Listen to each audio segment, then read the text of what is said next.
Autobiography of a Yogi. By Paramhansa Yogananda.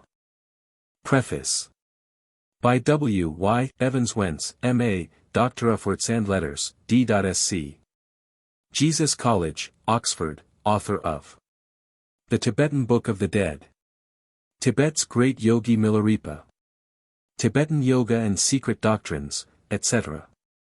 The value of Yogananda's autobiography is greatly enhanced by the fact that it is one of the few books in English about the wise men of India which has been written, not by a journalist or foreigner, but by one of their own race and training. In short, a book about yogis by a yogi. As an eyewitness recountal of the extraordinary lives and powers of modern Hindu saints, the book has importance both timely and timeless. To its illustrious author, whom I have had the pleasure of knowing both in India and America, may every reader render due appreciation and gratitude. His unusual life document is certainly one of the most revealing of the depths of the Hindu mind and heart, and of the spiritual wealth of India, ever to be published in the West. It has been my privilege to have met one of the sages whose life, history is herein narrated. Sri Yukteswar Giri. A likeness of the venerable saint appeared as part of the frontispiece of my Tibetan Yoga and Secret Doctrines. It was at Puri, in Orissa, on the Bay of Bengal, that I encountered Sri Yukteswar.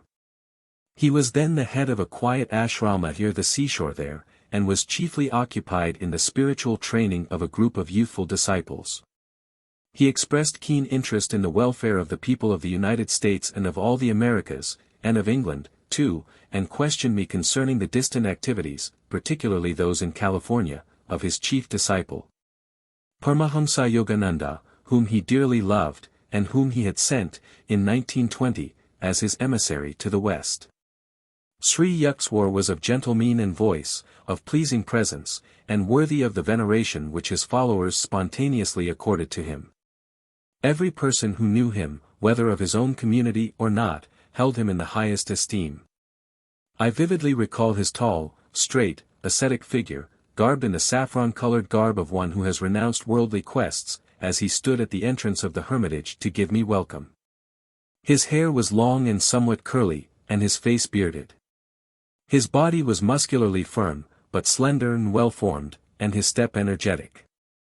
He had chosen as his place of earthly abode the holy city of Puri, whither multitudes of pious Hindus, representative of every province of India, come daily on pilgrimage to the famed temple of Jagannath, Lord of the world.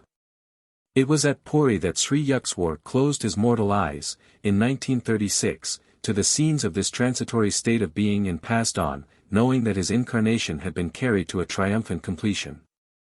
I am glad, indeed, to be able to record this testimony to the high character and holiness of Sri Yukteswar. Content to remain afar from the multitude, he gave himself unreservedly and in tranquility to that ideal life which Paramahansa Yogananda, his disciple, has now described for the ages. W. Y. Evans Wentz. How do you find this book? Any thoughts about the book or the author? Any suggestion for improvement? Please take a moment to share your thoughts in a comment. If you like it, share it with your friends who might enjoy it as well. Subscribe to keep in touch. Visit CompleteAudiobooks.com for more quality content. Author's Acknowledgments. I am deeply indebted to Miss L. V. Pratt for her long editorial labors over the manuscript of this book. My thanks are due also to Miss Ruth Zahn for preparation of the index, to Mr. C. Richard Wright for permission to use extracts from his Indian travel diary, and to Drive W. Y. Evans Wentz for suggestions and encouragement. Paramahansa Yogananda, October 28, 1945, Encinitas, California. 1. My parents and early life. The characteristic features of Indian culture have long been a search for ultimate verities and a concomitant disciple-guru-to relationship. My own path led me to a Christ-like sage whose beautiful life was chiseled for the ages. He was one of the great masters who are India's sole remaining wealth. Emerging in every generation, they have bulwarked their land against the fate of Babylon and Egypt. I find my earliest memories covering the anachronistic features of a previous incarnation. Clear recollections came to me of a distant life, a yogi 3 amidst the Himalayan snows. These glimpses of the past, by some dimensionless link, also afforded me a glimpse of the future. The helpless humiliations of infancy are not banished from my mind. I was resentfully conscious of not being able to walk or express myself freely. Prayerful surges arose within me as I realized my bodily impotence. My strong emotional life took silent form as words in many languages. Among the inward confusion of tongues, my ear gradually accustomed itself to the circumambient Bengali syllables of my people. The beguiling scope of an infant's mind. Adultly considered limited to toys and toes. Psychological ferment and my unresponsive body brought me to many obstinate crying spells. I recall the general family bewilderment at my distress. Happier memories, too, crowd in on me, my mother's caresses, and my first attempts at lisping phrase and toddling step. These early triumphs, usually forgotten quickly, are yet a natural basis of self-confidence. My far-reaching memories are not unique. Many yogis are known to have retained their self-consciousness without interruption by the dramatic transition to and from life and death. If man be solely a body, its loss indeed places the final period to identity. But if prophets down the millennium spake with truth, man is essentially of incorporeal nature. The persistent core of human egoity is only temporarily allied with sense perception. Although odd, clear memories of infancy are not extremely rare. During travels in numerous lands, I have listened to early recollections from the lips of voracious men and women.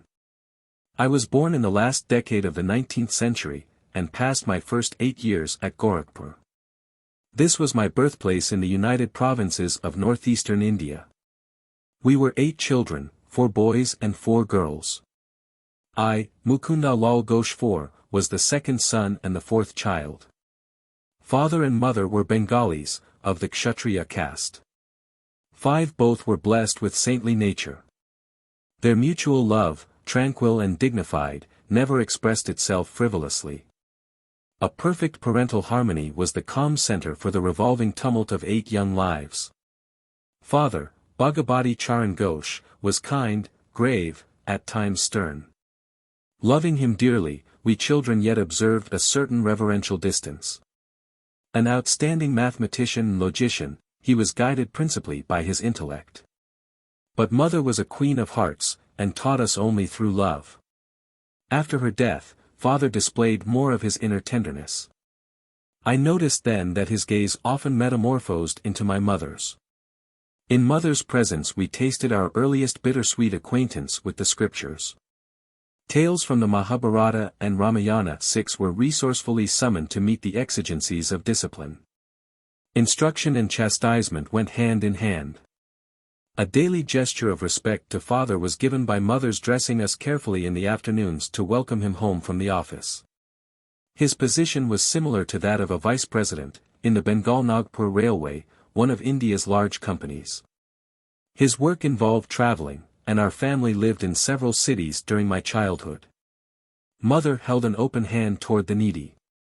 Father was also kindly disposed, but his respect for law and order extended to the budget. One fortnight mother spent, in feeding the poor, more than father's monthly income. All I ask, please, is to keep your charities within a reasonable limit. Even a gentle rebuke from her husband was grievous to mother. She ordered a hackney carriage, not hinting to the children at any disagreement. Goodbye, I am going away to my mother's home. Ancient ultimatum. We broke into astounded lamentations. Our maternal uncle arrived opportunely, he whispered to father some sage counsel, garnered no doubt from the ages. After father had made a few conciliatory remarks, mother happily dismissed the cab. Thus ended the only trouble I ever noticed between my parents. But I recall a characteristic discussion. Please give me 10 rupees for a hapless woman who has just arrived at the house. Mother's smile had its own persuasion. Why 10 rupees? 1 is enough. Father added a justification. When my father and grandparents died suddenly, I had my first taste of poverty. My only breakfast, before walking miles to my school, was a small banana. Later, at the university, I was in such need that I applied to a wealthy judge for aid of 1 rupee per month. He declined, remarking that even a rupee is important. How bitterly you recall the denial of that rupee. Mother's heart had an instant logic. Do you want this woman also to remember painfully your refusal of 10 rupees which she needs urgently? You win. With the immemorial gesture of vanquished husbands, he opened his wallet. Here is a 10 rupee note. Give it to her with my good will. Father tended to first say no to any new proposal. His attitude toward the strange woman who so readily enlisted mother's sympathy was an example of his customary caution. Aversion to instant acceptance, typical of the French mind in the West, is really only honoring the principle of due reflection. I always found Father reasonable and evenly balanced in his judgments. If I could bolster up my numerous requests with 1 or 2 good arguments, he invariably put the coveted goal within my reach, whether it were a vacation trip or a new motorcycle. Father was a strict disciplinarian to his children in their early years, but his attitude toward himself was truly Spartan. He never visited the theater, for instance, but sought his recreation in various spiritual practices and in reading the Bhagavad Gita. 7 Shunning all luxuries, he would cling to 1 old pair of shoes until they were useless. His sons bought automobiles after they came into popular use, but Father was always content with the trolley car for his daily ride to the office. The accumulation of money for the sake of power was alien to his nature. Once, after organizing the Calcutta Urban Bank, he refused to benefit himself by holding any of its shares. He had simply wished to perform a civic duty in his spare time. Several years after Father had retired on a pension, an English accountant arrived to examine the books of the Bengal Nagpur Railway Company. The amazed investigator discovered that Father had never applied for overdue bonuses. He did the work of 3 men, the accountant told the company. He has rupees 125,000, about $41,250, owing to him as back compensation. The officials presented Father with a check for this amount. He thought so little about it that he overlooked any mention to the family. Much later he was questioned by my youngest brother Bishnu, who noticed the large deposit on a bank statement. Why be elated by material profit? Father replied. The one who pursues a goal of even-mindedness is neither jubilant with gain nor depressed by loss. He knows that man arrives penniless in this world, and departs without a single rupee. Early in their married life, my parents became disciples of a great master, Lahiri Mahasaya of Benares. This contact strengthened Father's naturally ascetical temperament. Mother made a remarkable admission to my eldest sister Roma: your father and myself live together as man and wife only once a year, for the purpose of having children. Father first met Lahiri Mahasaya through Abhinash Babu, an employee in the Gorakhpur office of the Bengal Nagpur Railway. Abhinash instructed my young ears with engrossing tales of many Indian saints. He invariably concluded with a tribute to the superior glories of his own guru. Did you ever hear of the extraordinary circumstances under which your father became a disciple of Lahiri Mahasaya? It was on a lazy summer afternoon, as Abhinash and I sat together in the compound of my home, that he put this intriguing question. I shook my head with a smile of anticipation. Years ago, before you were born, I asked my superior officer your father to give me a week's leave from my Gorakhpur duties in order to visit my guru in Benares. Your father ridiculed my plan. Are you going to become a religious fanatic? He inquired. Concentrate on your office work if you want to forge ahead. Sadly, walking home along a woodland path that day, I met your father in a palanquin. He dismissed his servants and conveyance, and fell into step beside me. Seeking to console me, he pointed out the advantages of striving for worldly success. But I heard him listlessly. My heart was repeating, Lahiri Mahasaya. I cannot live without seeing you. Our path took us to the edge of a tranquil field, where the rays of the late afternoon sun were still crowning the tall ripple of the wild grass. We paused in admiration. There in the field, only a few yards from us, the form of my great guru suddenly appeared. 9. Bhagavati, you are too hard on your employee." His voice was resonant in our astounded ears. He vanished as mysteriously as he had come. On my knees I was exclaiming, "Lahiri Mahasaya! Lahiri Mahasaya!" Your father was motionless with stupefaction for a few moments. "Abhinash, not only do I give you leave, but I give myself leave to start for Benares tomorrow. I must know this great Lahiri Mahasaya, who is able to materialize himself at will in order to intercede for you. I will take my wife and ask this master to initiate us in his spiritual path. Will you guide us to him?" "Of course." Joy filled me at the miraculous answer to my prayer, and the quick, favorable turn of events. The next evening your parents and I entrained for Benares. We took a horse cart the following day, and then had to walk through narrow lanes to my guru's secluded home.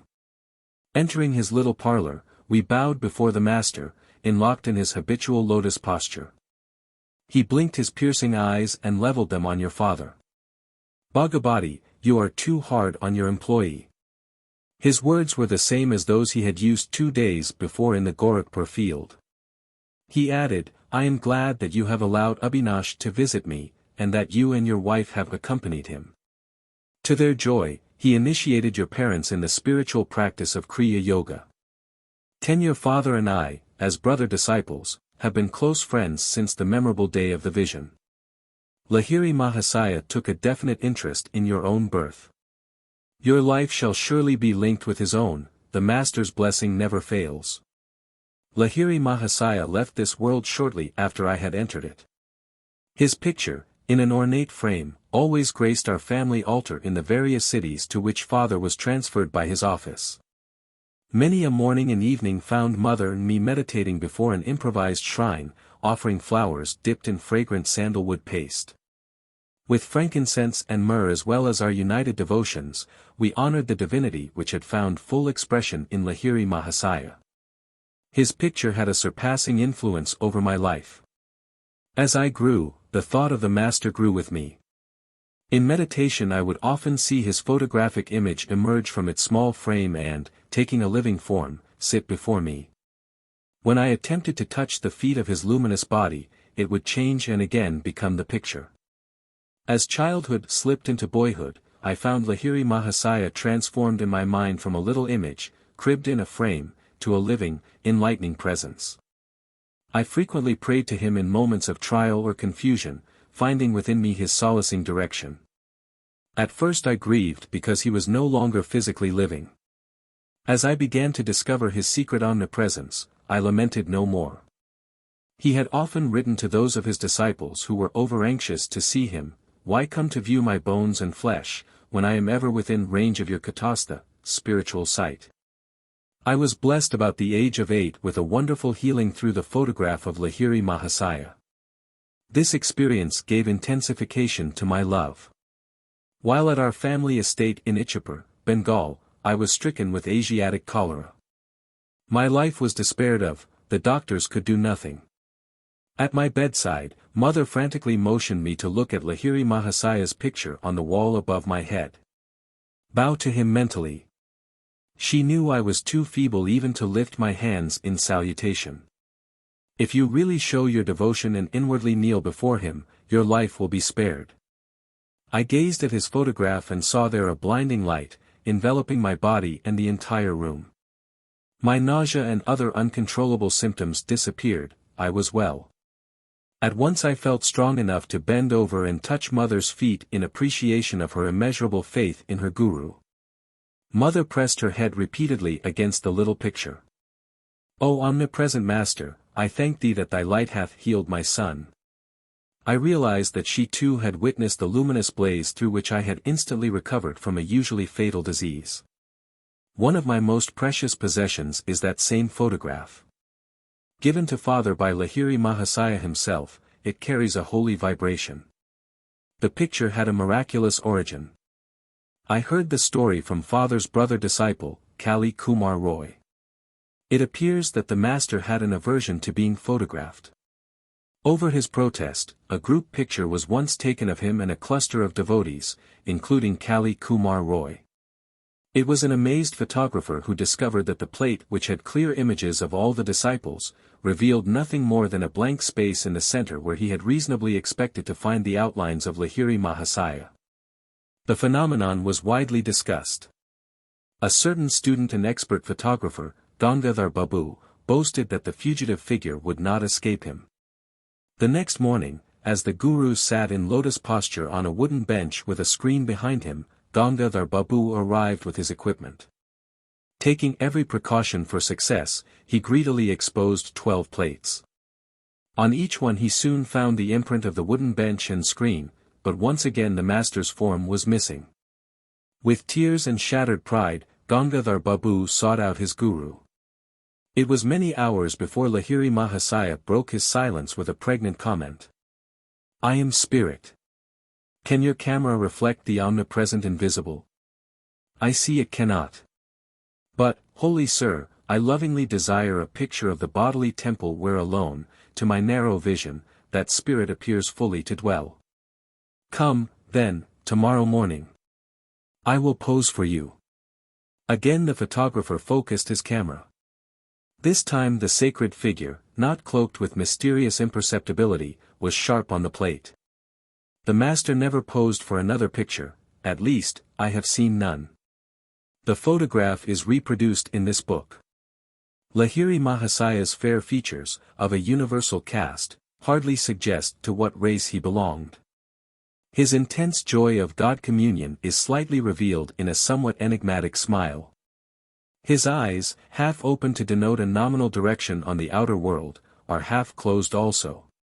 Completely oblivious to the poor lures of the earth, he was fully awake at all times to the spiritual problems of seekers who approached for his bounty. Shortly after my healing through the potency of the Guru's picture, I had an influential spiritual vision. Sitting on my bed one morning, I fell into a deep reverie. What is behind the darkness of closed eyes? This probing thought came powerfully into my mind. An immense flash of light at once manifested to my inward gaze. Divine shapes of saints, sitting in meditation posture in mountain caves, formed like miniature cinema pictures on the large screen of radiance within my forehead. "Who are you?" I spoke aloud. "We are the Himalayan yogis." The celestial response is difficult to describe. My heart was thrilled. "Ah, I long to go to the Himalayas and become like you." The vision vanished, but the silvery beams expanded in ever-widening circles to infinity. What is this wondrous glow? I am Iswara.11. I am light. The voice was as murmuring clouds. I want to be one with thee. Out of the slow dwindling of my divine ecstasy, I salvaged a permanent legacy of inspiration to seek God. He is eternal, ever-new joy. This memory persisted long after the day of rapture.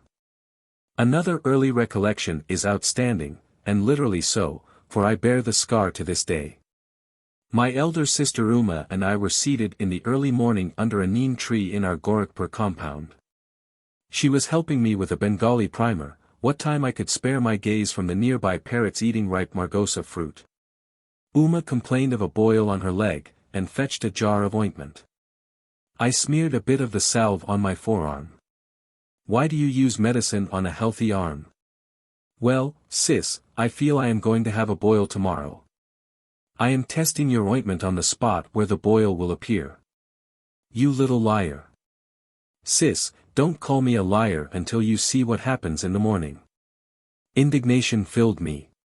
Uma was unimpressed, and thrice repeated her taunt. An adamant resolution sounded in my voice as I made slow reply. By the power of will in me, I say that tomorrow I shall have a fairly large boil in this exact place on my arm, and your boil shall swell to twice its present size. Morning found me with a stalwart boil on the indicated spot. The dimensions of Uma's boil had doubled. With a shriek, my sister rushed to mother. Mukunda has become a necromancer. Gravely, mother instructed me never to use the power of words for doing harm. I have always remembered her counsel, and followed it. My boil was surgically treated. A noticeable scar, left by the doctor's incision, is present today. On my right forearm is a constant reminder of the power in man's sheer word. Those simple and apparently harmless phrases to Uma, spoken with deep concentration, had possessed sufficient hidden force to explode like bombs and produce definite, though injurious, effects. I understood, later, that the explosive vibratory power in speech could be wisely directed to free one's life from difficulties, and thus operate without scar or rebuke. 12. Our family moved to Lahore in the Punjab. There I acquired a picture of the Divine Mother in the form of the goddess Kali. 13. It sanctified a small informal shrine on the balcony of our home. An unequivocal conviction came over me that fulfillment would crown any of my prayers uttered in that sacred spot. Standing there with Uma one day, I watched two kites flying over the roofs of the buildings on the opposite side of the very narrow lane. "Why are you so quiet?" Uma pushed me playfully. "I am just thinking how wonderful it is that Divine Mother gives me whatever I ask." "I suppose she would give you those two kites." My sister laughed derisively. "Why not?" I began silent prayers for their possession. Matches are played in India with kites whose strings are covered with glue and ground glass. Each player attempts to sever the string of his opponent. A freed kite sails over the roofs. There is great fun in catching it. Inasmuch as Uma and I were on the balcony, it seemed impossible that any loosed kite could come into our hands. Its string would naturally dangle over the roofs. The players across the lane began their match. One string was cut. Immediately the kite floated in my direction. It was stationary for a moment, through sudden abatement of breeze, which sufficed to firmly entangle the string with a cactus plant on top of the opposite house. A perfect loop was formed for my seizure. I handed the prize to Uma. "It was just an extraordinary accident, and not an answer to your prayer. If the other kite comes to you, then I shall believe." Sister's dark eyes conveyed more amazement than her words. I continued my prayers with a crescendo intensity. A forcible tug by the other player resulted in the abrupt loss of his kite. It headed toward me, dancing in the wind. My helpful assistant, the cactus plant, again secured the kite string in the necessary loop by which I could grasp it. I presented my second trophy to Uma. "Indeed, Divine Mother listens to you. This is all too uncanny for me." Sister bolted away like a frightened fawn. 2. My mother's death and the mystic amulet. My mother's greatest desire was the marriage of my elder brother. "Ah, when I behold the face of Ananta's wife, I shall find heaven on this earth." I frequently heard mother express in these words her strong Indian sentiment for family continuity. I was about 11 years old at the time of Ananta's betrothal. Mother was in Calcutta, joyously supervising the wedding preparations. Father and I alone remained at our home in Bareilly in northern India, whence father had been transferred after 2 years at Lahore. I had previously witnessed the splendor of nuptial rites for my 2 elder sisters, Roma and Uma. But for Ananta, as the eldest son, plans were truly elaborate. Mother was welcoming numerous relatives, daily arriving in Calcutta from distant homes. She lodged them comfortably in a large, newly acquired house at 50, Amherst Street. Everything was in readiness: the banquet delicacies, the gay throne on which brother was to be carried to the home of the bride-to-be, the rows of colorful lights, the mammoth cardboard elephants and camels, the English, Scottish and Indian orchestras, the professional entertainers, the priests for the ancient rituals. Father and I, in gala spirits, were planning to join the family in time for the ceremony. Shortly before the great day, however, I had an ominous vision. It was in Bareilly on a midnight. As I slept beside father on the piazza of our bungalow, I was awakened by a peculiar flutter of the mosquito netting over the bed. The flimsy curtains parted and I saw the beloved form of my mother. "Awaken your father." Her voice was only a whisper. "Take the first available train, at 4 o'clock this morning. Rush to Calcutta if you would see me." The wraith-like figure vanished. "Father, father. Mother is dying." The terror in my tone aroused him instantly.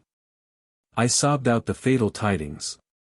Never mind that hallucination of yours. Father gave his characteristic negation to a new situation. Your mother is in excellent health. If we get any bad news, we shall leave tomorrow.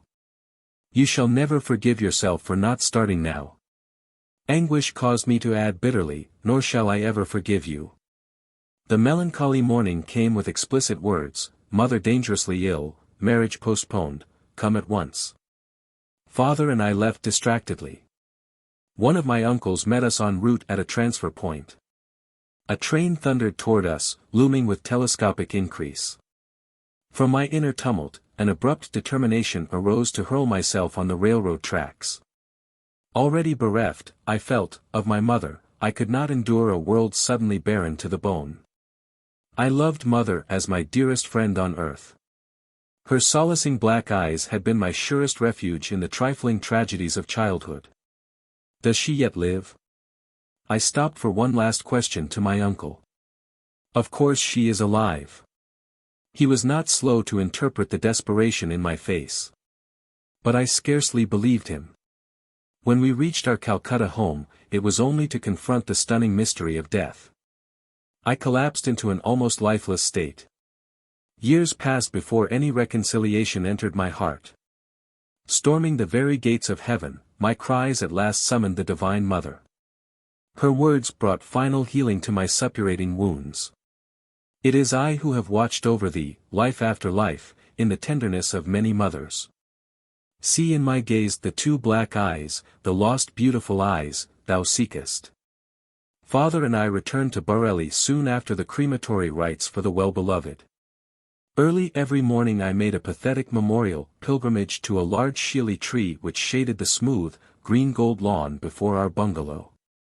In poetical moments, I thought that the white sheely flowers were strewing themselves with a willing devotion over the grassy altar. Mingling tears with the dew, I often observed a strange otherworldly light emerging from the dawn. Intense pangs of longing for God assailed me. I felt powerfully drawn to the Himalayas. One of my cousins, fresh from a period of travel in the holy hills, visited us in Bareilly. I listened eagerly to his tales about the high mountain abode of yogis and swamis. 14. Let us run away to the Himalayas. My suggestion one day to Dvarka Prasad, the young son of our landlord in Bareilly, fell on unsympathetic ears. He revealed my plan to my elder brother, who had just arrived to see father. Instead of laughing lightly over this impractical scheme of a small boy, Ananta made it a definite point to ridicule me. Where is your orange robe? You can't be a Swami without that. But I was inexplicably thrilled by his words. They brought a clear picture of myself roaming about India as a monk. Perhaps they awakened memories of a past life. In any case, I began to see with what natural ease I would wear the garb of that anciently founded monastic order.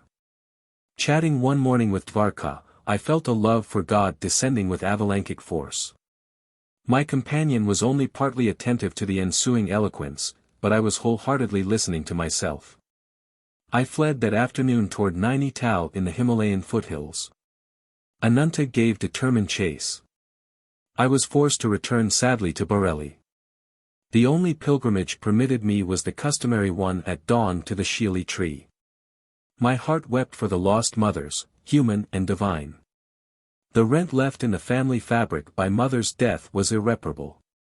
Father never remarried during his nearly 40 remaining years. Assuming the difficult role of father-mother to his little flock, he grew noticeably more tender, more approachable. With calmness and insight, he solved the various family problems.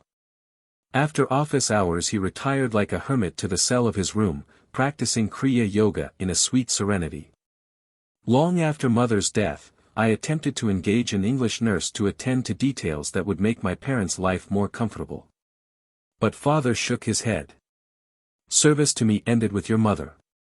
His eyes were remote with a lifelong devotion. I will not accept ministrations from any other woman. 14 months after mother's passing, I learned that she had left me a momentous message.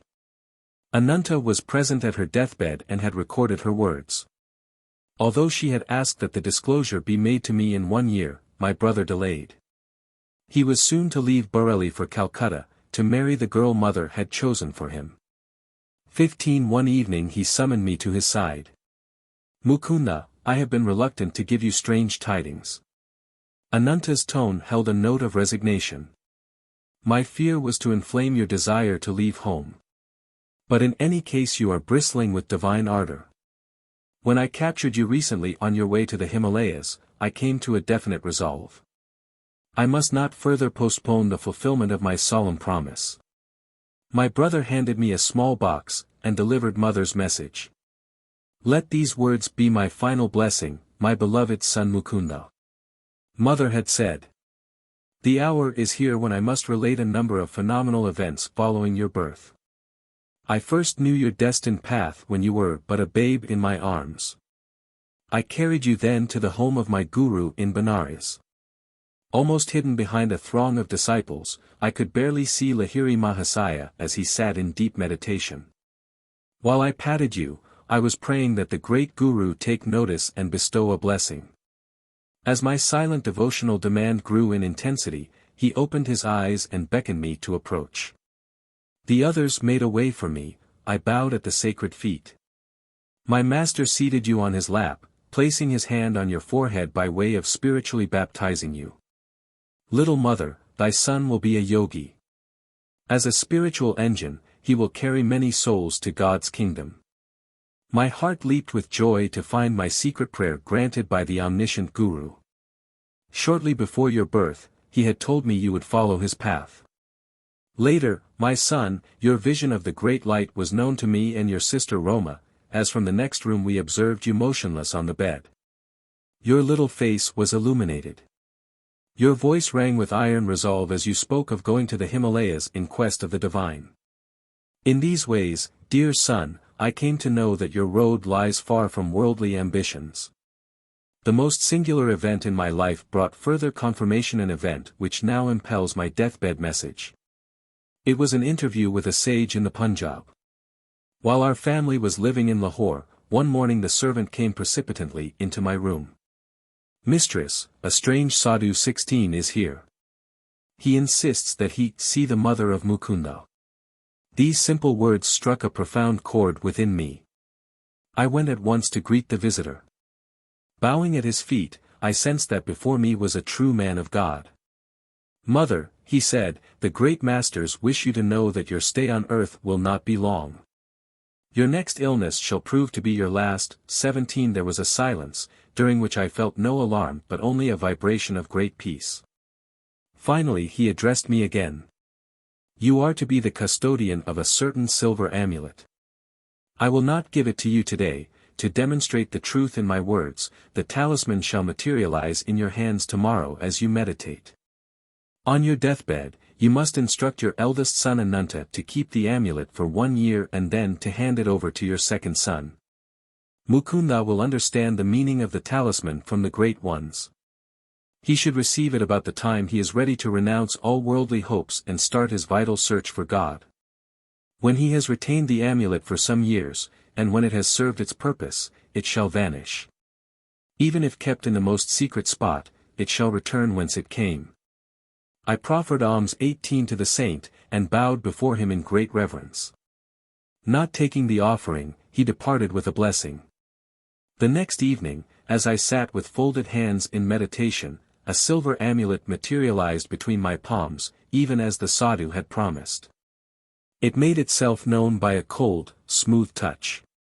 I have jealously guarded it for more than 2 years, and now leave it in Ananta's keeping.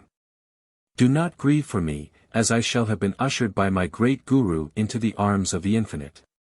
Farewell, my child, the Cosmic Mother will protect you.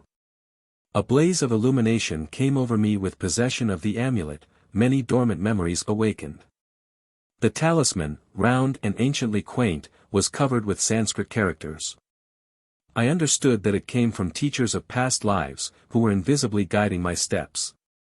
A further significance there was, indeed, but one does not reveal fully the heart of an amulet. How the talisman finally vanished amidst deeply unhappy circumstances of my life, and how its loss was a herald of my gain of a guru, cannot be told in this chapter.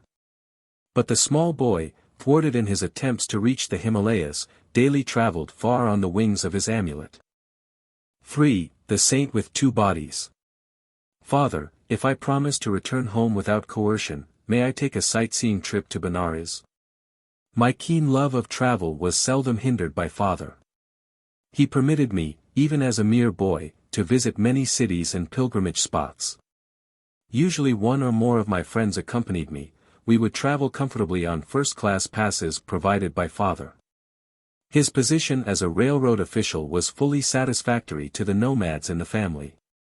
Father promised to give my request due consideration. The next day he summoned me and held out a round-trip pass from Bareilly to Benares, a number of rupee notes, and 2 letters. I have a business matter to propose to a Benares friend, Kedarnath Babu. Unfortunately, I have lost his address. But I believe you will be able to get this letter to him through our common friend, Swami Pranabananda. The Swami, my brother disciple, has attained an exalted spiritual stature. You will benefit by his company. This second note will serve as your introduction. Father's eyes twinkled as he added, mind, no more flights from home. I set forth with the zest of my 12 years, though time has never dimmed my delight in new scenes and strange faces. Reaching Benares, I proceeded immediately to the Swami's residence. The front door was open. I made my way to a long, hall-like room on the second floor. A rather stout man, wearing only a loincloth, was seated in lotus posture on a slightly raised platform. His head and unwrinkled face were clean-shaven, a beatific smile played about his lips. To dispel my thought that I had intruded, he greeted me as an old friend. Baba Anand, bliss to my dear one. His welcome was given heartily in a childlike voice. I knelt and touched his feet. Are you Swami Pranabananda? He nodded. Are you Bhagavati's son? His words were out before I had had time to get father's letter from my pocket. In astonishment, I handed him the note of introduction, which now seemed superfluous. Of course I will locate Kedarnath Babu for you. The saint again surprised me by his clairvoyance. He glanced at the letter, and made a few affectionate references to my parent. You know, I am enjoying 2 pensions. One is by the recommendation of your father, for whom I once worked in the railroad office. The other is by the recommendation of my heavenly Father, for whom I have conscientiously finished my earthly duties in life. I found this remark very obscure.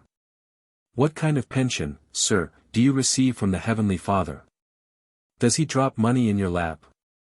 He laughed. I mean a pension of fathomless peace, a reward for many years of deep meditation. I never crave money now. My few material needs are amply provided for. Later you will understand the significance of a second pension. Abruptly terminating our conversation, the saint became gravely motionless. A sphinx-like air enveloped him. At first his eyes sparkled, as if observing something of interest, then grew dull. I felt abashed at his soliloquy. He had not yet told me how I could meet father's friend. A trifle restlessly, I looked about me in the bare room, empty except for us 2. My idle gaze took in his wooden sandals, lying under the platform seat. Little sir, 19 don't get worried. The man you wish to see will be with you in half an hour. The yogi was reading my mind, a feat not too difficult at the moment. Again he fell into inscrutable silence. My watch informed me that 30 minutes had elapsed. The Swami aroused himself. I think Kedarnath Babu is nearing the door. I heard somebody coming up the stairs. An amazed incomprehension arose suddenly. My thoughts raced in confusion. How is it possible that father's friend has been summoned to this place without the help of a messenger? The Swami has spoken to no one but myself since my arrival. Abruptly I quitted the room and descended the steps. Halfway down I met a thin, fair-skinned man of medium height. He appeared to be in a hurry. Are you Kedarnath Babu? Excitement colored my voice. Yes. Are you not Bhagavati's son who has been waiting here to meet me? He smiled in friendly fashion. Sir, how do you happen to come here? I felt baffled resentment over his inexplicable presence. Everything is mysterious today. Less than an hour ago I had just finished my bath in the Ganges when Swami Paramahansa approached me. I have no idea how he knew I was there at that time. Bhagavati's son is waiting for you in my apartment, he said. Will you come with me? I gladly agreed. As we proceeded hand in hand, the Swami in his wooden sandals was strangely able to outpace me, though I wore these stout walking shoes. How long will it take you to reach my place? Paramahansaji suddenly halted to ask me this question. About half an hour. I have something else to do at present. He gave me an enigmatical glance. I must leave you behind. You can join me in my house, where Bhagavati's son and I will be awaiting you. Before I could remonstrate, he dashed swiftly past me and disappeared in the crowd. I walked here as fast as possible. This explanation only increased my bewilderment. I inquired how long he had known the Swami. We met a few times last year, but not recently. I was very glad to see him again today at the bathing ghat. I cannot believe my ears. Am I losing my mind? Did you meet him in a vision, or did you actually see him, touch his hand, and hear the sound of his feet? I don't know what you're driving at. He flushed angrily. I am not lying to you. Can't you understand that only through the Swami could I have known you were waiting at this place for me? Why, that man, Swami Paramahansa, has not left my sight a moment since I first came about an hour ago. I blurted out the whole story. His eyes opened widely. Are we living in this material age, or are we dreaming? I never expected to witness such a miracle in my life. I thought this Swami was just an ordinary man, and now I find he can materialize an extra body and work through it. Together we entered the saint's room. Look, those are the very sandals he was wearing at the ghat, Kedarnath Babu whispered. He was clad only in a loincloth, just as I see him now. As the visitor bowed before him, the saint turned to me with a quizzical smile. Why are you stupefied at all this? The subtle unity of the phenomenal world is not hidden from true yogis. I instantly see and converse with my disciples in distant Calcutta.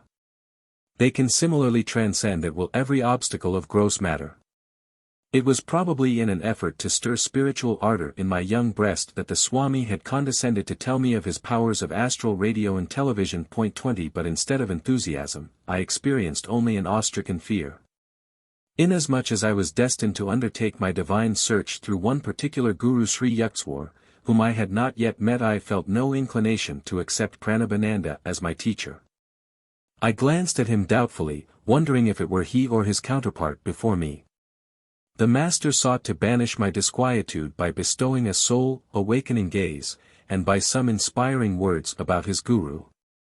Lahiri Mahasaya was the greatest yogi I ever knew. He was divinity itself in the form of flesh. If a disciple, I reflected, could materialize an extra fleshly form at will, what miracles indeed could be barred to his master? I will tell you how priceless is a guru's help. I used to meditate with another disciple for 8 hours every night. We had to work at the railroad office during the day. Finding difficulty in carrying on my clerical duties, I desired to devote my whole time to God. For 8 years I persevered, meditating half the night. I had wonderful results, tremendous spiritual perceptions illumined my mind. But a little veil always remained between me and the infinite. Even with superhuman earnestness, I found the final irrevocable union to be denied me. One evening I paid a visit to Lahiri Mahasaya and pleaded for his divine intercession. My importunities continued during the entire night. Angelic Guru, my spiritual anguish is such that I can no longer bear my life without meeting the great beloved face to face. What can I do? You must meditate more profoundly. I am appealing to thee, O God my Master. I see thee materialized before me in a physical body, bless me that I may perceive thee in thine infinite form. Lahiri Mahasaya extended his hand in a benign gesture. You may go now and meditate. I have interceded for you with Brahma. 21. Immeasurably uplifted, I returned to my home. In meditation that night, the burning goal of my life was achieved. Now I ceaselessly enjoy the spiritual pension. Never from that day has the blissful Creator remained hidden from my eyes behind any screen of delusion. Pranabananda's face was suffused with divine light. The peace of another world entered my heart, all fear had fled. The saint made a further confidence. Some months later I returned to Lahiri Mahasaya and tried to thank him for his bestowal of the infinite gift. Then I mentioned another matter. Divine Guru, I can no longer work in the office. Please release me. Brahma keeps me continuously intoxicated. Apply for a pension from your company. What reason shall I give, so early in my service? Say what you feel. The next day I made my application. The doctor inquired the grounds for my premature request. At work, I find an overpowering sensation rising in my spine. 22 It permeates my whole body, unfitting me for the performance of my duties. Without further questioning, the physician recommended me highly for a pension, which I soon received. I know the divine will of Lahiri Mahasaya worked through the doctor and the railroad officials, including your father. Automatically they obeyed the great Guru's spiritual direction, and freed me for a life of unbroken communion with the beloved. 23. After this extraordinary revelation, Swami Pranabananda retired into one of his long silences. As I was taking leave, touching his feet reverently, he gave me his blessing. Your life belongs to the path of renunciation and yoga. I shall see you again, with your father, later on. The years brought fulfillment to both these predictions. 24. Kedar Nath Babu walked by my side in the gathering darkness. I delivered father's letter, which my companion read under a street lamp. Your father suggests that I take a position in the Calcutta office of his railroad company. How pleasant to look forward to at least one of the pensions that Swami Pranabananda enjoys. But it is impossible, I cannot leave Benares. Alas, 2 bodies are not yet for me. 4. My interrupted flight toward the Himalayas. Leave your classroom on some trifling pretext, and engage a hackney carriage. Stop in the lane where no one in my house can see you. These were my final instructions to Amar Mitter, a high school friend who planned to accompany me to the Himalayas. We had chosen the following day for our flight. Precautions were necessary, as Ananta exercised a vigilant eye. He was determined to foil the plans of escape which he suspected were uppermost in my mind. The amulet, like a spiritual yeast, was silently at work within me. Amidst the Himalayan snows, I hoped to find the master whose face often appeared to me in visions. The family was living now in Calcutta, where father had been permanently transferred. Following the patriarchal Indian custom, Ananta had brought his bride to live in our home, now at 4, Gorakhpur Road. There in a small attic room I engaged in daily meditations and prepared my mind for the divine search. The memorable morning arrived with inauspicious rain. Hearing the wheels of Amar's carriage in the road, I hastily tied together a blanket, a pair of sandals, Lahiri Mahasaya's picture, a copy of the Bhagavad Gita, a string of prayer beads, and 2 loincloths. This bundle I threw from my 3rd-story window.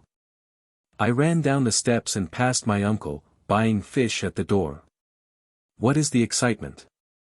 His gaze roved suspiciously over my person. I gave him a noncommittal smile and walked to the lane. Retrieving my bundle, I joined Amar with conspiratorial caution. We drove to Chandni Chowk, a merchandise center. For months we had been saving our tiffin money to buy English clothes. Knowing that my clever brother could easily play the part of a detective, we thought to outwit him by European garb. On the way to the station, we stopped for my cousin, Jatin Ghosh, whom I called Jatinda. He was a new convert, longing for a guru in the Himalayas. He donned the new suit we had in readiness. Well, camouflaged, we hoped. A deep elation possessed our hearts. All we need now are canvas shoes. I led my companions to a shop displaying rubber-soled footwear. Articles of leather, gotten only through the slaughter of animals, must be absent on this holy trip. I halted on the street to remove the leather cover from my Bhagavad Gita, and the leather straps from my English-made Sola Topi helmet. At the station we bought tickets to Burdwan, where we planned to transfer for Hardwar in the Himalayan foothills.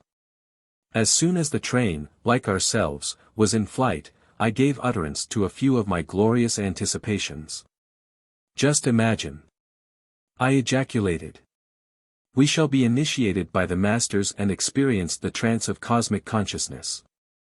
Our flesh will be charged with such magnetism that wild animals of the Himalayas will come tamely near us. Tigers will be no more than meek house cats awaiting our caresses. This remark picturing a prospect I considered entrancing, both metaphorically and literally brought an enthusiastic smile from Amar. But Jitinda averted his gaze, directing it through the window at the scampering landscape. Let the money be divided in 3 portions. Jitinda broke a long silence with this suggestion. Each of us should buy his own ticket at Burdwan.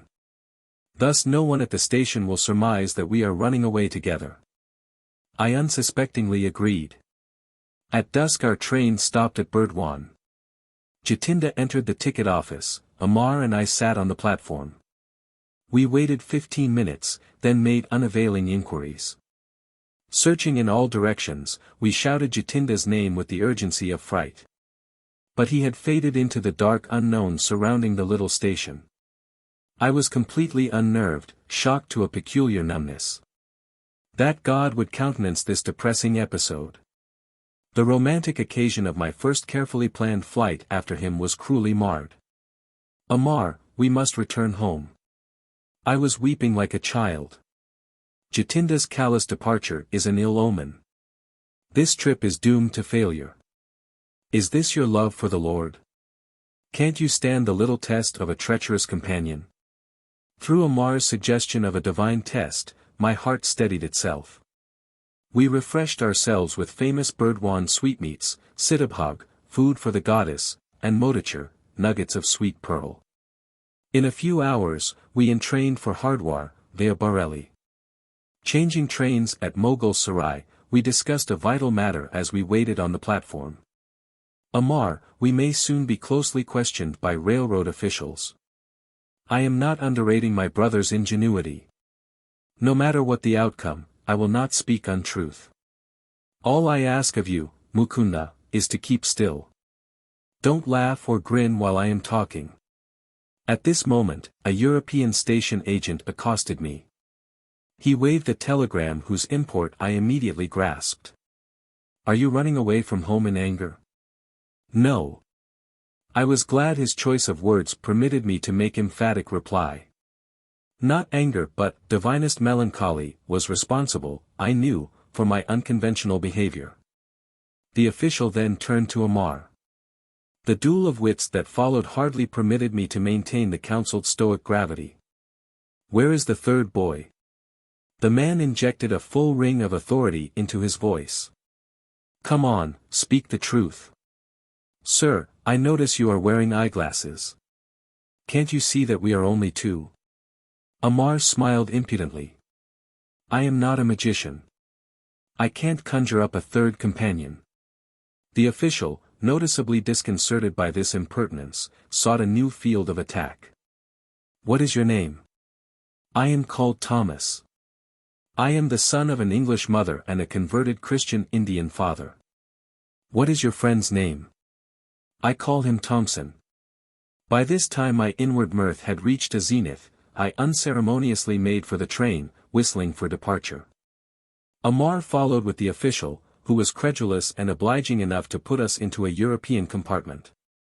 It evidently pained him to think of 2 half-English boys traveling in the section allotted to natives. After his polite exit, I lay back on the seat and laughed uncontrollably. My friend wore an expression of blithe satisfaction at having outwitted a veteran European official. On the platform I had contrived to read the telegram. From my brother, it went thus: 3 Bengali boys in English clothes running away from home toward Hardwar via Mughal Sarai. Please detain them until my arrival. Ample reward for your services. Amar, I told you not to leave marked timetables in your home. My glance was reproachful. Brother must have found one there. My friend sheepishly acknowledged the thrust. We halted briefly in Bareilly, where Dwarka Prasad awaited us with a telegram from Ananta. My old friend tried valiantly to detain us. I convinced him that our flight had not been undertaken lightly. As on a previous occasion, Dwarka refused my invitation to set forth to the Himalayas. While our train stood in a station that night, and I was half asleep, Amar was awakened by another questioning official. He, too, fell a victim to the hybrid charms of Thomas and Thompson. The train bore us triumphantly into a dawn arrival at Hardwar. The majestic mountains loomed invitingly in the distance. We dashed through the station and entered the freedom of city crowds. Our first act was to change into native costume, as Ananta had somehow penetrated our European disguise. A premonition of capture weighed on my mind. Deeming it advisable to leave Hardwar at once, we bought tickets to proceed north to Rishikesh, a soil long hallowed by feet of many masters. I had already boarded the train, while Amar lagged on the platform. He was brought to an abrupt halt by a shout from a policeman. Our unwelcome guardian escorted us to a station bungalow and took charge of our money. He explained courteously that it was his duty to hold us until my elder brother arrived. Learning that the truant's destination had been the Himalayas, the officer related a strange story. "I see you are crazy about saints. You will never meet a greater man of God than the one I saw only yesterday. My brother officer and I first encountered him 5 days ago. We were patrolling by the Ganges, on a sharp lookout for a certain murderer. Our instructions were to capture him, alive or dead. He was known to be masquerading as a sadhu in order to rob pilgrims. A short way before us, we spied a figure which resembled the description of the criminal. He ignored our command to stop. We ran to overpower him. Approaching his back, I wielded my axe with tremendous force. The man's right arm was severed almost completely from his body. Without outcry or any glance at the ghastly wound, the stranger astonishingly continued his swift pace. As we jumped in front of him, he spoke quietly. "I am not the murderer you are seeking." I was deeply mortified to see I had injured the person of a divine-looking sage. Prostrating myself at his feet, I implored his pardon, and offered my turban cloth to staunch the heavy spurts of blood. "Son, that was just an understandable mistake on your part." The saint regarded me kindly. "Run along, and don't reproach yourself. The beloved mother is taking care of me." He pushed his dangling arm into its stump and lo! It adhered, the blood inexplicably ceased to flow. "Come to me under yonder tree in 3 days and you will find me fully healed. Thus you will feel no remorse." Yesterday my brother officer and I went eagerly to the designated spot. The sadhu was there and allowed us to examine his arm. It bore no scar or trace of hurt. "I am going via Rishikesh to the Himalayan solitudes." He blessed us as he departed quickly. I feel that my life has been uplifted through his sanctity. The officer concluded with a pious ejaculation. His experience had obviously moved him beyond his usual depths. With an impressive gesture, he handed me a printed clipping about the miracle. In the usual garbled manner of the sensational type of newspaper, not missing, alas. Even in India, the reporter's version was slightly exaggerated. It indicated that the sadhu had been almost decapitated. Amar and I lamented that we had missed the great yogi who could forgive his persecutor in such a Christ-like way. India, materially poor for the last 2 centuries, yet has an inexhaustible fund of divine wealth. Spiritual skyscrapers may occasionally be encountered by the wayside, even by worldly men like this policeman. We thanked the officer for relieving our tedium with his marvelous story. He was probably intimating that he was more fortunate than we. He had met an illumined saint without effort. Our earnest search had ended, not at the feet of a master, but in a coarse police station. So near the Himalayas and yet, in our captivity, so far, I told Amar I felt doubly impelled to seek freedom. Let us slip away when opportunity offers. We can go on foot to holy Rishikesh. I smiled encouragingly. But my companion had turned pessimist as soon as the stalwart prop of our money had been taken from us. If we started a trek over such dangerous jungle land, we should finish, not in the city of saints, but in the stomachs of tigers. Ananta and Amar's brother arrived after 3 days. Amar greeted his relative with affectionate relief. I was unreconciled. Ananta got no more from me than a severe upbraiding. I understand how you feel. My brother spoke soothingly. All I ask of you is to accompany me to Benares to meet a certain saint, and go on to Calcutta to visit your grieving father for a few days. Then you can resume your search here for a master. Amar entered the conversation at this point to disclaim any intention of returning to Hardwar with me. He was enjoying the familial warmth. But I knew I would never abandon the quest for my guru. Our party entrained for Benares. There I had a singular and instant response to my prayers. A clever scheme had been prearranged by Ananta. Before seeing me at Hardwar, he had stopped in Benares to ask a certain scriptural authority to interview me later. Both the pundit and his son had promised to undertake my dissuasion from the path of a sannyasi. 25. Ananta took me to their home. The son, a young man of ebullient manner, greeted me in the courtyard. He engaged me in a lengthy philosophic discourse. Professing to have a clairvoyant knowledge of my future, he discountenanced my idea of being a monk. You will meet continual misfortune, and be unable to find God, if you insist on deserting your ordinary responsibilities. You cannot work out your past karma. 26 without worldly experiences. Krishna's immortal words rose to my lips in reply. Even he with the worst of karma who ceaselessly meditates on me quickly loses the effects of his past bad actions. Becoming a high-souled being, he soon attains perennial peace. Arjuna, know this for certain, the devotee who puts his trust in me never perishes. 27. But the forceful prognostications of the young man had slightly shaken my confidence. With all the fervor of my heart I prayed silently to God. Please solve my bewilderment and answer me, right here and now, if thou dost desire me to lead the life of a renunciate or a worldly man. I noticed a sadhu of noble countenance standing just outside the compound of the pundit's house. Evidently he had overheard the spirited conversation between the self-styled clairvoyant and myself, for the stranger called me to his side. I felt a tremendous power flowing from his calm eyes. Son, don't listen to that ignoramus. In response to your prayer, the Lord tells me to assure you that your sole path in this life is that of the renunciate. With astonishment as well as gratitude, I smiled happily at this decisive message.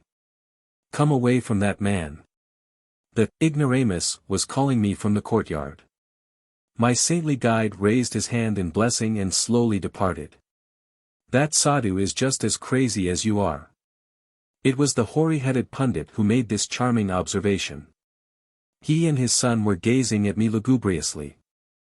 I heard that he too has left his home in a vague search for God. I turned away. To Ananta I remarked that I would not engage in further discussion with our hosts. My brother agreed to an immediate departure. We soon entrained for Calcutta. Mr. Detective, how did you discover I had fled with 2 companions? I vented my lively curiosity to Ananta during our homeward journey. He smiled mischievously. At your school, I found that Amar had left his classroom and had not returned. I went to his home the next morning and unearthed a marked timetable. Amar's father was just leaving by carriage and was talking to the coachman. My son will not ride with me to his school this morning. He has disappeared, the father moaned. I heard from a brother coachman that your son and 2 others, dressed in European suits, boarded the train at Hara station, the man stated. They made a present of their leather shoes to the cab driver. Thus I had 3 clues: the timetable, the trio of boys, and the English clothing. I was listening to Ananta's disclosures with mingled mirth and vexation. Our generosity to the coachman had been slightly misplaced. Of course I rushed to send telegrams to station officials in all the cities which Amar had underlined in the timetable. He had checked Bareilly, so I wired your friend Dvarka there. After inquiries in our Calcutta neighborhood, I learned that cousin Jatinda had been absent one night but had arrived home the following morning in European garb. I sought him out and invited him to dinner. He accepted, quite disarmed by my friendly manner. On the way I led him unsuspectingly to a police station.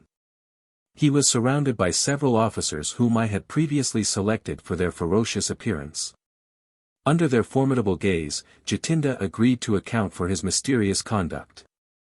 I started for the Himalayas in a buoyant spiritual mood, he explained. Inspiration filled me at the prospect of meeting the masters. But as soon as Mukunda said, during our ecstasies in the Himalayan caves, tigers will be spellbound and sit around us like tame pussies, my spirits froze, beads of perspiration formed on my brow. What then? I thought. If the vicious nature of the tigers be not changed through the power of our spiritual trance, shall they treat us with the kindness of house cats?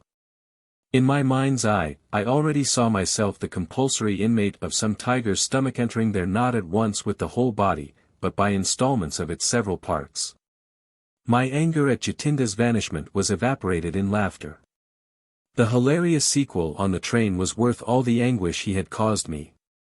I must confess to a slight feeling of satisfaction, Jatinda too had not escaped an encounter with the police. Ananta 28, you are a born sleuthhound. My glance of amusement was not without some exasperation.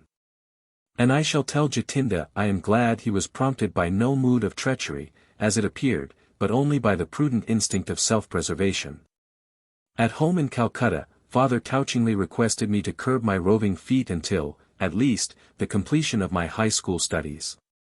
In my absence, he had lovingly hatched a plot by arranging for a saintly pundit, Swami Kebalananda, 29, to come regularly to the house. The sage will be your Sanskrit tutor, my parent announced confidently. Father hoped to satisfy my religious yearnings by instructions from a learned philosopher. But the tables were subtly turned. My new teacher, far from offering intellectual aridities, fanned the embers of my God aspiration. Unknown to father, Swami Kebalananda was an exalted disciple of Lahiri Mahasaya. The peerless guru had possessed thousands of disciples, silently drawn to him by the irresistibility of his divine magnetism. I learned later that Lahiri Mahasaya had often characterized Kebalananda as rishi or illumined sage. Luxuriant curls framed my tutor's handsome face. His dark eyes were guileless, with the transparency of a child's. All the movements of his slight body were marked by a restful deliberation. Ever gentle and loving, he was firmly established in the infinite consciousness. Many of our happy hours together were spent in deep Kriya meditation. Kebalananda was a noted authority on the ancient Shastras or sacred books. His erudition had earned him the title of Shastri Mahasaya, by which he was usually addressed. But my progress in Sanskrit scholarship was unnoteworthy. I sought every opportunity to forsake prosaic grammar and to talk of yoga and Lahiri Mahasaya. My tutor obliged me one day by telling me something of his own life with the master. Rarely fortunate, I was able to remain near Lahiri Mahasaya for 10 years. His Benares home was my nightly goal of pilgrimage. The guru was always present in a small front parlor on the first floor. As he sat in lotus posture on a backless wooden seat, his disciples garlanded him in a semicircle. His eyes sparkled and danced with the joy of the divine. They were ever half closed, peering through the inner telescopic orb into a sphere of eternal bliss. He seldom spoke at length. Occasionally his gaze would focus on a student in need of help, healing words poured then like an avalanche of light. An indescribable peace blossomed within me at the master's glance. I was permeated with his fragrance, as though from a lotus of infinity. To be with him, even without exchanging a word for days, was experience which changed my entire being. If any invisible barrier rose in the path of my concentration, I would meditate at the guru's feet. There the most tenuous states came easily within my grasp. Such perceptions eluded me in the presence of lesser teachers. The master was a living temple of God whose secret doors were open to all disciples through devotion. Lahiri Mahasaya was no bookish interpreter of the scriptures. Effortlessly he dipped into the divine library. Foam of words and spray of thoughts gushed from the fountain of his omniscience. He had the wondrous clavis which unlocked the profound philosophical science embedded ages ago in the Vedas. 30 If asked to explain the different planes of consciousness mentioned in the ancient texts, he would smilingly assent. I will undergo those states, and presently tell you what I perceive. He was thus diametrically unlike the teachers who commit scripture to memory and then give forth unrealized abstractions. Please expound the holy stanzas as the meaning occurs to you. The taciturn guru often gave this instruction to a nearby disciple. I will guide your thoughts, that the right interpretation be uttered. In this way many of Lahiri Mahasaya's perceptions came to be recorded, with voluminous commentaries by various students. The master never counseled slavish belief. Words are only shells, he said. Win conviction of God's presence through your own joyous contact in meditation.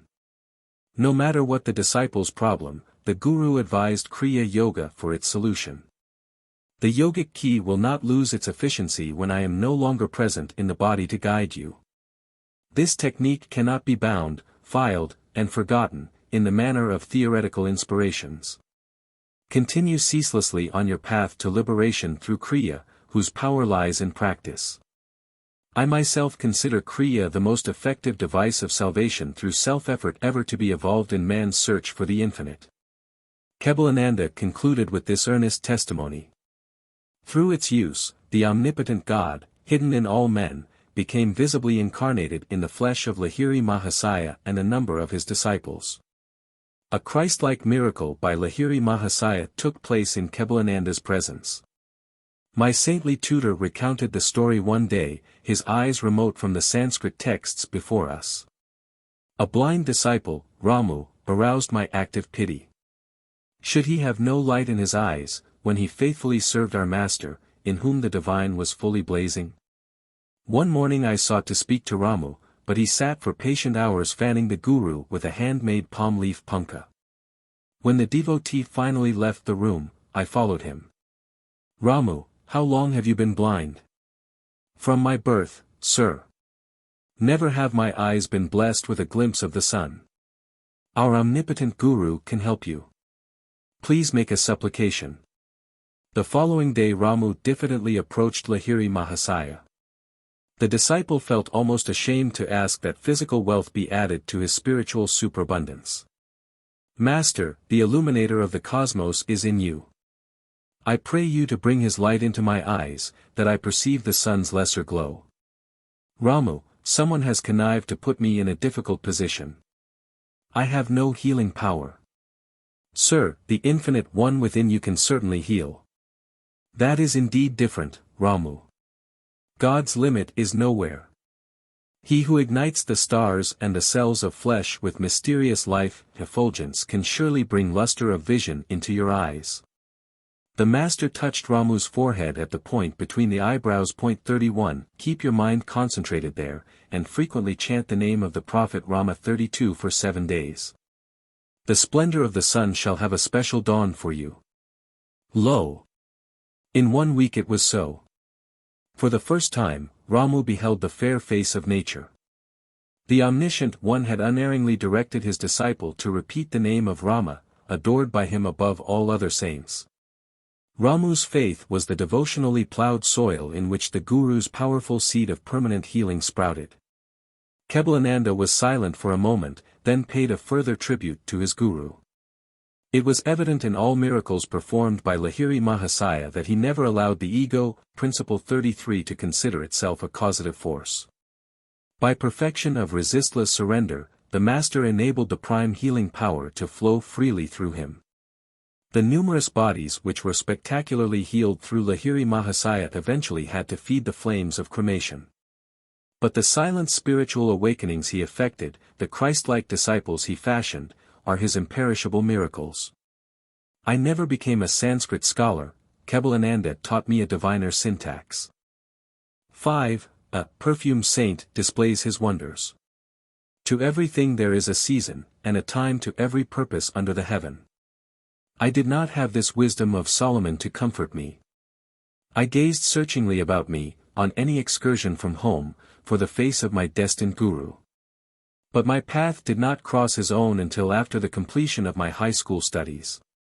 2 years elapsed between my flight with Amar toward the Himalayas, and the great day of Sri Yukteswar's arrival into my life.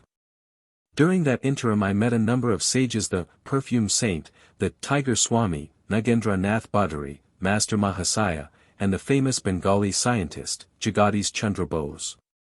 My encounter with the Perfume Saint had 2 preambles, one harmonious and the other humorous.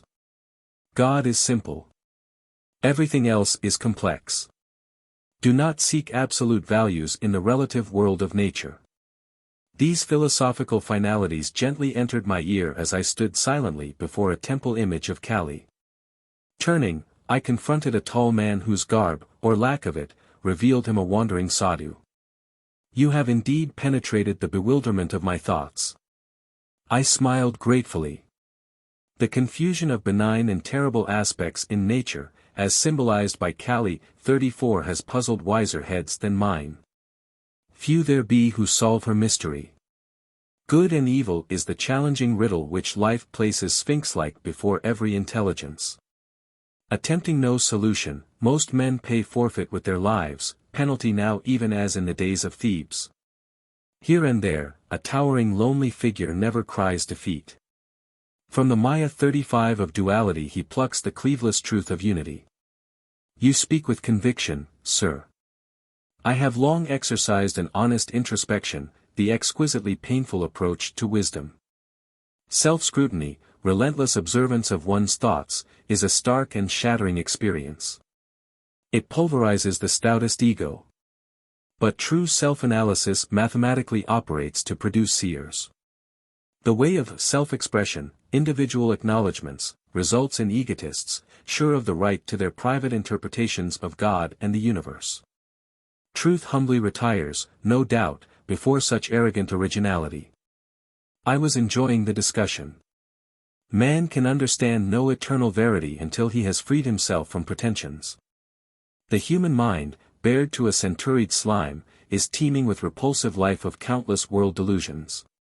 Struggles of the battlefields pale into insignificance here, when man first contends with inward enemies. No mortal foes these, to be overcome by harrowing array of might. Omnipresent, unresting, pursuing man even in sleep, subtly equipped with a miasmic weapon, these soldiers of ignorant lusts seek to slay us all. Thoughtless is the man who buries his ideals, surrendering to the common fate. Can he seem other than impotent, wooden, ignominious? Respected sir, have you no sympathy for the bewildered masses? The sage was silent for a moment, then answered obliquely. To love both the invisible God, repository of all virtues, and visible man, apparently possessed of none, is often baffling. But ingenuity is equal to the maze. Inner research soon exposes a unity in all human minds, the stalwart kinship of selfish motive. In one sense at least, the brotherhood of man stands revealed. An aghast humility follows this leveling discovery. It ripens into compassion for one's fellows, blind to the healing potencies of the soul awaiting exploration. The saints of every age, sir, have felt like yourself for the sorrows of the world. Only the shallow man loses responsiveness to the woes of others' lives, as he sinks into narrow suffering of his own. The sadhu's austere face was noticeably softened. The one who practices a scalpel self-dissection will know an expansion of universal pity. Release is given him from the deafening demands of his ego. The love of God flowers on such soil. The creature finally turns to his Creator, if for no other reason than to ask in anguish, "Why, Lord, why?" By ignoble whips of pain, man is driven at last into the infinite presence, whose beauty alone should lure him. The sage and I were present in Calcutta's Kaligat temple, whither I had gone to view its famed magnificence. With a sweeping gesture, my chance companion dismissed the ornate dignity. Bricks and mortar sing us no audible tune. The heart opens only to the human chant of being. We strolled to the inviting sunshine at the entrance, where throngs of devotees were passing to and fro. You are young. The sage surveyed me thoughtfully. India too is young. The ancient rishis 36 laid down ineradicable patterns of spiritual living. Their hoary dictums suffice for this day and land. Not outmoded, not unsophisticated against the guiles of materialism, the disciplinary precepts mold India still. By millenniums more than embarrassed scholars care to compute, the skeptic time has validated Vedic worth. Take it for your heritage. As I was reverently bidding farewell to the eloquent sadhu, he revealed a clairvoyant perception. After you leave here today, an unusual experience will come your way. I quitted the temple precincts and wandered along aimlessly. Turning a corner, I ran into an old acquaintance, one of those long-winded fellows whose conversational powers ignore time and embrace eternity. I will let you go in a very short while, if you will tell me all that has happened during the 6 years of our separation. What a paradox! I must leave you now. But he held me by the hand, forcing out tidbits of information. He was like a ravenous wolf, I thought in amusement. The longer I spoke, the more hungrily he sniffed for news. Inwardly I petitioned the goddess Kali to devise a graceful means of escape. My companion left me abruptly. I sighed with relief and doubled my pace, dreading any relapse into the garrulous fever. Hearing rapid footsteps behind me, I quickened my speed. I dared not look back. But with a bound, the youth rejoined me, jovially clasping my shoulder. I forgot to tell you of Gonda Baba, Perfume Saint, who is gracing yonder house. He pointed to a dwelling a few yards distant. Do meet him, he is interesting. You may have an unusual experience. Goodbye, and he actually left me. The similarly worded prediction of the sadhu at Kaligat temple flashed to my mind. Definitely intrigued, I entered the house and was ushered into a commodious parlor. A crowd of people were sitting, Orient-wise, here and there on a thick orange-colored carpet. An odd whisper reached my ear. Behold Gonda Baba on the leopard skin. He can give the natural perfume of any flower to a scentless one, or revive a wilted blossom, or make a person's skin exude delightful fragrance. I looked directly at the saint, his quick gaze rested on mine. He was plump and bearded, with dark skin and large, gleaming eyes. Son, I am glad to see you. Say what you want. Would you like some perfume? What for? I thought his remark rather childish. To experience the miraculous way of enjoying perfumes. Harnessing God to make odors. What of it? God makes perfume anyway. Yes, but he fashions frail bottles of petals for fresh use and discard. Can you materialize flowers? I materialize perfumes, little friend.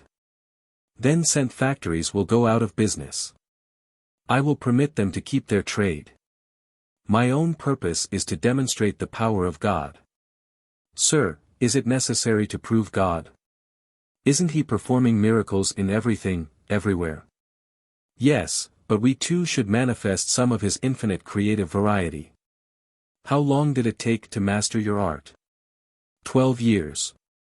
For manufacturing scents by astral means.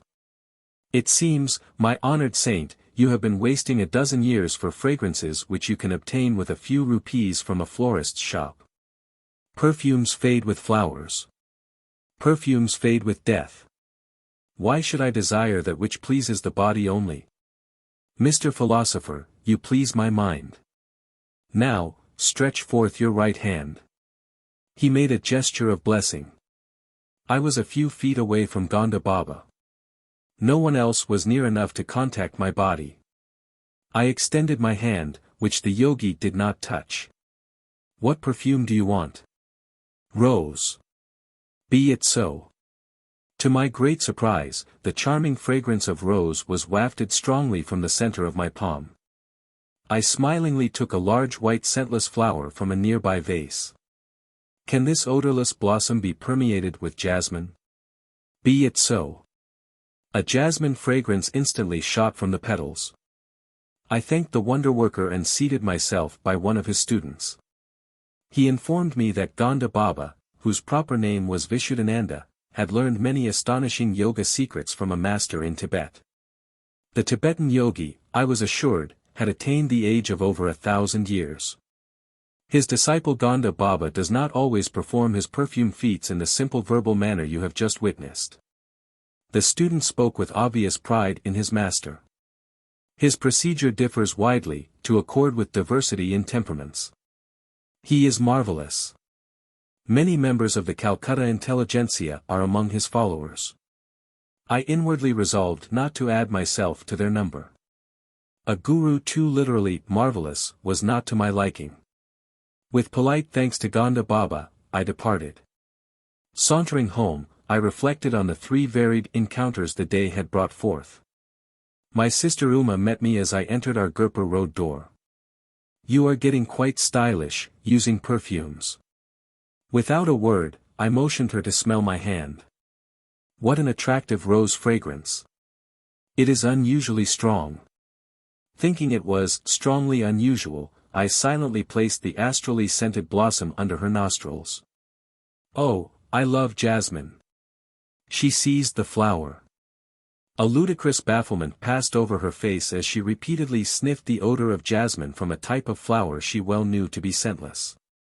Her reactions disarmed my suspicion that Gonda Baba had induced an autosuggestive state whereby I alone could detect the fragrances. Later I heard from a friend, Ulkananda, that the Perfume Saint had a power which I wish were possessed by the starving millions of Asia and, today, of Europe as well. I was present with 100 other guests at Gonda Baba's home in Burdwan, Ulkananda told me. It was a gala occasion. Because the yogi was reputed to have the power of extracting objects out of thin air, I laughingly requested him to materialize some out-of-season tangerines. Immediately the luchis 37 which were present on all the banana leaf plates became puffed up.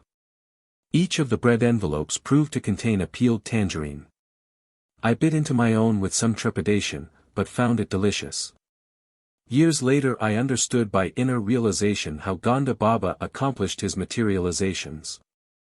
The method, alas, is beyond the reach of the world's hungry hordes. The different sensory stimuli to which man reacts tactual, visual, gustatory, auditory, and olfactory are produced by vibratory variations in electrons and protons. The vibrations in turn are regulated by lifetrons, subtle life forces or finer than atomic energies intelligently charged with the 5 distinctive sensory idea, substances. Gonda Baba, tuning himself with the cosmic force by certain yogic practices, was able to guide the lifetrons to rearrange their vibratory structure and objectivize the desired result. His perfume, fruit and other miracles were actual materializations of mundane vibrations, and not inner sensations hypnotically produced. 38. Performances of miracles such as shown by the Perfume Saint, are spectacular but spiritually useless. Having little purpose beyond entertainment, they are digressions from a serious search for God. Hypnotism has been used by physicians in minor operations as a sort of psychical chloroform for persons who might be endangered by an anesthetic.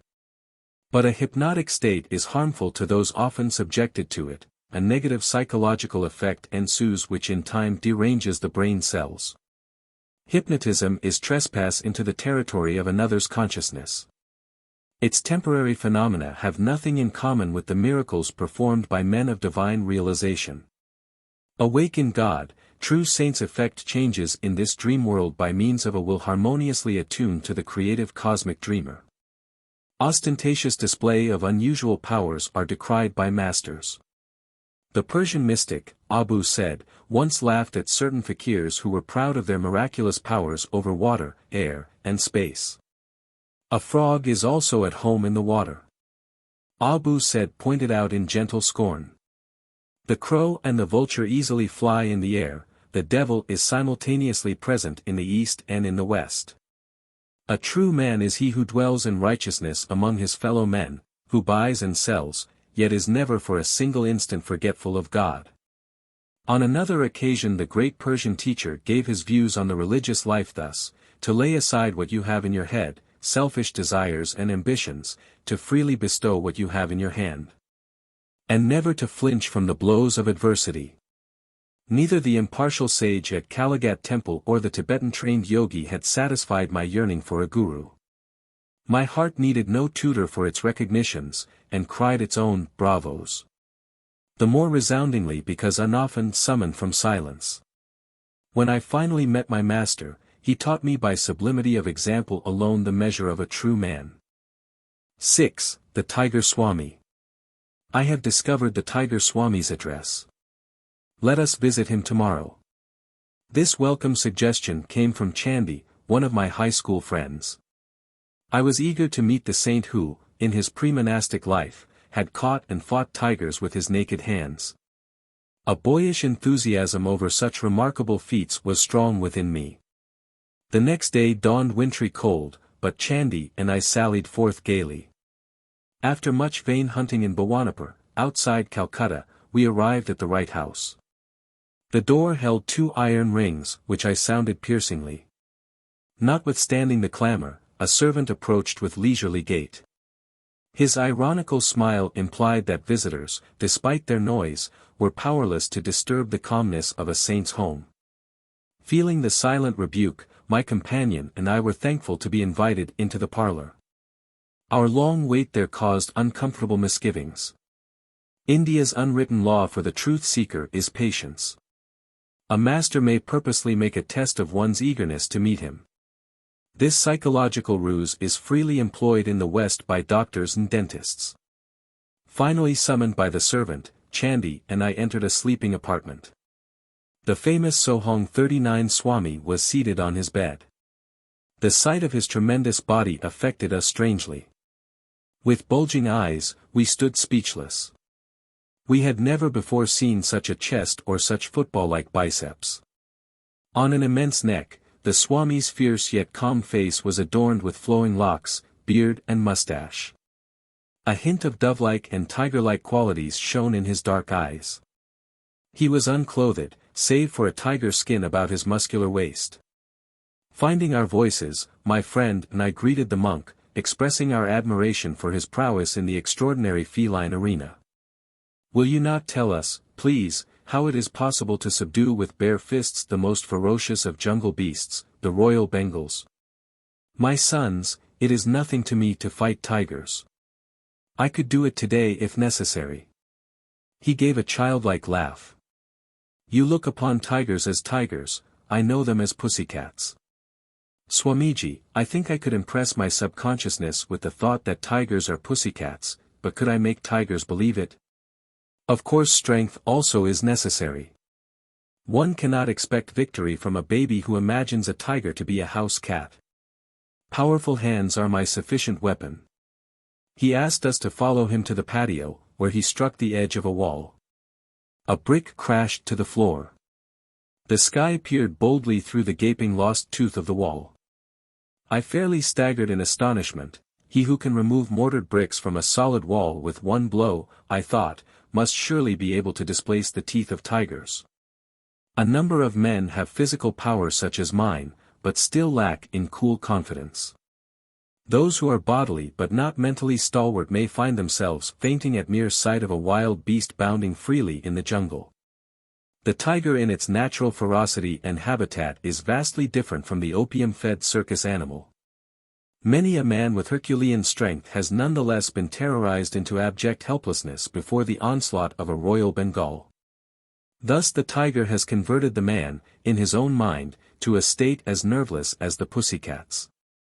It is possible for a man, owning a fairly strong body and an immensely strong determination, to turn the tables on the tiger, and force it to a conviction of pussycat defenselessness. How often I have done just that. I was quite willing to believe that the titan before me was able to perform the tiger-pussycat metamorphosis. He seemed in a didactic mood. Chandy and I listened respectfully. Mind is the wielder of muscles. The force of a hammer blow depends on the energy applied, the power expressed by a man's bodily instrument depends on his aggressive will and courage. The body is literally manufactured and sustained by mind. Through pressure of instincts from past lives, strengths or weaknesses percolate gradually into human consciousness. They express as habits, which in turn ossify into a desirable or an undesirable body. Outward frailty has mental origin. In a vicious circle, the habit-bound body thwarts the mind. If the master allows himself to be commanded by a servant, the latter becomes autocratic. The mind is similarly enslaved by submitting to bodily dictation. At our entreaty, the impressive Swami consented to tell us something of his own life. My earliest ambition was to fight tigers. My will was mighty, but my body was feeble. An ejaculation of surprise broke from me. It appeared incredible that this man, now with Atlantean shoulders, fit to bear, could ever have known weakness. It was by indomitable persistency in thoughts of health and strength that I overcame my handicap. I have every reason to extol the compelling mental vigor which I found to be the real subduer of royal Bengals. Do you think, revered Swami, that I could ever fight tigers? This was the first, and the last, time that the bizarre ambition ever visited my mind. Yes. He was smiling. But there are many kinds of tigers, some roam in jungles of human desires. No spiritual benefit accrues by knocking beasts unconscious. Rather be victor over the inner prowlers. May we hear, sir, how you changed from a tamer of wild tigers to a tamer of wild passions? The Tiger Swami fell into silence. Remoteness came into his gaze, summoning visions of bygone years. I discerned his slight mental struggle to decide whether to grant my request. Finally he smiled in acquiescence. When my fame reached a zenith, it brought the intoxication of pride. I decided not only to fight tigers but to display them in various tricks. My ambition was to force savage beasts to behave like domesticated ones. I began to perform my feats publicly, with gratifying success. One evening my father entered my room in pensive mood. "Son, I have words of warning. I would save you from coming ills, produced by the grinding wheels of cause and effect." "Are you a fatalist, father? Should superstition be allowed to discolor the powerful waters or my activities?" "I am no fatalist, son. But I believe in the just law of retribution, as taught in the Holy Scriptures. There is resentment against you in the jungle family. Sometime it may act to your cost. Father, you astonish me. You well know what tigers are beautiful but merciless. Even immediately after an enormous meal of some hapless creature, a tiger is fired with fresh lust at sight of new prey. It may be a joyous gazelle, frisking over the jungle grass. Capturing it and biting an opening in the soft throat, the malevolent beast tastes only a little of the mutely crying blood, and goes its wanton way. Tigers are the most contemptible of the jungle breed. Who knows? My blows may inject some slight sanity of consideration into their thick heads. I am headmaster in a forest finishing school, to teach them gentle manners. Please, father, think of me as tiger tamer and never as tiger killer. How could my good actions bring ill upon me?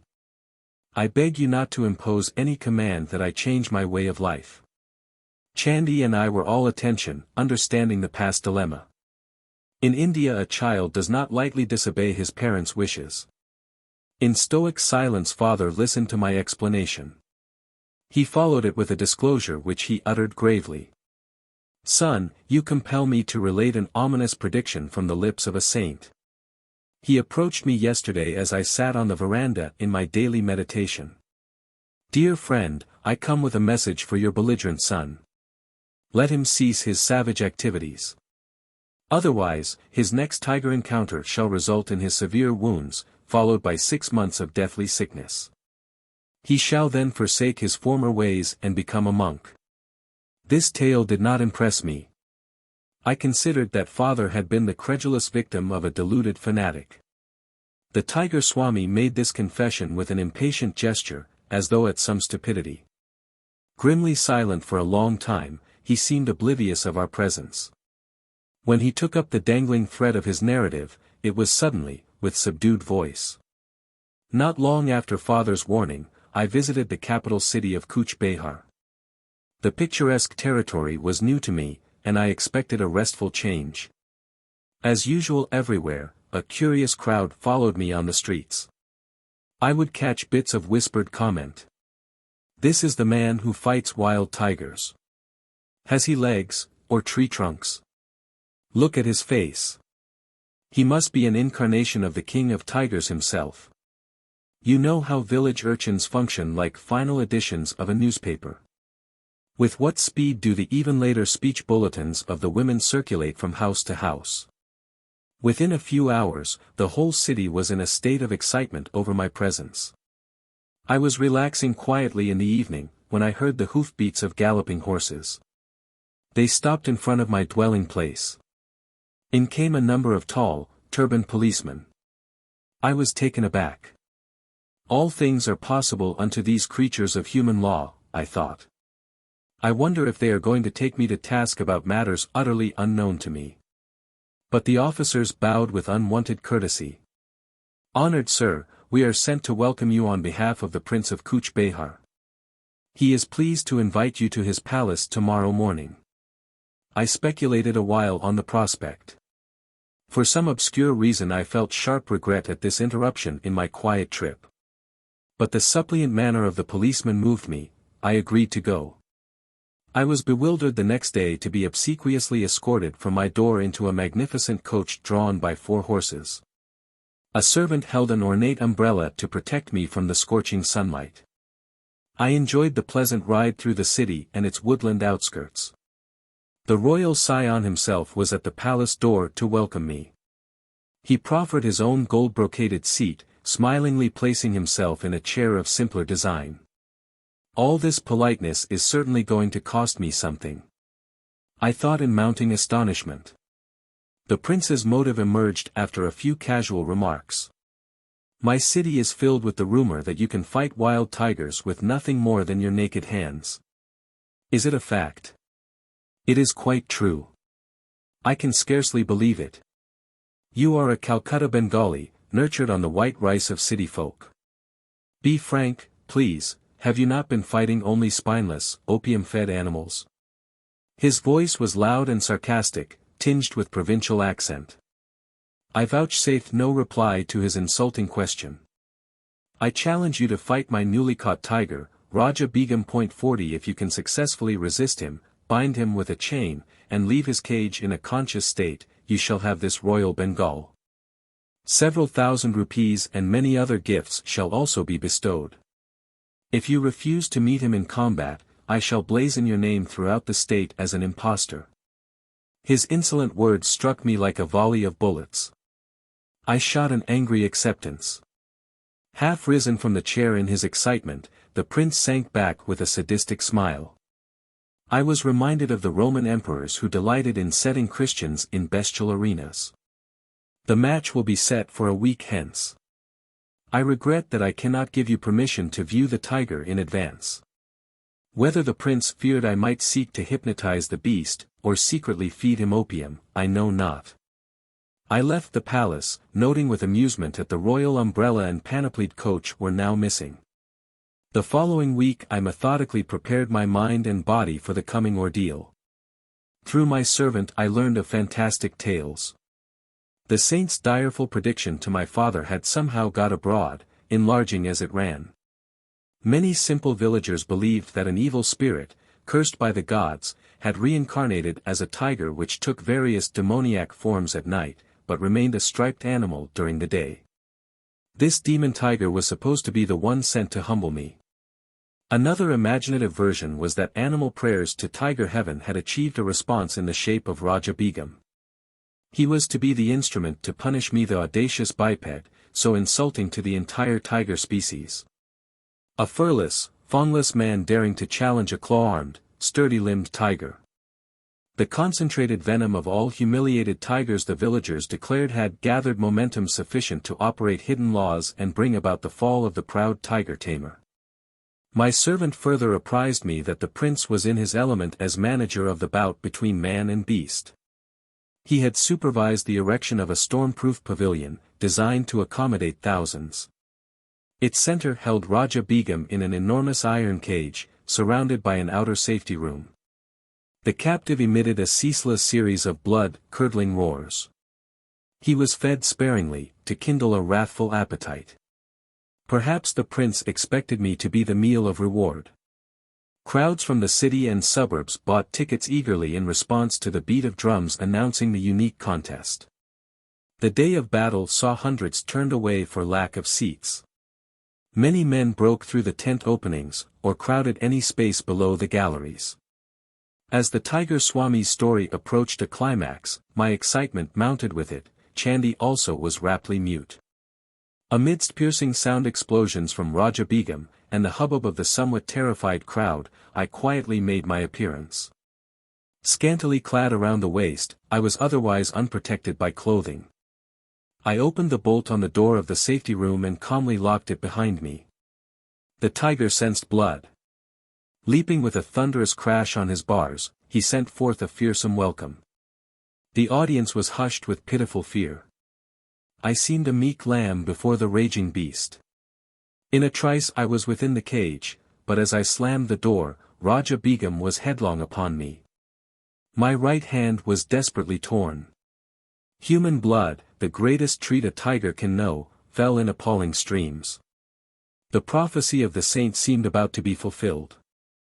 I rallied instantly from the shock of the first serious injury I had ever received. Banishing the sight of my gory fingers by thrusting them beneath my waistcloth, I swung my left arm in a bone-cracking blow. The beast reeled back, swirled around the rear of the cage, and sprang forward convulsively. My famous fistic punishment rained on his head. But Raja Begum's taste of blood had acted like the maddening first sip of wine to a dipsomaniac long deprived. Punctuated by deafening roar, the brute's assaults grew in fury. My inadequate defense of only one hand left me vulnerable before claws and fangs. But I dealt out dazing retribution. Mutually ensanguined, we struggled as to the death. The cage was pandemonium, as blood splashed in all directions, and blasts of pain and lethal lust came from the bestial throat. Shoot him! Kill the tiger! Shrieks arose from the audience. So fast did man and beast move, that a guard's bullet went amiss. I mustered all my will force, bellowed fiercely, and landed a final concussive blow. The tiger collapsed and lay quietly. Like a pussycat. I interjected. The Swami laughed in hearty appreciation, then continued the engrossing tale. Raja Begum was vanquished at last. His royal pride was further humbled. With my lacerated hands, I audaciously forced open his jaws. For a dramatic moment, I held my head within the yawning death trap. I looked around for a chain. Pulling one from a pile on the floor, I bound the tiger by his neck to the cage bars. In triumph I moved toward the door. But that fiend incarnate, Raja Begum, had stamina worthy of his supposed demoniac origin. With an incredible lunge, he snapped the chain and leaped on my back. My shoulder fast in his jaws, I fell violently. But in a trice I had him pinned beneath me. Under merciless blows, the treacherous animal sank into semi-consciousness. This time I secured him more carefully. Slowly I left the cage. I found myself in a new uproar, this time one of delight. The crowd's cheer broke as though from a single gigantic throat. Disastrously mauled, I had yet fulfilled the three conditions of the fight: stunning the tiger, binding him with a chain, and leaving him without requiring assistance for myself. In addition, I had so drastically injured and frightened the aggressive beast that he had been content to overlook the opportune prize of my head in his mouth. After my wounds were treated, I was honored and garlanded. Hundreds of gold pieces showered at my feet. The whole city entered a holiday period. Endless discussions were heard on all sides about my victory over one of the largest and most savage tigers ever seen. Raja Begum was presented to me, as promised, but I felt no elation. A spiritual change had entered my heart. It seemed that with my final exit from the cage I had also closed the door on my worldly ambitions. A woeful period followed. For 6 months I lay near death from blood poisoning. As soon as I was well enough to leave Cooch Behar, I returned to my native town. I know now that my teacher is the holy man who gave the wise warning. I humbly made this confession to my father. Oh, if I could only find him! My longing was sincere, for one day the saint arrived unheralded. Enough of tiger taming. He spoke with calm assurance. Come with me. I will teach you to subdue the beasts of ignorance roaming in jungles of the human mind. You are used to an audience, let it be a galaxy of angels, entertained by your thrilling mastery of yoga. I was initiated into the spiritual path by my saintly guru. He opened my soul doors, rusty and resistant with long disuse. Hand in hand, we soon set out for my training in the Himalayas. Chandi and I bowed at the Swami's feet, grateful for his vivid outline of a life truly cyclonic. I felt amply repaid for the long probationary wait in the cold parlor. 7. The Levitating Saint. I saw a yogi remain in the air, several feet above the ground, last night at a group meeting. My friend, Bhupendra Mohan Chowdhury, spoke impressively. I gave him an enthusiastic smile. Perhaps I can guess his name. Was it Baduri Mahasaya, of Upper Circular Road? Bhupendra nodded, a little crestfallen not to be a newsbearer. My inquisitiveness about saints was well known among my friends, they delighted in setting me on a fresh track. The yogi lives so close to my home that I often visit him. My words brought keen interest to Bhupendra's face, and I made a further confidence. I have seen him in remarkable feats. He has expertly mastered the various pranayamas 41 of the ancient eightfold yoga outlined by Patanjali. 42 Once Baduri Mahasaya performed the Bastrika pranayama before me with such amazing force that it seemed an actual storm had arisen in the room. Then he extinguished the thundering breath and remained motionless in a high state of superconsciousness. 43 The aura of peace after the storm was vivid beyond forgetting. I heard that the saint never leaves his home. Bhupendra's tone was a trifle incredulous. Indeed it is true. He has lived indoors for the past 20 years. He slightly relaxes his self-imposed rule at the times of our holy festivals, when he goes as far as his front sidewalk. The beggars gather there, because Saint Baduri is known for his tender heart. How does he remain in the air, defying the law of gravitation? A yogi's body loses its grossness after use of certain pranayamas. Then it will levitate or hop about like a leaping frog. Even saints who do not practice a formal yoga 44 have been known to levitate during a state of intense devotion to God. I would like to know more of this sage. Do you attend his evening meetings? Bhupendra's eyes were sparkling with curiosity. Yes, I go often. I am vastly entertained by the wit in his wisdom. Occasionally my prolonged laughter mars the solemnity of his gatherings. The saint is not displeased, but his disciples look daggers. On my way home from school that afternoon, I passed Baduri Mahasaya's cloister and decided on a visit. The yogi was inaccessible to the general public. A lone disciple, occupying the ground floor, guarded his master's privacy. The student was something of a martinet, he now inquired formally if I had an engagement. His guru put in an appearance just in time to save me from summary ejection. Let Mukunda come when he will. The sage's eyes twinkled. My rule of seclusion is not for my own comfort, but for that of others. Worldly people do not like the candor which shatters their delusions. Saints are not only rare but disconcerting. Even in scripture, they are often found embarrassing. I followed Baduri Mahasaya to his austere quarters on the top floor, from which he seldom stirred. Masters often ignore the panorama of the world's ado, out of focus till centered in the ages. The contemporaries of a sage are not alone those of the narrow present. Maharishi, 45 You are the first yogi I have known who always stays indoors. God plants his saints sometimes in unexpected soil, lest we think we may reduce him to a rule. The sage locked his vibrant body in the lotus posture. In his 70s, he displayed no unpleasing signs of age or sedentary life. Stalwart and straight, he was ideal in every respect. His face was that of a rishi, as described in the ancient texts. Noble-headed, abundantly bearded, he always sat firmly upright, his quiet eyes fixed on omnipresence. The saint and I entered the meditative state. After an hour, his gentle voice roused me. You go often into the silence, but have you developed Anubhava? 46 He was reminding me to love God more than meditation. Do not mistake the technique for the goal. He offered me some mangoes. With that good-humored wit that I found so delightful in his grave nature, he remarked, people in general are more fond of Jala Yoga, union with food, than of Dhyana Yoga, union with God. His yogic pun affected me uproariously. What a laugh you have! An affectionate gleam came into his gaze. His own face was always serious, yet touched with an ecstatic smile. His large, lotus eyes held a hidden divine laughter. Those letters come from far-off America. The sage indicated several thick envelopes on a table. I correspond with a few societies there whose members are interested in yoga. They are discovering India anew, with a better sense of direction than Columbus. I am glad to help them. The knowledge of yoga is free to all who will receive, like the ungarnishable daylight.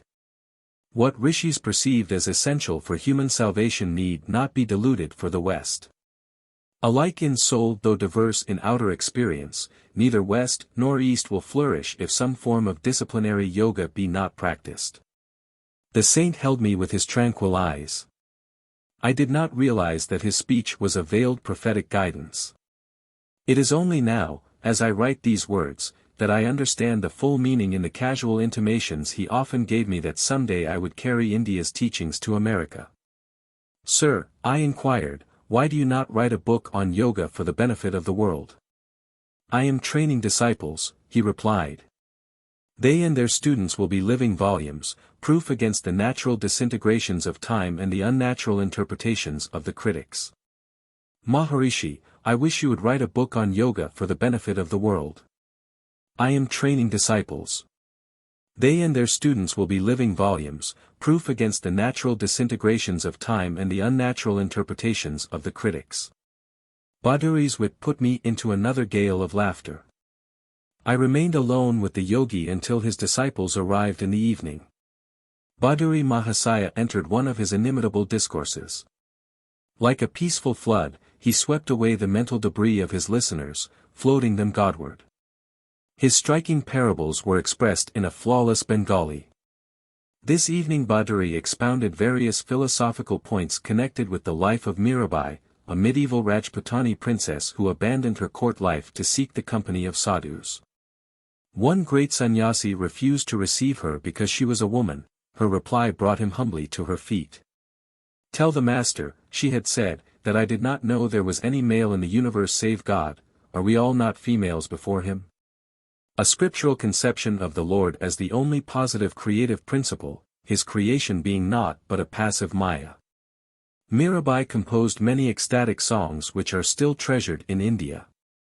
I translate one of them here. If by bathing daily God could be realized, sooner would I be a whale in the deep. If by eating roots and fruits he could be known, gladly would I choose the form of a goat. If the counting of rosaries uncovered him, I would say my prayers on mammoth beads. If bowing before stone images unveiled him, a flinty mountain I would humbly worship. If by drinking milk the Lord could be imbibed, many calves and children would know him. If abandoning one's wife would summon God, would not thousands be eunuchs? Mirabai knows that to find the Divine One, the only indispensable is love.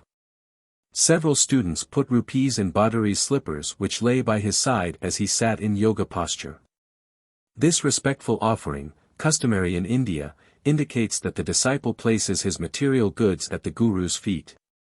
Grateful friends are only the Lord in disguise, looking after his own. Master, you are wonderful. A student, taking his leave, gazed ardently at the patriarchal sage. You have renounced riches and comforts to seek God and teach us wisdom. It was well known that Baduri Mahasaya had forsaken great family wealth in his early childhood, when single-mindedly he entered the yogic path.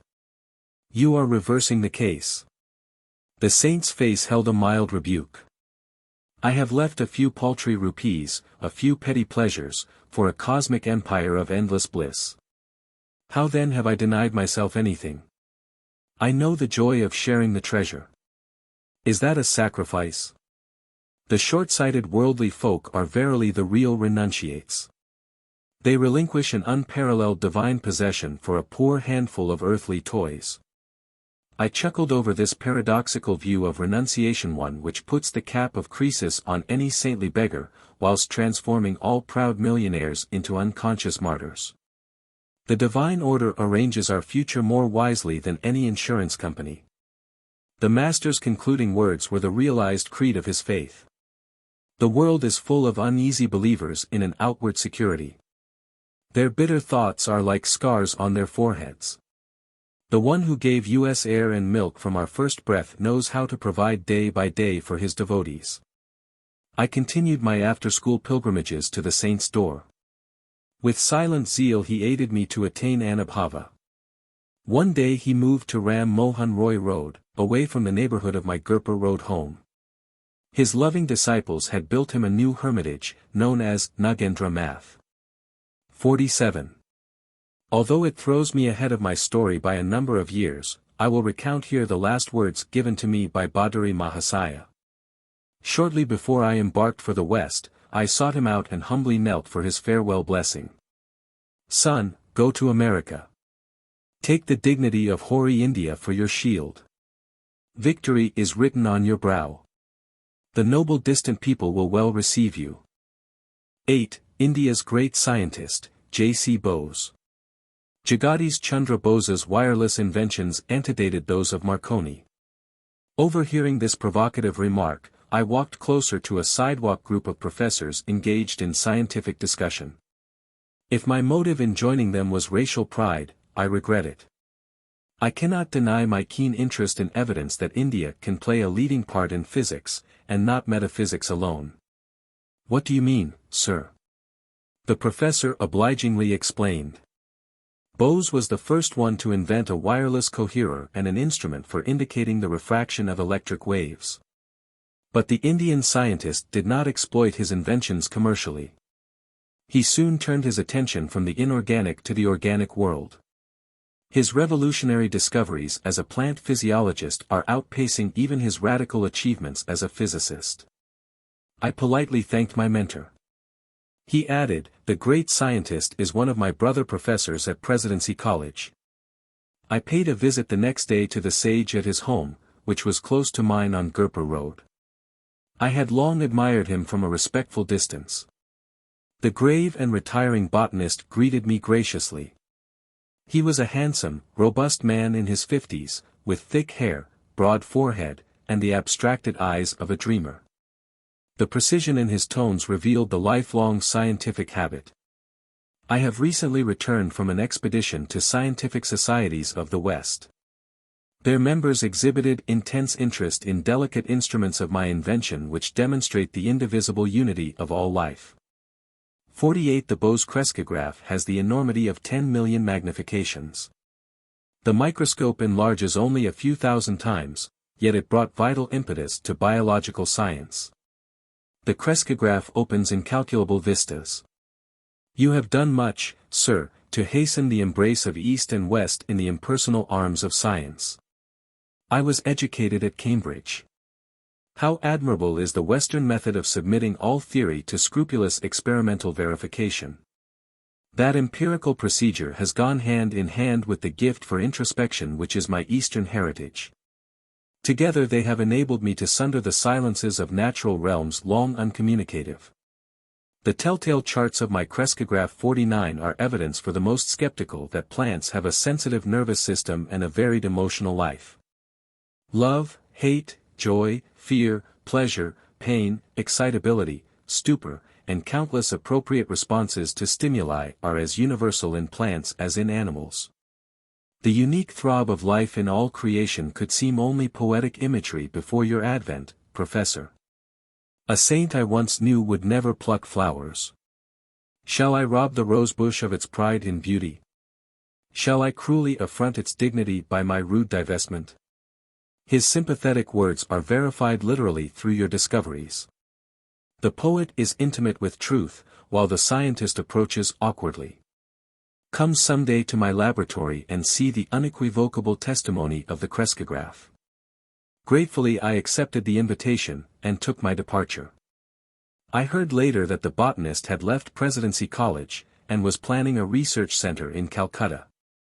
When the Bose Institute was opened, I attended the dedicatory services. Enthusiastic hundreds strolled over the premises.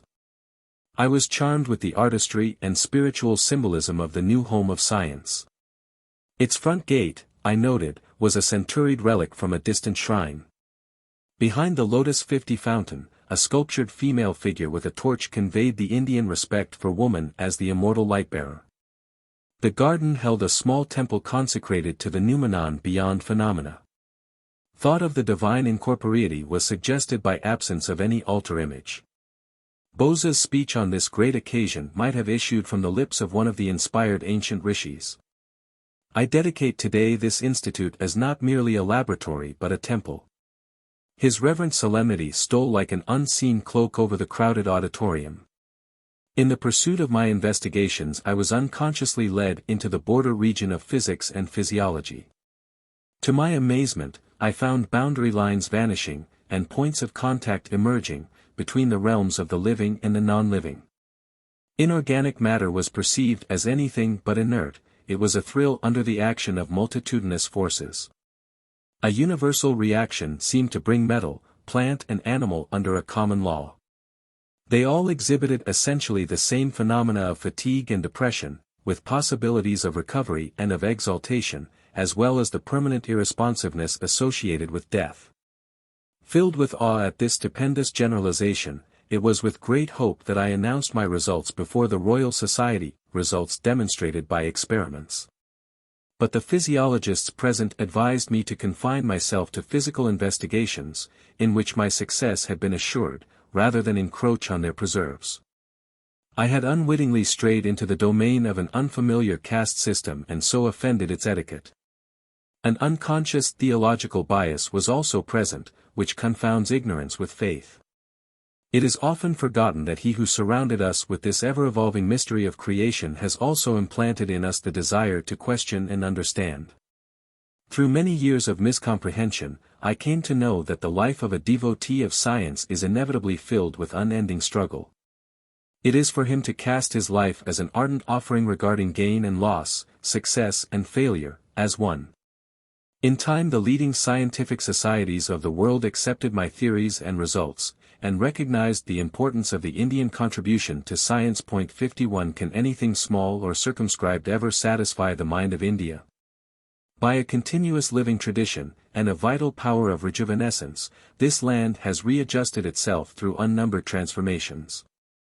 Indians have always arisen who, discarding the immediate and absorbing prize of the hour, have sought for the realization of the highest ideals in life not through passive renunciation, but through active struggle. The weakling who has refused the conflict, acquiring nothing, has had nothing to renounce. He alone who has striven and won can enrich the world by bestowing the fruits of his victorious experience.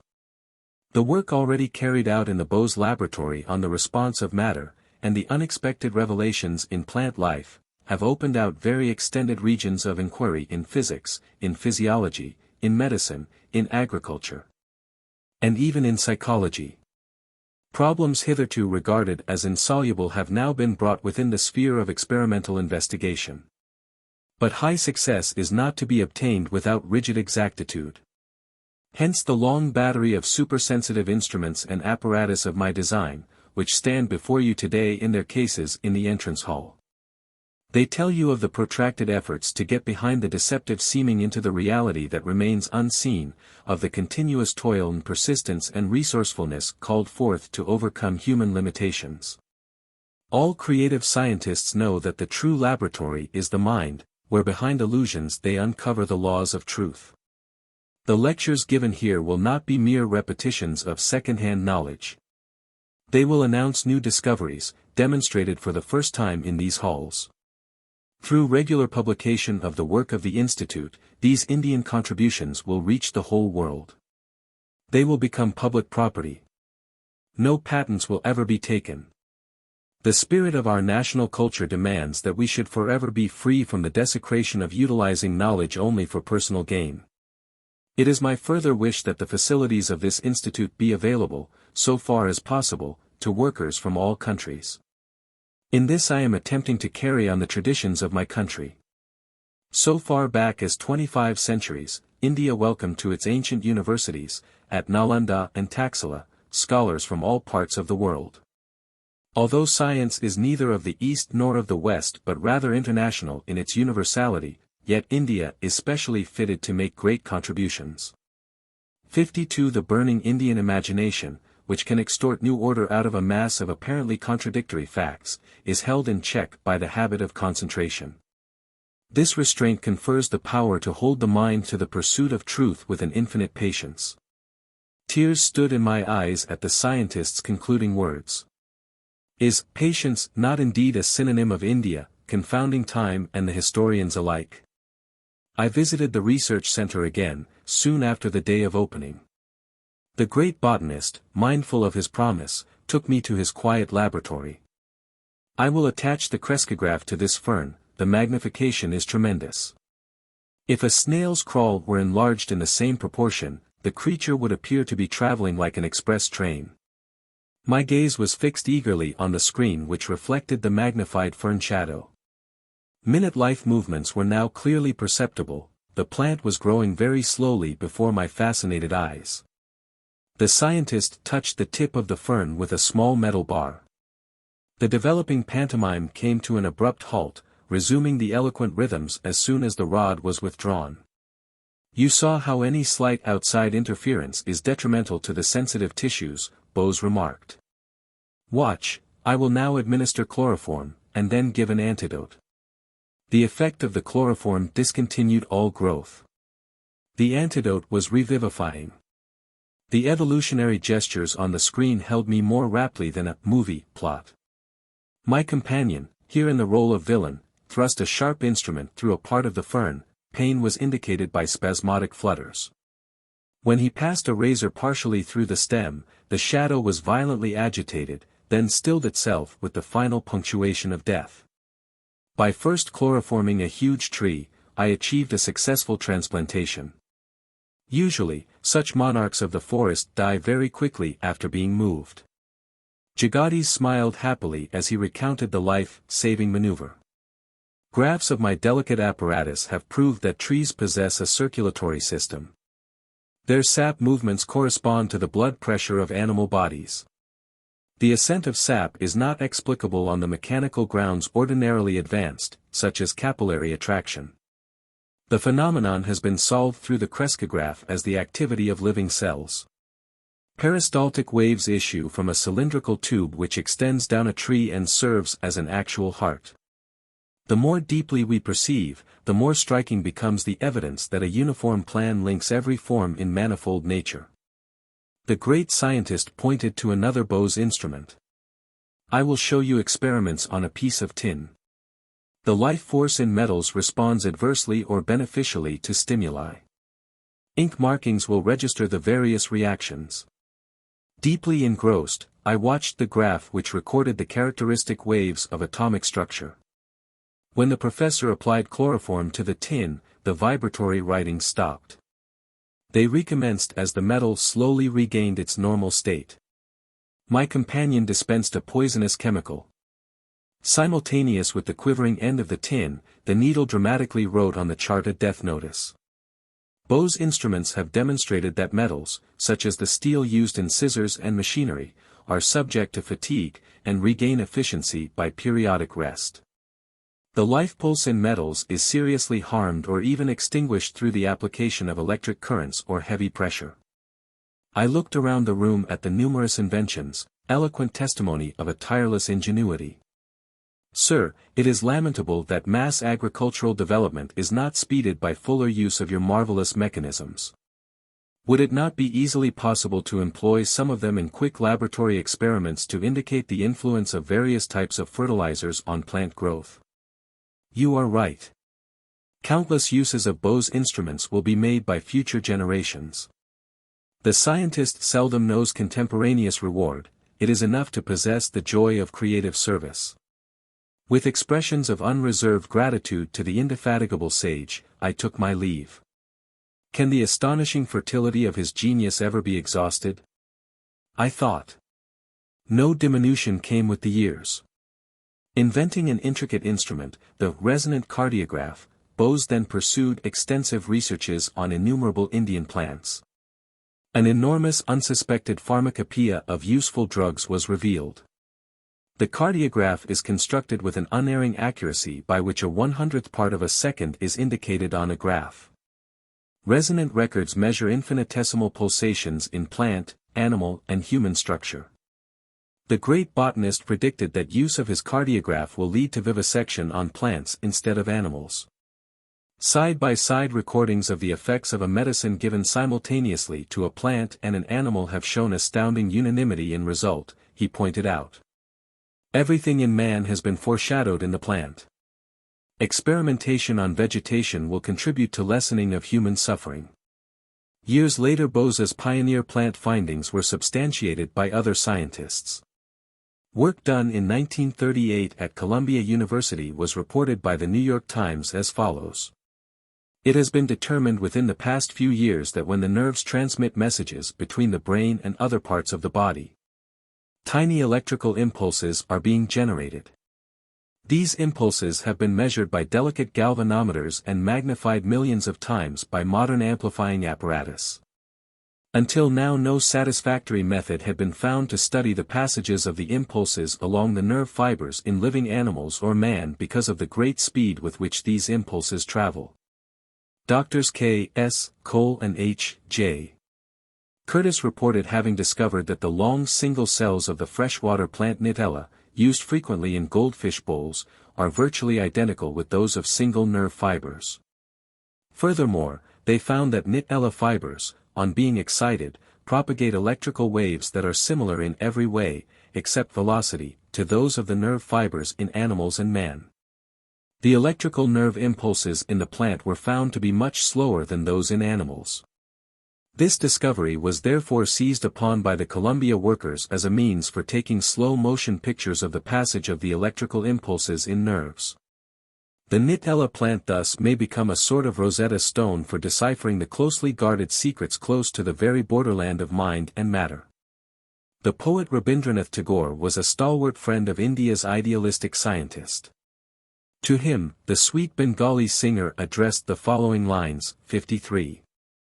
O hermit, call thou in the authentic words of that old hymn called Sama, rise.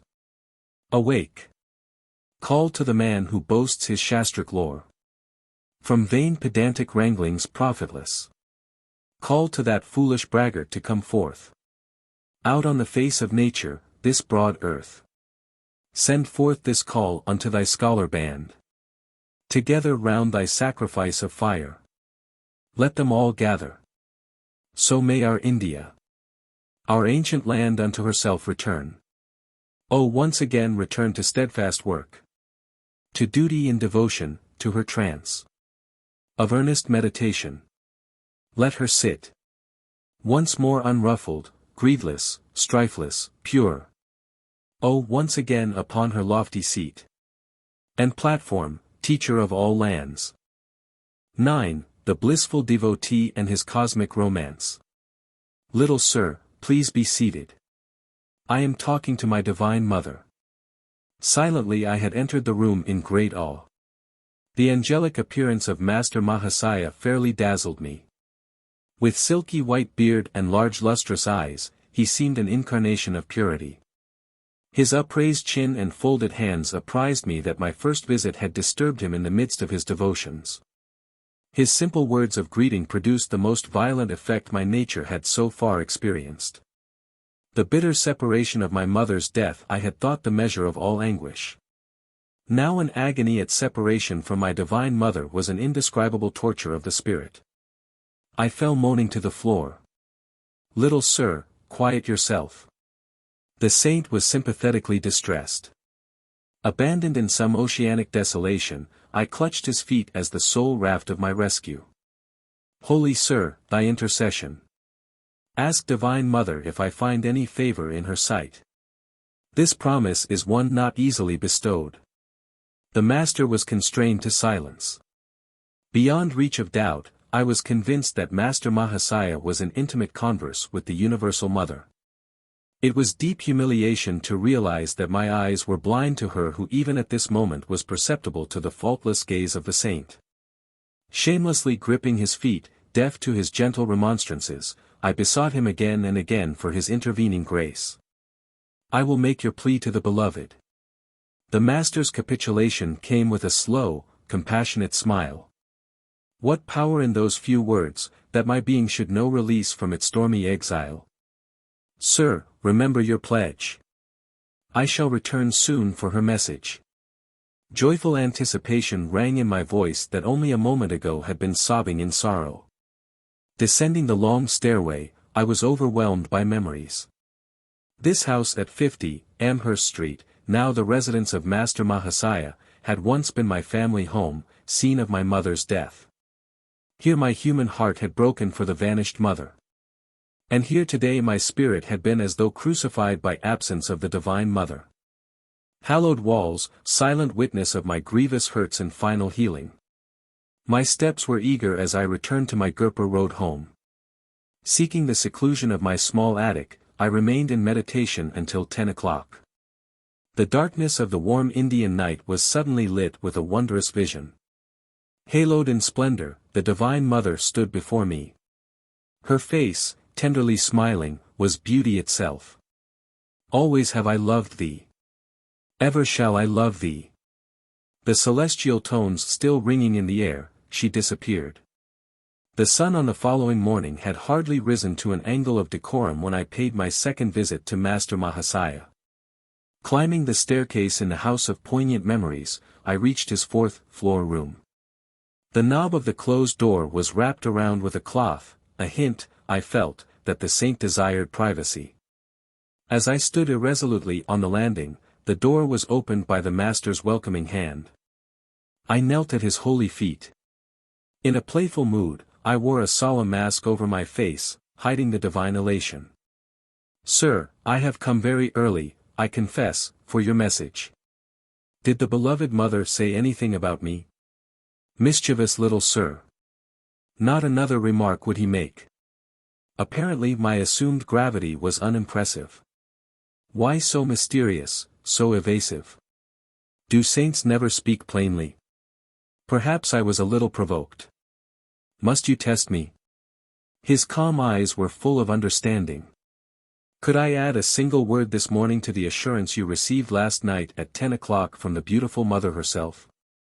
Master Mahasaya possessed control over the floodgates of my soul. Again I plunged prostrate at his feet. But this time my tears welled from a bliss, and not a pain, past bearing.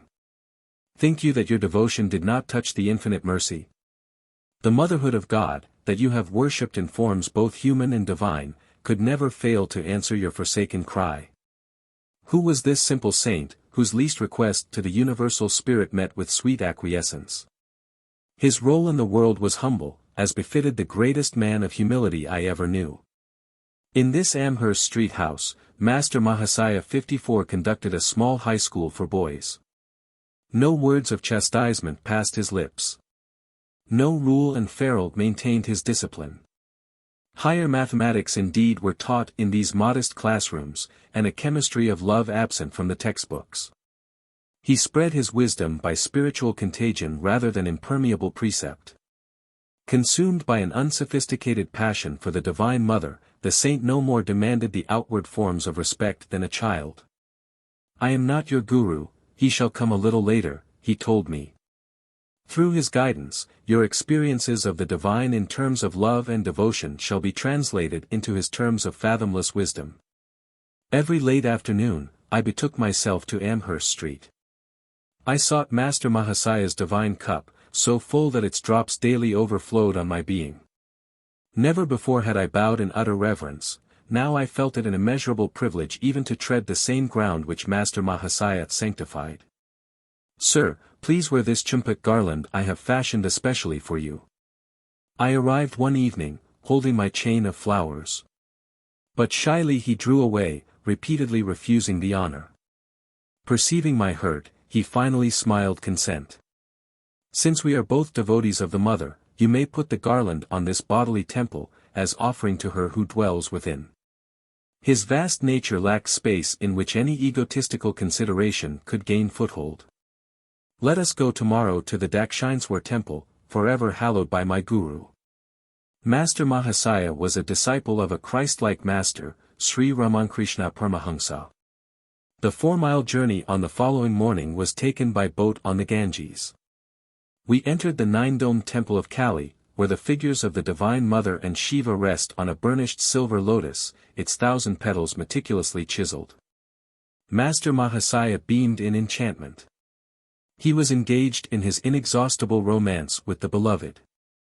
As he chanted her name, my enraptured heart seemed shattered into 1,000 pieces. We strolled later through the sacred precincts, halting in a tamarisk grove. The manna characteristically exuded by this tree was symbolic of the heavenly food Master Mahasaya was bestowing. His divine invocations continued. I sat rigidly motionless on the grass amid the pink feathery tamarisk flowers. Temporarily absent from the body, I soared in a supernal visit. This was the first of many pilgrimages to Dakshineswar with the holy teacher. From him I learned the sweetness of God in the aspect of Mother, or Divine Mercy. The childlike saint found little appeal in the Father aspect, or Divine Justice. Stern, exacting, mathematical judgment was alien to his gentle nature. He can serve as an earthly prototype for the very angels of heaven. I thought fondly, watching him one day at his prayers. Without a breath of censure or criticism, he surveyed the world with eyes long familiar with the primal purity. His body, mind, speech, and actions were effortlessly harmonized with his soul's simplicity. My master told me so. Shrinking from personal assertion, the saint ended any sage counsel with this invariable tribute. So deep was his identity with Sri Ramakrishna that Master Mahasaya no longer considered his thoughts as his own. Hand in hand, the saint and I walked one evening on the block of his school. My joy was dimmed by the arrival of a conceited acquaintance who burdened us with a lengthy discourse. I see this man doesn't please you. The saint's whisper to me was unheard by the egotist, spellbound by his own monologue. I have spoken to Divine Mother about it, she realizes our sad predicament. As soon as we get to yonder red house, she has promised to remind him of more urgent business. My eyes were glued to the sight of salvation. Reaching its red gate, the man unaccountably turned and departed, neither finishing his sentence nor saying goodbye. The assaulted air was comforted with peace. Another day found me walking alone near the Howrah railway station. I stood for a moment by a temple, silently criticizing a small group of men with drum and cymbals who were violently reciting a chant. How undevotionally they used the Lord's divine name in mechanical repetition, I reflected. My gaze was astonished by the rapid approach of Master Mahasaya. Sir, how come you here? The saint, ignoring my question, answered my thought. Isn't it true, little sir, that the beloved's name sounds sweet from all lips, ignorant or wise? He passed his arm around me affectionately. I found myself carried on his magic carpet to the merciful presence. Would you like to see some bioscopes? This question one afternoon from Master Mahasaya was mystifying. The term was then used in India to signify motion pictures. I agreed, glad to be in his company in any circumstances. A brisk walk brought us to the garden fronting Calcutta University. My companion indicated a bench near the Goldigi or pond. Let us sit here for a few minutes. My master always asked me to meditate whenever I saw an expanse of water. Here its placidity reminds us of the vast calmness of God. As all things can be reflected in water, so the whole universe is mirrored in the lake of the cosmic mind. So my Gurudeva often said. Soon we entered a university hall where a lecture was in progress. It proved abysmally dull, though varied occasionally by lantern slide illustrations, equally uninteresting. So this is the kind of bioscope the master wanted me to see. My thought was impatient, yet I would not hurt the saint by revealing boredom in my face. But he leaned toward me confidentially. "I see, little sir, that you don't like this bioscope. I have mentioned it to Divine Mother. She is in full sympathy with us both. She tells me that the electric lights will now go out, and won't be relit until we have a chance to leave the room." As his whisper ended, the hall was plunged into darkness. The professor's strident voice was stilled in astonishment, then remarked, "The electrical system of this hall appears to be defective." By this time, Master Mahasaya and I were safely across the threshold. Glancing back from the corridor, I saw that the scene of our martyrdom had again become illuminated. "Little sir, you were disappointed in that bioscope 55, but I think you will like a different one." The saint and I were standing on the sidewalk in front of the university building. He gently slapped my chest over the heart. A transforming silence ensued. Just as the modern talkies become inaudible motion pictures when the sound apparatus goes out of order, so the divine hand, by some strange miracle, stifled the earthly bustle. The pedestrians as well as the passing trolley cars, automobiles, bullock carts, and iron-wheeled hackney carriages were all in noiseless transit. As though possessing an omnipresent eye, I beheld the scenes which were behind me, and to each side, as easily as those in front. The whole spectacle of activity in that small section of Calcutta passed before me without a sound. Like a glow of fire dimly seen beneath a thin coat of ashes, a mellow luminescence permeated the panoramic view. My own body seemed nothing more than one of the many shadows, though it was motionless, while the others flitted mutely to and fro. Several boys, friends of mine, approached and passed on, though they had looked directly at me, it was without recognition. The unique pantomime brought me an inexpressible ecstasy. I drank deep from some blissful fount. Suddenly my chest received another soft blow from Master Mahasaya. The pandemonium of the world burst upon my unwilling ears. I staggered, as though harshly awakened from a gossamer dream. The transcendental wine removed beyond my reach. "Little sir, I see you found the second bioscope to your liking." The saint was smiling. I started to drop in gratitude on the ground before him. "You can't do that to me now, you know God is in your temple also. I won't let Divine Mother touch my feet through your hands." If anyone observed the unpretentious master and myself as we walked away from the crowded pavement, the onlooker surely suspected us of intoxication. I felt that the falling shades of evening were sympathetically drunk with God. When darkness recovered from its nightly swoon, I faced the new morning bereft of my ecstatic mood.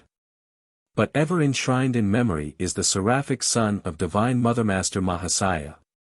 Trying with poor words to do justice to his benignity, I wonder if Master Mahasaya, and others among the deep-visioned saints whose paths crossed mine, knew that years later, in a western land, I would be writing about their lives as divine devotees. Their foreknowledge would not surprise me nor, I hope, my readers, who have come thus far with me. 10. I meet my master, Sri Yukteswar. Faith in God can produce any miracle except one passing an examination without study. Distastefully I closed the book I had picked up in an idle moment.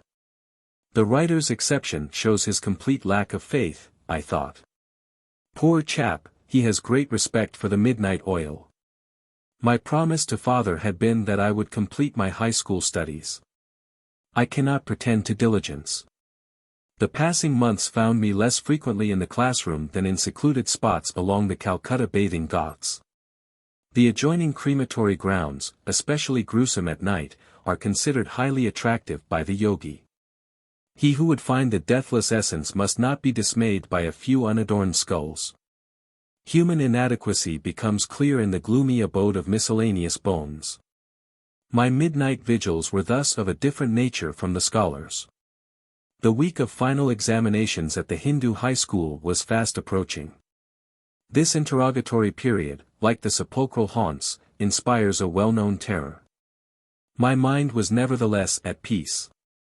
Braving the ghouls, I was exhuming a knowledge not found in lecture halls. But it lacked the art of Swami Pranabananda, who easily appeared in two places at one time. My educational dilemma was plainly a matter for the infinite ingenuity. This was my reasoning, though to many it seems illogic. The devotee's irrationality springs from 1,000 inexplicable demonstrations of God's instancy in trouble. Hello, Mukunda. I catch hardly a glimpse of you these days.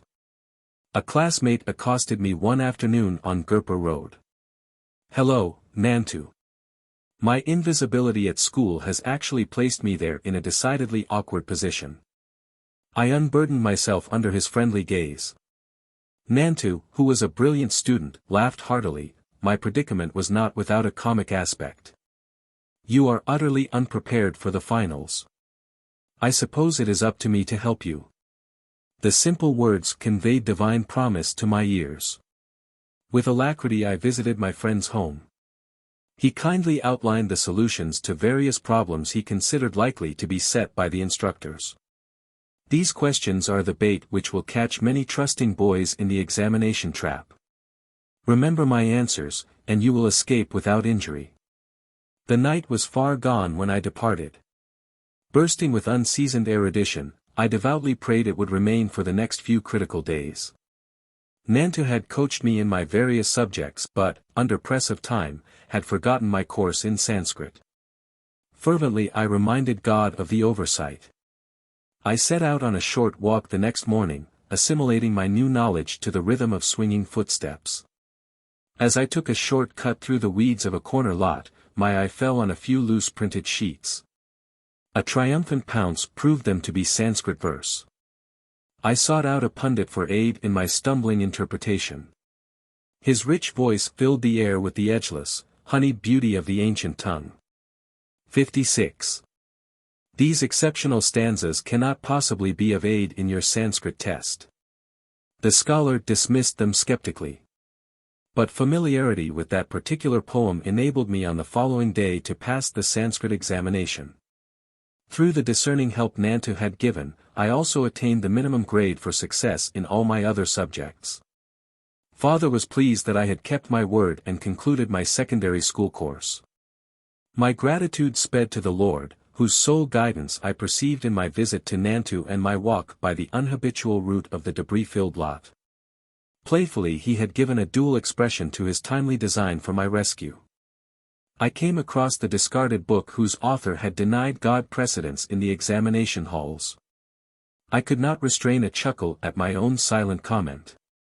It would only add to this fellow's confusion, if I were to tell him that divine meditation among the cadavers is a short-cut to a high school diploma. In my new dignity, I was now openly planning to leave home. Together with a young friend, Jitendra Mazumdar, 57, I decided to join a Mohammedan hermitage in Benares, and receive its spiritual discipline. A desolation fell over me one morning at thought of separation from my family. Since mother's death, my affection had grown especially tender for my two younger brothers, Sananda and Bishnu.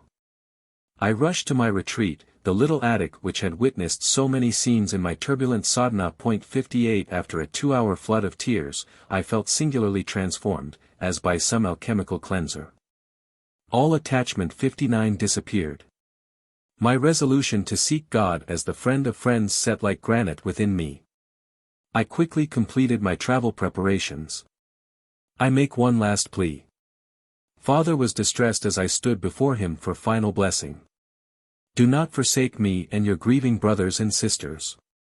Revered Father, how can I tell my love for you? But even greater is my love for the Heavenly Father, who has given me the gift of a perfect Father on earth. Let me go, that I someday return with a more divine understanding. With reluctant parental consent, I set out to join Jitendra, already in Benares at the hermitage. On my arrival the young head Swami, Dayananda, greeted me cordially. Tall and thin, of thoughtful mien, he impressed me favorably. His fair face had a Buddha-like composure. I was pleased that my new home possessed an attic, where I managed to spend the dawn and morning hours. The ashram members, knowing little of meditation practices, thought I should employ my whole time in organizational duties. They gave me praise for my afternoon work in their office. Don't try to catch God so soon. This ridicule from a fellow resident accompanied one of my early departures toward the attic. I went to Dayananda, busy in his small sanctum overlooking the Ganges. Swamiji, 60. I don't understand what is required of me here. I am seeking direct perception of God. Without him, I cannot be satisfied with affiliation or creed or performance of good works. The orange-robed ecclesiastic gave me an affectionate pat. Staging a mock rebuke, he admonished a few nearby disciples. Don't bother Mukunda. He will learn our ways. I politely concealed my doubt. The students left the room, not overly bent with their chastisement. Dayananda had further words for me. Mukunda, I see your father is regularly sending you money. Please return it to him, you require none here. A second injunction for your discipline concerns food. Even when you feel hunger, don't mention it. Whether famishment gleamed in my eye, I knew not. That I was hungry, I knew only too well. The invariable hour for the first hermitage meal was 12 noon. I had been accustomed in my own home to a large breakfast at 9 o'clock. The 3-hour gap became daily more interminable.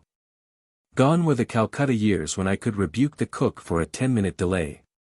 Now I try to control my appetite. One day I undertook a 24-hour fast. With double zest I awaited the following midday. Dayanandaji's train is late, we are not going to eat until he arrives. Jitendra brought me this devastating news. As gesture of welcome to the Swami, who had been absent for 2 weeks, many delicacies were in readiness.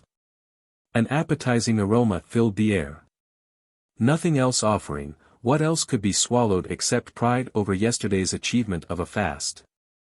Lord, hasten the train.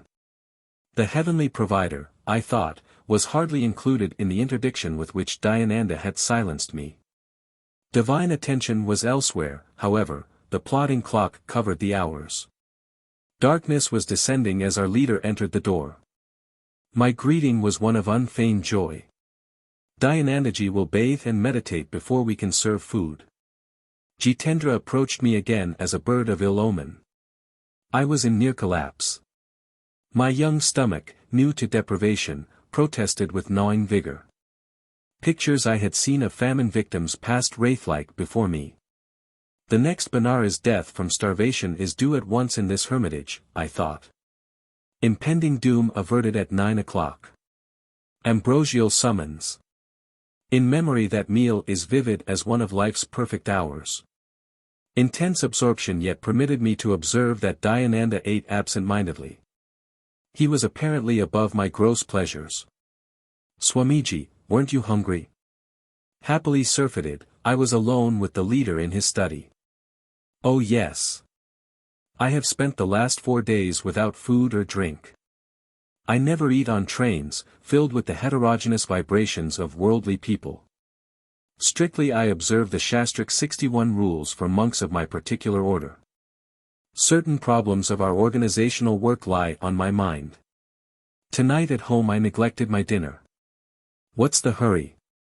Tomorrow I'll make it a point to have a proper meal. He laughed merrily. Shame spread within me like a suffocation. But the past day of my torture was not easily forgotten. I ventured a further remark. Swamiji, I am puzzled. Following your instruction, suppose I never ask for food, and nobody gives me any. I should starve to death. Die then. This alarming counsel split the air. Die if you must, Mukunda. Never admit that you live by the power of food and not by the power of God. He who has created every form of nourishment, he who has bestowed appetite, will certainly see that his devotee is sustained. Do not imagine that rice maintains you, or that money or men support you. Could they aid if the Lord withdraws your life breath? They are his indirect instruments merely. Is it by any skill of yours that food digests in your stomach? Use the sword of your discrimination, Mukunda. Cut through the chains of agency and perceive the single cause. I found his incisive words entering some deep marrow. Gone was an age-old delusion by which bodily imperatives outwit the soul. There and then I tasted the Spirit's all-sufficiency. In how many strange cities, in my later life of ceaseless travel, did occasion arise to prove the serviceability of this lesson in a Benares hermitage. The sole treasure which had accompanied me from Calcutta was the sadhu's silver amulet bequeathed to me by mother. Guarding it for years, I now had it carefully hidden in my ashram room. To renew my joy in the talismanic testimony, one morning I opened the locked box. The sealed covering untouched, lo! The amulet was gone. Mournfully I tore open its envelope and made unmistakably sure. It had vanished, in accordance with the sadhu's prediction, into the ether whence he had summoned it. My relationship with Dayananda's followers grew steadily worse. The household was alienated, hurt by my determined aloofness. My strict adherence to meditation on the very ideal for which I had left home and all worldly ambitions called forth shallow criticism on all sides. Torn by spiritual anguish, I entered the attic one dawn, resolved to pray until answer was vouchsafed. Merciful Mother of the Universe, teach me thyself through visions, or through a guru sent by thee. The passing hours found my sobbing pleas without response. Suddenly I felt lifted as though bodily to a sphere uncircumscribed. Thy Master cometh today. A divine womanly voice came from everywhere and nowhere. This supernal experience was pierced by a shout from a definite locale. A young priest nicknamed Habu was calling me from the downstairs kitchen.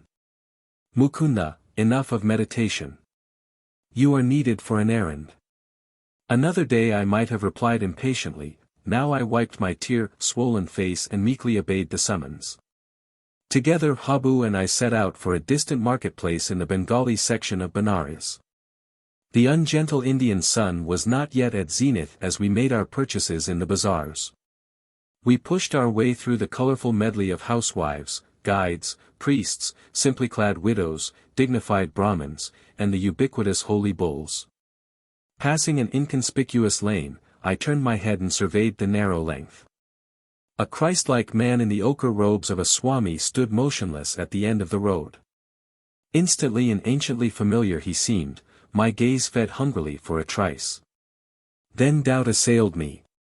You are confusing this wandering monk with someone known to you, I thought. Dreamer, walk on. After 10 minutes, I felt heavy numbness in my feet. As though turned to stone, they were unable to carry me farther. Laboriously I turned around, my feet regained normalcy. I faced the opposite direction, again the curious weight oppressed me. The saint is magnetically drawing me to him. With this thought, I heaped my parcels into the arms of Habu. He had been observing my erratic footwork with amazement, and now burst into laughter. What ails you? Are you crazy? My tumultuous emotion prevented any retort, I sped silently away. Retracing my steps as though wing-shod, I reached the narrow lane. My quick glance revealed the quiet figure, steadily gazing in my direction. A few eager steps and I was at his feet. Gurudev. 62 The divine face was none other than he of my thousand visions. These halcyon eyes, in leonine head with pointed beard and flowing locks, had oft peered through gloom of my nocturnal reveries, holding a promise I had not fully understood. O my own, you have come to me. My guru uttered the words again and again in Bengali, his voice tremulous with joy. How many years I have waited for you. We entered a oneness of silence, words seemed the rankest superfluities. Eloquence flowed in soundless chant from heart of master to disciple. With an antenna of irrefragable insight I sensed that my guru knew God, and would lead me to him. The obscuration of this life disappeared in a fragile dawn of prenatal memories. Dramatic time. Past, present, and future are its cycling scenes. This was not the first son to find me at these holy feet. My hand in his, my guru led me to his temporary residence in the Rana Mahal section of the city. His athletic figure moved with firm tread. Tall, erect, about 55 at this time, he was active and vigorous as a young man. His dark eyes were large, beautiful with plumbless wisdom. Slightly curly hair softened a face of striking power. Strength mingled subtly with gentleness. As we made our way to the stone balcony of a house overlooking the Ganges, he said affectionately, "I will give you my hermitages and all I possess. Sir, I come for wisdom and God contact. Those are your treasure troves I am after." The swift Indian twilight had dropped its half-curtain before my master spoke again. His eyes held unfathomable tenderness. "I give you my unconditional love." Precious words. A quarter-century elapsed before I had another auricular proof of his love. His lips were strange to ardor, silence became his oceanic heart. "Will you give me the same unconditional love?" He gazed at me with childlike trust. "I will love you eternally, Gurudiva. Ordinary love is selfish, darkly rooted in desires and satisfactions. Divine love is without condition, without boundary, without change. The flux of the human heart is gone forever at the transfixing touch of pure love." He added humbly, "If ever you find me falling from a state of God realization, please promise to put my head on your lap and help to bring me back to the cosmic beloved we both worship." He rose then in the gathering darkness and guided me to an inner room. As we ate mangoes and almond sweetmeats, he unobtrusively wove into his conversation an intimate knowledge of my nature. I was awestruck at the grandeur of his wisdom, exquisitely blended with an innate humility. "Do not grieve for your amulet. It has served its purpose." Like a divine mirror, my guru apparently had caught a reflection of my whole life. "The living reality of your presence, Master, is joy beyond any symbol. It is time for a change, inasmuch as you are unhappily situated in the hermitage." I had made no references to my life, they now seemed superfluous. By his natural, unemphatic manner, I understood that he wished no astonished ejaculations at his clairvoyance. "You should go back to Calcutta. Why exclude relatives from your love of humanity?" His suggestion dismayed me. My family was predicting my return, though I had been unresponsive to many pleas by letter. "Let the young bird fly in the metaphysical skies," Ananta had remarked. "His wings will tire in the heavy atmosphere. We shall yet see him swoop toward home, fold his pinions, and humbly rest in our family nest." This discouraging simile fresh in my mind, I was determined to do no swooping in the direction of Calcutta. "Sir, I am not returning home. But I will follow you anywhere. Please give me your address, and your name." "Swami Sri Yukteswar Giri. My chief hermitage is in Serampore, on Raigat Lane. I am visiting my mother here for only a few days." I wondered at God's intricate play with his devotees. Serampore is but 12 miles from Calcutta, yet in those regions I had never caught a glimpse of my guru. We had had to travel for our meeting to the ancient city of Kasi, Benares, hallowed by memories of Lahiri Mahasaya. Here too the feet of Buddha, Shankaracharya and other yogi Christs had blessed the soil. "You will come to me in 4 weeks. For the first time, Sri Yukteswar's voice was stern. "Now I have told my eternal affection, and have shown my happiness at finding you, that is why you disregard my request. The next time we meet, you will have to reawaken my interest, I won't accept you as a disciple easily. There must be complete surrender by obedience to my strict training." I remained obstinately silent. My guru easily penetrated my difficulty. "Do you think your relatives will laugh at you?" "I will not return." "You will return in 30 days. "Never." Bowing reverently at his feet, I departed without lightening the controversial tension. As I made my way in the midnight darkness, I wondered why the miraculous meeting had ended on an inharmonious note. The dual scales of Maya, that balance every joy with a grief. My young heart was not yet malleable to the transforming fingers of my guru. The next morning I noticed increased hostility in the attitude of the hermitage members. My days became spiked with invariable rudeness. In 3 weeks, Dayananda left the ashram to attend a conference in Bombay. Pandemonium broke over my hapless head. Mukunda is a parasite, accepting hermitage hospitality without making proper return. Overhearing this remark, I regretted for the first time that I had obeyed the request to send back my money to father. With heavy heart, I sought out my soul friend, Jitendra. I am leaving. Please convey my respectful regrets to Dayanandaji when he returns. I will leave also. My attempts to meditate here meet with no more favor than your own. Jitendra spoke with determination. I have met a Christ-like saint. Let us visit him in Serampore. And so the bird prepared to swoop perilously close to Calcutta. 11. Two penniless boys in Brindaban. It would serve you right if father disinherited you, Mukunda. How foolishly you are throwing away your life. An elder brother sermon was assaulting my ears. Jitendra and I, fresh from the train, a figure of speech merely, we were covered with dust, had just arrived at the home of Ananta, recently transferred from Calcutta to the ancient city of Agra. Brother was a supervising accountant for the Bengal-Nagpur Railway. You well know, Ananta, I seek my inheritance from the Heavenly Father. Money first, God can come later. Who knows? Life may be too long. God first, money is his slave. Who can tell? Life may be too short. My retort was summoned by the exigencies of the moment, and held no presentiment. Yet the leaves of time unfolded to early finality for Ananta. A few years later 63 he entered the land where banknotes avail neither first nor last. Wisdom from the hermitage, I suppose. But I see you have left Benares. Ananta's eyes gleamed with satisfaction. He yet hoped to secure my pinions in the family nest. My sojourn in Benares was not in vain. I found there everything my heart had been longing for. You may be sure it was not your pundit or his son. Ananta joined me in reminiscent laughter. He had had to admit that the Benares clairvoyant he selected was a short-sighted one. What are your plans, my wandering brother?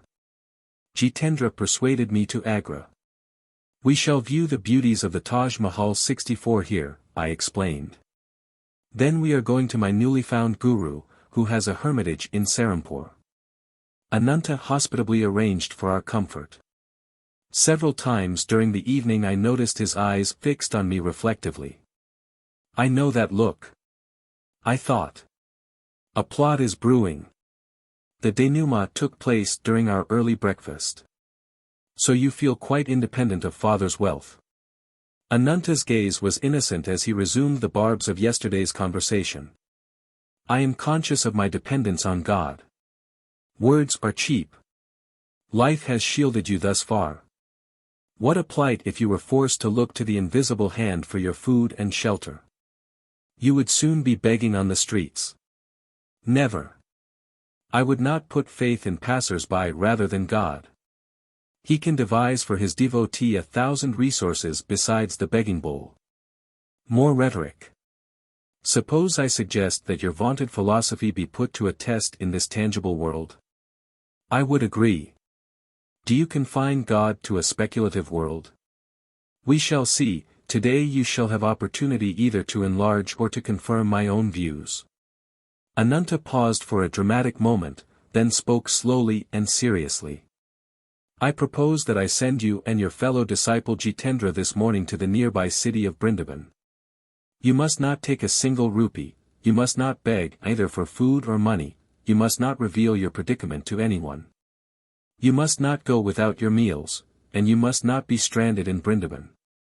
If you return to my bungalow here before 12 o'clock tonight, without having broken any rule of the test, I shall be the most astonished man in Agra. I accept the challenge. No hesitation was in my words or in my heart. Grateful memories flashed of the instant beneficence, my healing of deadly cholera through appeal to Lahiri Mahasaya's picture.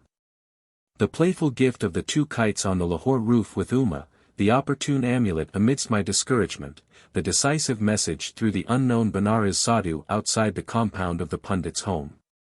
The vision of Divine Mother and her majestic words of love, her swift heat through Master Mahasaya to my trifling embarrassments, the last-minute guidance which materialized my high school diploma. And the ultimate boon, my living master from the mist of lifelong dreams. Never could I admit my philosophy unequal to any tussle on the world's harsh proving ground. Your willingness does you credit. I'll escort you to the train at once. Ananta turned to the open-mouthed Jitendra. You must go along as a witness and, very likely, a fellow victim. A half-hour later Jitendra and I were in possession of one-way tickets for our impromptu trip. We submitted, in a secluded corner of the station, to a search of our persons. Ananta was quickly satisfied that we were carrying no hidden hoard, our simple Dotas 65 concealed nothing more than was necessary. As faith invaded the serious realms of finance, my friend spoke protestingly. Ananta, give me 1 or 2 rupees as a safeguard. Then I can telegraph you in case of misfortune. Jitendra. My ejaculation was sharply reproachful. I will not proceed with the test if you take any money as final security. There is something reassuring about the clink of coins. Jitendra said no more as I regarded him sternly. Mukunda, I am not heartless. A hint of humility had crept into Ananta's voice. It may be that his conscience was smiting him, perhaps for sending 2 insolvent boys to a strange city, perhaps for his own religious skepticism. If by any chance or grace you pass successfully through the Brindaban ordeal, I shall ask you to initiate me as your disciple. This promise had a certain irregularity, in keeping with the unconventional occasion. The eldest brother in an Indian family seldom bows before his juniors, he receives respect and obedience second only to a father. But no time remained for my comment, our train was at point of departure.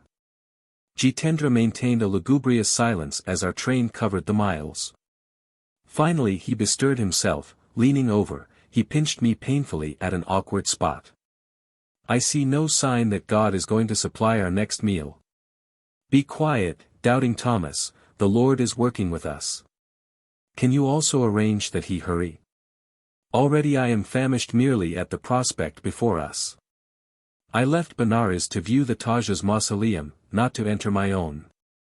Cheer up, Jitendra. Are we not to have our first glimpse of the sacred wonders of Brindaban? 66 I am in deep joy at thought of treading the ground hallowed by feet of Lord Krishna. The door of our compartment opened, 2 men seated themselves. The next train stop would be the last. Young lads, do you have friends in Brindaban? The stranger opposite me was taking a surprising interest. None of your business. Rudely, I averted my gaze. You are probably flying away from your families under the enchantment of the stealer of hearts. 67 I am of devotional temperament myself. I will make it my positive duty to see that you receive food, and shelter from this overpowering heat.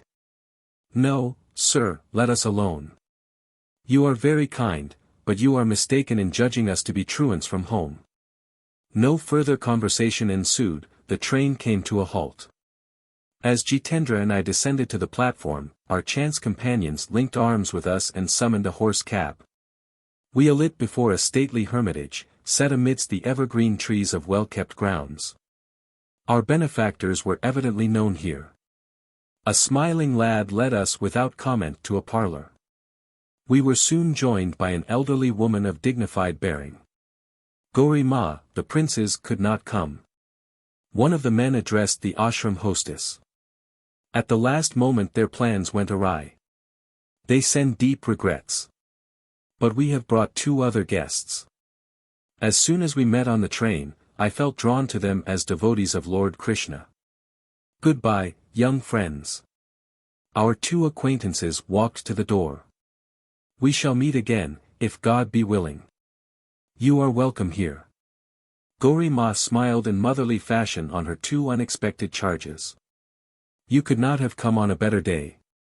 I was expecting 2 royal patrons of this hermitage. What a shame if my cooking had found none to appreciate it. These appetizing words had disastrous effect on Jitendra, he burst into tears.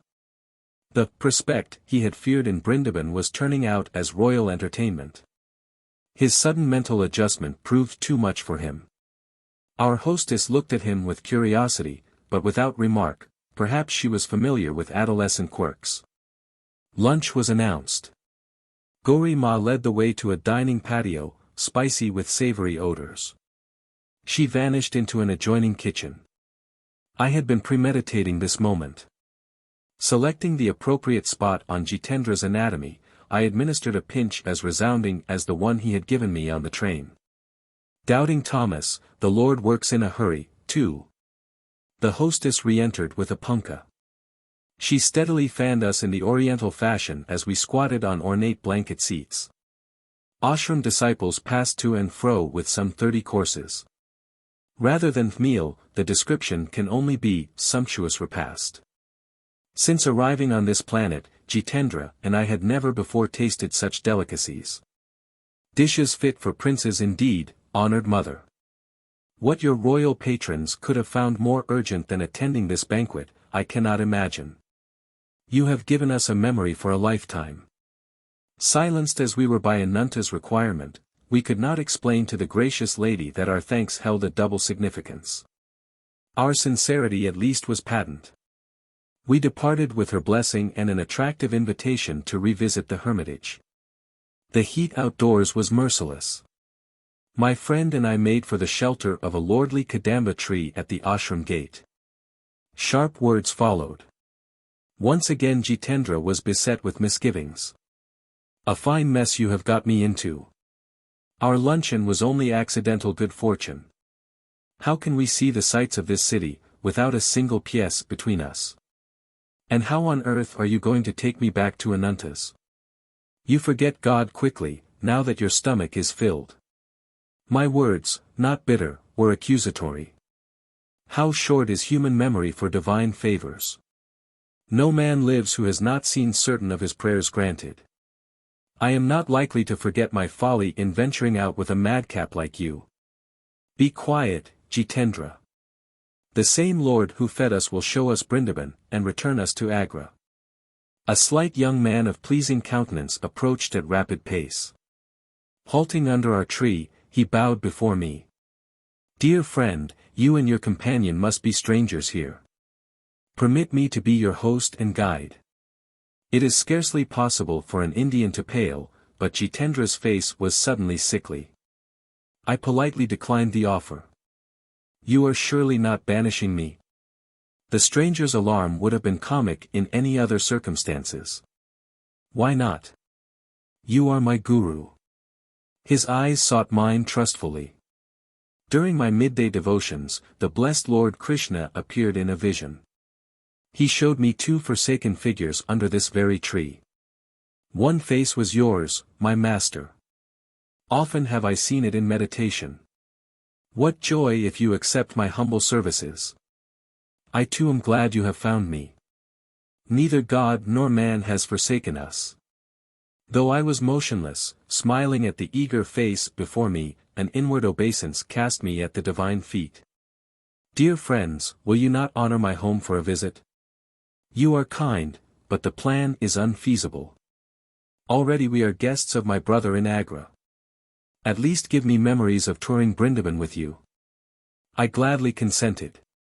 The young man, who said his name was Pratap Chatterjee, hailed a horse carriage. We visited Madana Mohana temple and other Krishna shrines. Night descended while we were at our temple devotions. Excuse me while I get Sandesh. 68 Pratap entered a shop near the railroad station. Jitendra and I sauntered along the wide street, crowded now in the comparative coolness. Our friend was absent for some time, but finally returned with gifts of many sweetmeats. Please allow me to gain this religious merit. Pratap smiled pleadingly as he held out a bundle of rupee notes and 2 tickets, just purchased, to Agra. The reverence of my acceptance was for the invisible hand. Scoffed at by Ananta, had its bounty not far exceeded necessity? We sought out a secluded spot near the station. Pratap, I will instruct you in the Kriya of Lahiri Mahasaya, the greatest yogi of modern times. His technique will be your guru. The initiation was concluded in a half hour. Kriya is your Chintamani, 69 I told the new student. The technique, which as you see is simple, embodies the art of quickening man's spiritual evolution. Hindu scriptures teach that the incarnating ego requires 1,000,000 years to obtain liberation from Maya. This natural period is greatly shortened through Kriya Yoga. Just as Jagadi's Chandra Bose has demonstrated that plant growth can be accelerated far beyond its normal rate, so man's psychological development can be also speeded by an inner science. Be faithful in your practice. You will approach the guru of all gurus.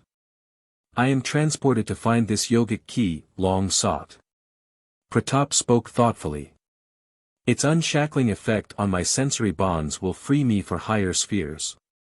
The vision today of Lord Krishna could only mean my highest good. We sat a while in silent understanding, then walked slowly to the station. Joy was within me as I boarded the train, but this was Jitendra's day for tears. My affectionate farewell to Pratap had been punctuated by stifled sobs from both my companions. The journey once more found Jitendra in a welter of grief. Not for himself this time, but against himself. How shallow my trust! My heart has been stone. Never in future shall I doubt God's protection. Midnight was approaching. The two Cinderellas, sent forth penniless, entered Ananta's bedroom. His face, as he had promised, was a study in astonishment. Silently I showered the table with rupees. Jitendra, the truth. Ananta's tone was jocular. Has not this youngster been staging a hold-up? But as the tale was unfolded, my brother turned sober, then solemn. The law of demand and supply reaches into subtler realms than I had supposed. Ananta spoke with a spiritual enthusiasm never before noticeable. I understand for the first time your indifference to the vaults and vulgar accumulations of the world. Late as it was, my brother insisted that he receive Diksha 70 into Kriya Yoga. The Guru Mukunda had to shoulder the responsibility of 2 unsought disciples in one day. Breakfast the following morning was eaten in a harmony absent the day before. I smiled at Jitendra. You shall not be cheated of the Taj. Let us view it before starting for Serampore. Bidding farewell to Ananta, my friend and I were soon before the glory of Agra, the Taj Mahal. White marble dazzling in the sun, it stands a vision of pure symmetry. The perfect setting is dark cypress, glossy lawn, and tranquil lagoon. The interior is exquisite with lace-like carvings inlaid with semi-precious stones. Delicate wreaths and scrolls emerge intricately from marbles, brown and violet. Illumination from the dome falls on the cenotaphs of Emperor Shah Jahan and Mumtaz Mahal, queen of his realm and his heart. Enough of sightseeing. I was longing for my guru. Jitendra and I were shortly traveling south by train toward Bengal. Mukunda, I have not seen my family in months. I have changed my mind, perhaps later I shall visit your master in Serampore. My friend, who may mildly be described as vacillating in temperament, left me in Calcutta. By local train I soon reached Serampore, 12 miles to the north. A throb of wonderment stole over me as I realized that 28 days had elapsed since the Benares meeting with my guru. You will come to me in 4 weeks. Here I was, heart pounding, standing within his courtyard on quiet Raigat Lane.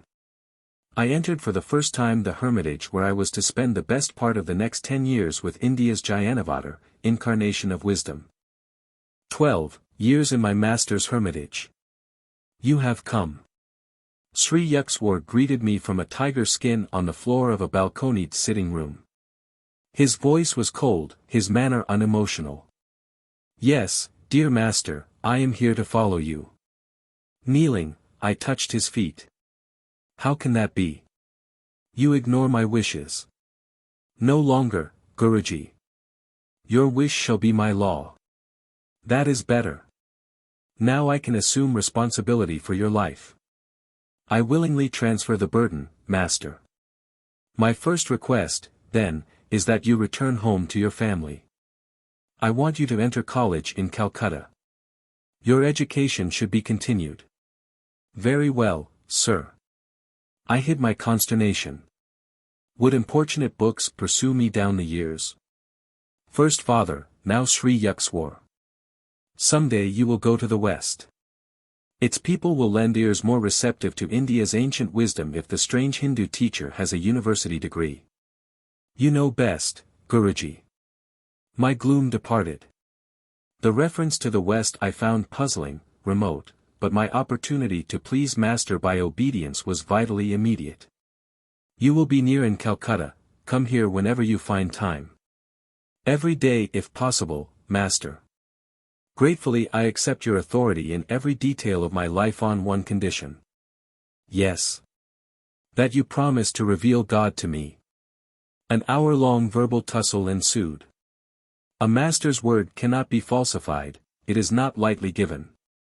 The implications in the pledge open out vast metaphysical vistas. A guru must be on intimate terms indeed with the Creator before he can obligate him to appear. I sensed Sri Yukteswar's divine unity, and was determined, as his disciple, to press my advantage. You are of exacting disposition.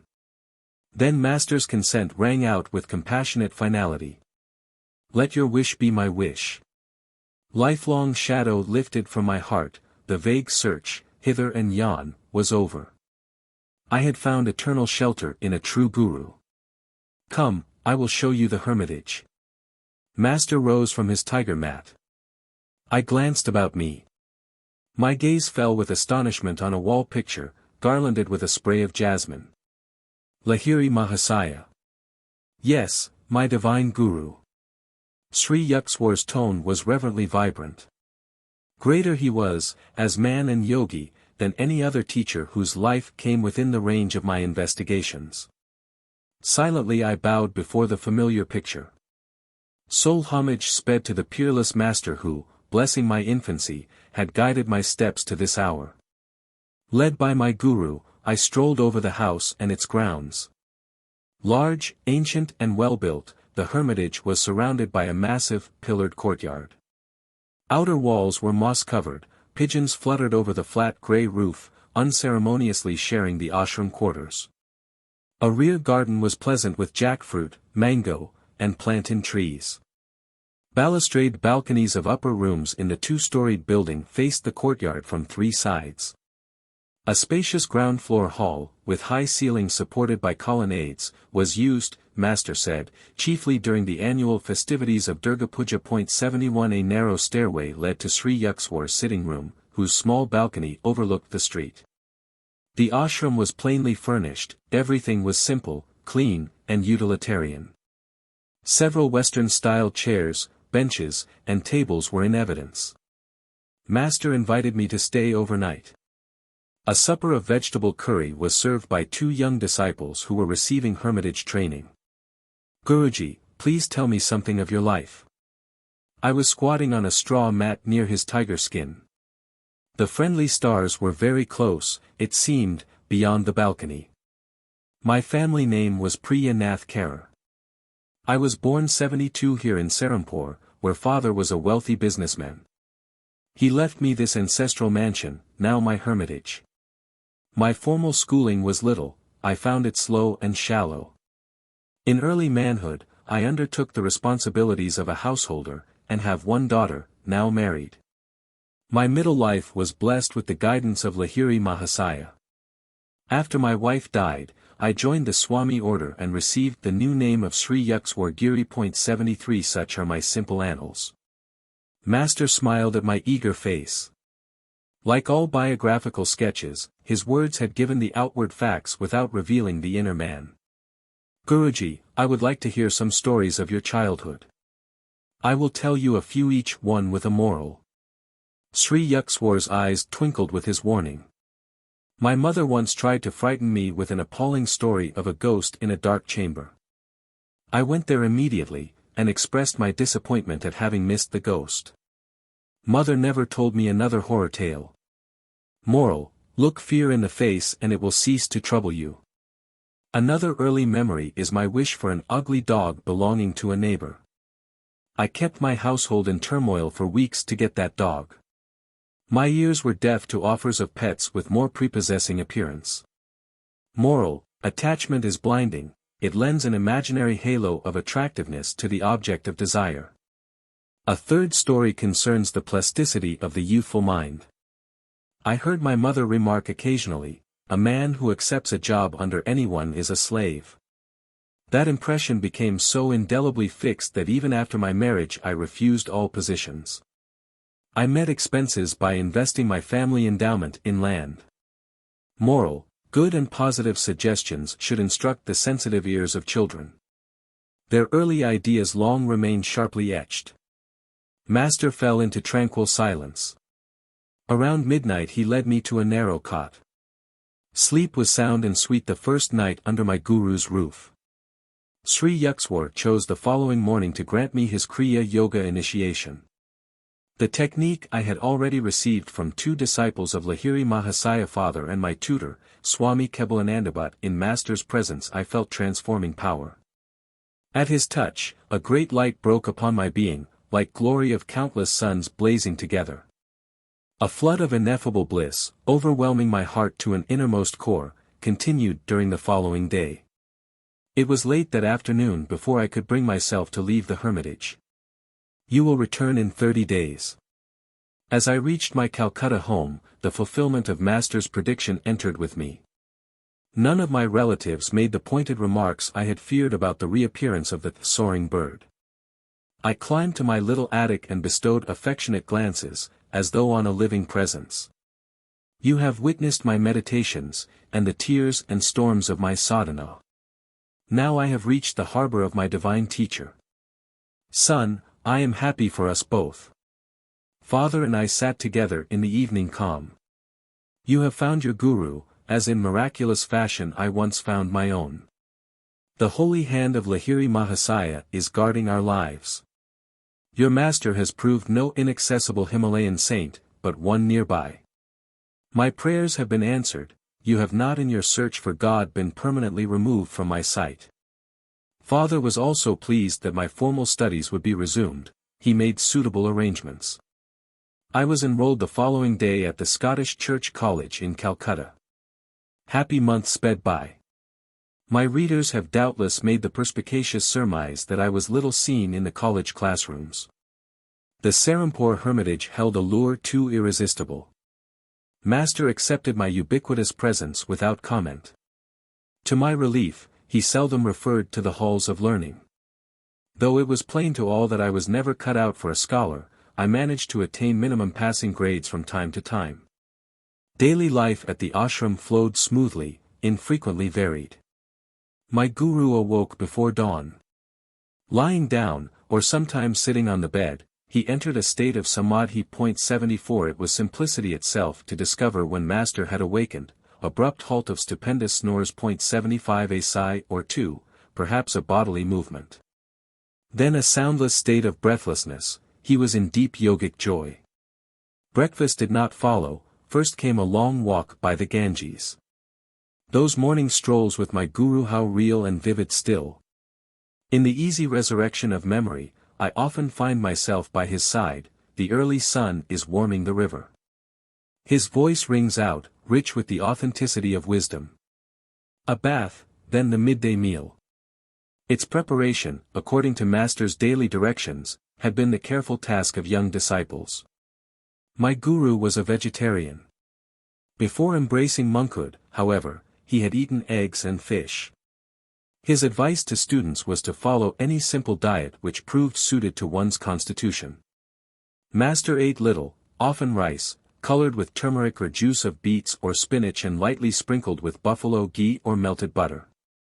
Another day he might have lentil dal or chana 76 curry with vegetables. For dessert, mangoes or oranges with rice pudding, or jackfruit juice. Visitors appeared in the afternoons. A steady stream poured from the world into the hermitage tranquility. Everyone found in Master an equal courtesy and kindness. To a man who has realized himself as a soul, not the body or the ego, the rest of humanity assumes a striking similarity of aspect. The impartiality of saints is rooted in wisdom. Masters have escaped Maya. Its alternating faces of intellect and idiocy no longer cast an influential glance. Sri Yukteswar showed no special consideration to those who happened to be powerful or accomplished, neither did he slight others for their poverty or illiteracy. He would listen respectfully to words of truth from a child, and openly ignore a conceited pundit. 8 o'clock was the supper hour, and sometimes found lingering guests.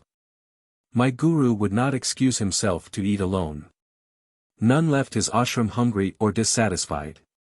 Sri Yukteswar was never at a loss, never dismayed by unexpected visitors. Scanty food would emerge a banquet under his resourceful direction. Yet he was economical, his modest funds went far. Be comfortable within your purse, he often said. Extravagance will buy you discomfort. Whether in the details of hermitage entertainment, or his building and repair work, or other practical concerns, Master manifested the originality of a creative spirit. Quiet evening hours often brought one of my guru's discourses, treasures against time. His every utterance was measured and chiseled by wisdom. A sublime self-assurance marked his mode of expression, it was unique. He spoke as none other in my experience ever spoke. His thoughts were weighed in a delicate balance of discrimination before he permitted them an outward garb. The essence of truth, all-pervasive with even a physiological aspect, came from him like a fragrant exudation of the soul. I was conscious always that I was in the presence of a living manifestation of God. The weight of his divinity automatically bowed my head before him. If late guests detected that Sri Yukteswar was becoming engrossed with the infinite, he quickly engaged them in conversation. He was incapable of striking a pose, or of flaunting his inner withdrawal. Always one with the Lord, he needed no separate time for communion. A self-realized master has already left behind the stepping stone of meditation. The flower falls when the fruit appears. But saints often cling to spiritual forms for the encouragement of disciples. As midnight approached, my guru might fall into a doze with the naturalness of a child. There was no fuss about bedding. He often lay down, without even a pillow, on a narrow davenport which was the background for his customary tiger-skin seat. A night-long philosophical discussion was not rare, any disciple could summon it by intensity of interest. I felt no tiredness then, no desire for sleep, Master's living words were sufficient. Oh, it is dawn. Let us walk by the Ganges. So ended many of my periods of nocturnal edification. My early months with Sri Yukteswar culminated in a useful lesson: how to outwit a mosquito. At home my family always used protective curtains at night.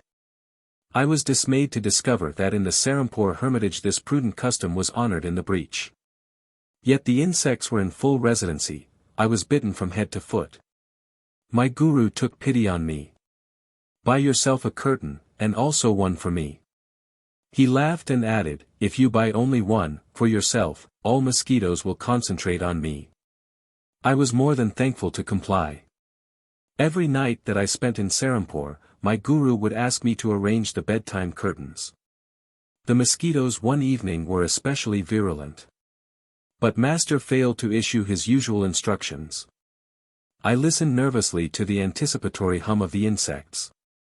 Getting into bed, I threw a propitiatory prayer in their general direction. A half-hour later, I coughed pretentiously to attract my guru's attention. I thought I would go mad with the bites and especially the singing drone as the mosquitoes celebrated bloodthirsty rites. No responsive stir from Master, I approached him cautiously. He was not breathing. This was my first observation of him in the yogic trance, it filled me with fright. His heart must have failed. I placed a mirror under his nose, no breath vapor appeared. To make doubly certain, for minutes I closed his mouth and nostrils with my fingers. His body was cold and motionless. In a daze, I turned toward the door to summon help. So. A budding experimentalist. My poor nose. Master's voice was shaky with laughter. Why don't you go to bed? Is the whole world going to change for you? Change yourself, be rid of the mosquito consciousness. Meekly I returned to my bed. Not one insect ventured near. I realized that my guru had previously agreed to the curtains only to please me, he had no fear of mosquitoes. His yogic power was such that he either could will them not to bite, or could escape to an inner invulnerability. He was giving me a demonstration, I thought. That is the yogic state I must strive to attain. A yogi must be able to pass into, and continue in, the superconsciousness, regardless of multitudinous distractions never absent from this earth. Whether in the buzz of insects or the pervasive glare of daylight, the testimony of the senses must be barred. Sound and sight come then indeed, but to worlds fairer than the banished Eden. 77. The instructive mosquitoes served for another early lesson at the ashram. It was the gentle hour of dusk. My guru was matchlessly interpreting the ancient texts. At his feet, I was in perfect peace. A rude mosquito entered the idol and competed for my attention. As it dug a poisonous hypodermic needle into my thigh, I automatically raised an avenging hand. Reprieve from impending execution.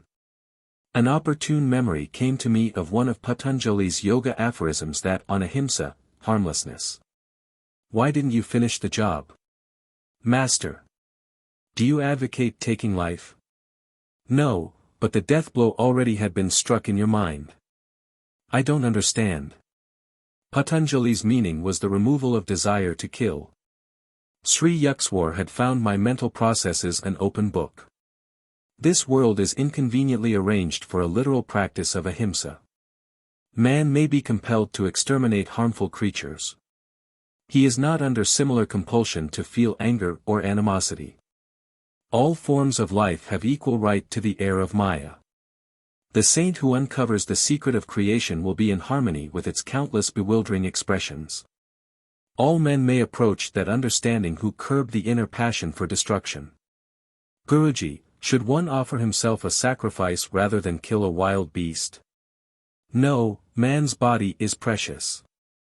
It has the highest evolutionary value because of unique brain and spinal centers. These enable the advanced devotee to fully grasp and express the loftiest aspects of divinity. No lower form is so equipped. It is true that one incurs the debt of a minor sin if he is forced to kill an animal or any living thing. But the Vedas teach that wanton loss of a human body is a serious transgression against the karmic law. I sighed in relief. Scriptural reinforcement of one's natural instincts is not always forthcoming. It so happened that I never saw Master at close quarters with a leopard or a tiger. But a deadly cobra once confronted him, only to be conquered by my guru's love. This variety of snake is much feared in India, where it causes more than 5,000 deaths annually. The dangerous encounter took place at Puri, where Sri Yukteswar had a second hermitage, charmingly situated near the Bay of Bengal. Prafulla, a young disciple of later years, was with Master on this occasion. We were seated outdoors near the ashram, Prafulla told me. A cobra appeared nearby, a 4-foot length of sheer terror. Its hood was angrily expanded as it raced toward us. My guru gave a welcoming chuckle, as though to a child. I was beside myself with consternation to see Master engage in a rhythmical clapping of hands. 78 He was entertaining the dread visitor. I remained absolutely quiet, inwardly ejaculating what fervent prayers I could muster. The serpent, very close to my guru, was now motionless, seemingly magnetized by his caressing attitude. The frightful hood gradually contracted. The snake slithered between Master's feet and disappeared into the bushes. Why my guru would move his hands, and why the cobra would not strike them, were inexplicable to me then, Prafulla concluded. I have since come to realize that my divine Master is beyond fear of hurt from any living creature. One afternoon during my early months at the ashram, found Sri Yukteswar's eyes fixed on me piercingly. You are too thin, Mukunda. His remark struck a sensitive point. That my sunken eyes and emaciated appearance were far from my liking was testified to by rows of tonics in my room at Calcutta. Nothing availed, chronic dyspepsia had pursued me since childhood. My despair reached an occasional zenith when I asked myself if it were worthwhile to carry on this life with a body so unsound. Medicines have limitations, the creative life force has none. Believe that, you shall be well and strong. Sri Yukteswar's words aroused a conviction of personally applicable truth which no other healer, and I had tried many, had been able to summon within me. Day by day, behold, I waxed. 2 weeks after Master's hidden blessing, I had accumulated the invigorating weight which eluded me in the past. My persistent stomach ailments vanished with a lifelong permanency. On later occasions I witnessed my guru's instantaneous divine healings of persons suffering from ominous disease, tuberculosis, diabetes, epilepsy, or paralysis. Not one could have been more grateful for his cure than I was at sudden freedom from my cadaverous aspect. Years ago, I too was anxious to put on weight, Sri Yukteswar told me.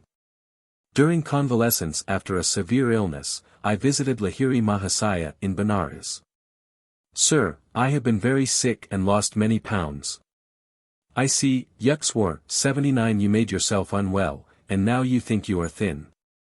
This reply was far from the one I had expected. My guru, however, added encouragingly. Let me see, I am sure you ought to feel better tomorrow. Taking his words as a gesture of secret healing toward my receptive mind, I was not surprised the next morning at a welcome accession of strength. I sought out my master and exclaimed exultingly, Sir, I feel much better today. Indeed. Today you invigorate yourself. No, master. I protested. It was you who helped me. This is the first time in weeks that I have had any energy. Oh yes. Your malady has been quite serious. Your body is frail yet. Who can say how it will be tomorrow? The thought of possible return of my weakness brought me a shudder of cold fear.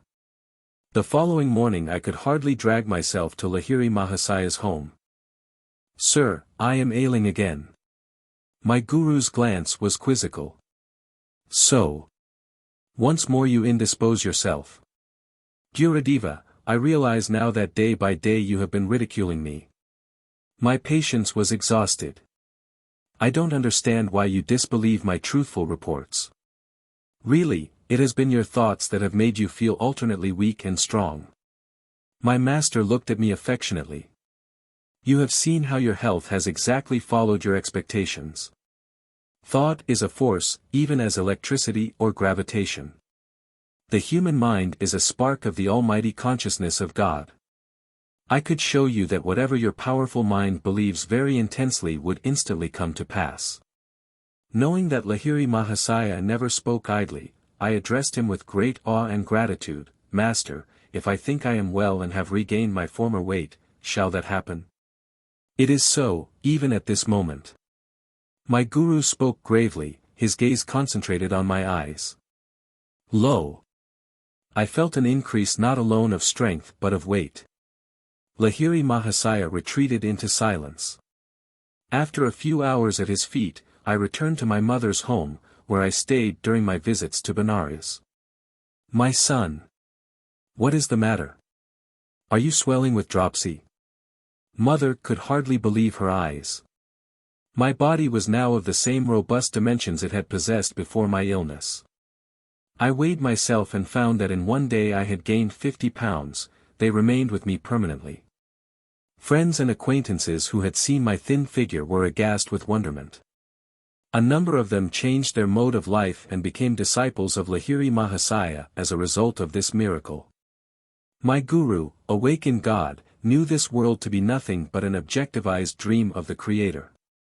Because he was completely aware of his unity with the divine dreamer, Lahiri Mahasaya could materialize or dematerialize or make any change he wished in the cosmic vision. 80.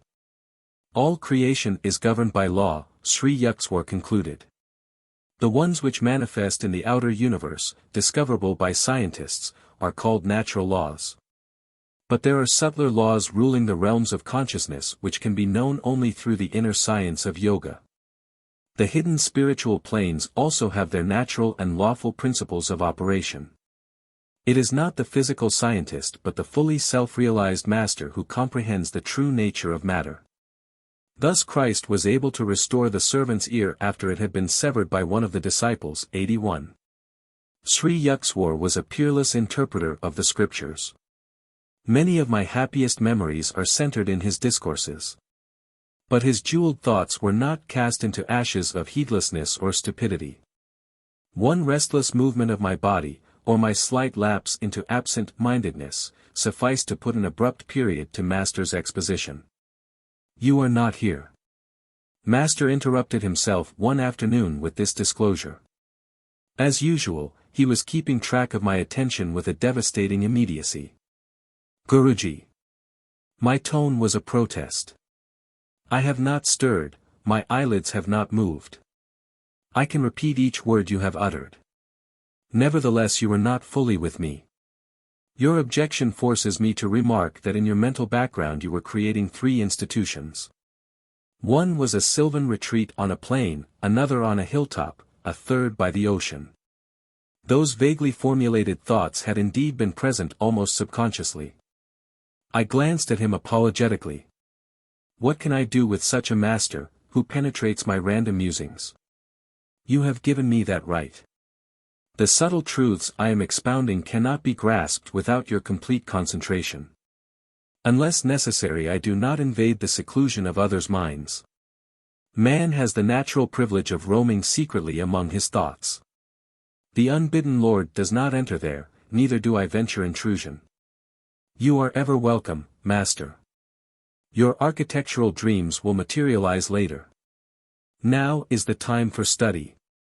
Thus incidentally my guru revealed in his simple way the coming of 3 great events in my life. Since early youth I had had enigmatic glimpses of 3 buildings, each in a different setting.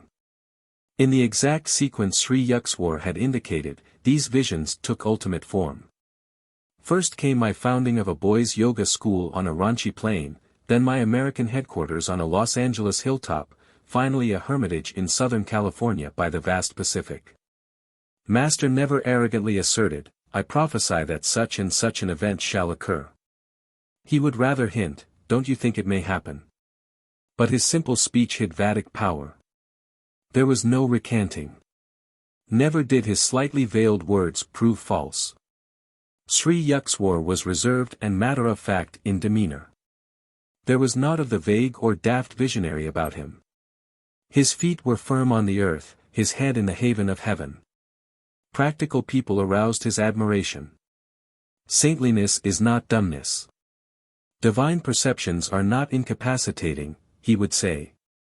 The active expression of virtue gives rise to the keenest intelligence. In Master's life I fully discovered the cleavage between spiritual realism and the obscure mysticism that spuriously passes as a counterpart. My guru was reluctant to discuss the superphysical realms. His only marvelous aura was one of perfect simplicity. In conversation he avoided startling references, in action he was freely expressive. Others talked of miracles but could manifest nothing. Sri Yukteswar seldom mentioned the subtle laws but secretly operated them at will.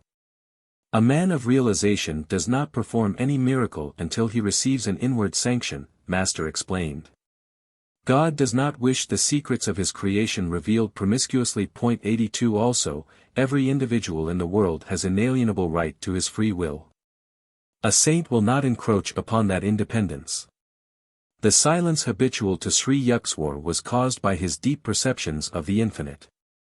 No time remained for the interminable revelations that occupy the days of teachers without self-realization. In shallow men the fish of little thoughts cause much commotion. In oceanic minds the whales of inspiration make hardly a ruffle. This observation from the Hindu scriptures is not without discerning humor. Because of my guru's unspectacular guise, only a few of his contemporaries recognized him as a superman.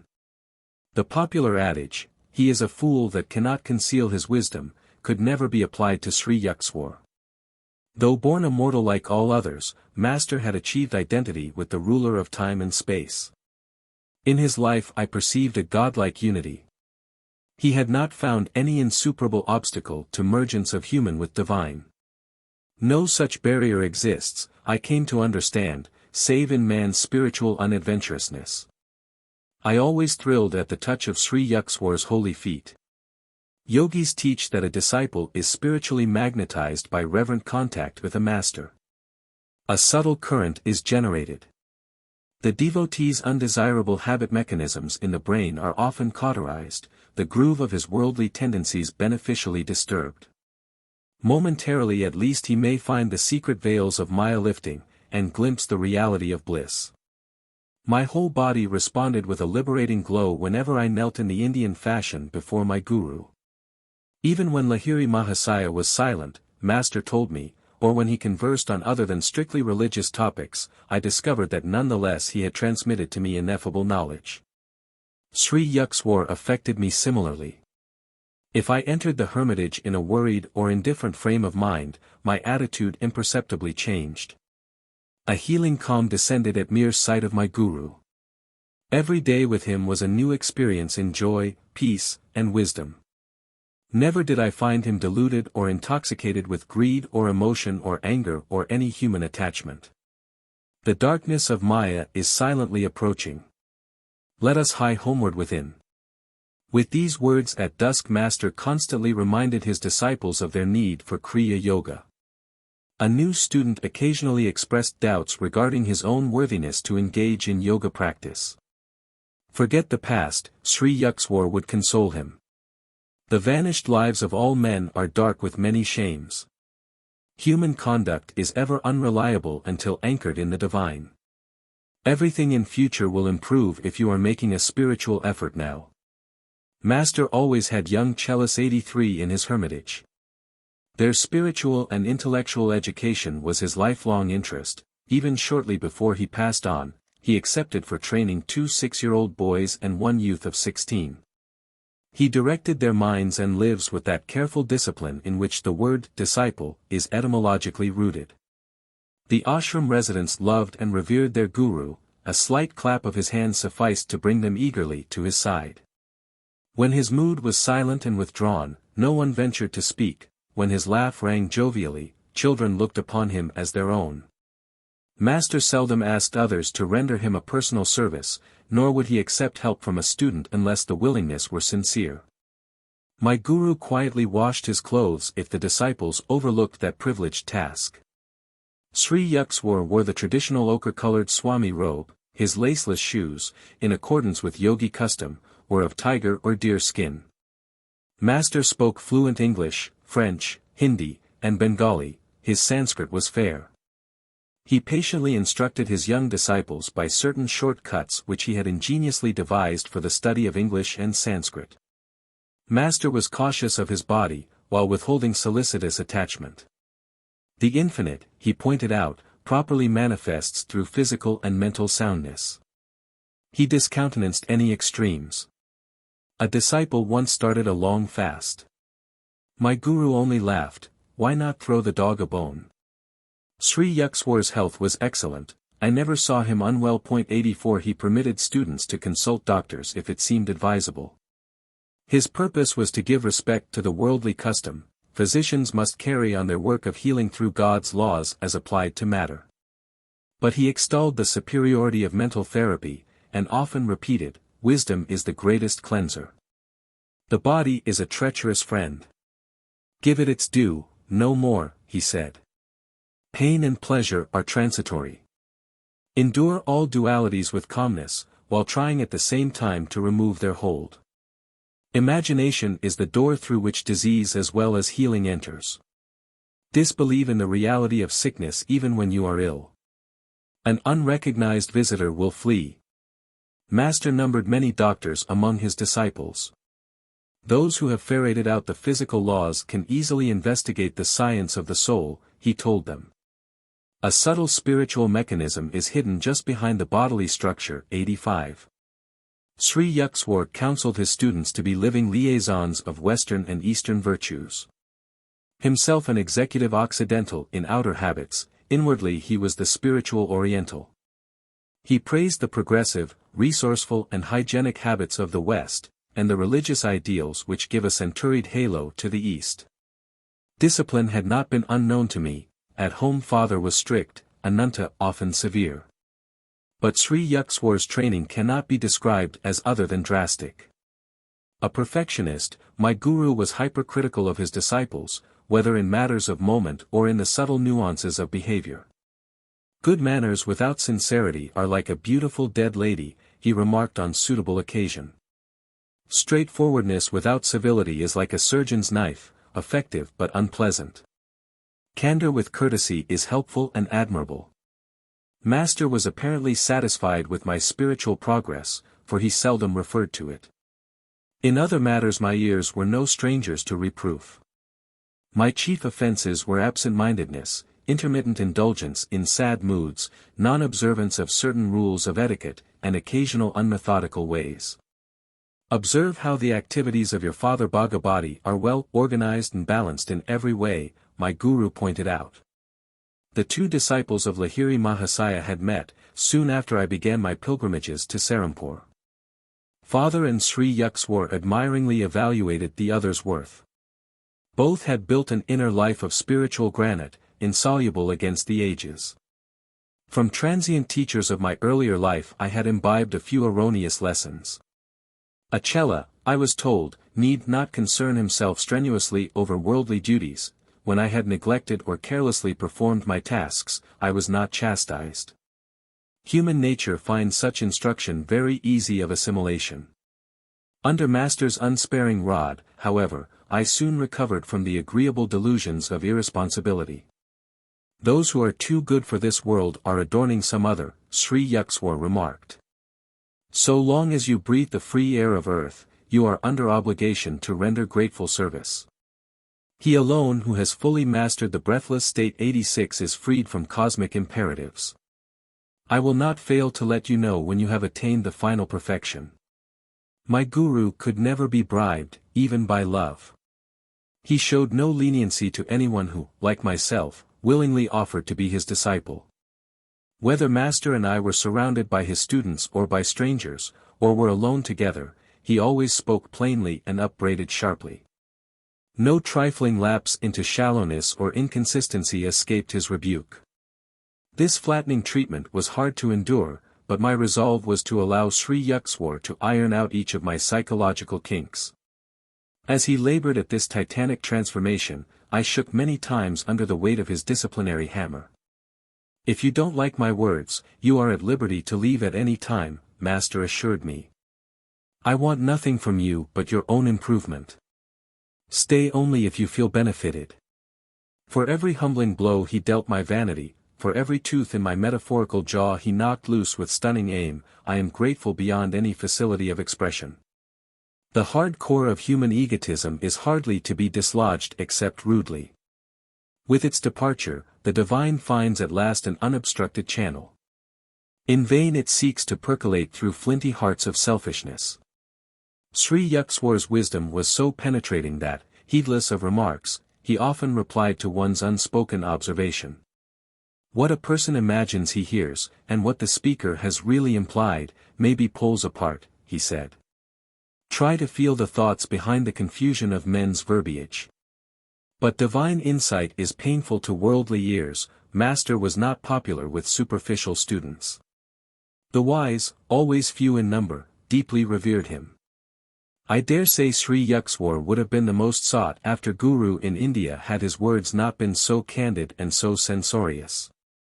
I am hard on those who come for my training, he admitted to me. That is my way, take it or leave it. I will never compromise. But you will be much kinder to your disciples, that is your way. I try to purify only in the fires of severity, searing beyond the average toleration. The gentle approach of love is also transfiguring. The inflexible and the yielding methods are equally effective if applied with wisdom.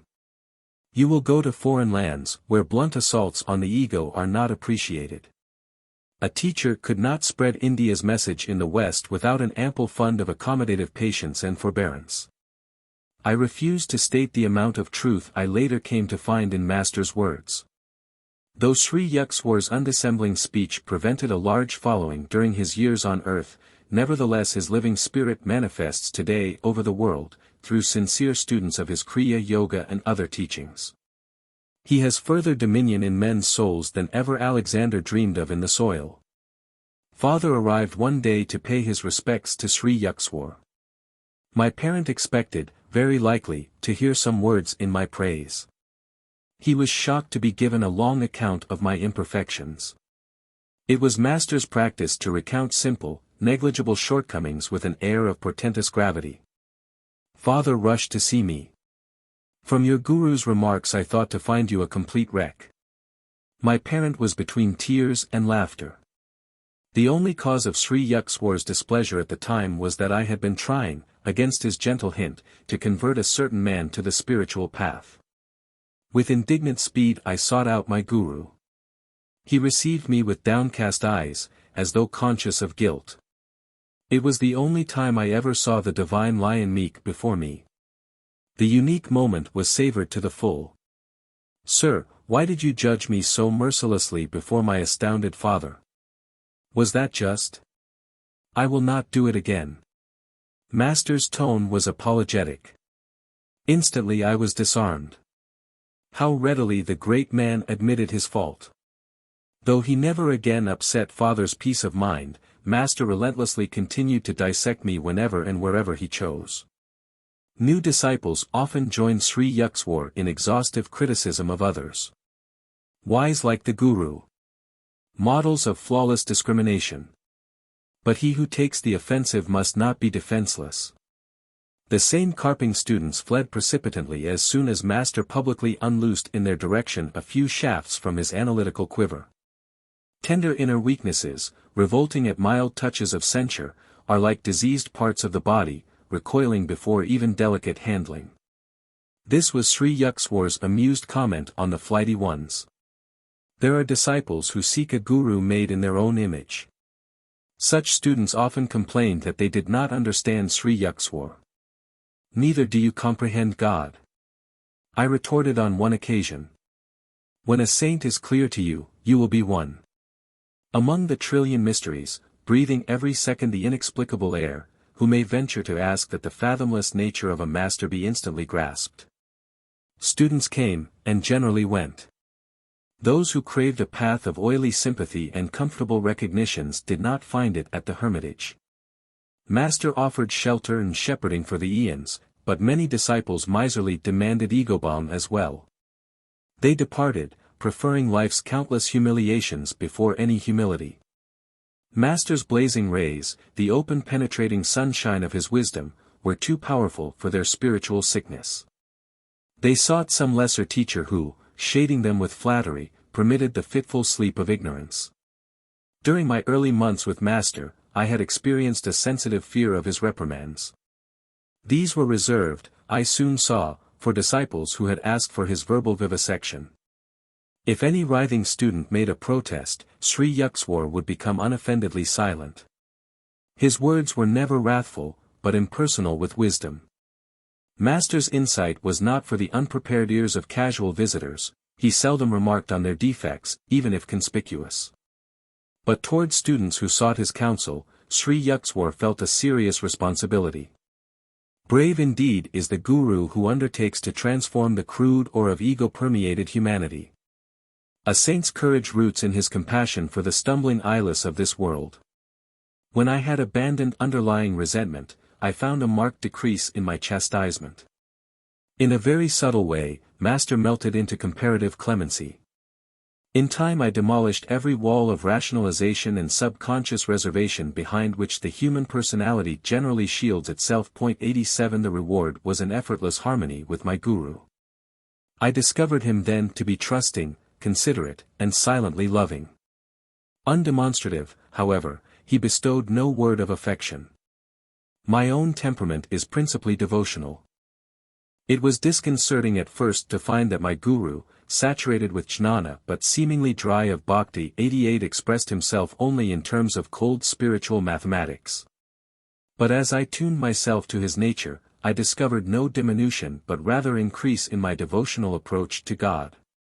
A self-realized master is fully able to guide his various disciples along natural lines of their essential bias.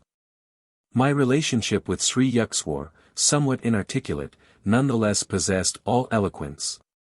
Often I found his silent signature on my thoughts, rendering speech inutile. Quietly sitting beside him, I felt his bounty pouring peacefully over my being. Sri Yukteswar's impartial justice was notably demonstrated during the summer vacation of my first college year. I welcomed the opportunity to spend uninterrupted months at Serampore with my guru. "You may be in charge of the hermitage." Master was pleased over my enthusiastic arrival. "Your duties will be the reception of guests, and supervision of the work of the other disciples. Kumar, a young villager from East Bengal, was accepted a fortnight later for hermitage training. Remarkably intelligent, he quickly won Sri Yukteswar's affection. For some unfathomable reason, Master was very lenient to the new resident. Mukunda, let Kumar assume your duties. Employ your own time in sweeping and cooking. Master issued these instructions after the new boy had been with us for a month. Exalted to leadership, Kumar exercised a petty household tyranny. In silent mutiny, the other disciples continued to seek me out for daily counsel. Mukunda is impossible. You made me supervisor, yet the others go to him and obey him. 3 weeks later Kumar was complaining to our guru. I overheard him from an adjoining room. That's why I assigned him to the kitchen and you to the parlor. Sri Yukteswar's withering tones were new to Kumar. In this way you have come to realize that a worthy leader has the desire to serve, and not to dominate. You wanted Mukunda's position, but could not maintain it by merit. Return now to your earlier work as cook's assistant. After this humbling incident, Master resumed toward Kumar a former attitude of unwanted indulgence. Who can solve the mystery of attraction? In Kumar our guru discovered a charming fount which did not spurt for the fellow disciples. Though the new boy was obviously Sri Yukteswar's favorite, I felt no dismay. Personal idiosyncrasies, possessed even by masters, lend a rich complexity to the pattern of life. My nature is seldom commandeered by a detail. I was seeking from Sri Yukteswar a more inaccessible benefit than an outward praise. Kumar spoke venomously to me one day without reason. I was deeply hurt. Your head is swelling to the bursting point. I added a warning whose truth I felt intuitively: unless you mend your ways, someday you will be asked to leave this ashram. Laughing sarcastically, Kumar repeated my remark to our guru, who had just entered the room. Fully expecting to be scolded, I retired meekly to a corner. Maybe Mukunda is right. Master's reply to the boy came with unusual coldness. I escaped without castigation. A year later, Kumar set out for a visit to his childhood home. He ignored the quiet disapproval of Sri Yukteswar, who never authoritatively controlled his disciples' movements. On the boy's return to Serampore in a few months, a change was unpleasantly apparent. Gone was the stately Kumar with serenely glowing face. Only an undistinguished peasant stood before us, one who had lately acquired a number of evil habits. Master summoned me and broken-heartedly discussed the fact that the boy was now unsuited to the monastic hermitage life. Mukunda, I will leave it to you to instruct Kumar to leave the ashram tomorrow. I can't do it. Tears stood in Sri Yukteswar's eyes, but he controlled himself quickly. The boy would never have fallen to these depths had he listened to me and not gone away to mix with undesirable companions. He has rejected my protection. The callous world must be his guru still. Kumar's departure brought me no elation. Sadly I wondered how one with power to win a master's love could ever respond to cheaper allures. Enjoyment of wine and sex are rooted in the natural man, and require no delicacies of perception for their appreciation. Sense wiles are comparable to the evergreen oleander, fragrant with its multicolored flowers. Every part of the plant is poisonous. The land of healing lies within, radiant with that happiness blindly sought in 1,000 misdirections. 89. Keen intelligence is two-edged, Master once remarked in reference to Kumar's brilliant mind. It may be used constructively or destructively like a knife, either to cut the boil of ignorance, or to decapitate oneself. Intelligence is rightly guided only after the mind has acknowledged the inescapability of spiritual law. My guru mixed freely with men and women disciples, treating all as his children. Perceiving their soul equality, he showed no distinction or partiality. In sleep, you do not know whether you are a man or a woman, he said. Just as a man, impersonating a woman, does not become one, so the soul, impersonating both man and woman, has no sex. The soul is the pure, changeless image of God. Sri Yukteswar never avoided or blamed women as objects of seduction. Men, he said, were also a temptation to women. I once inquired of my guru why a great ancient saint had called women the door to hell. A girl must have proved very troublesome to his peace of mind in his early life, my guru answered caustically. Otherwise he would have denounced, not woman, but some imperfection in his own self-control.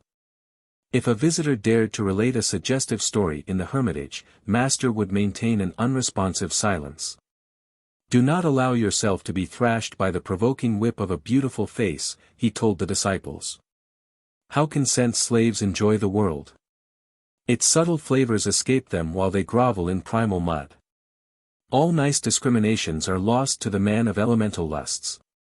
Students seeking to escape from the dualistic Maya delusion received from Sri Yukteswar patient and understanding counsel. Just as the purpose of eating is to satisfy hunger, not greed, so the sex instinct is designed for the propagation of the species according to natural law, never for the kindling of insatiable longings, he said. Destroy wrong desires now. Otherwise they will follow you after the astral body is torn from its physical casing.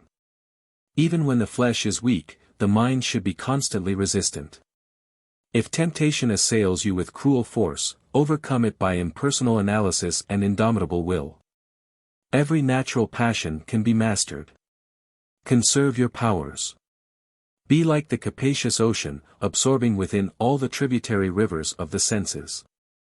Small yearnings are openings in the reservoir of your inner peace, permitting healing waters to be wasted in the desert soil of materialism.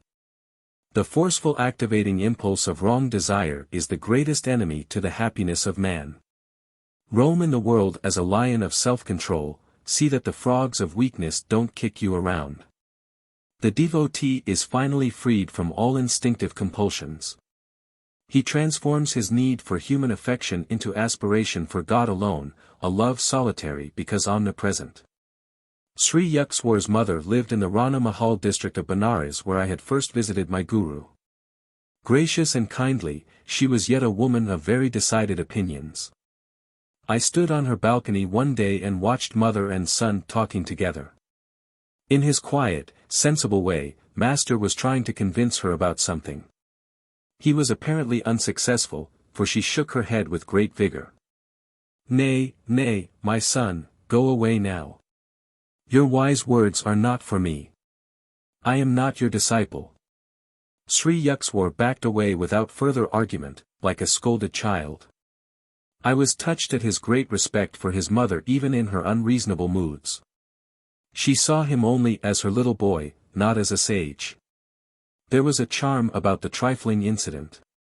It supplied a sidelight on my guru's unusual nature, inwardly humble and outwardly unbendable. The monastic regulations do not allow a Swami to retain connection with worldly ties after their formal severance. He cannot perform the ceremonial family rites which are obligatory on the householder. Yet Shankara, the ancient founder of the Swami order, disregarded the injunctions. At the death of his beloved mother, he cremated her body with heavenly fire which he caused to spurt from his upraised hand. Sri Yukteswar also ignored the restrictions, in a fashion less spectacular. When his mother passed on, he arranged the crematory services by the holy Ganges in Benares, and fed many Brahmins in conformance with age-old custom. The Shastric prohibitions were intended to help Swamis overcome narrow identifications. Shankara and Sri Yukteswar had wholly merged their beings in the impersonal spirit, they needed no rescue by rule. Sometimes, too, a master purposely ignores a canon in order to uphold its principle as superior to and independent of form. Thus Jesus plucked ears of corn on the day of rest. To the inevitable critics he said, the Sabbath was made for man, and not man for the Sabbath. 90. Outside of the scriptures, seldom was a book honored by Sri Yukteswar's perusal.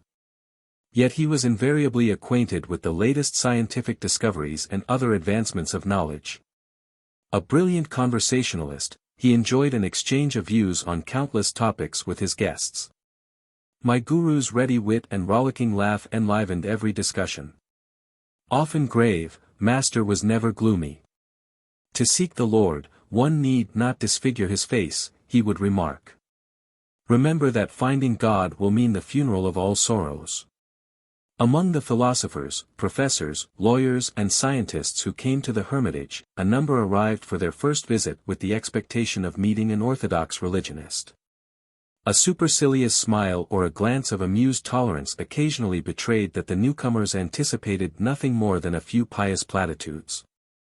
Yet their reluctant departure would bring an expressed conviction that Sri Yukteswar had shown precise insight into their specialized fields. My guru ordinarily was gentle and affable to guests, his welcome was given with charming cordiality. Yet inveterate egotists sometimes suffered an invigorating shock. They confronted in Master either a frigid indifference or a formidable opposition, ice or iron. A noted chemist once crossed swords with Sri Yukteswar.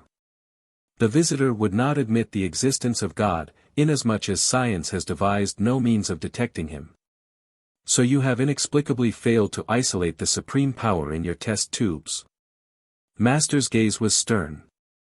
I recommend an unheard-of experiment.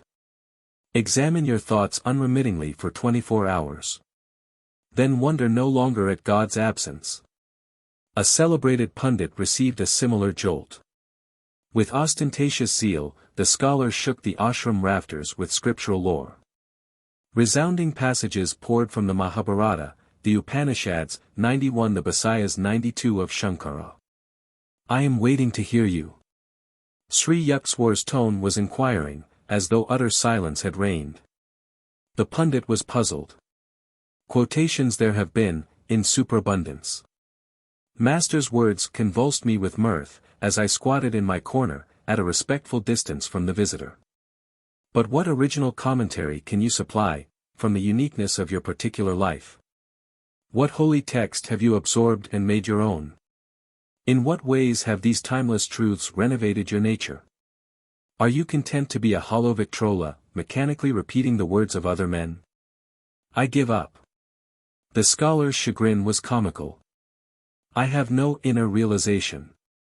For the first time, perhaps, he understood that discerning placement of the comma does not atone for a spiritual coma. These bloodless pedants smell unduly of the lamp, my guru remarked after the departure of the chastened one. They prefer philosophy to be a gentle intellectual setting-up exercise. Their elevated thoughts are carefully unrelated either to the crudity of outward action or to any scourging inner discipline. Master stressed on other occasions the futility of mere book learning. Do not confuse understanding with a larger vocabulary, he remarked. Sacred writings are beneficial in stimulating desire for inward realization, if one stanza at a time is slowly assimilated. Continual intellectual study results in vanity and the false satisfaction of an undigested knowledge. Sri Yukteswar related one of his own experiences in scriptural edification. The scene was a forest hermitage in eastern Bengal, where he observed the procedure of a renowned teacher, Dabro Bolov. His method, at once simple and difficult, was common in ancient India. Dabro Bolov had gathered his disciples around him in the sylvan solitudes. The holy Bhagavad Gita was open before them. Steadfastly they looked at one passage for half an hour, then closed their eyes. Another half hour slipped away. The master gave a brief comment. Motionless, they meditated again for an hour. Finally the guru spoke. Have you understood? Yes, sir. One in the group ventured this assertion. No, not fully. Seek the spiritual vitality that has given these words the power to rejuvenate India century after century. Another hour disappeared in silence. The master dismissed the students, and turned to Sri Yukteswar. Do you know the Bhagavad Gita? No, sir, not really, though my eyes and mind have run through its pages many times. Thousands have replied to me differently. The great sage smiled at master in blessing. If one busies himself with an outer display of scriptural wealth, what time is left for silent inward diving after the priceless pearls? Sri Yukteswar directed the study of his own disciples by the same intensive method of one-pointedness. Wisdom is not assimilated with the eyes, but with the atoms, he said. When your conviction of a truth is not merely in your brain but in your being, you may diffidently vouch for its meaning. He discouraged any tendency a student might have to construe book knowledge as a necessary step to spiritual realization. The rishis wrote in one-sentence profundities that commentating scholars busy themselves over for generations, he remarked. Endless literary controversy is for sluggard minds. What more liberating thought than God is nay, God? But man does not easily return to simplicity. It is seldom God for him, but rather learned pomposities. His ego is pleased that he can grasp such erudition. Men who were pridefully conscious of high worldly position were likely, in Master's presence, to add humility to their other possessions. A local magistrate once arrived for an interview at the seaside hermitage in Puri. The man, who held a reputation for ruthlessness, had it well within his power to oust us from the ashram. I cautioned my guru about the despotic possibilities. But he seated himself with an uncompromising air, and did not rise to greet the visitor. Slightly nervous, I squatted near the door. The man had to content himself with a wooden box. My guru did not request me to fetch a chair. There was no fulfillment of the magistrate's obvious expectation that his importance would be ceremoniously acknowledged. A metaphysical discussion ensued. The guest blundered through misinterpretations of the scriptures. As his accuracy sank, his ire rose. Do you know that I stood first in the M.A. examination? Reason had forsaken him, but he could still shout. Mr. Magistrate, you forget that this is not your courtroom, Master replied evenly. From your childish remarks I would have surmised that your college career was unremarkable. A university degree, in any case, is not remotely related to Vedic realization. Saints are not produced in batches every semester like accountants. After a stunned silence, the visitor laughed heartily. This is my first encounter with a heavenly magistrate, he said. Later he made a formal request, couched in the legal terms which were evidently part and parcel of his being, to be accepted as a probationary disciple. My guru personally attended to the details connected with the management of his property. Unscrupulous persons on various occasions attempted to secure possession of Master's ancestral land. With determination and even by instigating lawsuits, Sri Yukteswar outwitted every opponent. He underwent these painful experiences from a desire never to be a begging guru, or a burden on his disciples. His financial independence was one reason why my alarmingly outspoken master was innocent of the cunnings of diplomacy. Unlike those teachers who have to flatter their supporters, my guru was impervious to the influences, open or subtle, of others' wealth. Never did I hear him ask or even hint for money for any purpose. His hermitage training was given free and freely to all disciples. An insolent court deputy arrived one day at the Serampore ashram to serve Sri Yukteswar with a legal summons. A disciple named Kanai and myself were also present. The officer's attitude toward Master was offensive. It will do you good to leave the shadows of your hermitage and breathe the honest air of a courtroom. The deputy grinned contemptuously. I could not contain myself. Another word of your impudence and you will be on the floor.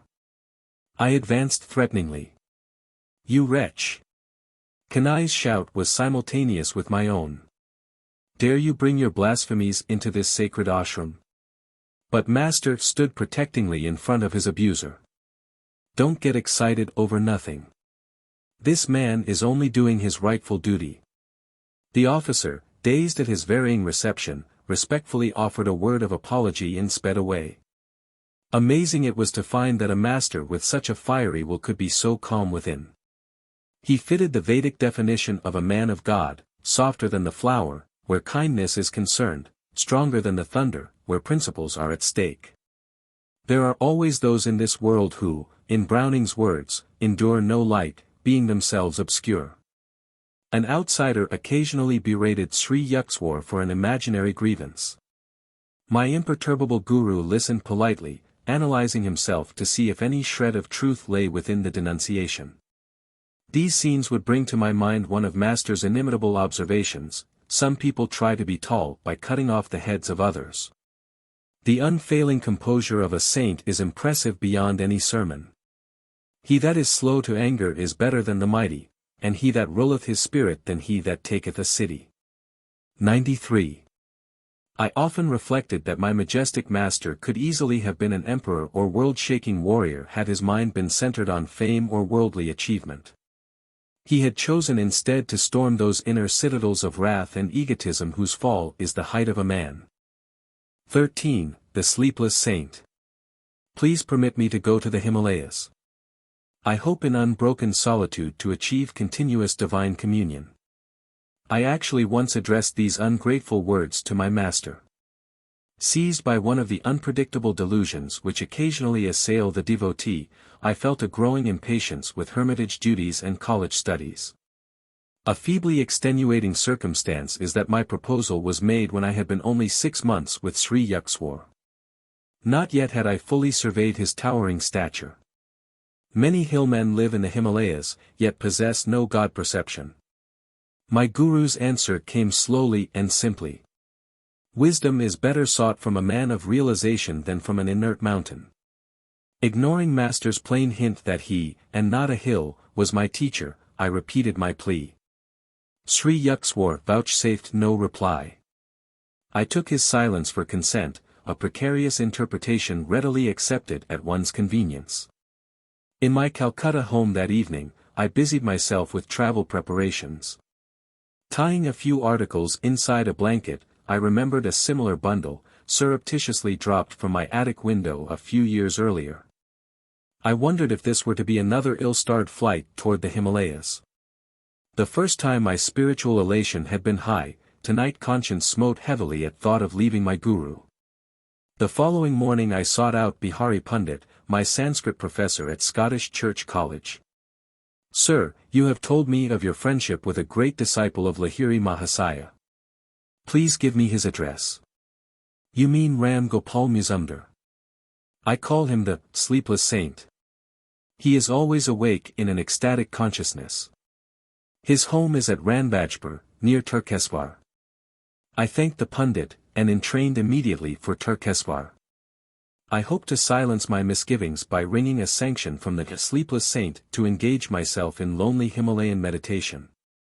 Bihari's friend, I heard, had received illumination after many years of Kriya Yoga practice in isolated caves. At Yukteswar I approached a famous shrine. Hindus regard it with the same veneration that Catholics give to the Lourdes sanctuary in France. Innumerable healing miracles have occurred at Yukteswar, including one for a member of my family. I sat in the temple there for a week, my eldest aunt once told me. Observing a complete fast, I prayed for the recovery of your uncle Sarada from a chronic malady. On the 7th day I found a herb materialized in my hand. I made a brew from the leaves, and gave it to your uncle. His disease vanished at once, and has never reappeared. I entered the sacred Yukteswar shrine. The altar contains nothing but a round stone.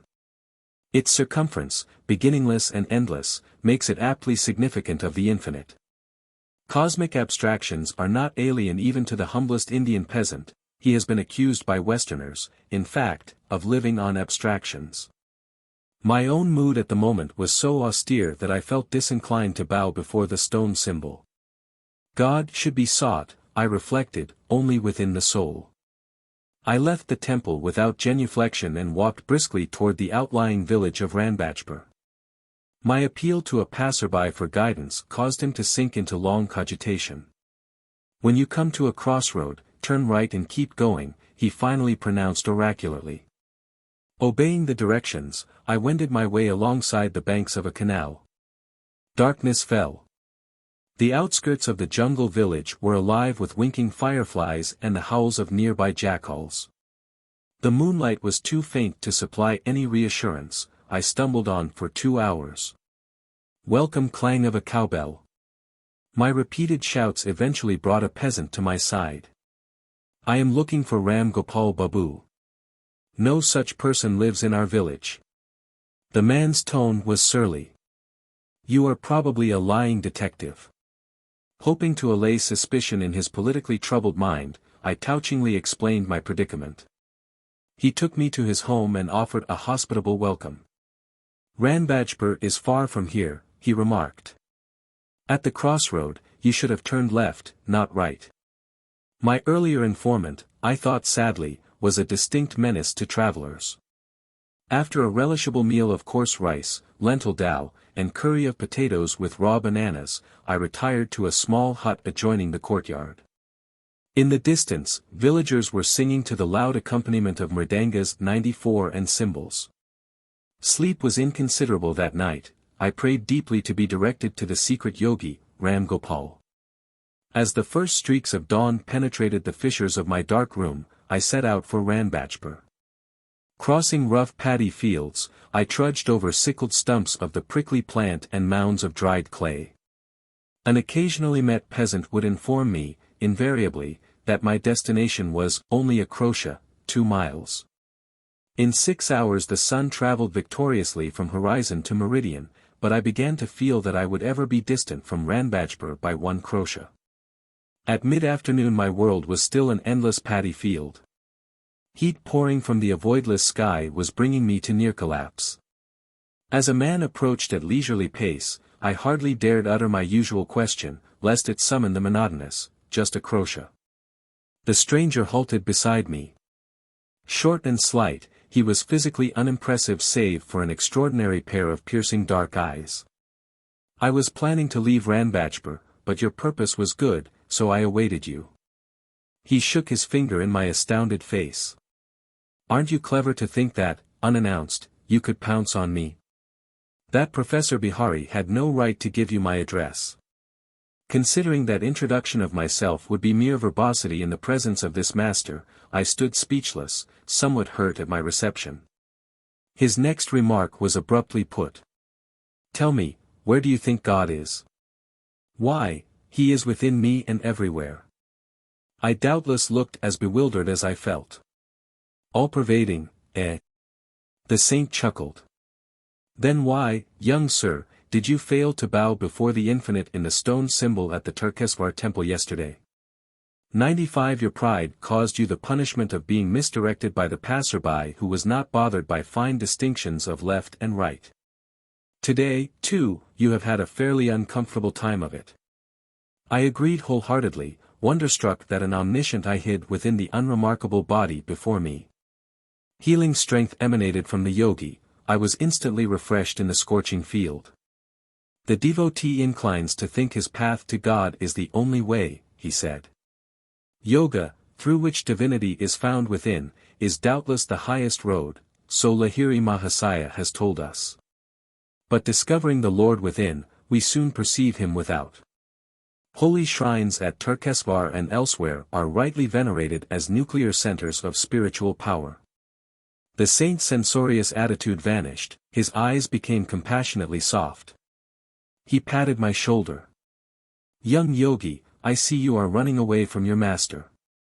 He has everything you need, you must return to him. Mountains cannot be your guru. Ram Gopal was repeating the same thought which Sri Yukteswar had expressed at our last meeting. Masters are under no cosmic compulsion to limit their residence. My companion glanced at me quizzically. The Himalayas in India and Tibet have no monopoly on saints. What one does not trouble to find within will not be discovered by transporting the body hither and yon. As soon as the devotee is willing to go even to the ends of the earth for spiritual enlightenment, his guru appears nearby. I silently agreed, recalling my prayer in the Benares hermitage, followed by the meeting with Sri Yukteswar in a crowded lane. Are you able to have a little room where you can close the door and be alone? Yes. I reflected that this saint descended from the general to the particular with disconcerting speed. That is your cave. The yogi bestowed on me a gaze of illumination which I have never forgotten. That is your sacred mountain. That is where you will find the kingdom of God. His simple words instantaneously banished my lifelong obsession for the Himalayas. In a burning paddy field I awoke from the monticulous dreams of eternal snows. Young sir, your divine thirst is laudable. I feel great love for you. Ram Gopal took my hand and led me to a quaint hamlet.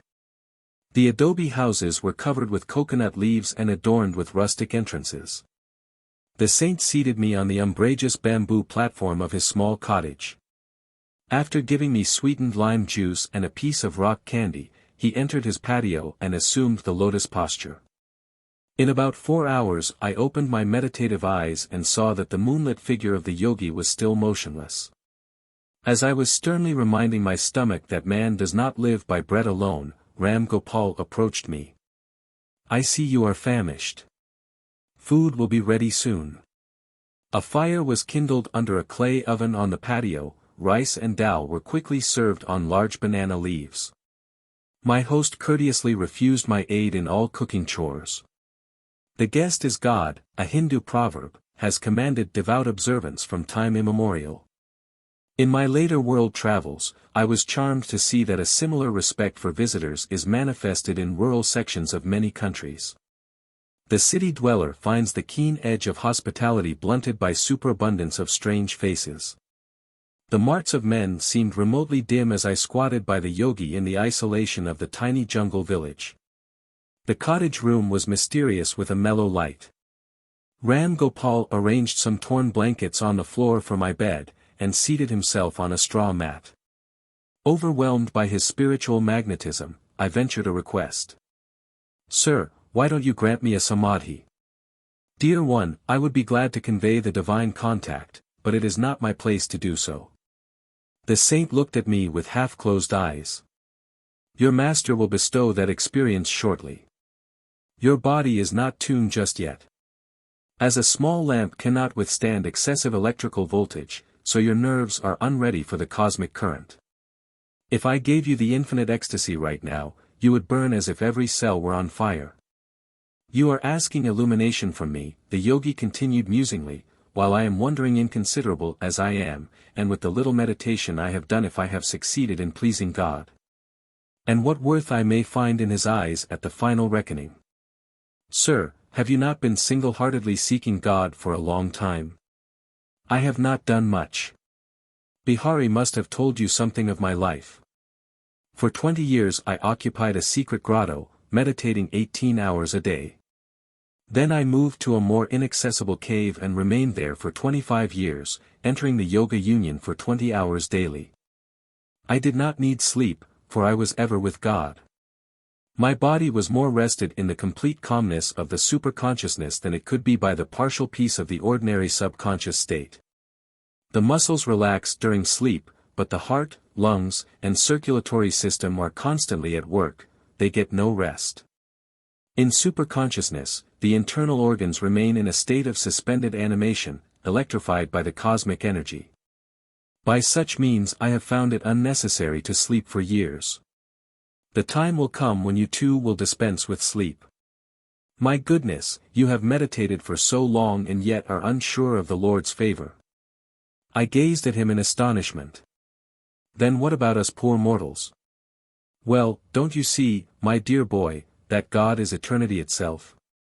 To assume that one can fully know him by 45 years of meditation is rather a preposterous expectation. Babaji assures us, however, that even a little meditation saves one from the dire fear of death and after-death states. Do not fix your spiritual ideal on a small mountain, but hitch it to the star of unqualified divine attainment. If you work hard, you will get there." Enthralled by the prospect, I asked him for further enlightening words. He related a wondrous story of his first meeting with Lahiri Mahasaya's guru, Babaji. 96 Around midnight Ram Gopal fell into silence, and I lay down on my blankets. Closing my eyes, I saw flashes of lightning. The vast space within me was a chamber of molten light. I opened my eyes and observed the same dazzling radiance. The room became a part of that infinite vault which I beheld with interior vision. "Why don't you go to sleep?" "Sir, how can I sleep in the presence of lightning, blazing whether my eyes are shut or open? You are blessed to have this experience, the spiritual radiations are not easily seen." The saint added a few words of affection. At dawn Ram Gopal gave me rock candies and said I must depart. I felt such reluctance to bid him farewell that tears coursed down my cheeks. "I will not let you go empty-handed." The yogi spoke tenderly. "I will do something for you." He smiled and looked at me steadfastly. I stood rooted to the ground, peace rushing like a mighty flood through the gates of my eyes. I was instantaneously healed of a pain in my back, which had troubled me intermittently for years. Renewed, bathed in a sea of luminous joy, I wept no more. After touching the saint's feet, I sauntered into the jungle, making my way through its tropical tangle until I reached Yukteswar. There I made a second pilgrimage to the famous shrine, and prostrated myself fully before the altar. The round stone enlarged before my inner vision until it became the cosmical spheres, ring within ring, zone after zone, all dowered with divinity. I entrained happily an hour later for Calcutta. My travels ended, not in the lofty mountains, but in the Himalayan presence of my master. 14. An experience in cosmic consciousness. I am here, Guruji. My shamefacedness spoke more eloquently for me. Let us go to the kitchen and find something to eat. Sri Yukteswar's manner was as natural as if hours and not days had separated us. Master, I must have disappointed you by my abrupt departure from my duties here. I thought you might be angry with me. No, of course not. Wrath springs only from thwarted desires. I do not expect anything from others, so their actions cannot be in opposition to wishes of mine. I would not use you for my own ends. I am happy only in your own true happiness. Sir, one hears of divine love in a vague way, but for the first time I am having a concrete example in your angelic self. In the world, even a father does not easily forgive his son if he leaves his parents' business without warning. But you show not the slightest vexation, though you must have been put to great inconvenience by the many unfinished tasks I left behind. We looked into each other's eyes, where tears were shining. A blissful wave engulfed me. I was conscious that the Lord, in the form of my Guru, was expanding the small ardors of my heart into the incompressible reaches of cosmic love. A few mornings later I made my way to Master's empty sitting room. I planned to meditate, but my laudable purpose was unshared by disobedient thoughts. They scattered like birds before the hunter. Mukunda. Sri Yukteswar's voice sounded from a distant inner balcony. I felt as rebellious as my thoughts. Master always urges me to meditate, I muttered to myself. He should not disturb me when he knows why I came to his room. He summoned me again, I remained obstinately silent. The third time his tone held rebuke. Sir, I am meditating, I shouted protestingly. I know how you are meditating, my Guru called out, with your mind distributed like leaves in a storm. Come here to me. Snubbed and exposed, I made my way sadly to his side. Poor boy, the mountains couldn't give what you wanted. Master spoke caressively, comfortingly. His calm gaze was unfathomable. Your heart's desire shall be fulfilled. Sri Yukteswar seldom indulged in riddles, I was bewildered. He struck gently on my chest above the heart. My body became immovably rooted, breath was drawn out of my lungs as if by some huge magnet. Soul and mind instantly lost their physical bondage, and streamed out like a fluid piercing light from my every pore. The flesh was as though dead, yet in my intense awareness I knew that never before had I been fully alive. My sense of identity was no longer narrowly confined to a body, but embraced the circumambient atoms.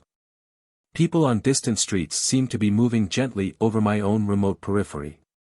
The roots of plants and trees appeared through a dim transparency of the soil, I discerned the inward flow of their sap. The whole vicinity lay bare before me. My ordinary frontal vision was now changed to a vast spherical sight, simultaneously all-perceptive. Through the back of my head I saw men strolling far down Rai Ghat Road, and noticed also a white cow who was leisurely approaching. When she reached the space in front of the open ashram gate, I observed her with my two physical eyes. As she passed by, behind the brick wall, I saw her clearly still. All objects within my panoramic gaze trembled and vibrated like quick motion pictures. My body, Master's, the pillared courtyard, the furniture and floor, the trees and sunshine, occasionally became violently agitated, until all melted into a luminescent sea. Even as sugar crystals, thrown into a glass of water, dissolve after being shaken. The unifying light alternated with materializations of form, the metamorphoses revealing the law of cause and effect in creation. An oceanic joy broke upon calm endless shores of my soul. The Spirit of God, I realized, is exhaustless bliss, His body is countless tissues of light. A swelling glory within me began to envelop towns, continents, the earth, solar and stellar systems, tenuous nebulae, and floating universes. The entire cosmos, gently luminous, like a city seen afar at night, glimmered within the infinitude of my being. The sharply etched global outlines faded somewhat at the farthest edges, there I could see a mellow radiance, ever undiminished. It was indescribably subtle, the planetary pictures were formed of a grosser light. The divine dispersion of rays poured from an eternal source, blazing into galaxies, transfigured with ineffable auras. Again and again I saw the creative beams condense into constellations, then resolve into sheets of transparent flame. By rhythmic reversion, sextillion worlds passed into diaphanous luster, fire became firmament. I cognized the center of the empyrean as a point of intuitive perception in my heart. Irradiating splendor issued from my nucleus to every part of the universal structure. Blissful Amrita, the nectar of immortality, pulsed through me with a quicksilver-like fluidity. The creative voice of God I heard resounding as Aum 97, the vibration of the cosmic motor. Suddenly the breath returned to my lungs. With a disappointment almost unbearable, I realized that my infinite immensity was lost. Once more I was limited to the humiliating cage of a body, not easily accommodative to the spirit. Like a prodigal child, I had run away from my macrocosmic home and imprisoned myself in a narrow microcosm. My guru was standing motionless before me. I started to drop at his holy feet in gratitude for the experience in cosmic consciousness which I had long passionately sought. He held me upright, and spoke calmly, unpretentiously. You must not get overdrunk with ecstasy. Much work yet remains for you in the world. Come, let us sweep the balcony floor, then we shall walk by the Ganges.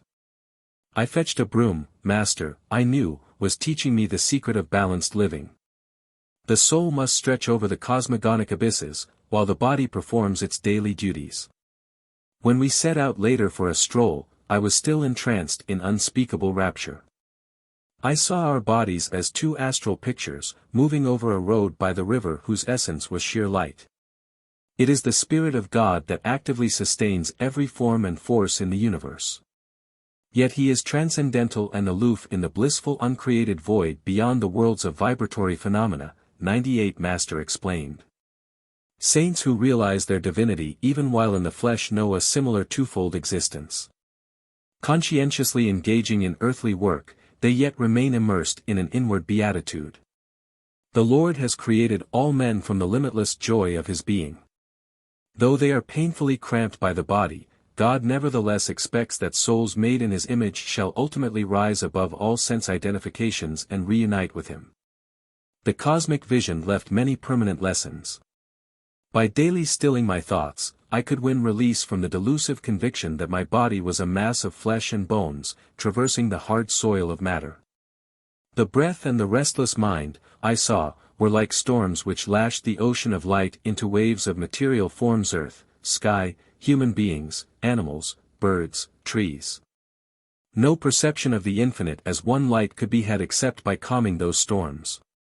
As often as I silenced the two natural tumults, I beheld the multitudinous waves of creation melt into one lucent sea, even as the waves of the ocean, their tempests subsiding, serenely dissolve into unity. A master bestows the divine experience of cosmic consciousness when his disciple, by meditation, has strengthened his mind to a degree where the vast vistas would not overwhelm him. The experience can never be given through one's mere intellectual willingness or open-mindedness. Only adequate enlargement by yoga practice and devotional bhakti can prepare the mind to absorb the liberating shock of omnipresence. It comes with a natural inevitability to the sincere devotee. His intense craving begins to pull at God with an irresistible force. The Lord, as the cosmic vision, is drawn by the seeker's magnetic ardor into his range of consciousness. I wrote, in my later years, the following poem, samadhi, endeavoring to convey the glory of its cosmic state. Vanished the veils of light and shade. Lifted every vapor of sorrow. Sailed away all dawns of fleeting joy. Gone the dim sensory mirage. Love, hate, health, disease, life, death. Perished these false shadows on the screen of duality. Waves of laughter, scillas of sarcasm, melancholic whirlpools. Melting in the vast sea of bliss. The storm of Maya stilled. By magic wand of intuition deep. The universe, forgotten dream, subconsciously lurks. Ready to invade my newly wakened memory divine. I live without the cosmic shadow. But it is not, bereft of me. As the sea exists without the waves. But they breathe not without the sea. Dreams, wakings, states of deep turiya sleep. Present, past, future, no more for me. But ever present, all flowing I, everywhere. Planets, stars, stardust, earth. Volcanic bursts of doomsday cataclysms. Creation's molding furnace.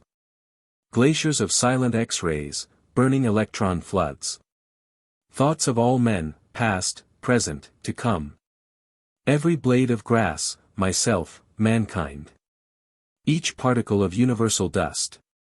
Anger, greed, good, bad, salvation, lust. I swallowed, transmuted all. Into a vast ocean of blood of my own one being. Smoldering joy, oft puffed by meditation. Blinding my tearful eyes. Burst into immortal flames of bliss. Consumed my tears, my frame, my all. Thou art I am thou. Knowing, knower, known, as one. Tranquilled, unbroken thrill, eternally living, ever new peace. Enjoyable beyond imagination of expectancy, samadhi bliss. Not an unconscious state. Or mental chloroform without willful return. Samadhi but extends my conscious realm. Beyond limits of the mortal frame. To farthest boundary of eternity. Where I, the cosmic sea. Watch the little ego floating in me. The sparrow, each grain of sand, fall not without my sight. All space floats like an iceberg in my mental sea. Colossal container, of all things made. By deeper, longer, thirsty, guru-given meditation. Comes this celestial samadhi. Mobile murmurs of atoms are heard. The dark earth, mountains, valleys, low. Molten liquid. Flowing seas change into vapors of nebulae. Aum blows upon vapors, opening wondrously their veils. Oceans stand revealed, shining electrons. Till, at last sound of the cosmic drum. Vanish the grosser lights into eternal rays. Of all-pervading bliss. From joy I came, for joy I live, in sacred joy I melt. Ocean of mind, I drink all creation's waves.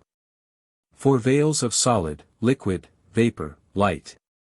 Lift aright. Myself, in everything, enters the great myself. Gone forever, fitful, flickering shadows of mortal memory. Spotless is my mental sky, below, ahead, and high above. Eternity and I, one united ray.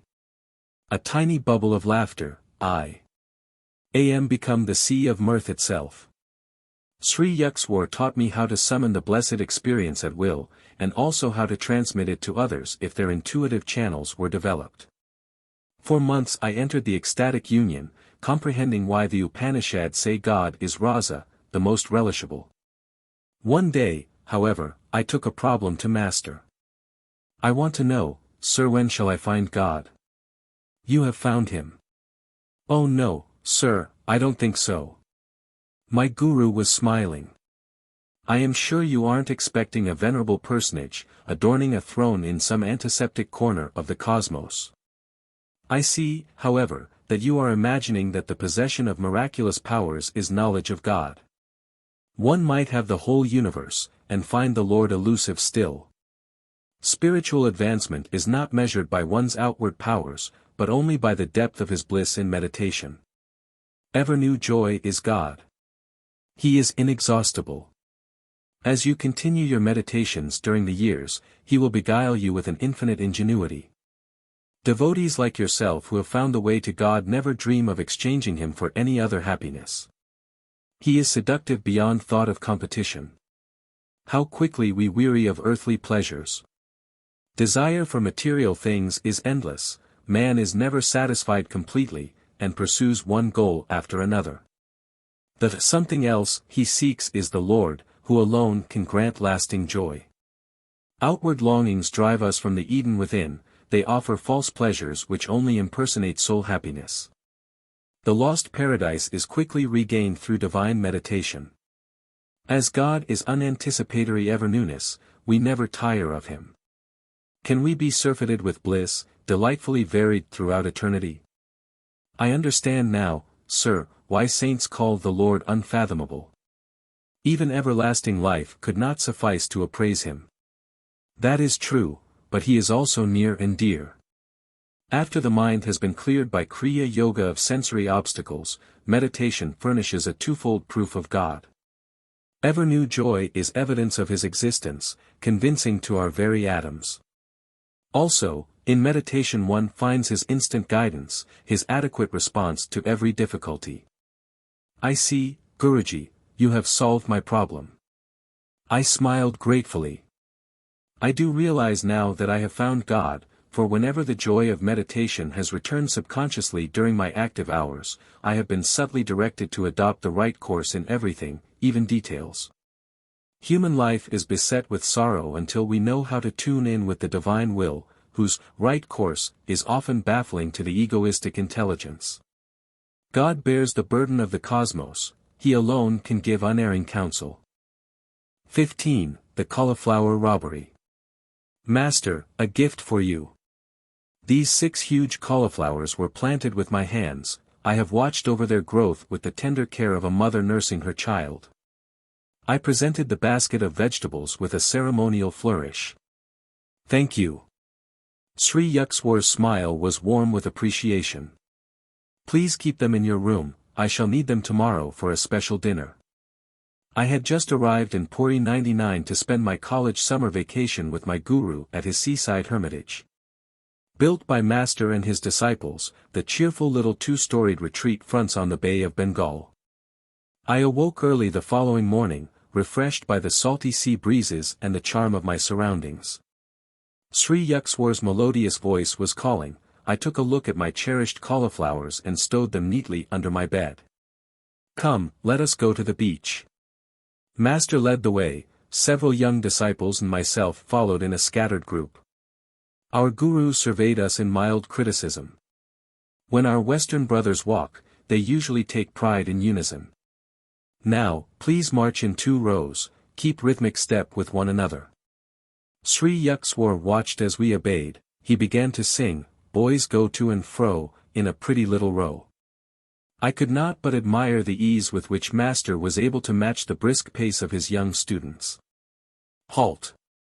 My guru's eyes sought mine. Did you remember to lock the back door of the hermitage? I think so, sir. Sri Yukteswar was silent for a few minutes, a half-suppressed smile on his lips. No, you forgot, he said finally. Divine contemplation must not be made an excuse for material carelessness. You have neglected your duty in safeguarding the ashram.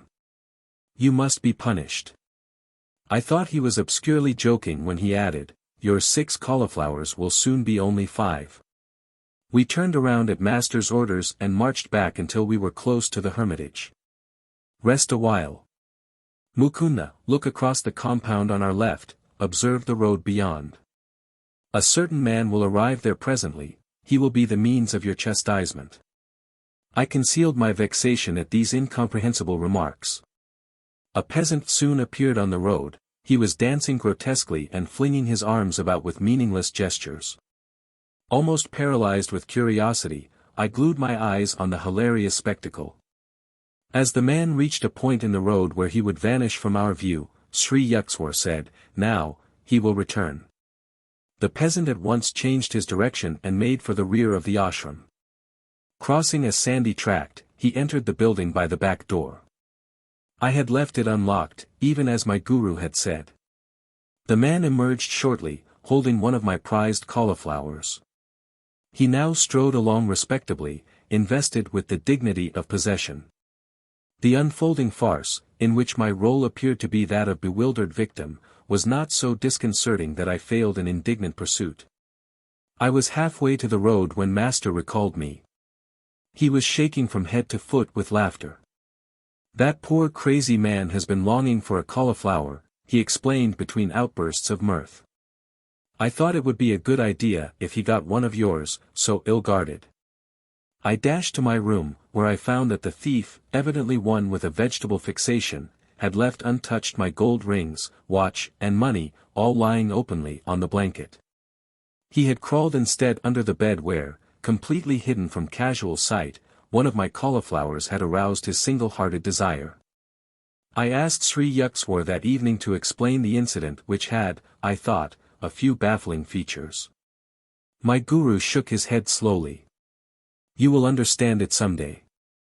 Science will soon discover a few of these hidden laws." When the wonders of radio burst some years later on an astounded world, I remembered Master's prediction. Age-old concepts of time and space were annihilated, no peasant's home so narrow that London or Calcutta could not enter. The dullest intelligence enlarged before indisputable proof of one aspect of man's omnipresence. The plot of the Cauliflower Comedy can be best understood by a radio analogy. Sri Yukteswar was a perfect human radio. Thoughts are no more than very gentle vibrations moving in the ether. Just as a sensitized radio picks up a desired musical number out of thousands of other programs from every direction, so my guru had been able to catch the thought of the half-witted man who hankered for a cauliflower. Out of the countless thoughts of broadcasting human wills in the world, 100 by his powerful will, Master was also a human broadcasting station, and had successfully directed the peasant to reverse his steps and go to a certain room for a single cauliflower. Intuition 101 is soul guidance, appearing naturally in man during those instants when his mind is calm. Nearly everyone has had the experience of an inexplicably correct hunch, or has transferred his thoughts effectively to another person. The human mind, free from the static of restlessness, can perform through its antenna of intuition all the functions of complicated radio mechanisms, sending and receiving thoughts, and tuning out undesirable ones. As the power of a radio depends on the amount of electrical current it can utilize, so the human radio is energized according to the power of will possessed by each individual. All thoughts vibrate eternally in the cosmos. By deep concentration, a master is able to detect the thoughts of any mind, living or dead.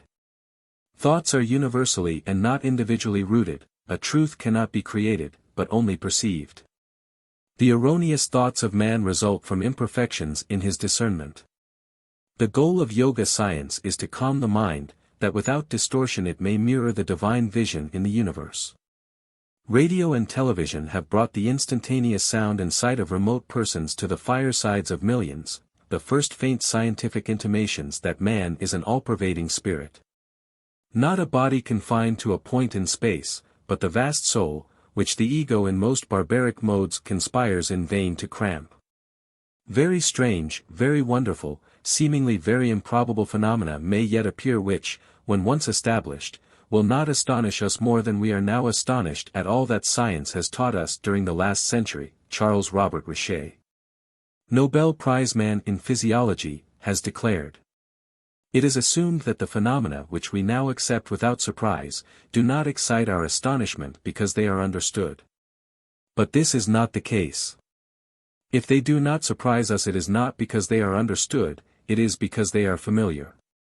For if that which is not understood ought to surprise us, we should be surprised at everything: the fall of a stone thrown into the air, the acorn which becomes an oak, mercury which expands when it is heated, iron attracted by a magnet, phosphorus which burns when it is rubbed. The science of today is a light matter. The revolutions and evolutions which it will experience in 100,000 years will far exceed the most daring anticipations. The truths, those surprising, amazing, unforeseen truths which our descendants will discover, are even now all around us, staring us in the eyes, so to speak, and yet we do not see them. But it is not enough to say that we do not see them. We do not wish to see them, for as soon as an unexpected and unfamiliar fact appears, we try to fit it into the framework of the commonplaces of acquired knowledge, and we are indignant that anyone should dare to experiment further. A humorous occurrence took place a few days after I had been so implausibly robbed of a cauliflower. A certain kerosene lamp could not be found. Having so lately witnessed my guru's omniscient insight, I thought he would demonstrate that it was child's play to locate the lamp. Master perceived my expectation. With exaggerated gravity he questioned all ashram residents. A young disciple confessed that he had used the lamp to go to the well in the backyard. Sri Yukteswar gave the solemn counsel, "Seek the lamp near the well." I rushed there, no lamp. Crestfallen, I returned to my guru. He was now laughing heartily, without compunction for my disillusionment. "Too bad I couldn't direct you to the vanished lamp, I am not a fortune teller." With twinkling eyes, he added, "I am not even a satisfactory Sherlock Holmes." I realized that Master would never display his powers when challenged, or for a triviality. Delightful weeks sped by. Sri Yukteswar was planning a religious procession. He asked me to lead the disciples over the town and beach of Puri. The festive day dawned as one of the hottest of the summer. "Guruji, how can I take the barefooted students over the fiery sands?" I spoke despairingly. "I will tell you a secret," Master responded. "The Lord will send an umbrella of clouds. You all shall walk in comfort." I happily organized the procession. Our group started from the ashram with a Satsanga banner .102 designed by Sri Yukteswar. It bore the symbol of the single 103I, the telescopic gaze of intuition. No sooner had we left the hermitage than the part of the sky which was overhead became filled with clouds as though by magic. To the accompaniment of astonished ejaculations from all sides, a very light shower fell, cooling the city streets and the burning seashore. The soothing drops descended during the 2 hours of the parade. The exact instant at which our group returned to the ashram, the clouds and rain passed away tracelessly. "You see how God feels for us," Master replied after I had expressed my gratitude. "The Lord responds to all and works for all. Just as he sent rain at my plea, so he fulfills any sincere desire of the devotee. Seldom do men realize how often God heeds their prayers. He is not partial to a few, but listens to everyone who approaches him trustingly. His children should ever have implicit faith in the loving kindness of their omnipresent Father. 104. Sri Yukteswar sponsored 4 yearly festivals, at the equinoxes and solstices, when his students gathered from far and near. The winter solstice celebration was held in Serampore. The first one I attended left me with a permanent blessing. The festivities started in the morning with a barefoot procession along the streets. The voices of 100 students rang out with sweet religious songs, a few musicians played the flute and cardle, drums and cymbals. Enthusiastic townspeople strewed the path with flowers, glad to be summoned from prosaic tasks by our resounding praise of the Lord's blessed name. The long tour ended in the courtyard of the hermitage. There we encircled our guru, while students on upper balconies showered us with marigold blossoms. Many guests went upstairs to receive a pudding of channa and oranges.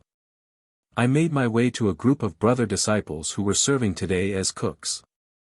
Food for such large gatherings had to be cooked outdoors in huge cauldrons.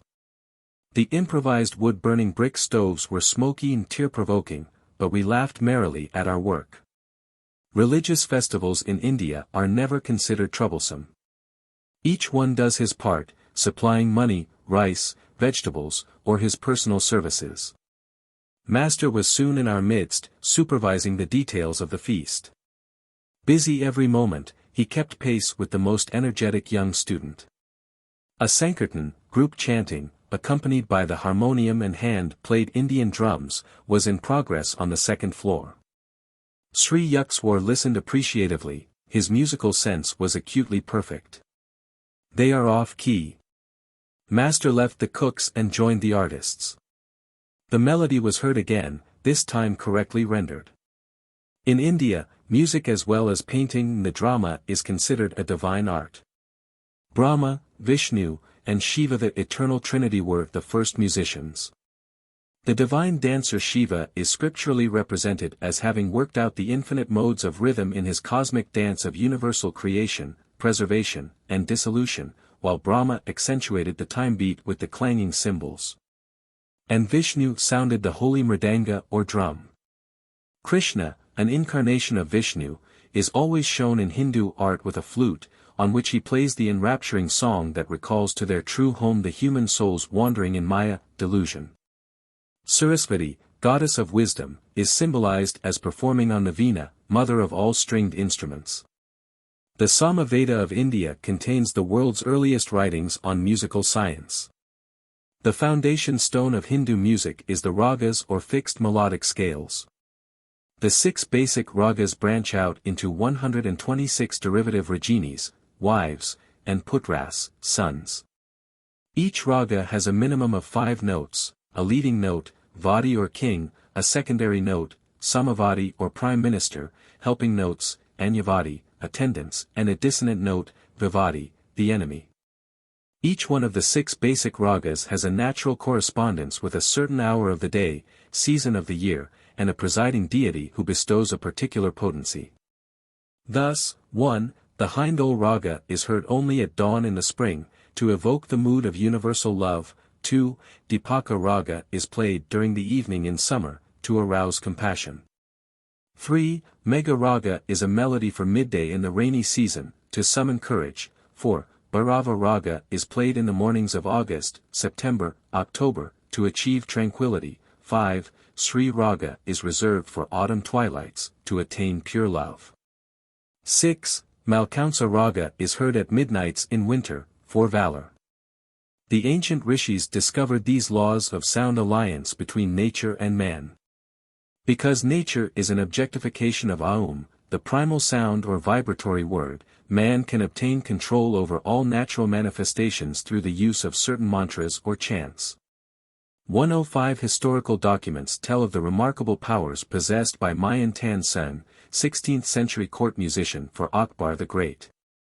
Commanded by the emperor to sing a night raga while the sun was overhead, Tan Sen intoned a mantra which instantly caused the whole palace precincts to become enveloped in darkness. Indian music divides the octave into 22 shrutis or demi-semitones. These microtonal intervals permit fine shades of musical expression unattainable by the Western chromatic scale of 12 semitones. Each one of the 7 basic notes of the octave is associated in Hindu mythology with a color, and the natural cry of a bird or beast do with green, and the peacock, re with red, and the skylark, me with golden, and the goat. Fa with yellowish white, and the heron, sol with black, and the nightingale, la with yellow, and the horse, si with a combination of all colors, and the elephant. 3 scales major, harmonic minor, melodic minor are the only ones which Occidental music employs, but Indian music outlines 72 thadas or scales. The musician has a creative scope for endless improvisation around the fixed traditional melody or raga. He concentrates on the sentiment or definitive mood of the structural theme and then embroiders it to the limits of his own originality. The Hindu musician does not read set notes, he clothes anew at each playing the bare skeleton of the raga, often confining himself to a single melodic sequence, stressing by repetition all its subtle microtonal and rhythmic variations. Bach, among Western composers, had an understanding of the charm and power of repetitious sound slightly differentiated in 100 complex ways.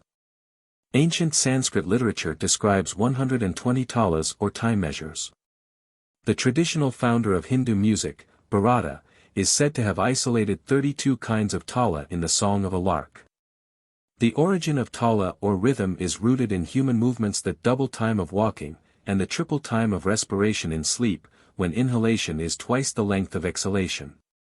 India has always recognized the human voice as the most perfect instrument of sound. Hindu music therefore largely confines itself to the voice range of 3 octaves. For the same reason, melody, relation of successive notes, is stressed, rather than harmony, relation of simultaneous notes. The deeper aim of the early Rishi musicians was to blend the singer with the cosmic song which can be heard through awakening of man's occult spinal centers. Indian music is a subjective, spiritual, and individualistic art, aiming not at symphonic brilliance but at personal harmony with the oversoul.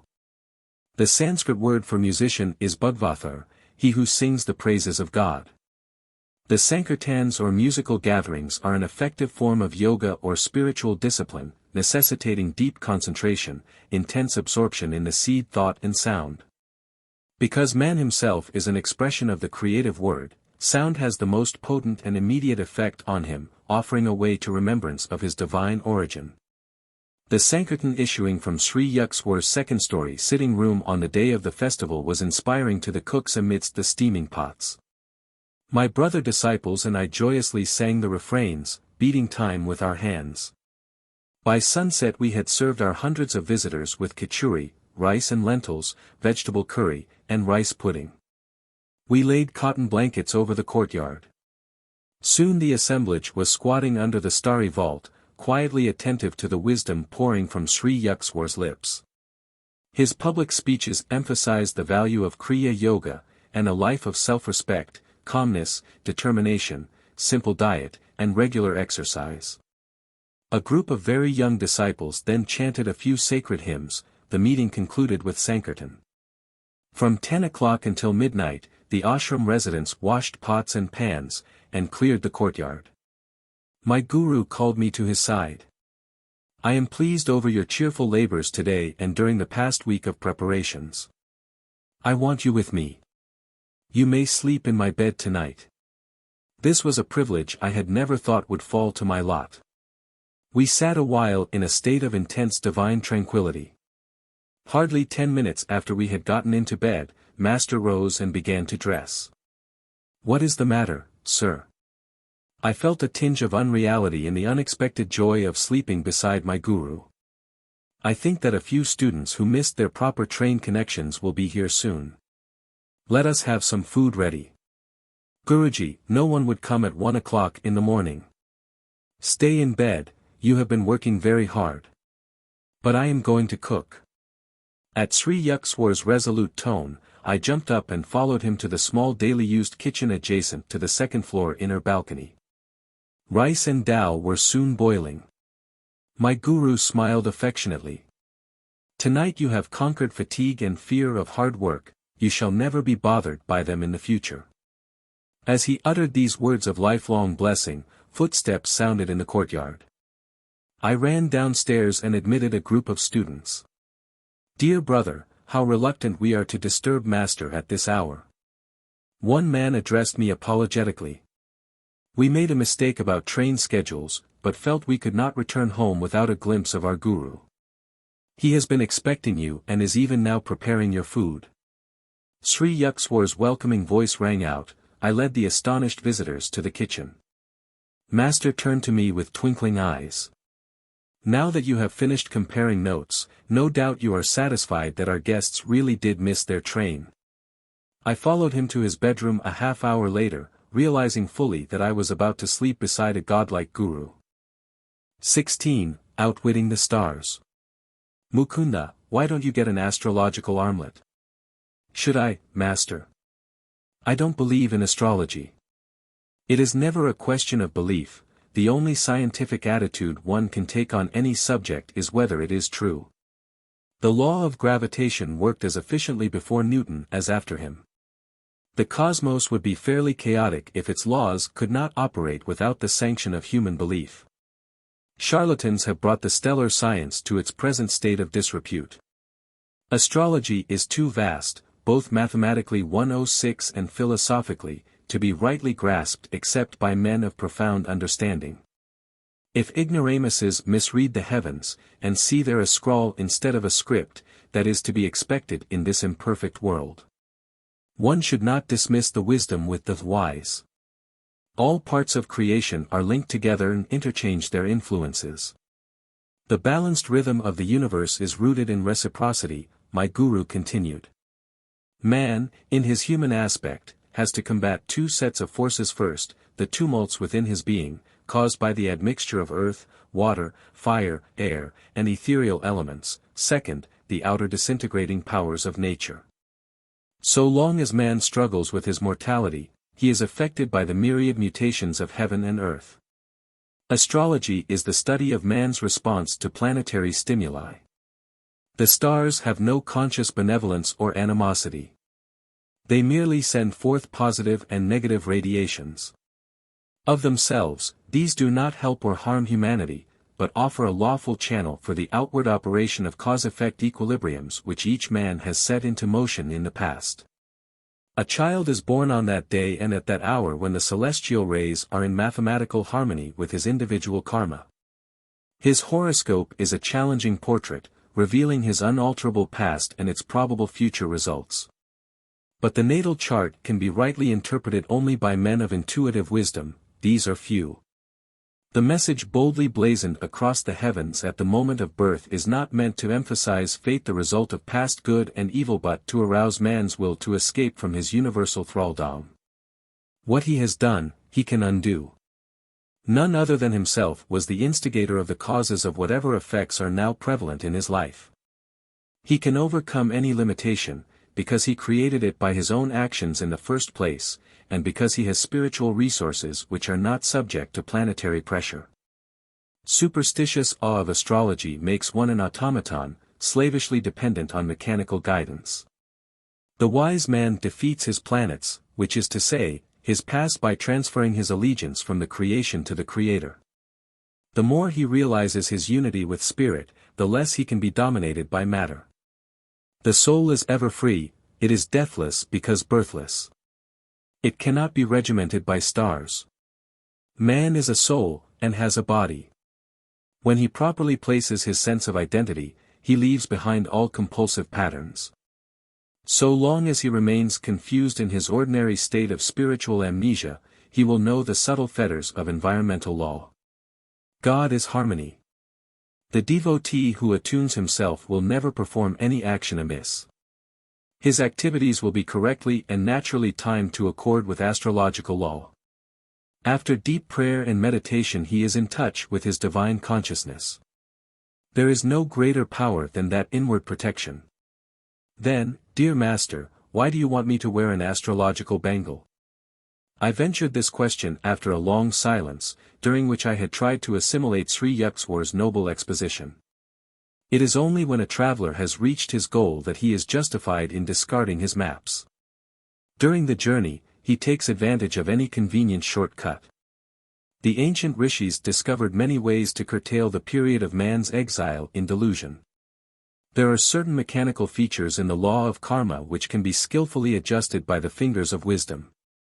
All human ills arise from some transgression of universal law. The scriptures point out that man must satisfy the laws of nature, while not discrediting the divine omnipotence. He should say, Lord, I trust in thee, and know thou canst help me, but I too will do my best to undo any wrong I have done. By a number of means, by prayer, by willpower, by yoga meditation, by consultation with saints, by use of astrological bangles, the adverse effects of past wrongs can be minimized or nullified. Just as a house can be fitted with a copper rod to absorb the shock of lightning, so the bodily temple can be benefited by various protective measures. Ages ago our yogis discovered that pure metals emit an astral light which is powerfully counteractive to negative pulls of the planets. Subtle electrical and magnetic radiations are constantly circulating in the universe. When a man's body is being aided, he does not know it; when it is being disintegrated, he is still in ignorance. Can he do anything about it? This problem received attention from our rishis. They found helpful not only a combination of metals, but also of plants, and most effective of all, faultless jewels of not less than 2 carats. The preventive uses of astrology have seldom been seriously studied outside of India. One little-known fact is that the proper jewels, metals, or plant preparations are valueless unless the required weight is secured, and unless these remedial agents are worn next to the skin. Sir, of course I shall take your advice and get a bangle. I am intrigued at the thought of outwitting a planet. For general purposes I counsel the use of an armlet made of gold, silver, and copper. But for a specific purpose I want you to get one of silver and lead. Sri Yukteswar added careful directions. Guruji, what specific purpose do you mean? The stars are about to take an unfriendly interest in you, Mukunda. Fear not. You shall be protected. In about a month your liver will cause you much trouble. The illness is scheduled to last for 6 months, but your use of an astrological armlet will shorten the period to 24 days. I sought out a jeweler the next day, and was soon wearing the bangle. My health was excellent, Master's prediction slipped from my mind. He left Serampore to visit Benares. 30 days after our conversation, I felt a sudden pain in the region of my liver. The following weeks were a nightmare of excruciating pain. Reluctant to disturb my guru, I thought I would bravely endure my trial alone. But 23 days of torture weakened my resolution. I entrained for Benares. There Sri Yukteswar greeted me with unusual warmth, but gave me no opportunity to tell him my woes in private. Many devotees visited Master that day, just for a darshan. 107 Ill and neglected, I sat in a corner. It was not until after the evening meal that all guests had departed. My guru summoned me to the octagonal balcony of the house. You must have come about your liver disorder. Sri Yukteswar's gaze was averted, he walked to and fro, occasionally intercepting the moonlight. Let me see, you have been ailing for 24 days, haven't you? Yes, sir. Please do the stomach exercise I have taught you. If you knew the extent of my suffering, Master, you would not ask me to exercise.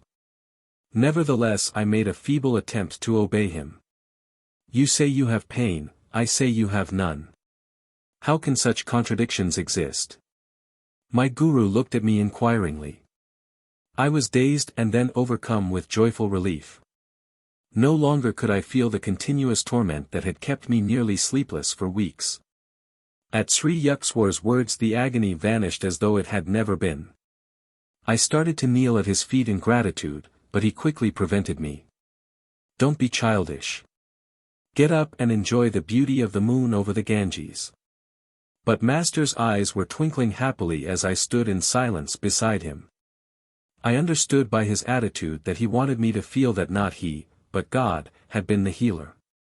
I wear even now the heavy silver and lead bangle, a memento of that day long past, ever cherished when I found anew that I was living with a personage indeed superhuman. On later occasions, when I brought my friends to Sri Yukteswar for healing, he invariably recommended jewels or the bangle, extolling their use as an act of astrological wisdom.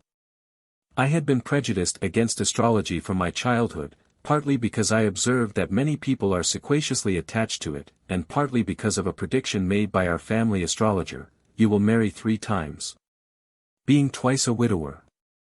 I brooded over the matter, feeling like a goat awaiting sacrifice before the temple of triple matrimony.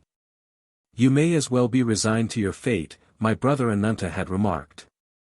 Your written horoscope has correctly stated that you would fly from home toward the Himalayas during your early years, but would be forcibly returned. The forecast of your marriages is also bound to be true. A clear intuition came to me one night that the prophecy was wholly false. I set fire to the horoscope scroll, placing the ashes in a paper bag on which I wrote, "Seeds of past karma cannot germinate if they are roasted in the divine fires of wisdom." I put the bag in a conspicuous spot. Ananta immediately read my defiant comment. You cannot destroy truth as easily as you have burnt this paper scroll. My brother laughed scornfully. It is a fact that on 3 occasions before I reached manhood, my family tried to arrange my betrothal. Each time I refused to fall in with the plans, 108 knowing that my love for God was more overwhelming than any astrological persuasion from the past. The deeper the self-realization of a man, the more he influences the whole universe by his subtle spiritual vibrations, and the less he himself is affected by the phenomenal flux. These words of Masters often returned inspiringly to my mind. Occasionally I told astrologers to select my worst periods, according to planetary indications, and I would still accomplish whatever task I set myself. It is true that my success at such times has been accompanied by extraordinary difficulties. But my conviction has always been justified, faith in the divine protection, and the right use of man's God-given will, are forces formidable beyond any the inverted bowl can muster. The starry inscription at one's birth, I came to understand, is not that man is a puppet of his past. Its message is rather a prod to pride. The very heavens seek to arouse man's determination to be free from every limitation. God created each man as a soul, dowered with individuality, hence essential to the universal structure, whether in the temporary role of pillar or parasite. His freedom is final and immediate, if he so wills. It depends not on outer but inner victories. Sri Yukteswar discovered the mathematical application of a 24,000-year equinoctial cycle to our present age. 109 The cycle is divided into an ascending arc and a descending arc, each of 12,000 years. Within each arc fall 4 yugas or ages, called Kali, Dwapara, Treta, and Satya, corresponding to the Greek ideas of iron, bronze, silver, and golden ages. My guru determined by various calculations that the last Kali Yuga or Iron Age, of the ascending arc, started about AD 500. The Iron Age, 1,200 years in duration, is a span of materialism. It ended about AD 1700. That year ushered in Dwapara Yuga, a 2,400-year period of electrical and atomic energy developments, the age of telegraph, radio, airplanes, and other space annihilators. The 3,600-year period of Treta Yuga will start in AD 4100. Its age will be marked by common knowledge of telepathic communications and other time annihilators.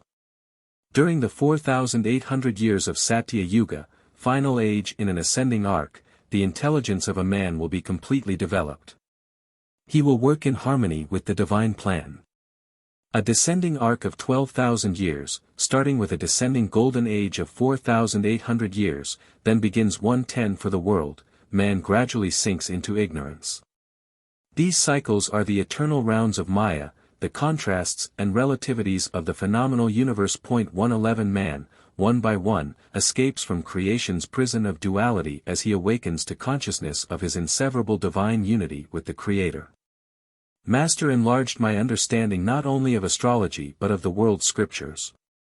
Placing the holy texts on the spotless table of his mind, he was able to dissect them with the scalpel of intuitive reasoning, and to separate errors and interpolations of scholars from the truths as originally expressed by the prophets.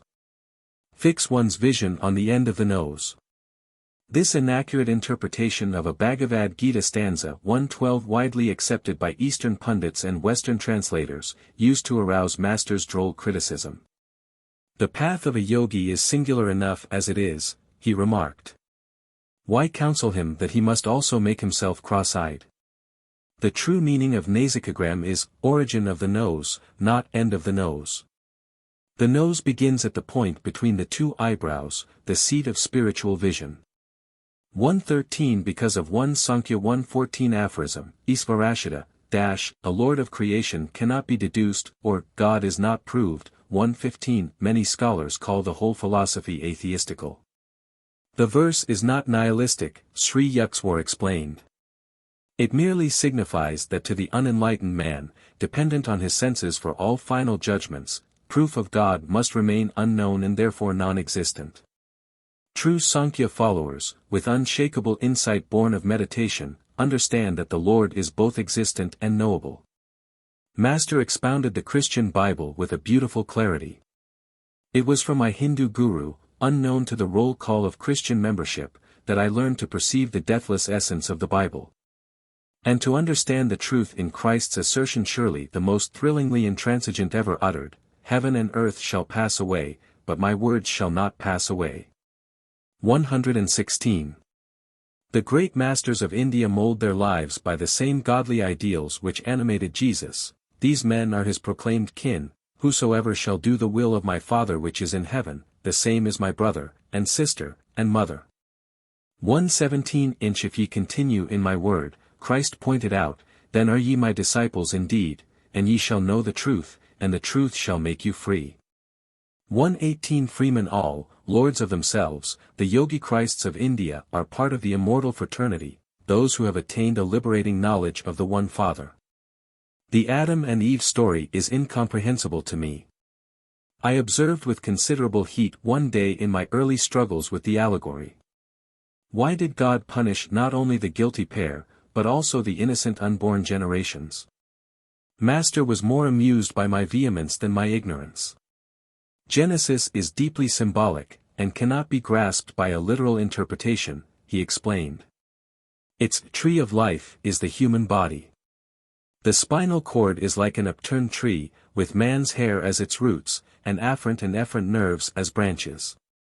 The tree of the nervous system bears many enjoyable fruits, or sensations of sight, sound, smell, taste, and touch. In these, man may rightfully indulge, but he was forbidden the experience of sex, the apple, at the center of the bodily garden. 119. The serpent represents the coiled-up spinal energy which stimulates the sex nerves. Adam is reason, and Eve is feeling. When the emotion or Eve consciousness in any human being is overpowered by the sex impulse, his reason or Adam also succumbs. 120. God created the human species by materializing the bodies of man and woman through the force of his will. He endowed the new species with the power to create children in a similar, immaculate or divine manner. 121 Because his manifestation in the individualized soul had hitherto been limited to animals, instinct-bound and lacking the potentialities of full reason, God made the first human bodies, symbolically called Adam and Eve. To these, for advantageous upward evolution, he transferred the souls or divine essence of two animals. 122 In Adam or man, reason predominated, in Eve or woman, feeling was ascendant. Thus was expressed the duality or polarity which underlies the phenomenal worlds. Reason and feeling remain in a heaven of cooperative joy so long as the human mind is not tricked by the serpentine energy of animal propensities. The human body was therefore not solely a result of evolution from beasts, but was produced by an act of special creation by God. The animal forms were too crude to express full divinity. The human being was uniquely given a tremendous mental capacity, the thousand-petaled lotus of the brain, as well as acutely awakened occult centers in the spine. God, or the divine consciousness present within the first created pair, counseled them to enjoy all human sensibilities, but not to put their concentration on touch sensations. 123 These were banned in order to avoid the development of the sex organs, which would enmesh humanity in the inferior animal method of propagation. The warning not to revive subconsciously present bestial memories was not heeded. Resuming the way of brute procreation, Adam and Eve fell from the state of heavenly joy natural to the original perfect man. Knowledge of good and evil refers to the cosmic dualistic compulsion. Falling under the sway of Maya through misuse of his feeling and reason, or Eve and Adam consciousness, man relinquishes his right to enter the heavenly garden of divine self-sufficiency.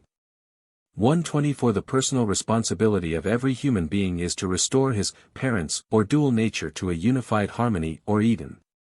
As Sri Yukteswar ended his discourse, I glanced with new respect at the pages of Genesis. Dear Master, I said, for the first time I feel a proper filial obligation toward Adam and Eve. 17. Susi and the Three Sapphires. Because you and my son think so highly of Swami Sri Yukteswar, I will take a look at him. The tone of voice used by Dr. Narayan Chunder Roy implied that he was humoring the whim of half-wits. I concealed my indignation, in the best traditions of the proselyter. My companion, a veterinary surgeon, was a confirmed agnostic. His young son Santosh had implored me to take an interest in his father. So far my invaluable aid had been a bit on the invisible side. Dr. Roy accompanied me the following day to the Serampore Hermitage. After Master had granted him a brief interview, marked for the most part by stoic silence on both sides, the visitor brusquely departed. Why bring a dead man to the ashram? Sri Yukteswar looked at me inquiringly as soon as the door had closed on the Calcutta skeptic. Sir. The doctor is very much alive. But in a short time he will be dead. I was shocked. Sir, this will be a terrible blow to his son. Santosh yet hopes for time to change his father's materialistic views. I beseech you, master, to help the man. Very well, for your sake. My guru's face was impassive. The proud horse doctor is far gone in diabetes, although he does not know it. In 15 days he will take to his bed. The physicians will give him up for lost. His natural time to leave this earth is 6 weeks from today. Due to your intercession, however, on that date he will recover. But there is one condition. You must get him to wear an astrological bangle. He will doubtless object as violently as one of his horses before an operation. Master chuckled. After a silence, during which I wondered how Santosh and I could best employ the arts of cajolery on the recalcitrant doctor, Sri Yukteswar made further disclosures. As soon as the man gets well, advise him not to eat meat. He will not heed this counsel, however, and in 6 months, just as he is feeling at his best, he will drop dead.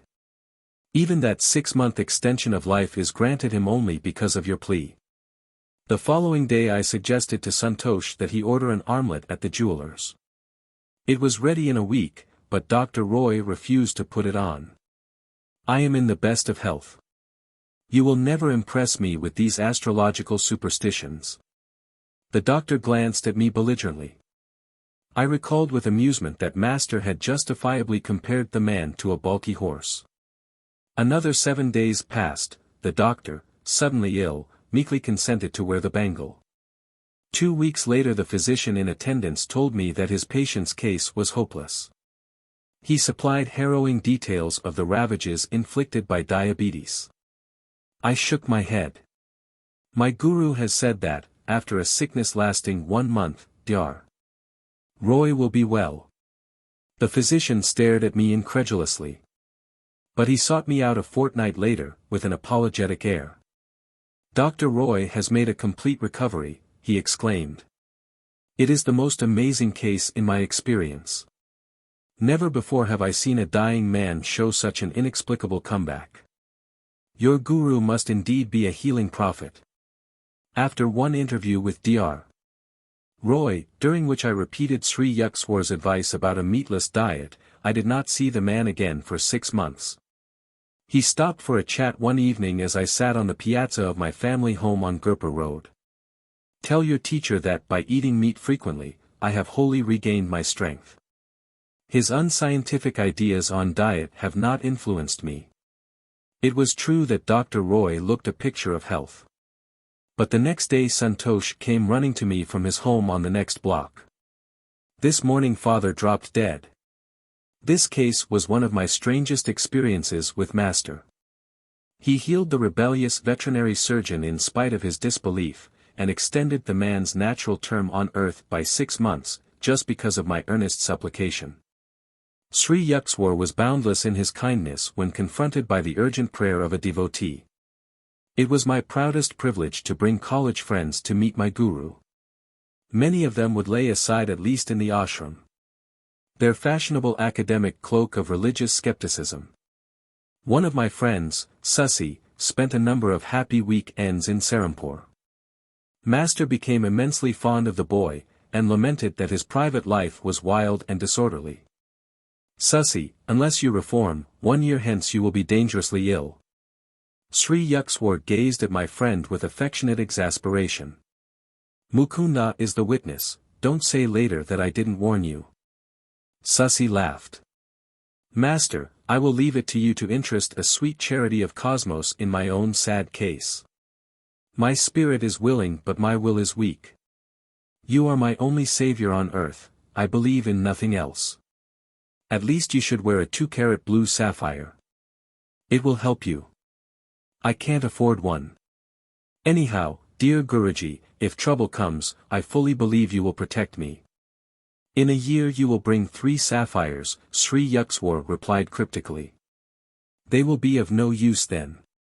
Variations on this conversation took place regularly. I can't reform. Susi would say in comical despair. And my trust in you, Master, is more precious to me than any stone. A year later I was visiting my guru at the Calcutta home of his disciple, Narain Babu. About 10 o'clock in the morning, as Sri Yukteswar and I were sitting quietly in the second-floor parlor, I heard the front door open. Master straightened stiffly. "It is that Susi," he remarked gravely. "The year is now up, both his lungs are gone. He has ignored my counsel, tell him I don't want to see him." Half stunned by Sri Yukteswar's sternness, I raced down the stairway. Susi was ascending. "Oh Mukunda. I do hope Master is here, I had a hunch he might be." "Yes, but he doesn't wish to be disturbed." Susi burst into tears and brushed past me. He threw himself at Sri Yukteswar's feet, placing there 3 beautiful sapphires. "Omniscient Guru, the doctors say I have galloping tuberculosis. They give me no longer than 3 more months. I humbly implore your aid, I know you can heal me. Isn't it a bit late now to be worrying over your life? Depart with your jewels, their time of usefulness is past." Master then sat sphinx-like in an unrelenting silence, punctuated by the boy's sobs for mercy. An intuitive conviction came to me that Sri Yukteswar was merely testing the depth of Susi's faith in the divine healing power. I was not surprised a tense hour later when Master turned a sympathetic gaze on my prostrate friend. "Get up, Susi. What a commotion you make in other people's houses. Return your sapphires to the jewelers, they are an unnecessary expense now. But get an astrological bangle and wear it. Fear not, in a few weeks you shall be well." Susi's smile illumined his tear-marred face like sudden sun over a sodden landscape. "Beloved Guru, shall I take the medicines prescribed by the doctors?" Sri Yukteswar's glance was longanimous. "Just as you wish, drink them or discard them. It does not matter. It is more possible for the sun and moon to interchange their positions than for you to die of tuberculosis." He added abruptly, "Go now, before I change my mind." With an agitated bow, my friend hastily departed. I visited him several times during the next few weeks, and was aghast to find his condition increasingly worse. "Susi cannot last through the night." These words from his physician, and the spectacle of my friend, now reduced almost to a skeleton, sent me post-haste to Serampore. My guru listened coldly to my tearful report. "Why do you come here to bother me? You have already heard me assure Susi of his recovery." I bowed before him in great awe, and retreated to the door. Sri Yukteswar said no parting word, but sank into silence, his unwinking eyes half open, their vision fled to another world. I returned at once to Susi's home in Calcutta. With astonishment I found my friend sitting up, drinking milk. "Oh Mukunda! What a miracle! 4 hours ago I felt Master's presence in the room, my terrible symptoms immediately disappeared. I feel that through his grace I am entirely well." In a few weeks Susi was stouter and in better health than ever before. 125 But his singular reaction to his healing had an ungrateful tinge. He seldom visited Sri Yukteswar again. My friend told me one day that he so deeply regretted his previous mode of life that he was ashamed to face Master. I could only conclude that Susi's illness had had the contrasting effect of stiffening his will and impairing his manners. The first 2 years of my course at Scottish Church College were drawing to a close. My classroom attendance had been very spasmodic, what little studying I did was only to keep peace with my family. My 2 private tutors came regularly to my house, I was regularly absent. I can discern at least this one regularity in my scholastic career. In India 2 successful years of college bring an intermediate arts diploma. The student may then look forward to another 2 years and his AB degree. The intermediate arts final examinations loomed ominously ahead. I fled to Puri, where my guru was spending a few weeks. Vaguely hoping that he would sanction my non-appearance at the finals, I related my embarrassing unpreparedness. But Master smiled consolingly.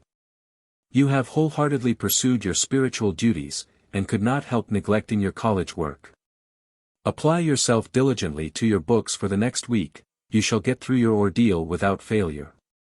I returned to Calcutta, firmly suppressing all reasonable doubts that occasionally arose with unnerving ridicule. Surveying the mountain of books on my table, I felt like a traveler lost in a wilderness. A long period of meditation brought me a labor-saving inspiration.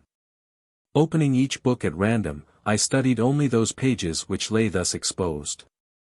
Pursuing this course during 18 hours a day for a week, I considered myself entitled to advise all succeeding generations on the art of cramming. The following days in the examination halls were a justification of my seemingly haphazard procedure. I passed all the tests, though by a hairbreadth.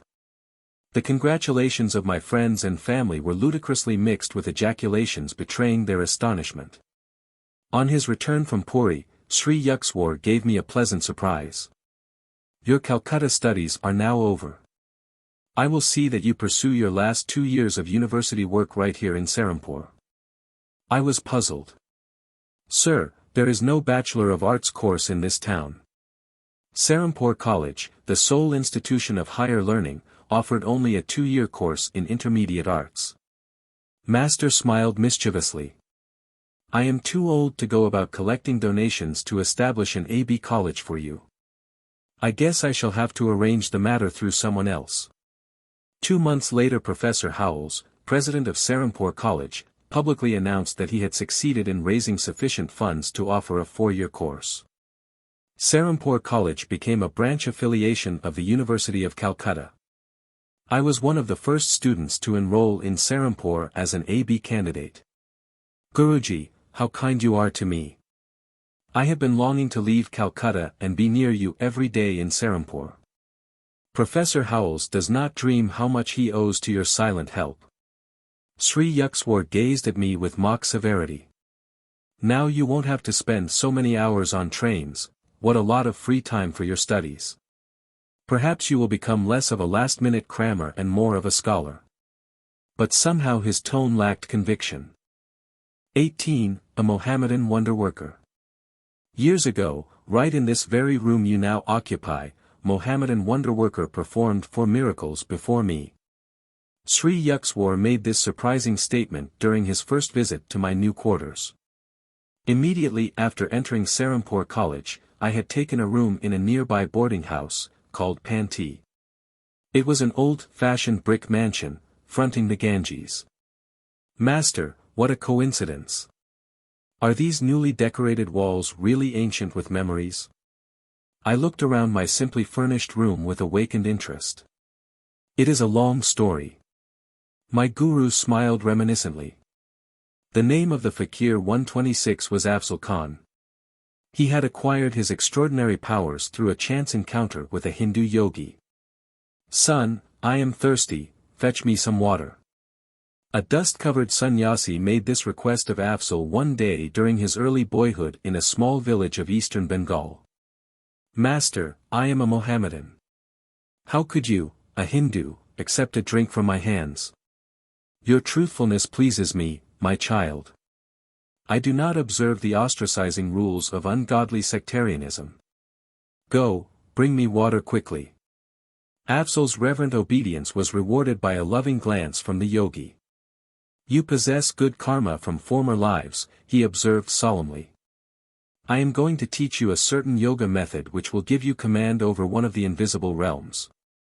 The great powers that will be yours should be exercised for worthy ends, never employ them selfishly.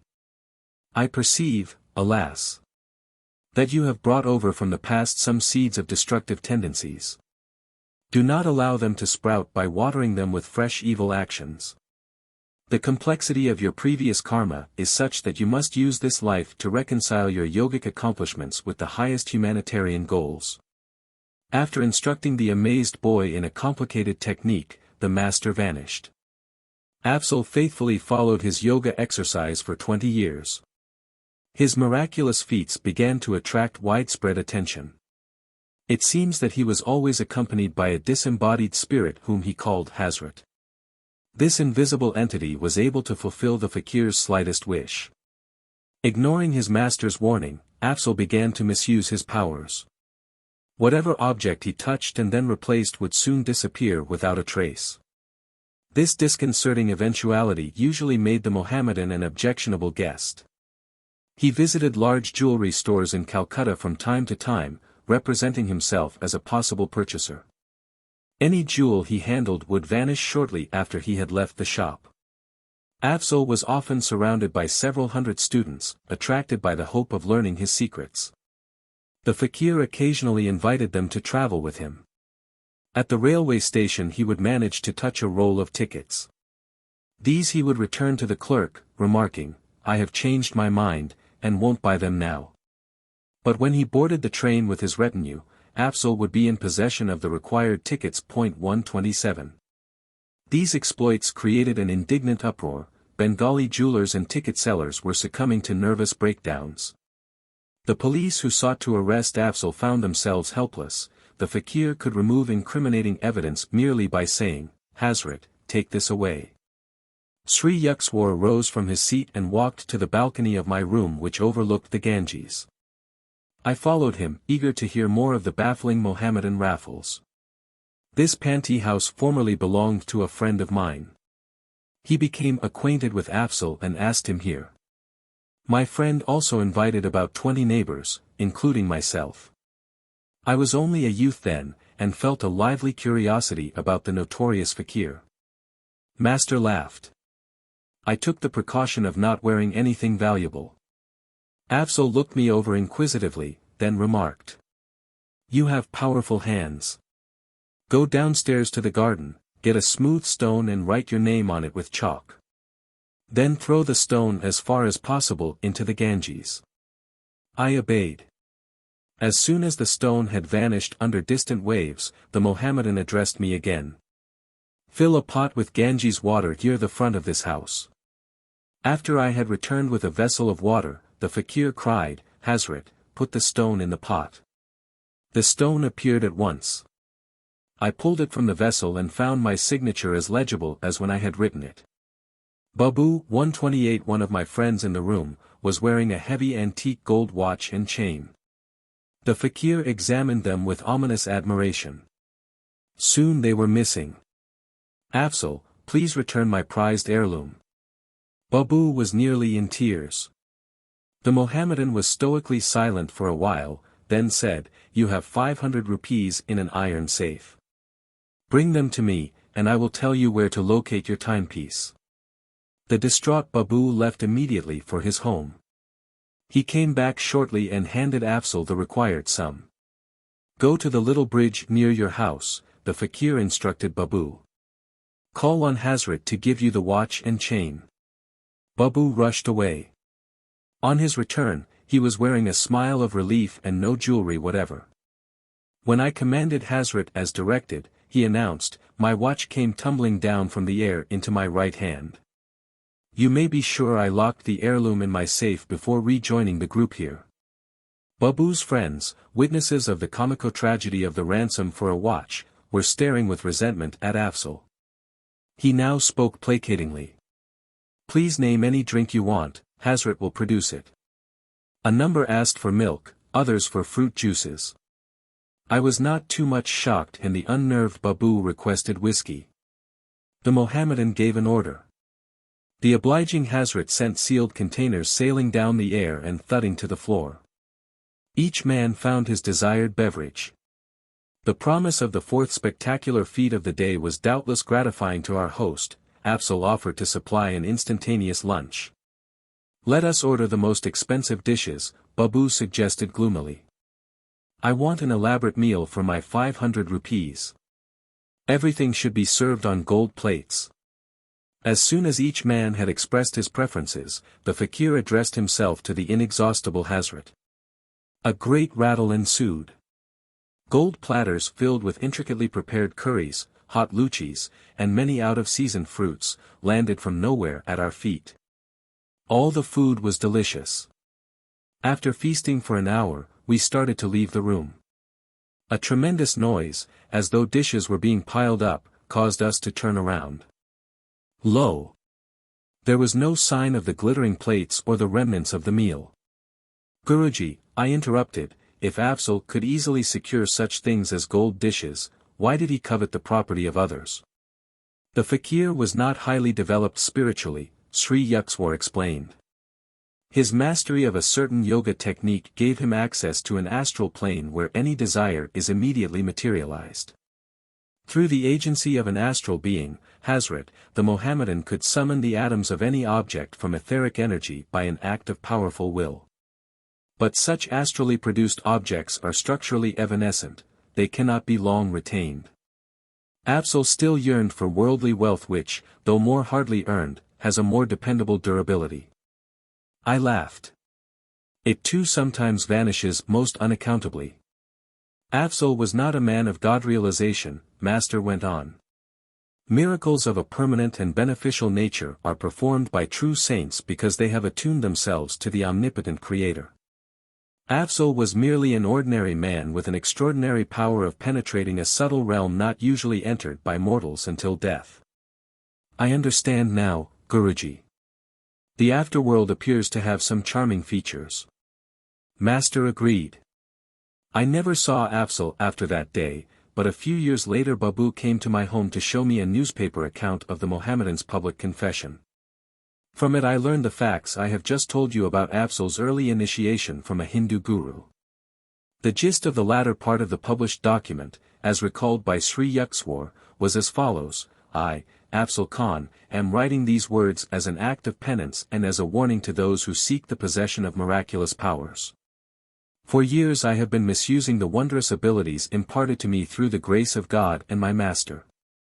I became drunk with egotism, feeling that I was beyond the ordinary laws of morality. My day of reckoning finally arrived. Recently I met an old man on a road outside Calcutta. He limped along painfully, carrying a shining object which looked like gold. I addressed him with greed in my heart. I am Afzal Khan, the great fakir. What have you there? This ball of gold is my sole material wealth, it can be of no interest to a fakir. I implore you, sir, to heal my limp. I touched the ball and walked away without reply. The old man hobbled after me. He soon raised an outcry, my gold is gone. As I paid no attention, he suddenly spoke in a stentorian voice that issued oddly from his frail body. Do you not recognize me? I stood speechless, aghast at the belated discovery that this unimpressive old cripple was none other than the great saint who, long ago, had initiated me into yoga. He straightened himself, his body instantly became strong and youthful. So. My guru's glance was fiery. I see with my own eyes that you use your powers, not to help suffering humanity, but to prey on it like a common thief. I withdraw your occult gifts, Hazrat is now freed from you. No longer shall you be a terror in Bengal. I called on Hazrat in anguished tones. For the first time, he did not appear to my inner sight.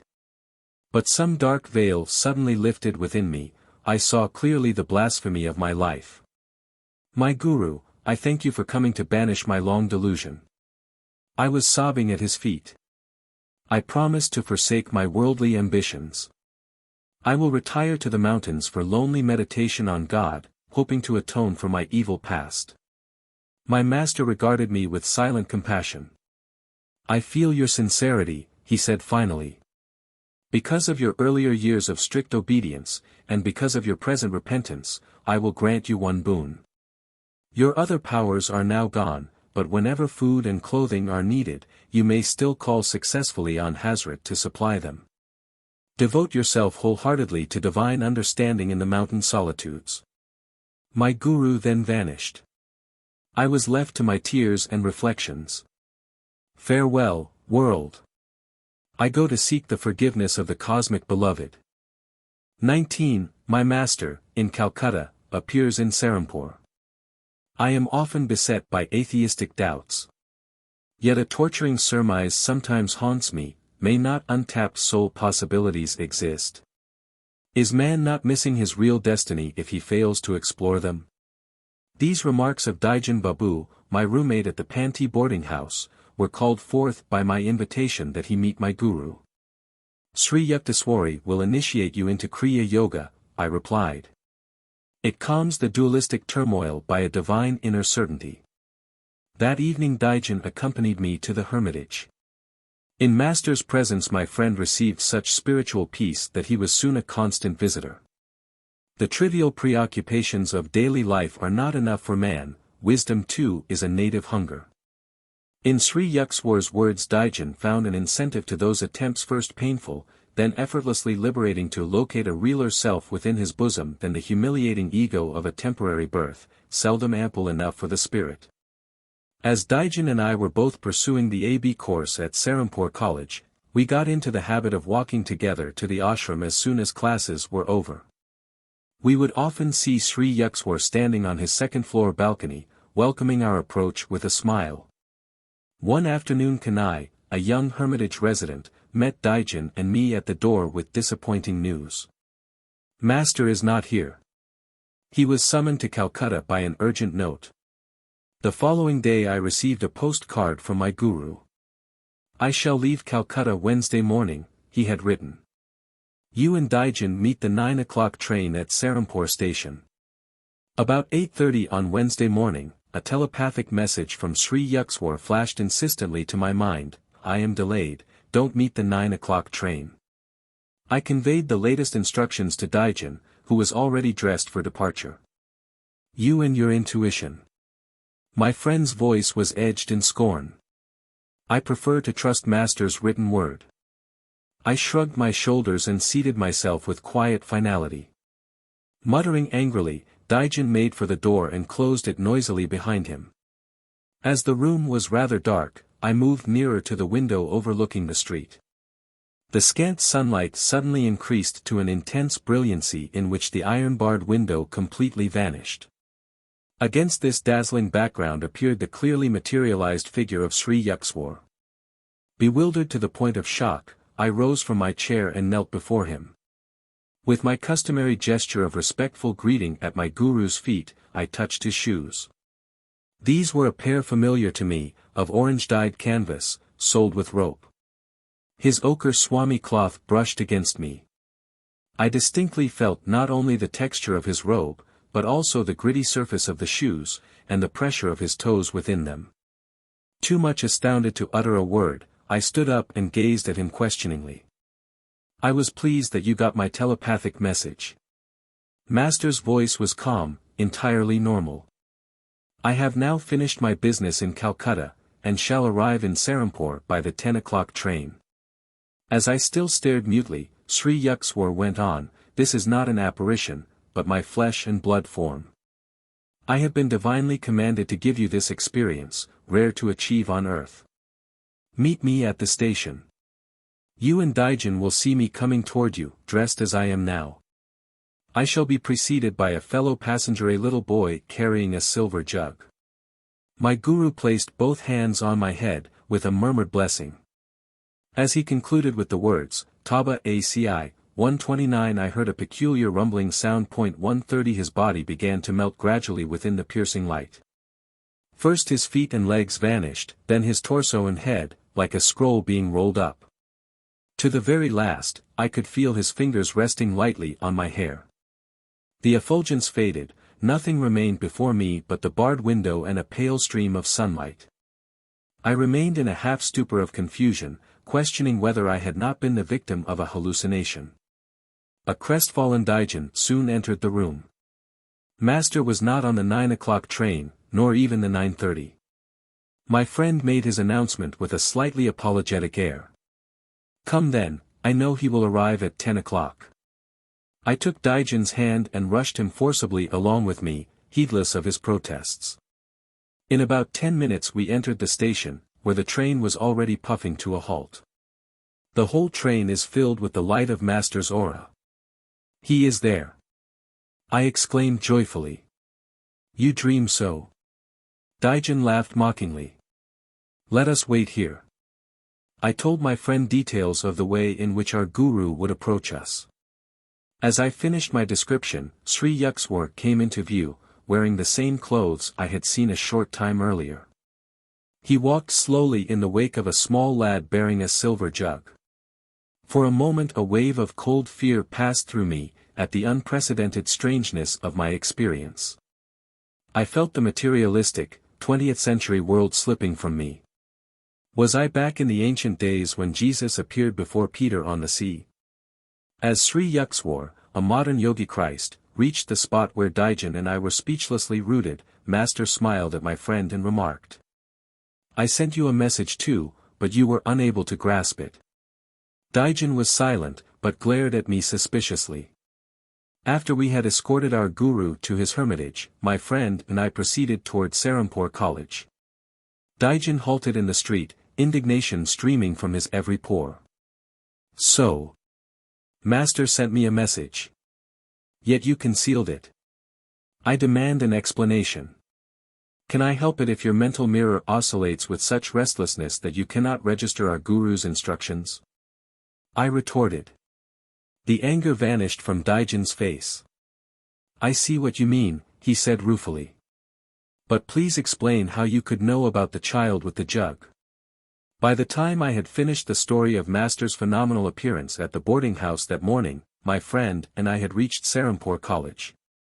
"The account I have just heard of our guru's powers," Dijon said, "makes me feel that any university in the world is only a kindergarten."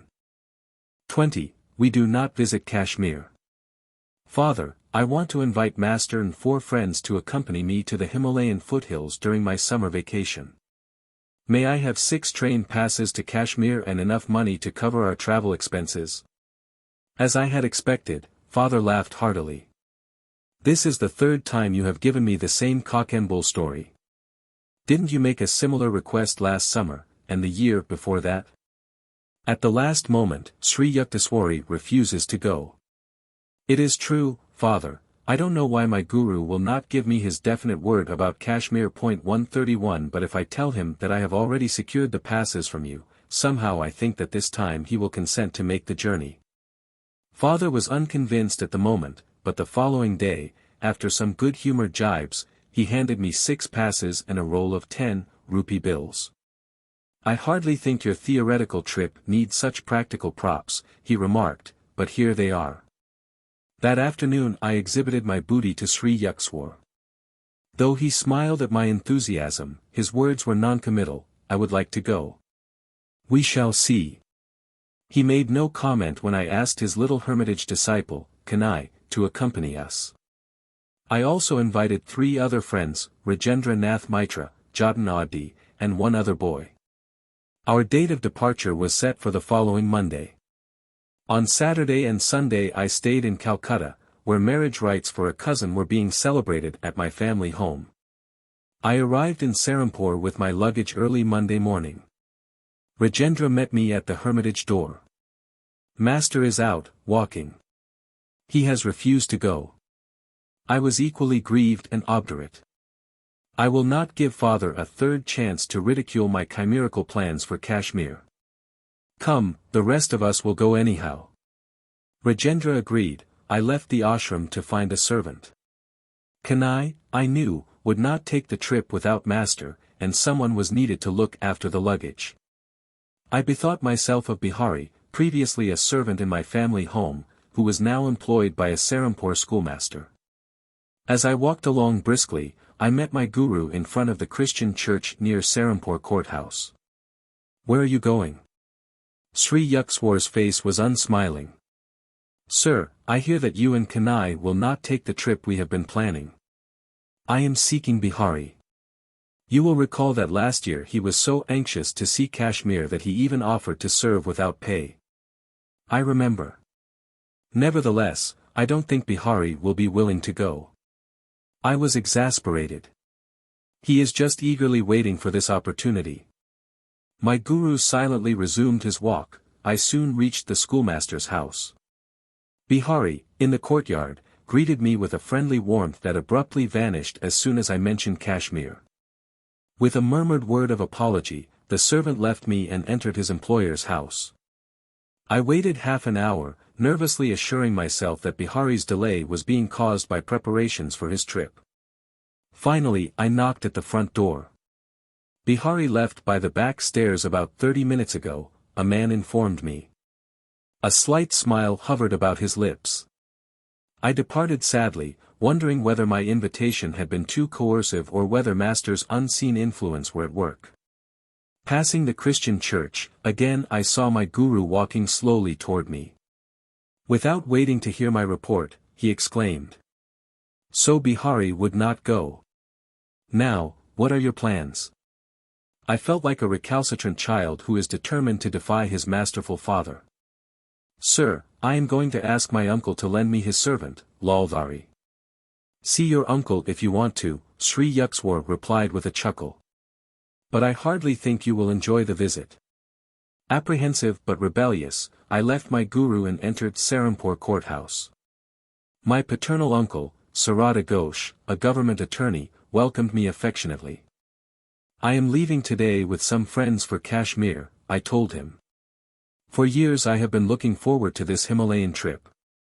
I am happy for you, Mukunda. Is there anything I can do to make your journey more comfortable? These kind words gave me a lift of encouragement. Dear uncle, I said, could you possibly spare me your servant, Lalvari? My simple request had the effect of an earthquake. Uncle jumped so violently that his chair overturned, the papers on the desk flew in every direction, and his pipe, a long, coconut-stemmed hubble-bubble, fell to the floor with a great clatter. You selfish young man, he shouted, quivering with wrath, what a preposterous idea. Who will look after me, if you take my servant on one of your pleasure jaunts? I concealed my surprise, reflecting that my amiable uncle's sudden change of front was only one more enigma in a day fully devoted to incomprehensibility. My retreat from the courthouse office was more alacritous than dignified. I returned to the hermitage, where my friends were expectantly gathered. Conviction was growing on me that some sufficient if exceedingly recondite motive was behind Master's attitude. Remorse seized me that I had been trying to thwart my guru's will. Mukunda, wouldn't you like to stay a while longer with me? Sri Yukteswar inquired. Rajendra and the others can go ahead now, and wait for you at Calcutta. There will be plenty of time to catch the last evening train leaving Calcutta for Kashmir. Sir, I don't care to go without you, I said mournfully. My friends paid not the slightest attention to my remark. They summoned a hackney carriage and departed with all the luggage. Kanai and I sat quietly at our guru's feet. After a half-hour of complete silence, Master rose and walked toward the second-floor dining patio. Kanai, please serve Mukunda's food. His train leaves soon. Getting up from my blanket seat, I staggered suddenly with nausea and a ghastly churning sensation in my stomach. The stabbing pain was so intense that I felt I had been abruptly hurled into some violent hell. Groping blindly toward my guru, I collapsed before him, attacked by all symptoms of the dread Asiatic cholera. Sri Yukteswar and Kanai carried me to the sitting room. Racked with agony, I cried, Master, I surrender my life to you. For I believed it was indeed fast ebbing from the shores of my body. Sri Yukteswar put my head on his lap, stroking my forehead with angelic tenderness. You see now what would have happened if you were at the station with your friends, he said. I had to look after you in this strange way, because you chose to doubt my judgment about taking the trip at this particular time. I understood at last. Inasmuch as great masters seldom see fit to display their powers openly, a casual observer of the day's events would have imagined that their sequence was quite natural. My guru's intervention had been too subtle to be suspected. He had worked his will through Bihari and my uncle Sarada and Rajendra and the others in such an inconspicuous manner that probably everyone but myself thought the situations had been logically normal. As Sri Yukteswar never failed to observe his social obligations, he instructed Kanai to go for a specialist, and to notify my uncle. Master, I protested, only you can heal me. I am too far gone for any doctor. Child, you are protected by the divine mercy. Don't worry about the doctor, he will not find you in this state. You are already healed. With my guru's words, the excruciating suffering left me. I sat up feebly. A doctor soon arrived and examined me carefully. You appear to have passed through the worst, he said. I will take some specimens with me for laboratory tests. The following morning the physician arrived hurriedly. I was sitting up, in good spirits. Well, Here you are, smiling and chatting as though you had had no close call with death. He patted my hand gently. I hardly expected to find you alive, after I had discovered from the specimens that your disease was Asiatic cholera. You are fortunate, young man, to have a guru with divine healing powers. I am convinced of it. I agreed wholeheartedly.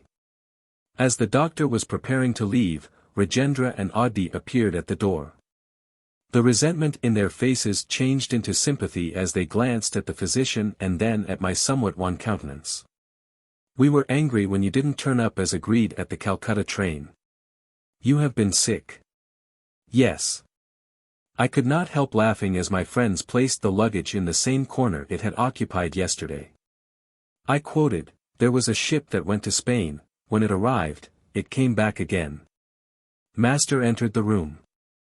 I permitted myself a convalescent's liberty, and captured his hand lovingly.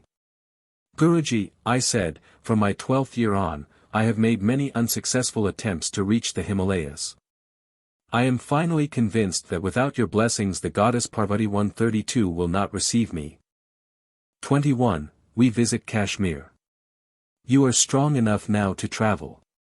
I will accompany you to Kashmir," Sri Yukteswar informed me 2 days after my miraculous recovery from Asiatic cholera. That evening our party of 6 entrained for the north. Our first leisurely stop was at Simla, a queenly city resting on the throne of Himalayan hills.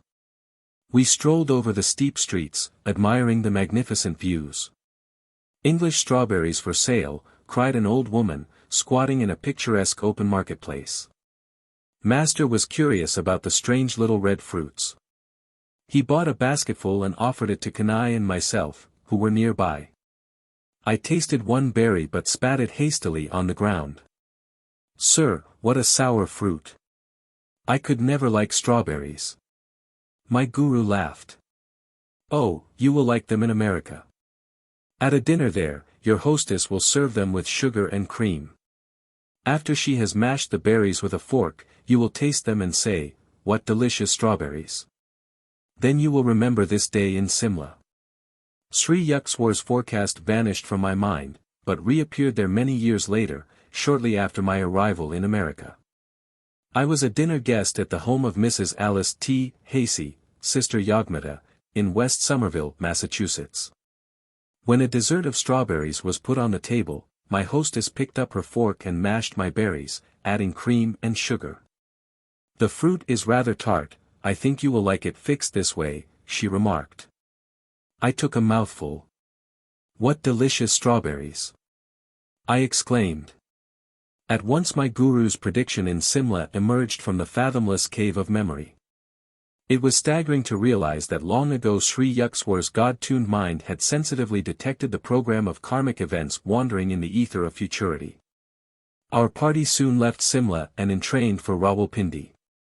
There we hired a large landau, drawn by 2 horses, in which we started a 7-day trip to Srinagar, capital city of Kashmir. The second day of our northbound journey brought into view the true Himalayan vastness. As the iron wheels of our carriage creaked along the hot, stony roads, we were enraptured with changing vistas of mountainous grandeur. "Sir," Audie said to Master, "I am greatly enjoying these glorious scenes in your holy company." I felt a throb of pleasure at Audie's appreciation, for I was acting as host on this trip. Sri Yukteswar caught my thought. He turned to me and whispered, "Don't flatter yourself. Audie is not nearly as entranced with the scenery as he is with the prospect of leaving us long enough to have a cigarette." I was shocked. "Sir," I said in an undertone, "please do not break our harmony by these unpleasant words. I can hardly believe that Audie is hankering for a smoke." 133 I looked apprehensively at my usually irrepressible guru. "Very well, I won't say anything to Audie." Master chuckled. "But you will soon see, when the landau halts, that Audie is quick to seize his opportunity." The carriage arrived at a small caravanserai. As our horses were led to be watered, Audie inquired, "Sir, do you mind if I ride a while with the driver? I would like to get a little outside air." Sri Yukteswar gave permission, but remarked to me, "He wants fresh smoke and not fresh air." The landau resumed its noisy progress over the dusty roads. Master's eyes were twinkling. He instructed me, "Crane up your neck through the carriage door and see what Audie is doing with the air." I obeyed, and was astounded to observe Audie in the act of exhaling rings of cigarette smoke. My glance toward Sri Yukteswar was apologetic. "You are right, as always, sir. Audie is enjoying a puff along with a panorama." I surmised that my friend had received a gift from the cab driver. I knew Audie had not carried any cigarettes from Calcutta. We continued on the labyrinthine way, adorned by views of rivers, valleys, precipitous crags, and multitudinous mountain tiers. Every night we stopped at rustic inns, and prepared our own food. Sri Yukteswar took special care of my diet, insisting that I have lime juice at all meals. I was still weak, but daily improving, though the rattling carriage was strictly designed for discomfort. Joyous anticipations filled our hearts as we neared central Kashmir, paradise land of lotus lakes, floating gardens, gaily canopied houseboats, the many-bridged Jhelum River, and flower-strewn pastures, all ringed round by the Himalayan majesty. Our approach to Srinagar was through an avenue of tall, welcoming trees. We engaged rooms at a double-storied inn overlooking the noble hills. No running water was available. We drew our supply from a nearby well. The summer weather was ideal, with warm days and slightly cold nights. We made a pilgrimage to the ancient Srinagar temple of Swami Shankara. As I gazed upon the mountain peak hermitage, standing bold against the sky, I fell into an ecstatic trance. A vision appeared of a hilltop mansion in a distant land. The lofty Shankara ashram before me was transformed into the structure where, years later, I established the Self-Realization Fellowship headquarters in America. When I first visited Los Angeles, and saw the large building on the crest of Mount Washington, I recognized it at once from my long-past visions in Kashmir and elsewhere. A few days at Srinagar. Then on to Gulmarg, mountain paths of flowers, elevated by 6,000 feet. There I had my first ride on a large horse. Rajendra mounted a small trotter, whose heart was fired with ambition for speed. We ventured onto the very steep Gulmarg. The path led through a dense forest, abounding in tree mushrooms, where the mist-shrouded trails were often precarious. But Rajendra's little animal never permitted my oversized steed a moment's rest, even at the most perilous turns. On, untiringly came Rajendra's horse, oblivious to all but the joy of competition. Our strenuous race was rewarded by a breathtaking view. For the first time in this life, I gazed in all directions at sublime snow-capped Himalayas, lying tier upon tier like silhouettes of huge polar bears. My eyes feasted exultingly on endless reaches of icy mountains against sunny blue skies. I rolled merrily with my young companions, all wearing overcoats, on the sparkling white slopes. On our downward trip we saw afar a vast carpet of yellow flowers, wholly transfiguring the bleak hills. Our next excursions were to the famous royal pleasure gardens of the Emperor Jahangir, at Shalimar and Nishat Bagh. The ancient palace at Nishat Bagh is built directly over a natural waterfall. Rushing down from the mountains, the torrent has been regulated through ingenious contrivances to flow over colorful terraces and to gush into fountains amidst the dazzling flower beds. The stream also enters several of the palace rooms, ultimately dropping fairy-like into the lake below. The immense gardens are riotous with color, roses of a dozen hues, snapdragons, lavender, pansies, poppies. An emerald enclosing outline is given by symmetrical rows of China's 134 cypresses, cherry trees, beyond them tower the white austerities of the Himalayas. Kashmir grapes are considered a rare delicacy in Calcutta. Rajendra, who had been promising himself a veritable feast on reaching Kashmir, was disappointed to find there no large vineyards. Now and then I chaffed him jocosely over his baseless anticipation. "Oh, I have become so much gorged with grapes I can't walk," I would say. "The invisible grapes are brewing within me." Later I heard that sweet grapes grow abundantly in Kabul, west of Kashmir. We consoled ourselves with ice cream made of rubbery, a heavily condensed milk, and flavored with whole pistachio nuts. We took several trips in the shikaras or houseboats, shaded by red, embroidered canopies, coursing along the intricate channels of Dal Lake, a network of canals like a watery spider web. Here the numerous floating gardens, crudely improvised with logs and earth, strike one with amazement, so incongruous is the first sight of vegetables and melons growing in the midst of vast waters. Occasionally one sees a peasant, disdaining to be rooted to the soil, towing his square plot of land to a new location in the many-fingered lake. In this storied vale one finds an epitome of all the earth's beauties. The Lady of Kashmir is mountain-crowned, lake-garlanded, and flower-shod. In later years, after I had toured many distant lands, I understood why Kashmir is often called the world's most scenic spot. It possesses some of the charms of the Swiss Alps, and of Loch Lomond in Scotland, and of the exquisite English lakes. An American traveler in Kashmir finds much to remind him of the rugged grandeur of Alaska and of Pikes Peak near Denver. As entries in a scenic beauty contest, I offer for first prize either the gorgeous view of Xochimilco in Mexico, where mountains, skies, and poplars reflect themselves in myriad lanes of water amidst the playful fish. Or the jewel-like lakes of Kashmir, guarded like beautiful maidens by the stern surveillance of the Himalayas. These two places stand out in my memory as the loveliest spots on earth. Yet I was awed also when I first beheld the wonders of Yellowstone National Park and of the Grand Canyon of the Colorado, and of Alaska. Yellowstone Park is perhaps the only region where one can see innumerable geysers shooting high into the air, performing year after year with clockwork regularity. Its opal and sapphire pools and hot sulphurous springs, its bears and wild creatures, remind one that here nature left a specimen of her earliest creation. Motoring along the roads of Wyoming to the Devil's Paint Pot of hot bubbling mud, with gurgling springs, vaporous fountains, and spouting geysers in all directions, I was disposed to say that Yellowstone deserves a special prize for uniqueness. The ancient majestic redwoods of Yosemite, stretching their huge columns far into the unfathomable sky, are green natural cathedrals designed with skill divine. Though there are wonderful falls in the Orient, none match the torrential beauty of Niagara near the Canadian border. The Mammoth Caves of Kentucky and the Carlsbad Caverns in New Mexico, with colorful icicle-like formations, are stunning fairylands. Their long needles of stalactite spires, hanging from cave ceilings and mirrored in underground waters, present a glimpse of other worlds as fancied by man. Most of the Hindus of Kashmir, world-famed for their beauty, are as white as Europeans and have similar features and bone structure. Many have blue eyes and blonde hair. Dressed in Western clothes, they look like Americans. The cold Himalayas protect the Kashmiris from the sultry sun and preserve their light complexions. As one travels to the southern and tropical latitudes of India, he finds progressively that the people become darker and darker.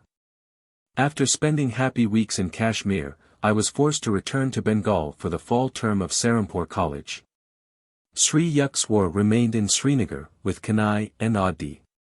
Before I departed, Master hinted that his body would be subject to suffering in Kashmir. "Sir, you look a picture of health," I protested. "There is a chance that I may even leave this earth." "Guruji." I fell at his feet with an imploring gesture. "Please promise that you won't leave your body now. I am utterly unprepared to carry on without you." Sri Yukteswar was silent, but smiled at me so compassionately that I felt reassured. Reluctantly I left him. "Master dangerously ill." This telegram from Adi reached me shortly after my return to Serampore. "Sir," I wired my guru frantically, "I ask for your promise not to leave me. Please keep your body. Otherwise, I also shall die. Be it as you wish." This was Sri Yukteswar's reply from Kashmir. A letter from Adi arrived in a few days, informing me that Master had recovered. On his return to Serampore during the next fortnight, I was grieved to find my guru's body reduced to half its usual weight. Fortunately for his disciples, Sri Yukteswar burned many of their sins in the fire of his severe fever in Kashmir.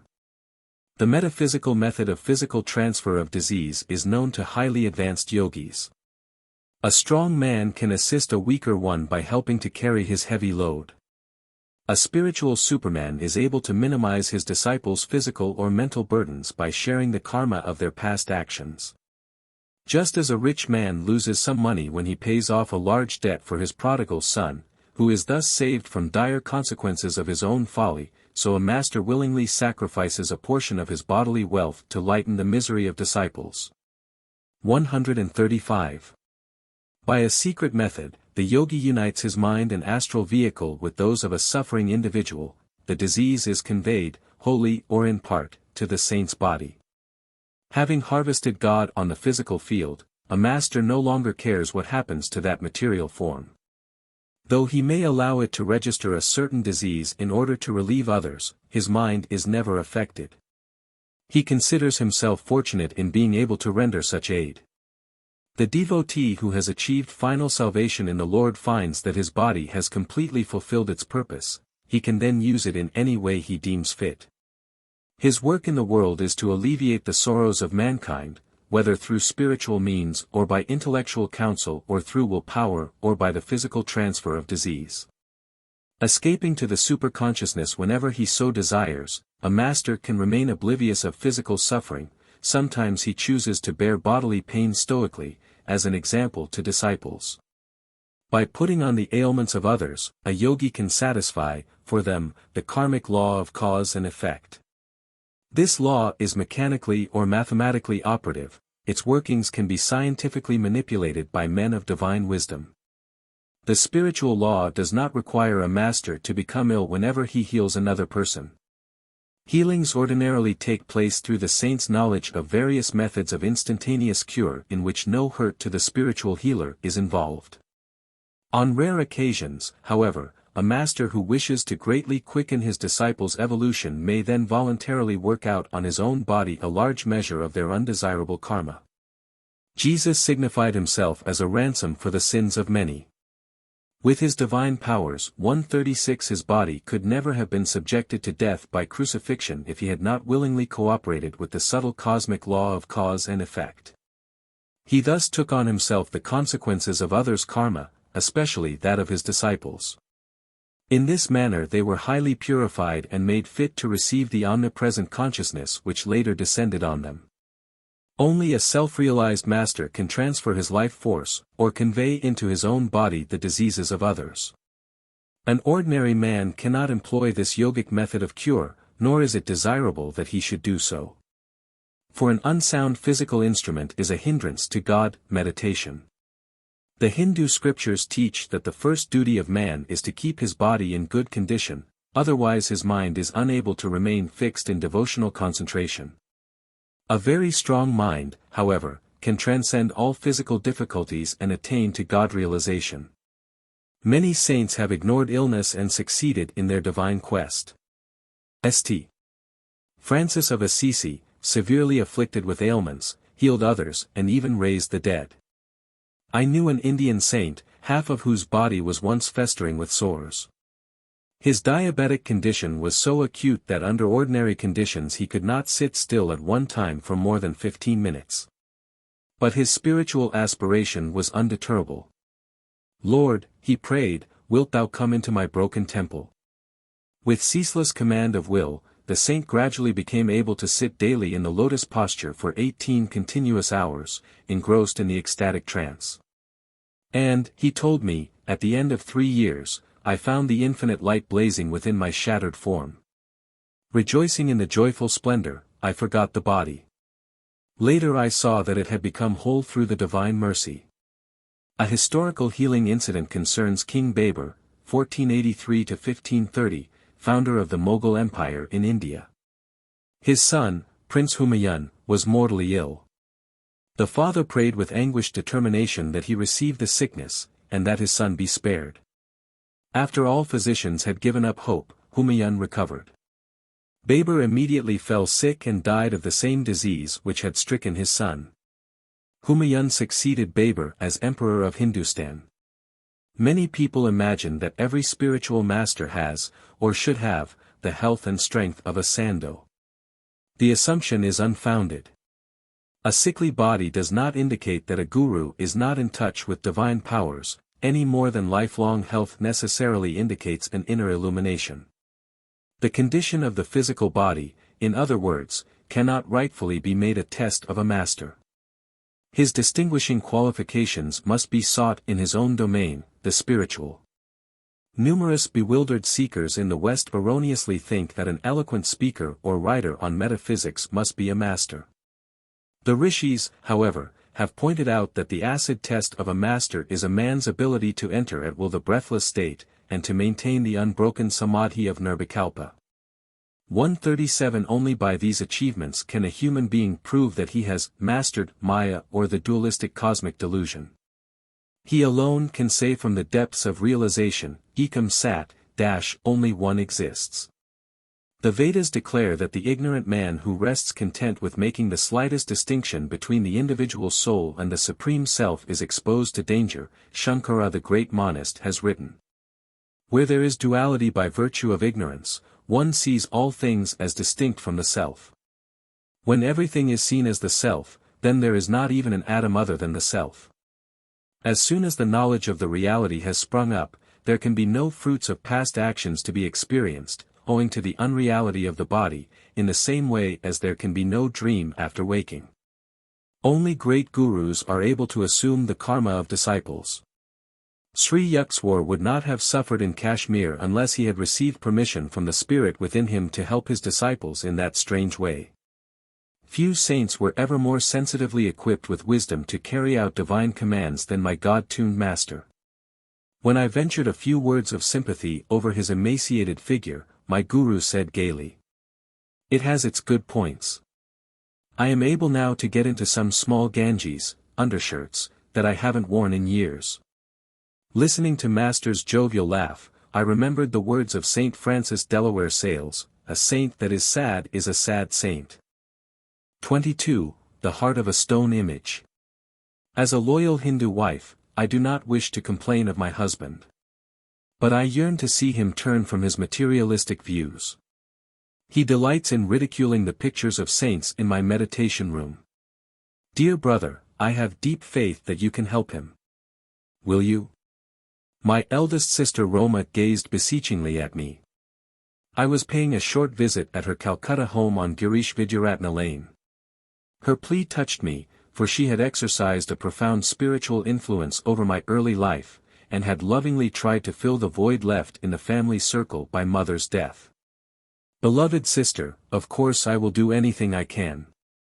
I smiled, eager to lift the gloom plainly visible on her face, in contrast to her usual calm and cheerful expression. Roma and I sat a while in silent prayer for guidance. A year earlier, my sister had asked me to initiate her into Kriya Yoga, in which she was making notable progress. An inspiration seized me. Tomorrow, I said, I am going to the Dakshineswar temple. Please come with me, and persuade your husband to accompany us. I feel that in the vibrations of that holy place, Divine Mother will touch his heart. But don't disclose our object in wanting him to go. Sister agreed hopefully. Very early the next morning I was pleased to find that Roma and her husband were in readiness for the trip. As our hackney carriage rattled along Upper Circular Road toward Dakshineswar, my brother-in-law, Satish Chandra Bose, amused himself by deriding spiritual gurus of the past, present, and future. I noticed that Roma was quietly weeping. Sister, cheer up. I whispered. Don't give your husband the satisfaction of believing that we take his mockery seriously. Mukunda, how can you admire worthless humbugs? Satish was saying. A sadhu's very appearance is repulsive. He is either as thin as a skeleton, or as unholily fat as an elephant. I shouted with laughter. My good-natured reaction was annoying to Satish. He retired into sullen silence. As our cab entered the Dakshineswar grounds, he grinned sarcastically. This excursion, I suppose, is a scheme to reform me. As I turned away without reply, he caught my arm. Young Mr. Monk, he said, don't forget to make proper arrangements with the temple authorities to provide for our noon meal. I am going to meditate now. Do not worry about your lunch, I replied sharply. Divine Mother will look after it. I don't trust Divine Mother to do a single thing for me. But I do hold you responsible for my food. Satisha's tones were threatening. I proceeded alone to the colonnaded hall which fronts the large temple of Kali, or Mother Nature. Selecting a shady spot near one of the pillars, I arranged my body in the lotus posture. Although it was only about 7 o'clock, the morning sun would soon be oppressive. The world receded as I became devotionally entranced.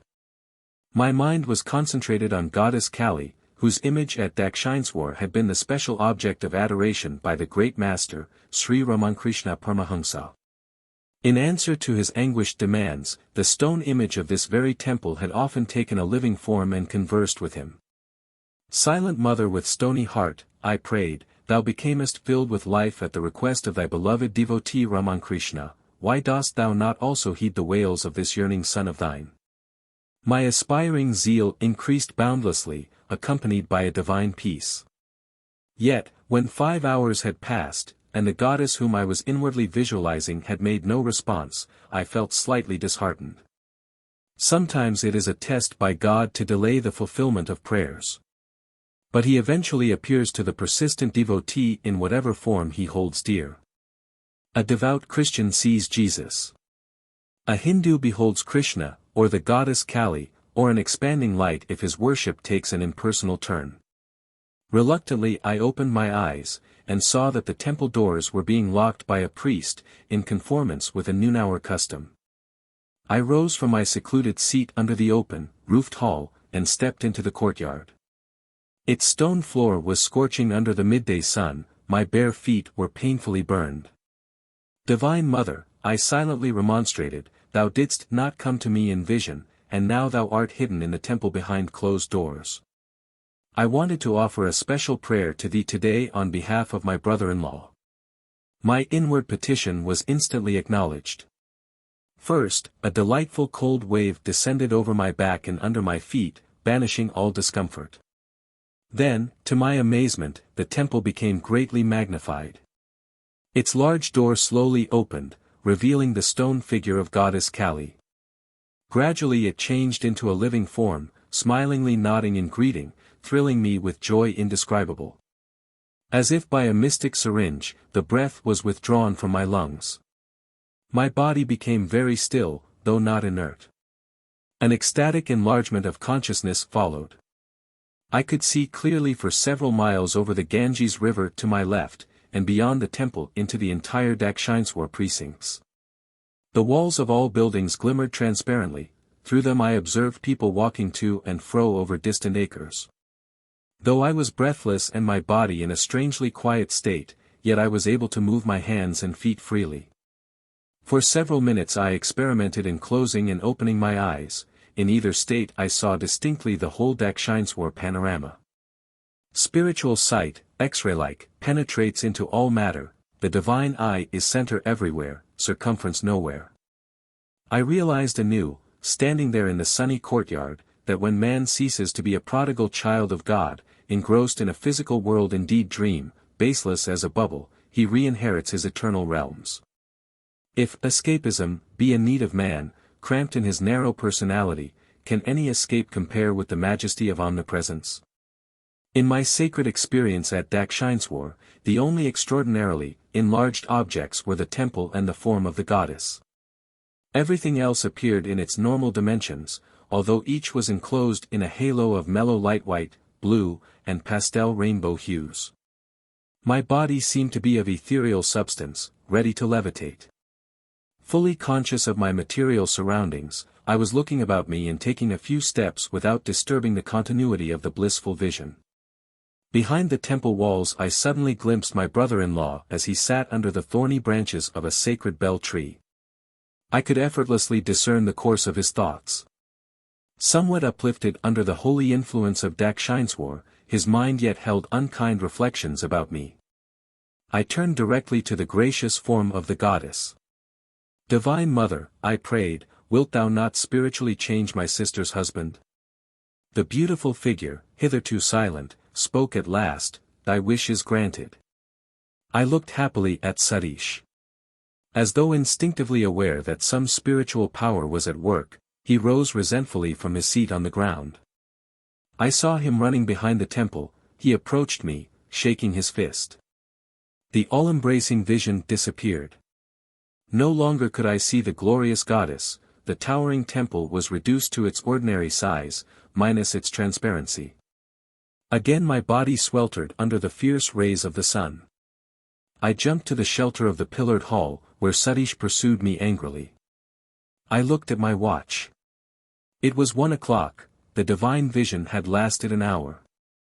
"You little fool," my brother-in-law blurted out, "you have been sitting there cross-legged and cross-eyed for 6 hours. I have gone back and forth watching you.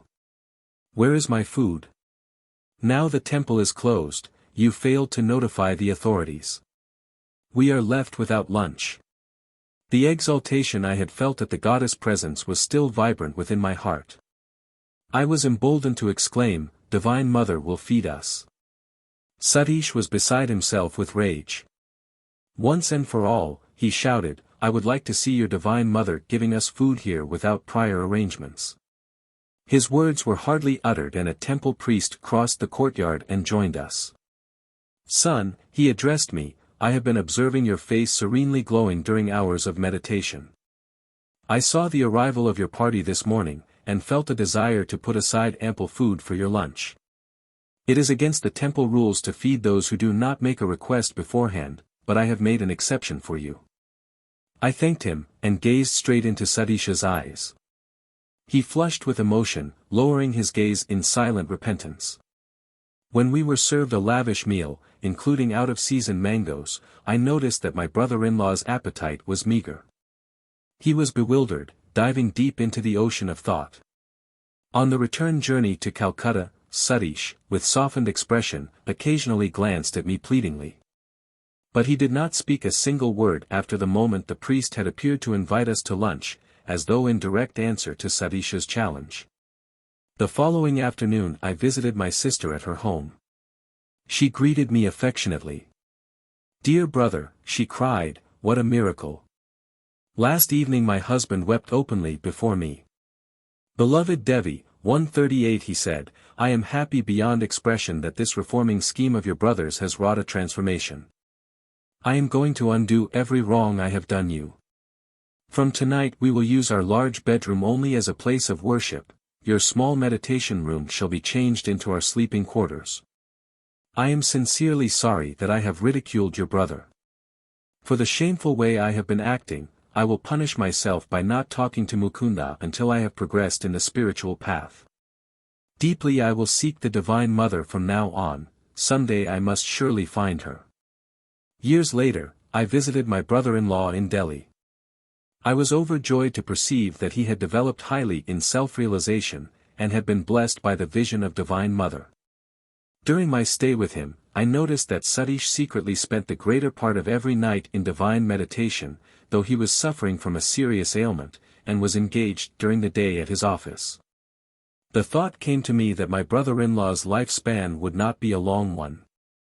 Roma must have read my mind. "Dear brother," she said, "I am well, and my husband is sick. Nevertheless, I want you to know that, as a devoted Hindu wife, I am going to be the first one to die. 139 It won't be long now before I pass on." Taken aback at her ominous words, I yet realized their sting of truth. I was in America when my sister died, about a year after her prediction. My youngest brother Bishnu later gave me the details. Roma and Satish were in Calcutta at the time of her death, Bishnu told me. That morning she dressed herself in her bridal finery.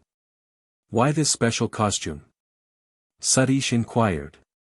"This is my last day of service to you on earth," Roma replied. A short time later she had a heart attack. As her son was rushing out for aid, she said, "Son, do not leave me. It is no use, I shall be gone before a doctor could arrive."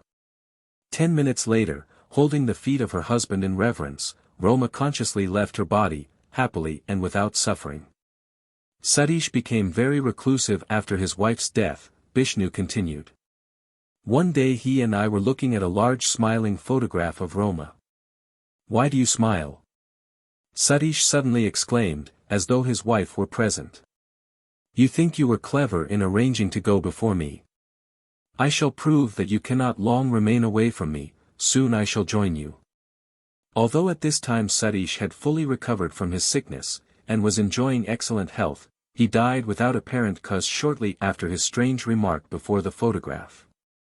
Thus prophetically passed my dearly beloved eldest sister Roma, and her husband Satish, he who changed at Dakshineswar from an ordinary worldly man to a silent saint.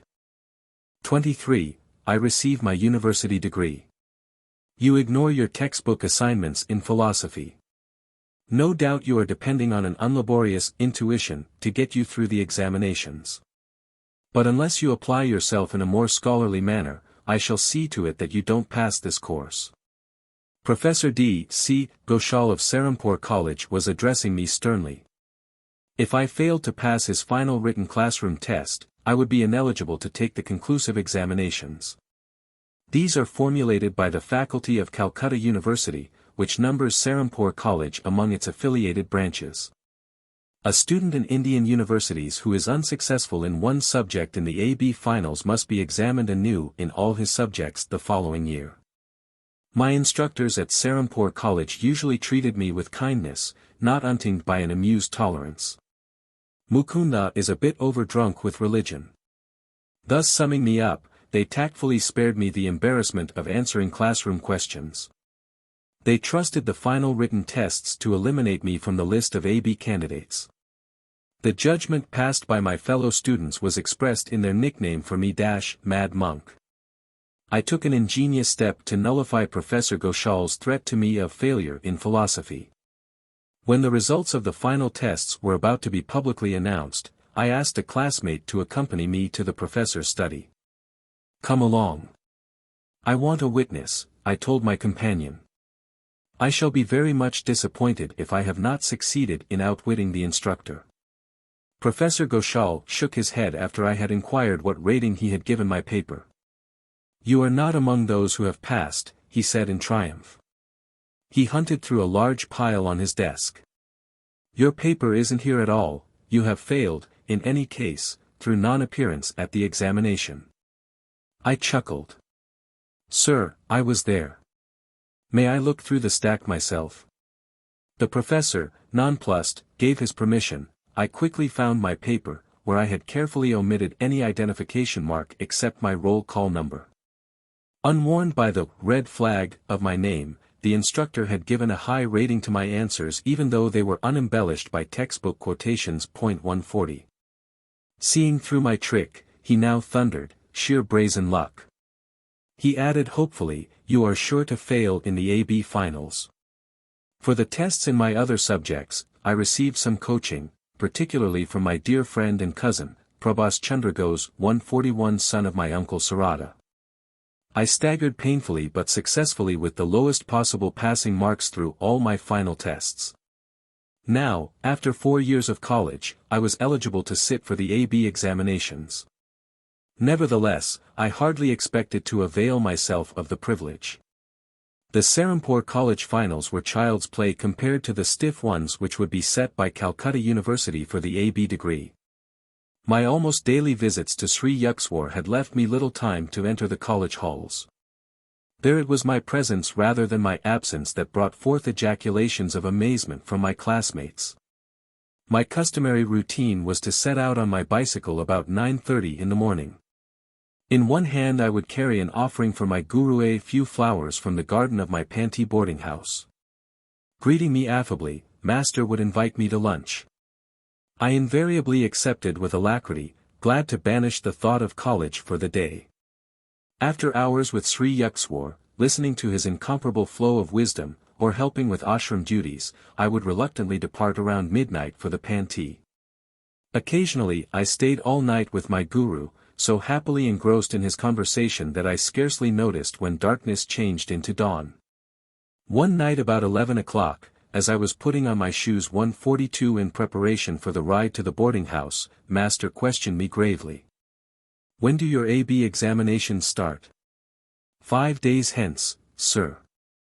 I hope you are in readiness for them. Transfixed with alarm, I held one shoe in the air.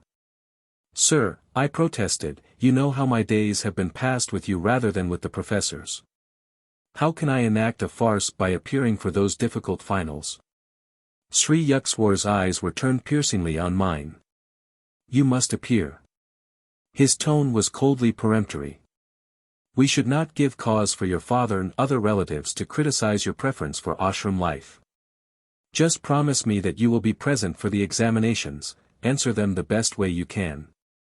Uncontrollable tears were coursing down my face. I felt that Master's command was unreasonable, and that his interest was, to say the least, belated. "I will appear if you wish it," I said amidst sobs. "But no time remains for proper preparation." Under my breath I muttered, "I will fill up the sheets with your teachings in answer to the questions." When I entered the hermitage the following day at my usual hour, I presented my bouquet with a certain mournful solemnity.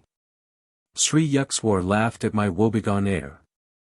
"Mukunda, has the Lord ever failed you, at an examination or elsewhere?" "No, sir," I responded warmly.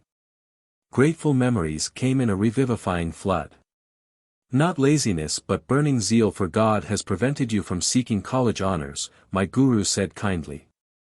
After a silence, he quoted, "Seek ye first the kingdom of God, and his righteousness, and all these things shall be added unto you." 143. For the 1000th time, I felt my burdens lifted in Master's presence. When we had finished our early lunch, he suggested that I return to the Panti.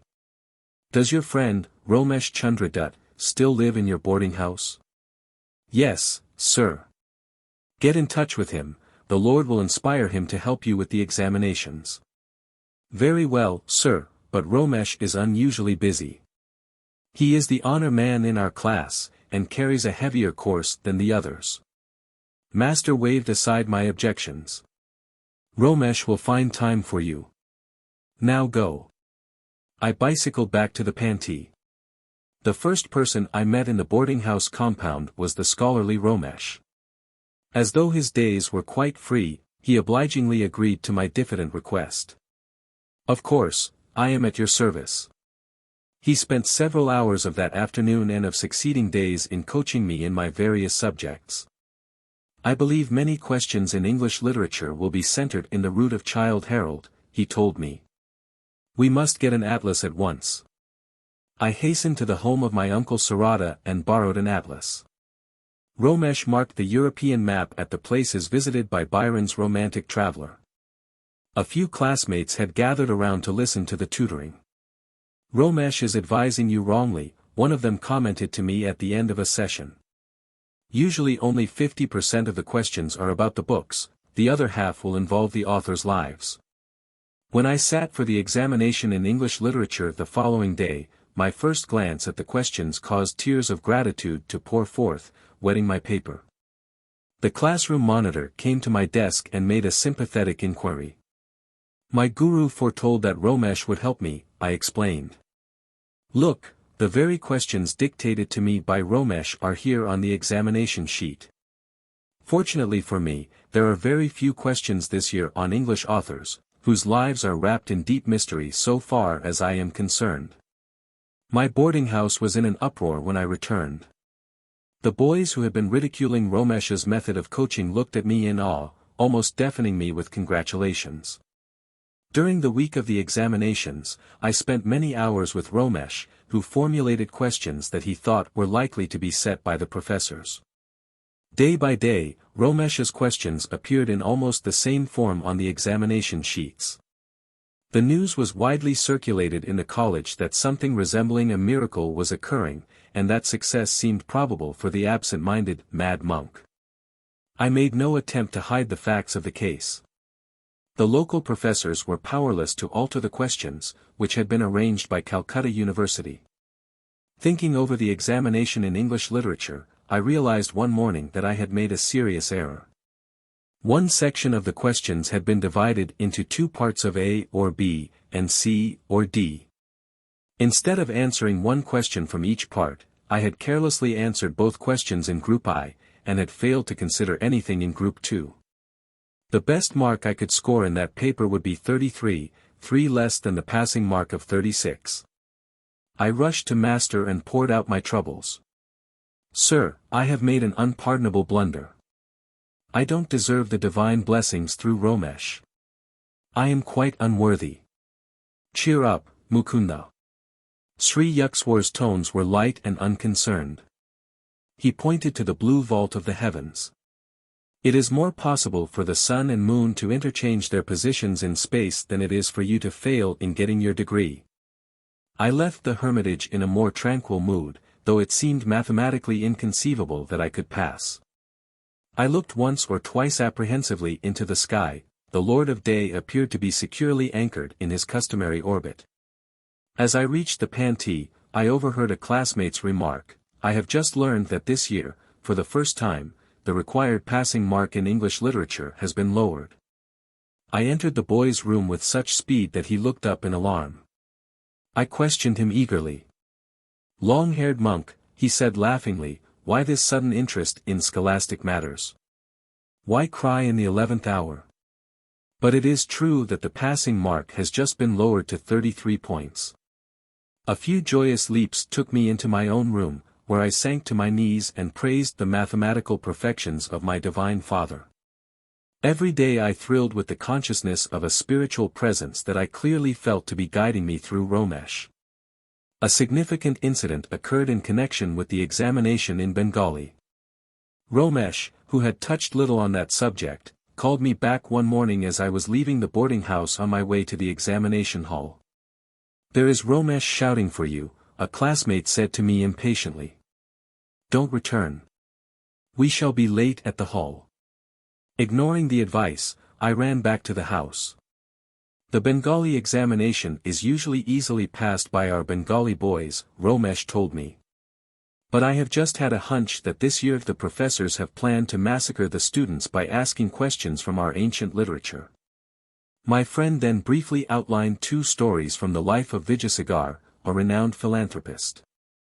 I thanked Romesh and quickly bicycled to the college hall. The examination sheet in Bengali proved to contain 2 parts. The first instruction was, write 2 instances of the charities of Vijayasagar. As I transferred to the paper the lore that I had so recently acquired, I whispered a few words of thanksgiving that I had heeded Romesh's last-minute summons. Had I been ignorant of Vijayasagar's benefactions to mankind, including ultimately myself, I could not have passed the Bengali examination. Failing in one subject, I would have been forced to stand examination anew in all subjects the following year. Such a prospect was understandably abhorrent.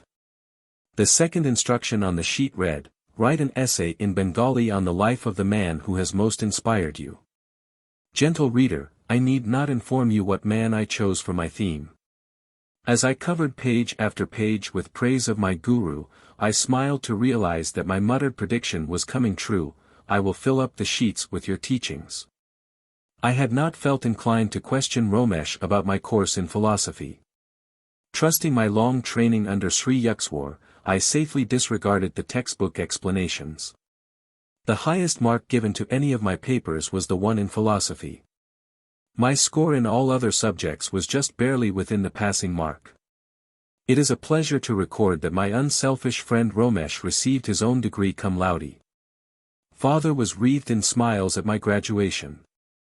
"I hardly thought you would pass, Mukunda," he confessed. "You spend so much time with your guru." Master had indeed correctly detected the unspoken criticism of my father. For years I had been uncertain that I would ever see the day when an AB would follow my name. I seldom used the title without reflecting that it was a divine gift, conferred on me for reasons somewhat obscure. Occasionally I hear college men remark that very little of their crammed knowledge remained with them after graduation. That admission consoles me a bit for my undoubted academic deficiencies. On the day I received my degree from Calcutta University, I knelt at my guru's feet and thanked him for all the blessings flowing from his life into mine. "Get up, Mukunda," he said indulgently. "The Lord simply found it more convenient to make you a graduate than to rearrange the sun and moon." 24. I become a monk of the Swami order. Master, my father has been anxious for me to accept an executive position with the Bengal-Nagpur Railway. But I have definitely refused it. I added hopefully, "Sir, will you not make me a monk of the Swami order?" I looked pleadingly at my guru. During preceding years, in order to test the depth of my determination, he had refused this same request. Today, however, he smiled graciously. "Very well, tomorrow I will initiate you into Swamiship." He went on quietly, "I am happy that you have persisted in your desire to be a monk.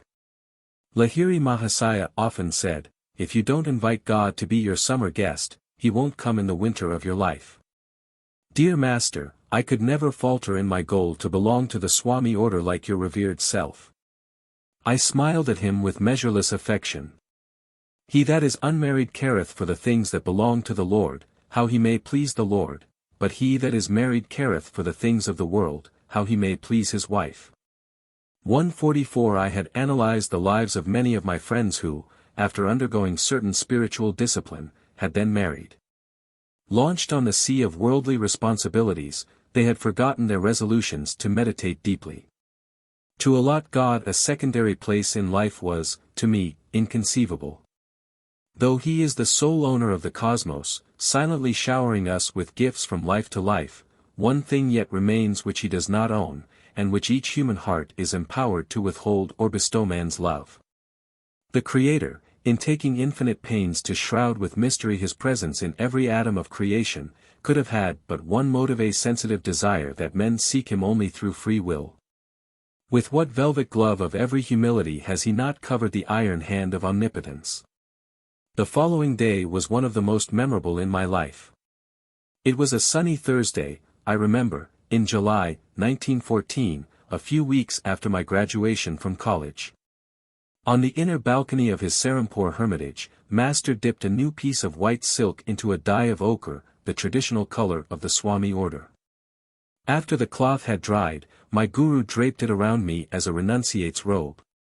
"Someday you will go to the West, where silk is preferred," he said.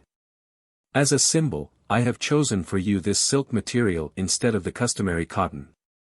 In India, where monks embrace the ideal of poverty, a silk-clad Swami is an unusual sight. Many yogis, however, wear garments of silk, which preserve certain subtle bodily currents better than cotton. "I am averse to ceremonies," Sri Yukteswar remarked. "I will make you a Swami in the bidwat, non-ceremonious, manner." The bibidasa or elaborate initiation into Swamiship includes a fire ceremony, during which symbolical funeral rites are performed. The physical body of the disciple is represented as dead, cremated in the flame of wisdom. The newly made Swami is then given a chant, such as, "This Atma is Brahma," 145, or "Thou art that," or "I am he." Sri Yukteswar, however, with his love of simplicity, dispensed with all formal rites and merely asked me to select a new name. "I will give you the privilege of choosing it yourself," he said, smiling. "Yogananda," I replied, after a moment's thought. The name literally means, bliss, Ananda, through divine union, Yoga. Be it so. Forsaking your family name of Mukunda Lal Ghosh, henceforth you shall be called Yogananda of the Giri branch of the Swami order. As I knelt before Sri Yukteswar, and for the first time heard him pronounce my new name, my heart overflowed with gratitude. How lovingly and tirelessly had he labored, that the boy Mukunda be someday transformed into the monk Yogananda. I joyfully sang a few verses from the long Sanskrit chant of Lord Shankara. "Mind, nor intellect, nor ego, feeling. Sky nor earth nor metals am I. I am he, blessed spirit, I am he. No birth, no death, no caste have I. Father, mother, have I none. I am he, blessed spirit, I am he. Beyond the flights of fancy, formless am I. Permeating the limbs of all life. Bondage I do not fear, I am free, ever free. I am he, blessed spirit, I am he." Every Swami belongs to the ancient monastic order which was organized in its present form by Shankara. 146 Because it is a formal order, with an unbroken line of saintly representatives serving as active leaders, no man can give himself the title of Swami. He rightfully receives it only from another Swami. All monks thus trace their spiritual lineage to one common guru, Lord Shankara. By vows of poverty, chastity, and obedience to the spiritual teacher, many Catholic Christian monastic orders resemble the order of Swamis. In addition to his new name, usually ending in Ananda, the Swami takes a title which indicates his formal connection with one of the 10 subdivisions of the Swami order. These dasanamis or 10 agnomens include the Giri, mountain, to which Sri Yukteswar, and hence myself, belong. Among the other branches are the Sagar, sea, Bharati, land, Aranya, forest, Puri, tract, Tirtha, place of pilgrimage, and Sarasvati, wisdom of nature. The new name received by a Swami thus has a twofold significance, and represents the attainment of supreme bliss, Ananda, through some divine quality or state love, wisdom, devotion, service, yoga and through a harmony with nature. As expressed in her infinite vastness of oceans, mountains, skies. The ideal of selfless service to all mankind, and of renunciation of personal ties and ambitions, leads the majority of Swamis to engage actively in humanitarian and educational work in India, or occasionally in foreign lands. Ignoring all prejudices of caste, creed, class, color, sex, or race, a Swami follows the precepts of human brotherhood. His goal is absolute unity with spirit. Imbuing his waking and sleeping consciousness with the thought, I am he roams contentedly, in the world but not of it. Thus only may he justify his title of Swami, one who seeks to achieve union with the Swa or self. It is needless to add that not all formally titled Swamis are equally successful in reaching their high goal. Sri Yukteswar was both a Swami and a yogi. A Swami, formally a monk by virtue of his connection with the ancient order, is not always a yogi. Anyone who practices a scientific technique of God contact is a yogi. He may be either married or unmarried, either a worldly man or one of formal religious ties. A Swami may conceivably follow only the path of dry reasoning, of cold renunciation. But a yogi engages himself in a definite, step-by-step procedure by which the body and mind are disciplined, and the soul liberated. Taking nothing for granted on emotional grounds, or by faith, a yogi practices a thoroughly tested series of exercises which were first mapped out by the early rishis. Yoga has produced, in every age of India, men who became truly free, truly yogi Christs. Like any other science, yoga is applicable to people of every clime and time.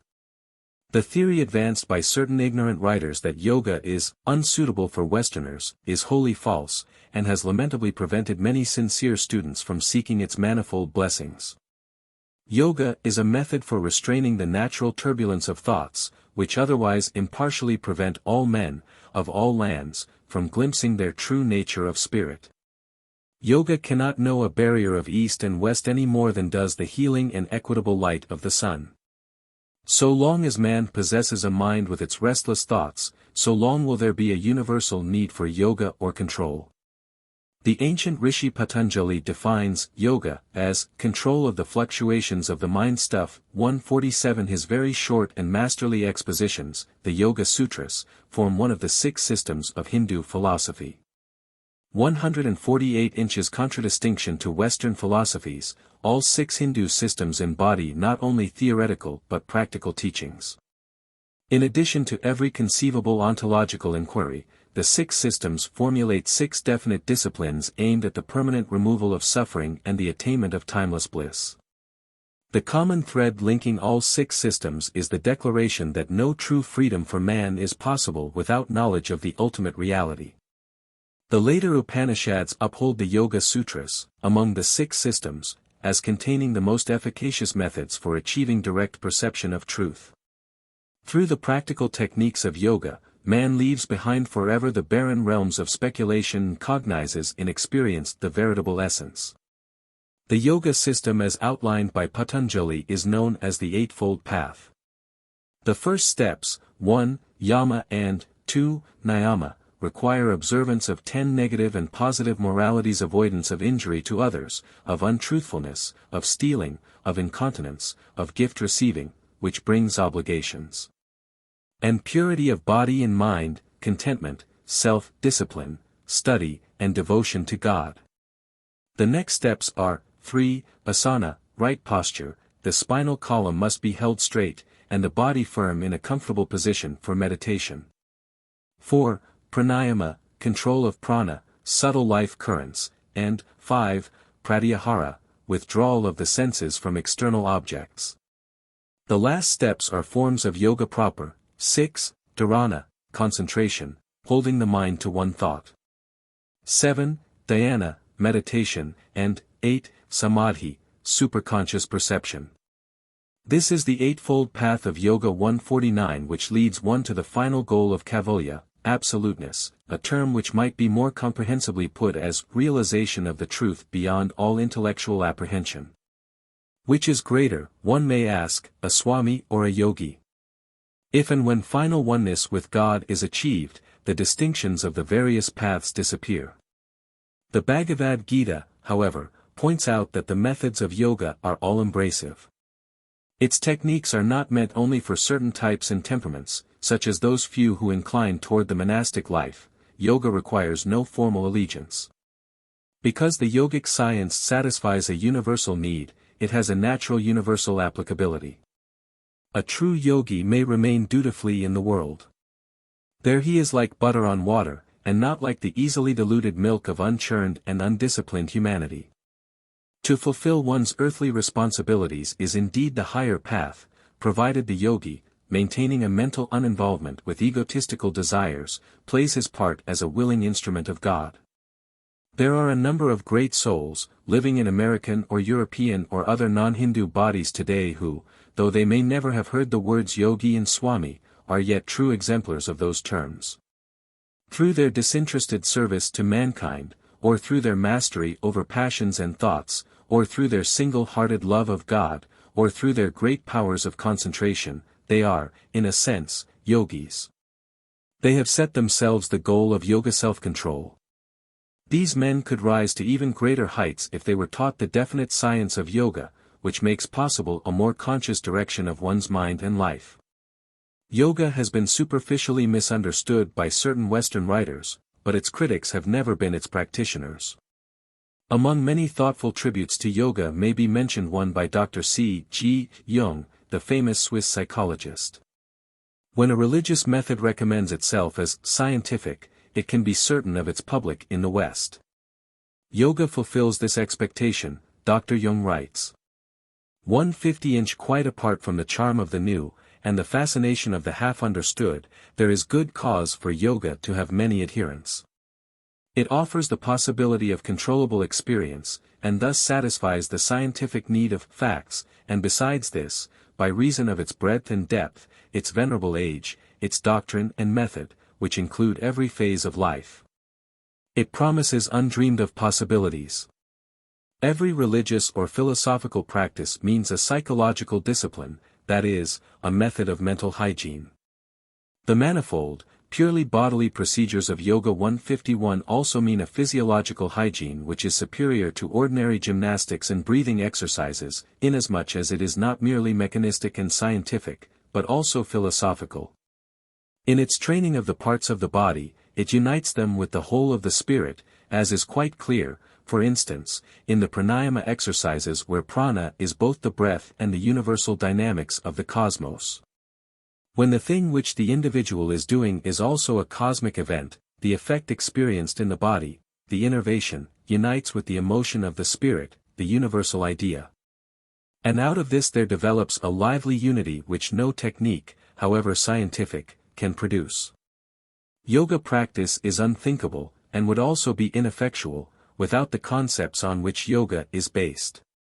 It combines the bodily and the spiritual with each other in an extraordinarily complete way.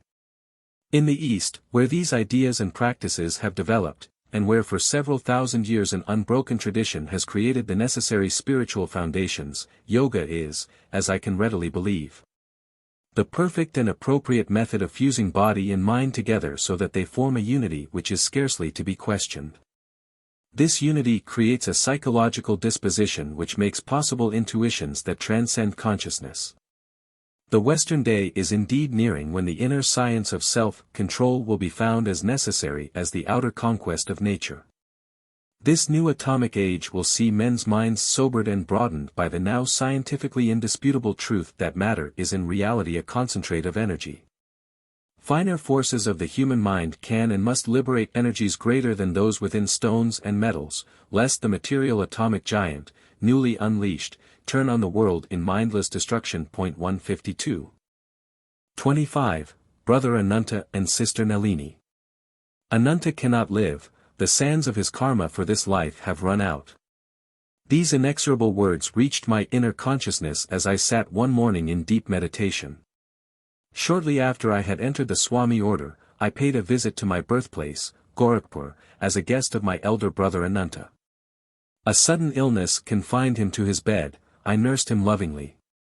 The solemn inward pronouncement filled me with grief. I felt that I could not bear to remain longer in Gorakhpur, only to see my brother removed before my helpless gaze. Amidst uncomprehending criticism from my relatives, I left India on the first available boat. It cruised along Burma and the China Sea to Japan. I disembarked at Kobe, where I spent only a few days. My heart was too heavy for sightseeing. On the return trip to India, the boat touched at Shanghai. There Dr. Mishra, the ship's physician, guided me to several curio shops, where I selected various presents for Sri Yukteswar and my family and friends. For Ananta I purchased a large carved bamboo piece. No sooner had the Chinese salesman handed me the bamboo souvenir than I dropped it on the floor, crying out, "I have bought this for my dear dead brother." A clear realization had swept over me that his soul was just being freed in the infinite. The souvenir was sharply and symbolically cracked by its fall. Amidst sobs, I wrote on the bamboo surface, "For my beloved Ananta, now gone." My companion, the doctor, was observing these proceedings with a sardonic smile. "Save your tears," he remarked. "Why shed them until you are sure he is dead?" When our boat reached Calcutta, Dr. Mishra again accompanied me. My youngest brother Bishnu was waiting to greet me at the dock. "I know Ananta has departed this life," I said to Bishnu, before he had had time to speak. "Please tell me, and the doctor here, when Ananta died." Bishnu named the date, which was the very day that I had bought the souvenirs in Shanghai. "Look here," Dr. Mishra ejaculated. "Don't let any word of this get around. The professors will be adding a year's study of mental telepathy to the medical course, which is already long enough." Father embraced me warmly as I entered our Gurpur road home. "You have come," he said tenderly.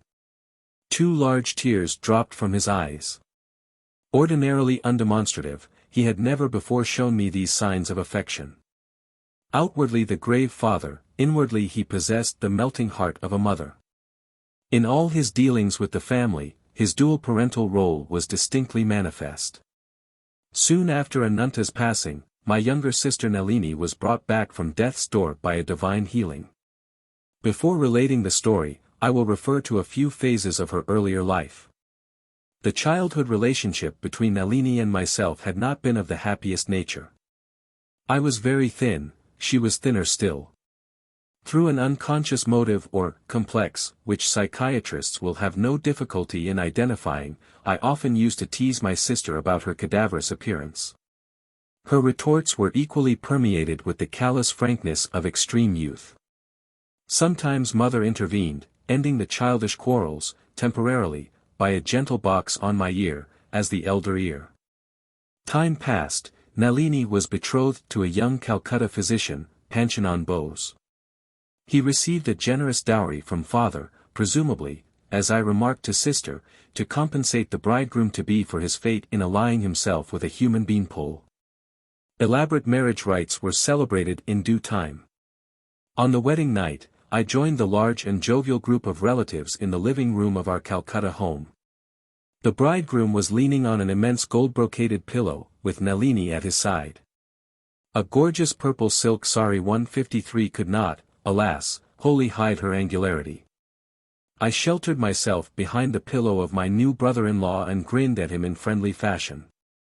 He had never seen Nalini until the day of the nuptial ceremony, when he finally learned what he was getting in the matrimonial lottery. Feeling my sympathy, Dr. Bose pointed unobtrusively to Nalini, and whispered in my ear, "Say, what's this?" "Why, doctor," I replied, "it is a skeleton for your observation." Convulsed with mirth, my brother-in-law and I were hard put to it to maintain the proper decorum before our assembled relatives. As the years went on, Dr. Bose endeared himself to our family, who called on him whenever illness arose. He and I became fast friends, often joking together, usually with Nalini as our target. "It is a medical curiosity," my brother-in-law remarked to me one day. "I have tried everything on your lean sister: cod liver oil, butter, malt, honey, fish, meat, eggs, tonics.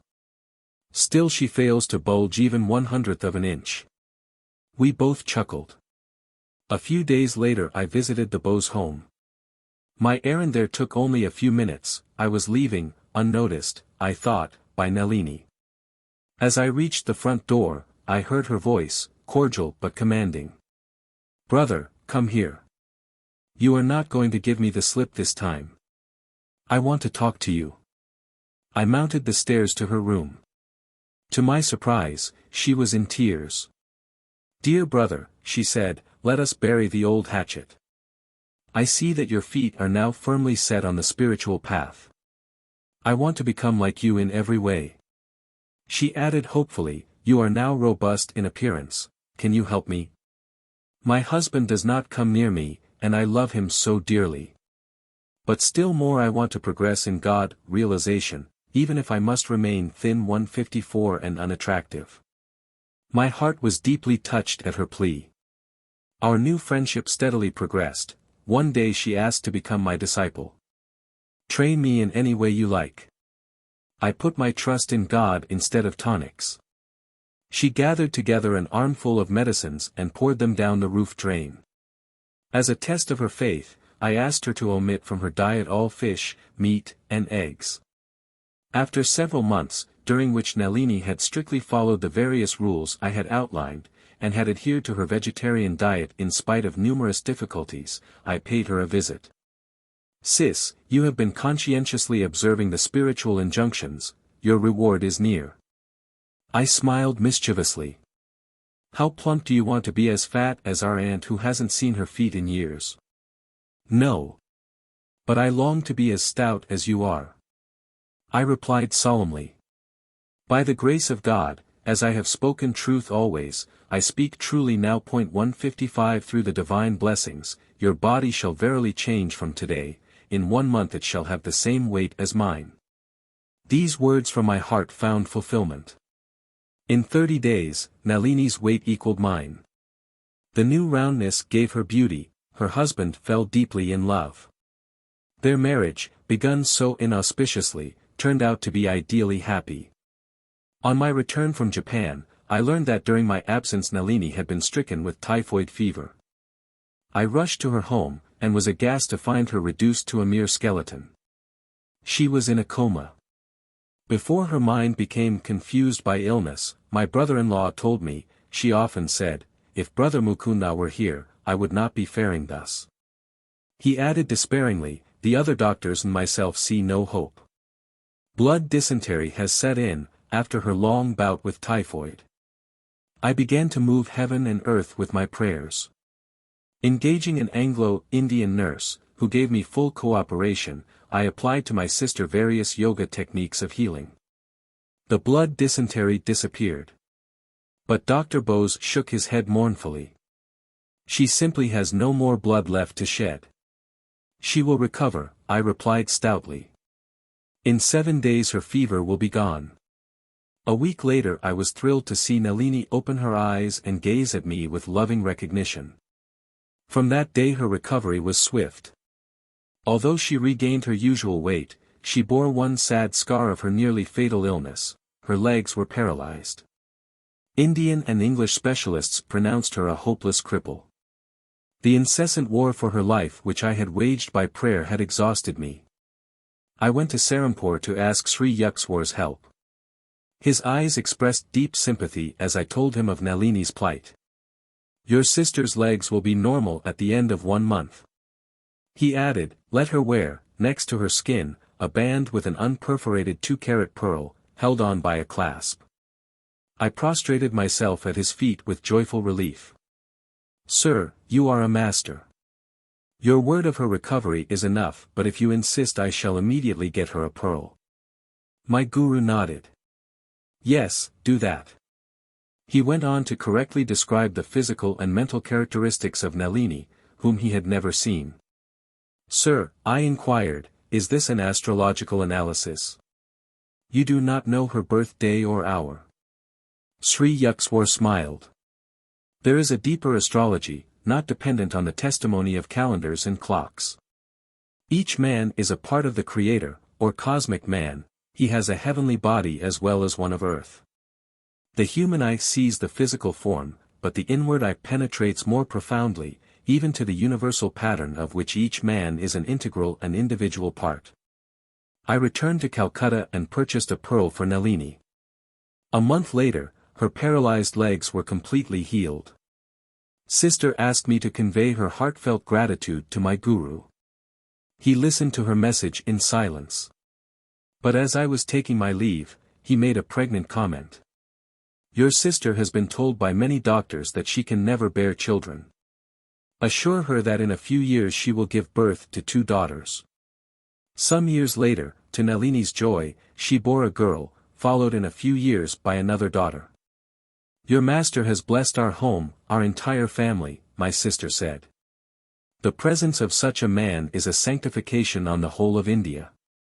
Dear brother, please tell Sri Yukteswar that, through you, I humbly count myself as one of his Kriya Yoga disciples." 26. The Science of Kriya Yoga.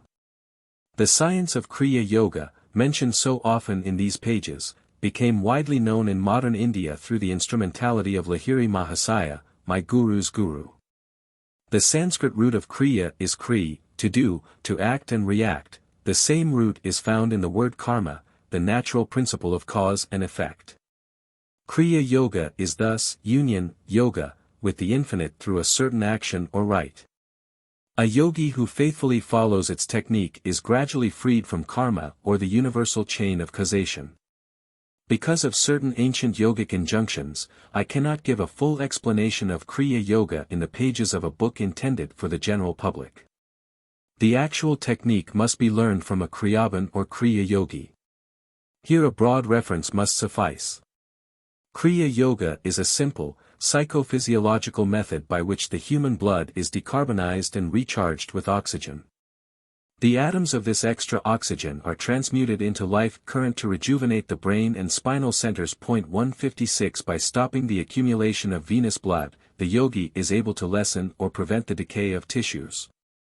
The advanced yogi transmutes his cells into pure energy. Elijah, Jesus, Kabir and other prophets were past masters in the use of Kriya or a similar technique, by which they caused their bodies to dematerialize at will. Kriya is an ancient science. Lahiri Mahasaya received it from his guru, Babaji, who rediscovered and clarified the technique after it had been lost in the Dark Ages.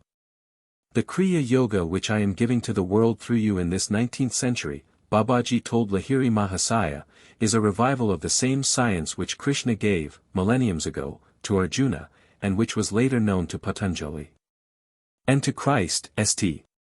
John, St. Paul, and other disciples. Kriya Yoga is referred to by Krishna, India's greatest prophet, in a stanza of the Bhagavad Gita, offering inhaling breath into the outgoing breath, and offering the outgoing breath into the inhaling breath. The yogi neutralizes both these breaths. He thus releases the life force from the heart and brings it under his control.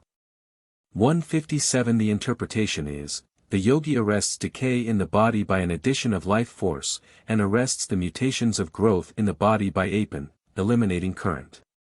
Thus neutralizing decay and growth, by quieting the heart, the yogi learns life control. Krishna also relates 158 that it was he, in a former incarnation, who communicated the indestructible yoga to an ancient illuminato, Vivasvat, who gave it to Manu, the great legislator. 159 He, in turn, instructed Ikshwaku, the father of India's solar warrior dynasty. Passing thus from one to another, the royal yoga was guarded by the rishis until the coming of the materialistic ages. 160 Then, due to priestly secrecy and man's indifference, the sacred knowledge gradually became inaccessible. Kriya Yoga is mentioned twice by the ancient sage Patanjali, foremost exponent of yoga, who wrote, Kriya Yoga consists of body discipline, mental control, and meditating on Aum.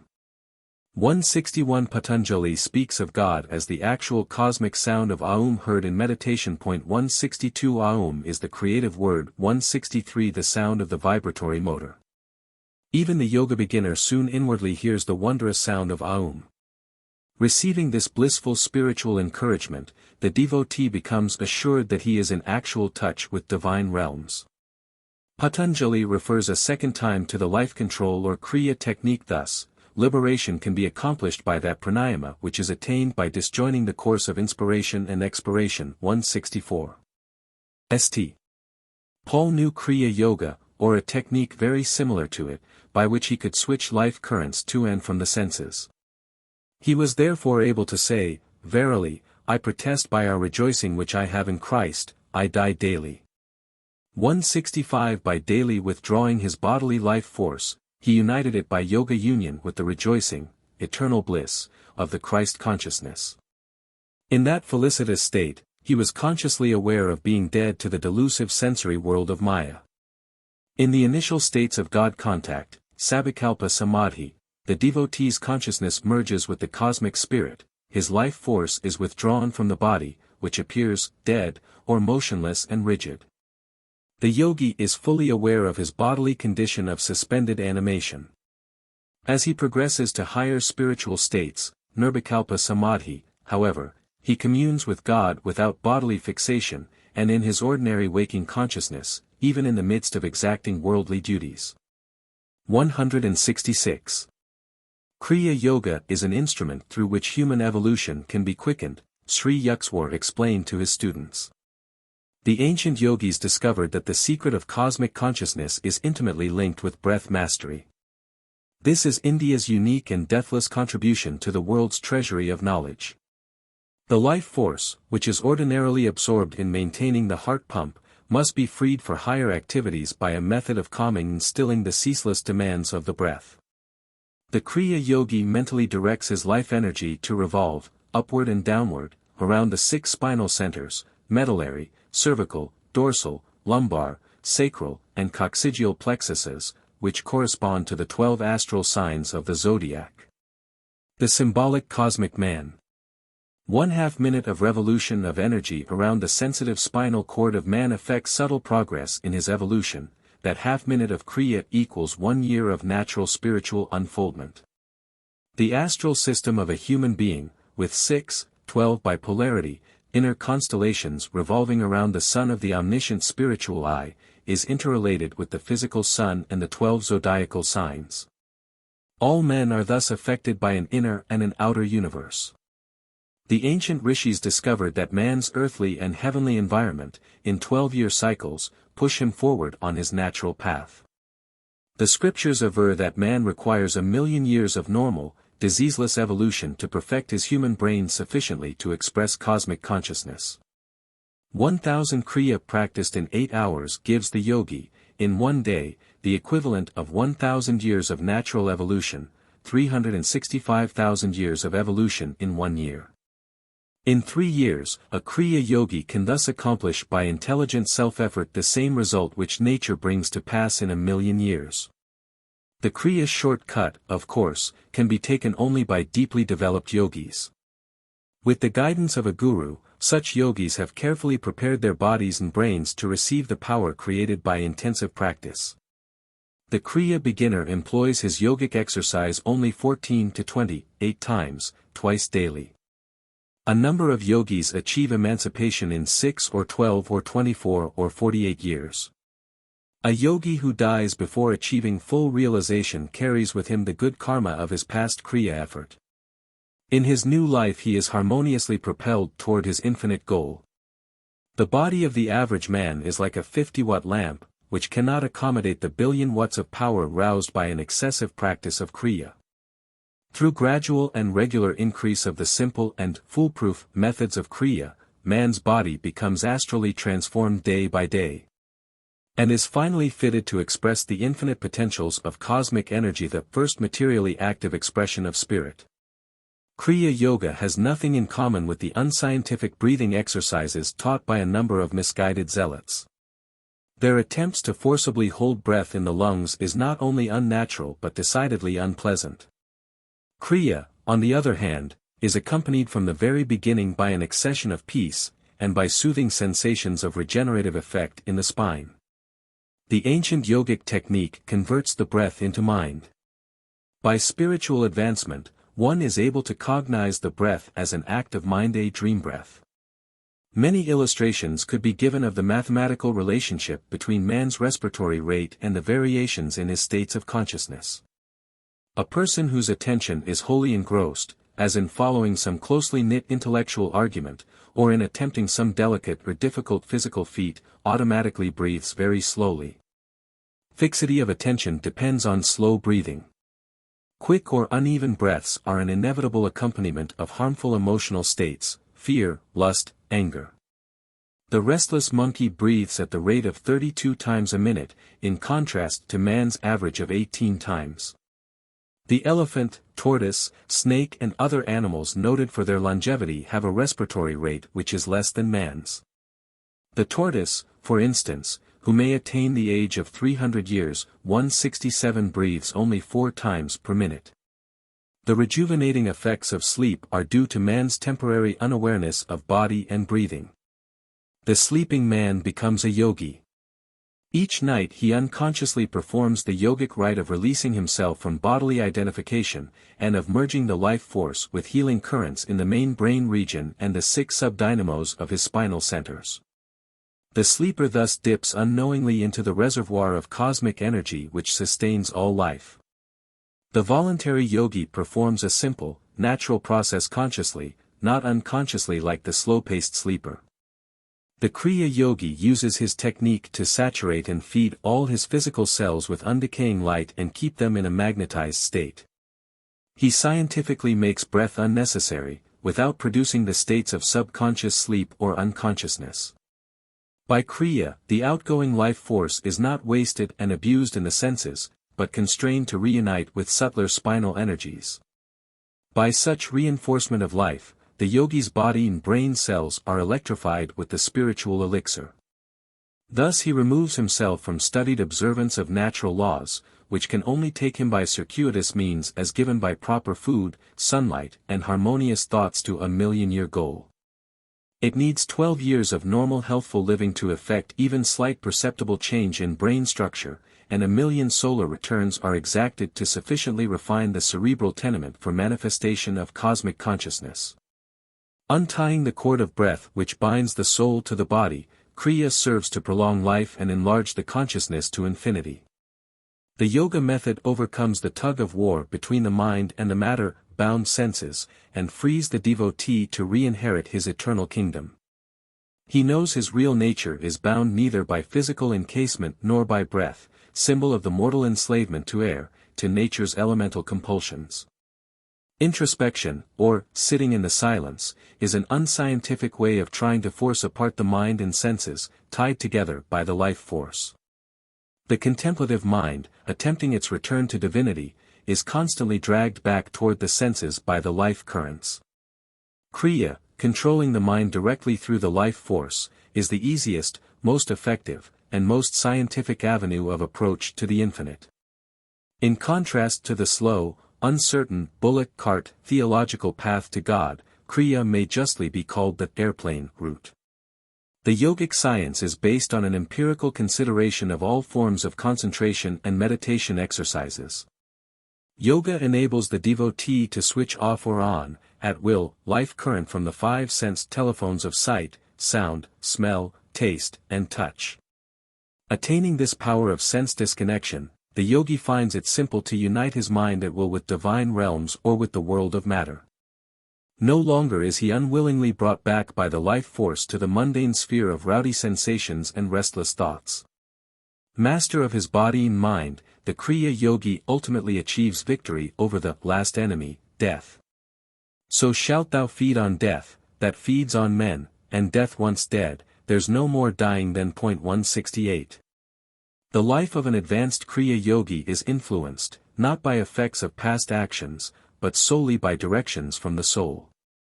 The devotee thus avoids the slow, evolutionary monitors of egoistic actions, good and bad, of common life, cumbrous and snail-like to the eagle hearts.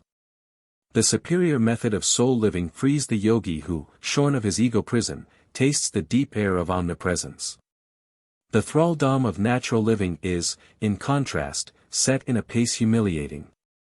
Conforming his life to the evolutionary order, a man can command no concessionary haste from nature but, living without error against the laws of his physical and mental endowment, still requires about 1,000,000 years of incarnating masquerades to know final emancipation. The telescopic methods of yogis, disengaging themselves from physical and mental identifications in favor of soul individuality, thus commend themselves to those who eye with revolt 1,000,000 years.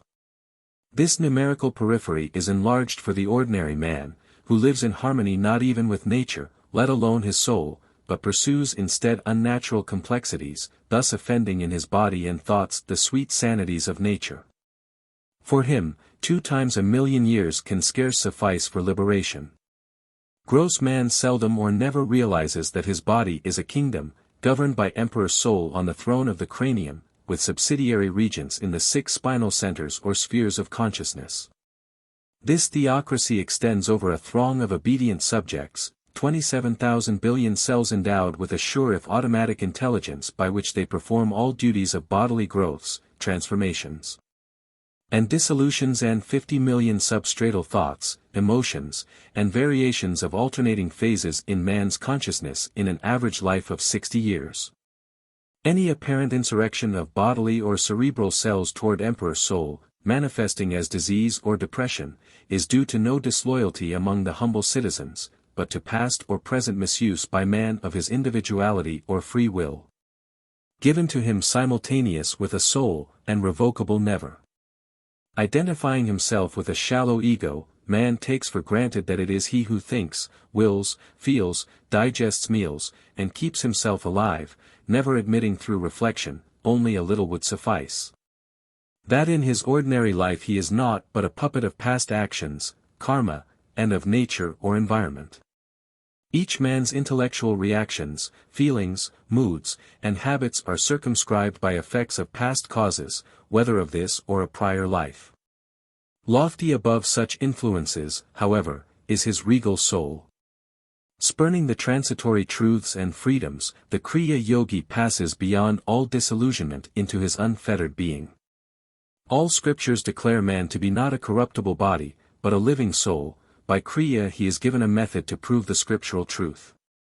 Outward ritual cannot destroy ignorance, because they are not mutually contradictory, wrote Shankara in his famous century of verses.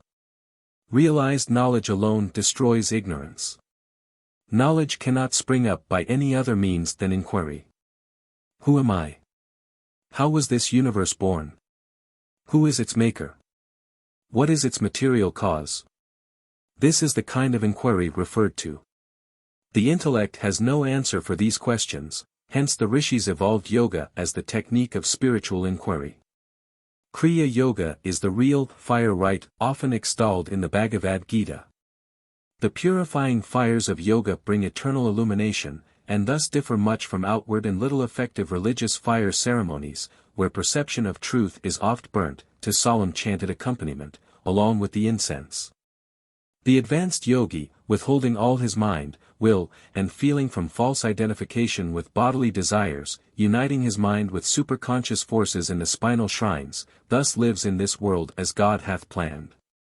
Not impelled by impulses from the past nor by new witlessnesses of fresh human motivations. Such a yogi receives fulfillment of his supreme desire, safe in the final haven of inexhaustibly blissful spirit. The yogi offers his labyrinthine human longings to a monotheistic bonfire dedicated to the unparalleled God. This is indeed the true yogic fire ceremony, in which all past and present desires are fuel consumed by love divine. The ultimate flame receives the sacrifice of all human madness, and man is pure of dross. His bones stripped of all desirous flesh, his karmic skeleton bleached in the antiseptic suns of wisdom, he is clean at last, inoffensive before man and maker. Referring to yoga's sure and methodical efficacy, Lord Krishna praises the technological yogi in the following words: "The yogi is greater than body-disciplining ascetics, greater even than the followers of the path of wisdom, jnana yoga. Or of the path of action, karma yoga. Be thou, O disciple Arjuna, a yogi." 169. 27. Founding a yoga school at Ranchi. Why are you averse to organizational work? Master's question startled me a bit. It is true that my private conviction at the time was that organizations were hornets' nests. It is a thankless task, sir, I answered. No matter what the leader does or does not, he is criticized. Do you want the whole divine chana, milk curd, for yourself alone? My guru's retort was accompanied by a stern glance. Could you or anyone else achieve God contact through yoga if a line of generous-hearted masters had not been willing to convey their knowledge to others? He added, God is the honey, organizations are the hives, both are necessary.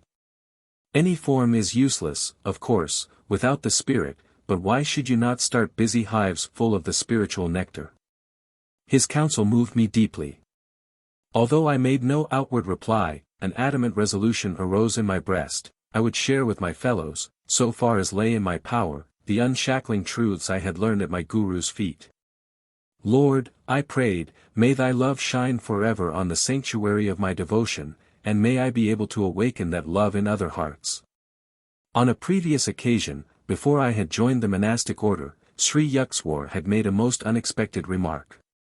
How you will miss the companionship of a wife in your old age, he had said. Do you not agree that the family man, engaged in useful work to maintain his wife and children, thus plays a rewarding role in God's eyes? Sir, I had protested in alarm, you know that my desire in this life is to espouse only the cosmic beloved. Master had laughed so merrily that I understood his observation was made merely as a test of my faith. Remember, he had said slowly, that he who discards his worldly duties can justify himself only by assuming some kind of responsibility toward a much larger family. The ideal of an all-sided education for youth had always been close to my heart. I saw clearly the arid results of ordinary instruction, aimed only at the development of body and intellect. Moral and spiritual values, without whose appreciation no man can approach happiness, were yet lacking in the formal curriculum. I determined to found a school where young boys could develop to the full stature of manhood. My first step in that direction was made with 7 children at Dihika, a small country site in Bengal. A year later, in 1918, through the generosity of Sir Munindra Chandra Nandi, the Maharaja of Kasimbazar, I was able to transfer my fast-growing group to Ranchi. This town in Bihar, about 200 miles from Calcutta, is blessed with one of the most healthful climates in India. The Kasimbazar Palace at Ranchi was transformed into the headquarters for the new school, which I called Brahmacharya Vidyalaya 170 in accordance with the educational ideals of the rishis. Their forest ashrams had been the ancient seats of learning, secular and divine, for the youth of India. At Ranchi I organized an educational program for both grammar and high school grades. It included agricultural, industrial, commercial, and academic subjects. The students were also taught yoga concentration and meditation, and a unique system of physical development, Yogoda, whose principles I had discovered in 1916. Realizing that man's body is like an electric battery, I reasoned that it could be recharged with energy through the direct agency of the human will. As no action, slight or large, is possible without willing, man can avail himself of his prime mover, will, to renew his bodily tissues without burdensome apparatus or mechanical exercises. I therefore taught the Ranchi students my simple Yogoda techniques by which the life force, centered in man's medulla oblongata, can be consciously and instantly recharged from the unlimited supply of cosmic energy. The boys responded wonderfully to this training, developing extraordinary ability to shift the life energy from one part of the body to another part, and to sit in perfect poise in difficult body postures.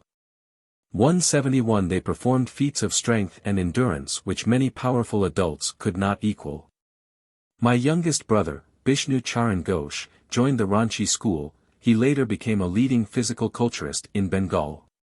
He and one of his students traveled to Europe and America, giving exhibitions of strength and skill which amazed the university savants, including those at Columbia University in New York.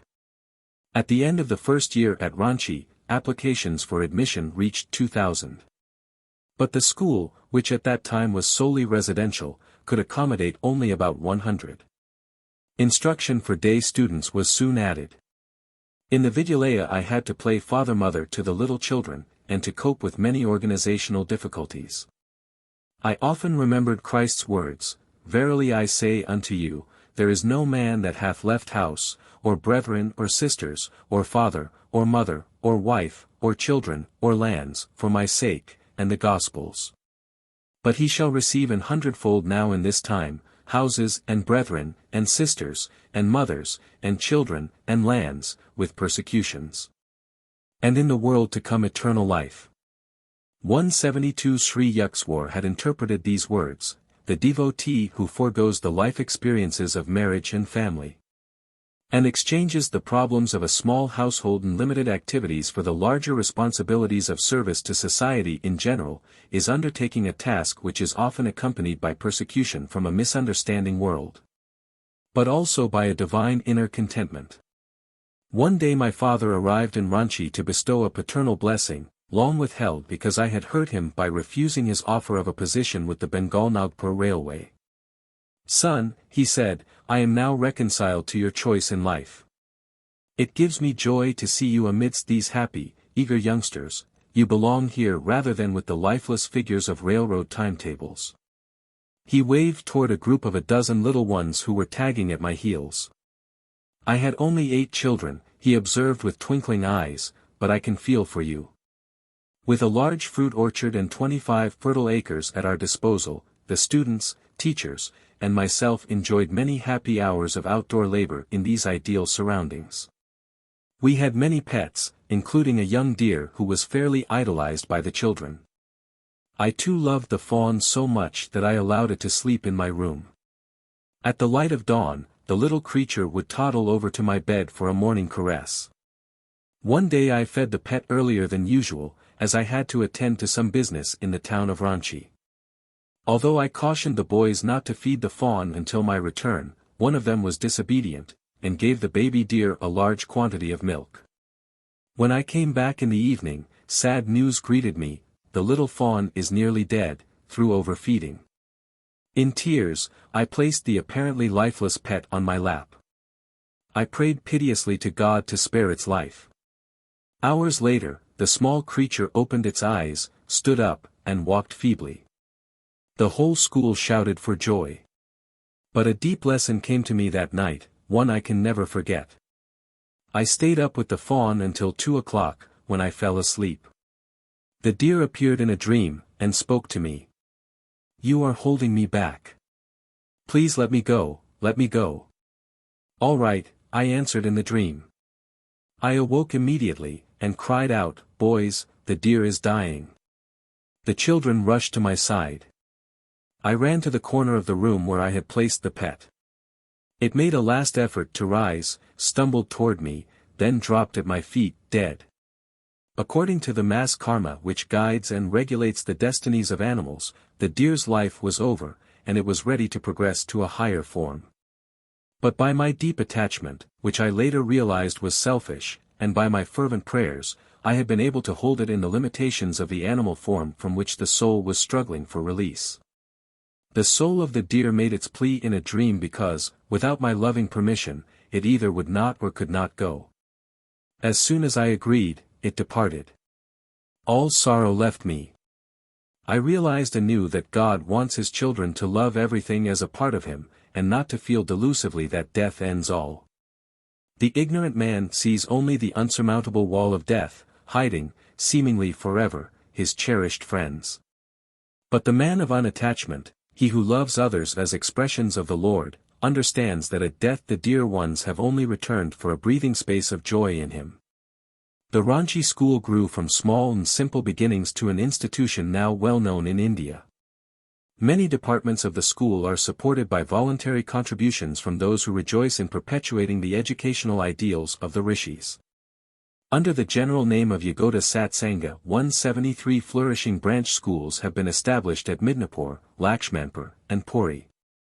The Ranchi headquarters maintains a medical department where medicines and the services of doctors are supplied freely to the poor of the locality. The number treated has averaged more than 18,000 persons a year. The Vidyalaya has made its mark, too, in Indian competitive sports, and in the scholastic field, where many Ranchi alumni have distinguished themselves in later university life. The school, now in its 28th year and the center of many activities, 174 has been honored by visits of eminent men from the East and the West. One of the earliest great figures to inspect the Vidyalaya in its first year was Swami Pranabananda, the Benares saint with two bodies. As the great master viewed the picturesque outdoor classes, held under the trees, and saw in the evening that young boys were sitting motionless for hours in yoga meditation, he was profoundly moved. "Joy comes to my heart," he said, "to see that Lahiri Mahasaya's ideals for the proper training of youth are being carried on in this institution. My Guru's blessings be on it." A young lad sitting by my side ventured to ask the great yogi a question. "Sir," he said, "shall I be a monk? Is my life only for God?" Though Swami Pranabananda smiled gently, his eyes were piercing the future. "Child," he replied, "when you grow up, there is a beautiful bride waiting for you." The boy did eventually marry, after having planned for years to enter the Swami order. Sometime after Swami Pranabananda had visited Ranchi, I accompanied my father to the Calcutta house where the yogi was temporarily staying. Pranabananda's prediction, made to me so many years before, came rushing to my mind: "I shall see you, with your father, later on." As father entered the Swami's room, the great yogi rose from his seat and embraced my parent with loving respect. "Bhagavati," he said, "what are you doing about yourself? Don't you see your son racing to the infinite?" I blushed to hear his praise before my father. The Swami went on, "You recall how often our blessed Guru used to say, 'Banat, Banat, Ban Jai.' 175 So keep up Kriya Yoga ceaselessly, and reach the divine portals quickly." The body of Pranabananda, which had appeared so well and strong during my amazing first visit to him in Benares, now showed definite aging, though his posture was still admirably erect. "Swamiji," I inquired, looking straight into his eyes, "please tell me the truth, aren't you feeling the advance of age? As the body is weakening, are your perceptions of God suffering any diminution?" He smiled angelically. "The beloved is more than ever with me now." His complete conviction overwhelmed my mind and soul. He went on, "I am still enjoying the two pensions, one from Bhagavati here, and one from above." Pointing his finger heavenward, the saint fell into an ecstasy, his face lit with a divine glow, and ample answer to my question. Noticing that Pranabananda's room contained many plants and packages of seed, I asked their purpose. "I have left Benares permanently," he said, "and am now on my way to the Himalayas. There I shall open an ashram for my disciples. These seeds will produce spinach and a few other vegetables. My dear ones will live simply, spending their time in blissful God union. Nothing else is necessary." Father asked his brother disciple when he would return to Calcutta. "Never again," the saint replied. "This year is the one in which Lahiri Mahasaya told me I would leave my beloved Benares forever and go to the Himalayas, there to throw off my mortal frame." My eyes filled with tears at his words, but the Swami smiled tranquilly. He reminded me of a little heavenly child, sitting securely on the lap of the Divine Mother. The burden of the years has no ill effect on a great yogi's full possession of supreme spiritual powers. He is able to renew his body at will. Yet sometimes he does not care to retard the aging process, but allows his karma to work itself out on the physical plane, using his old body as a time-saving device to exclude the necessity of working out karma in a new incarnation. Months later I met an old friend, Sanandan, who was one of Pranabananda's close disciples. "My adorable Guru is gone," he told me, amidst sobs. He established a hermitage near Rishikesh, and gave us loving training. When we were pretty well settled, and making rapid spiritual progress in his company, he proposed one day to feed a huge crowd from Rishikesh. I inquired why he wanted such a large number. "This is my last festival ceremony," he said. I did not understand the full implications of his words.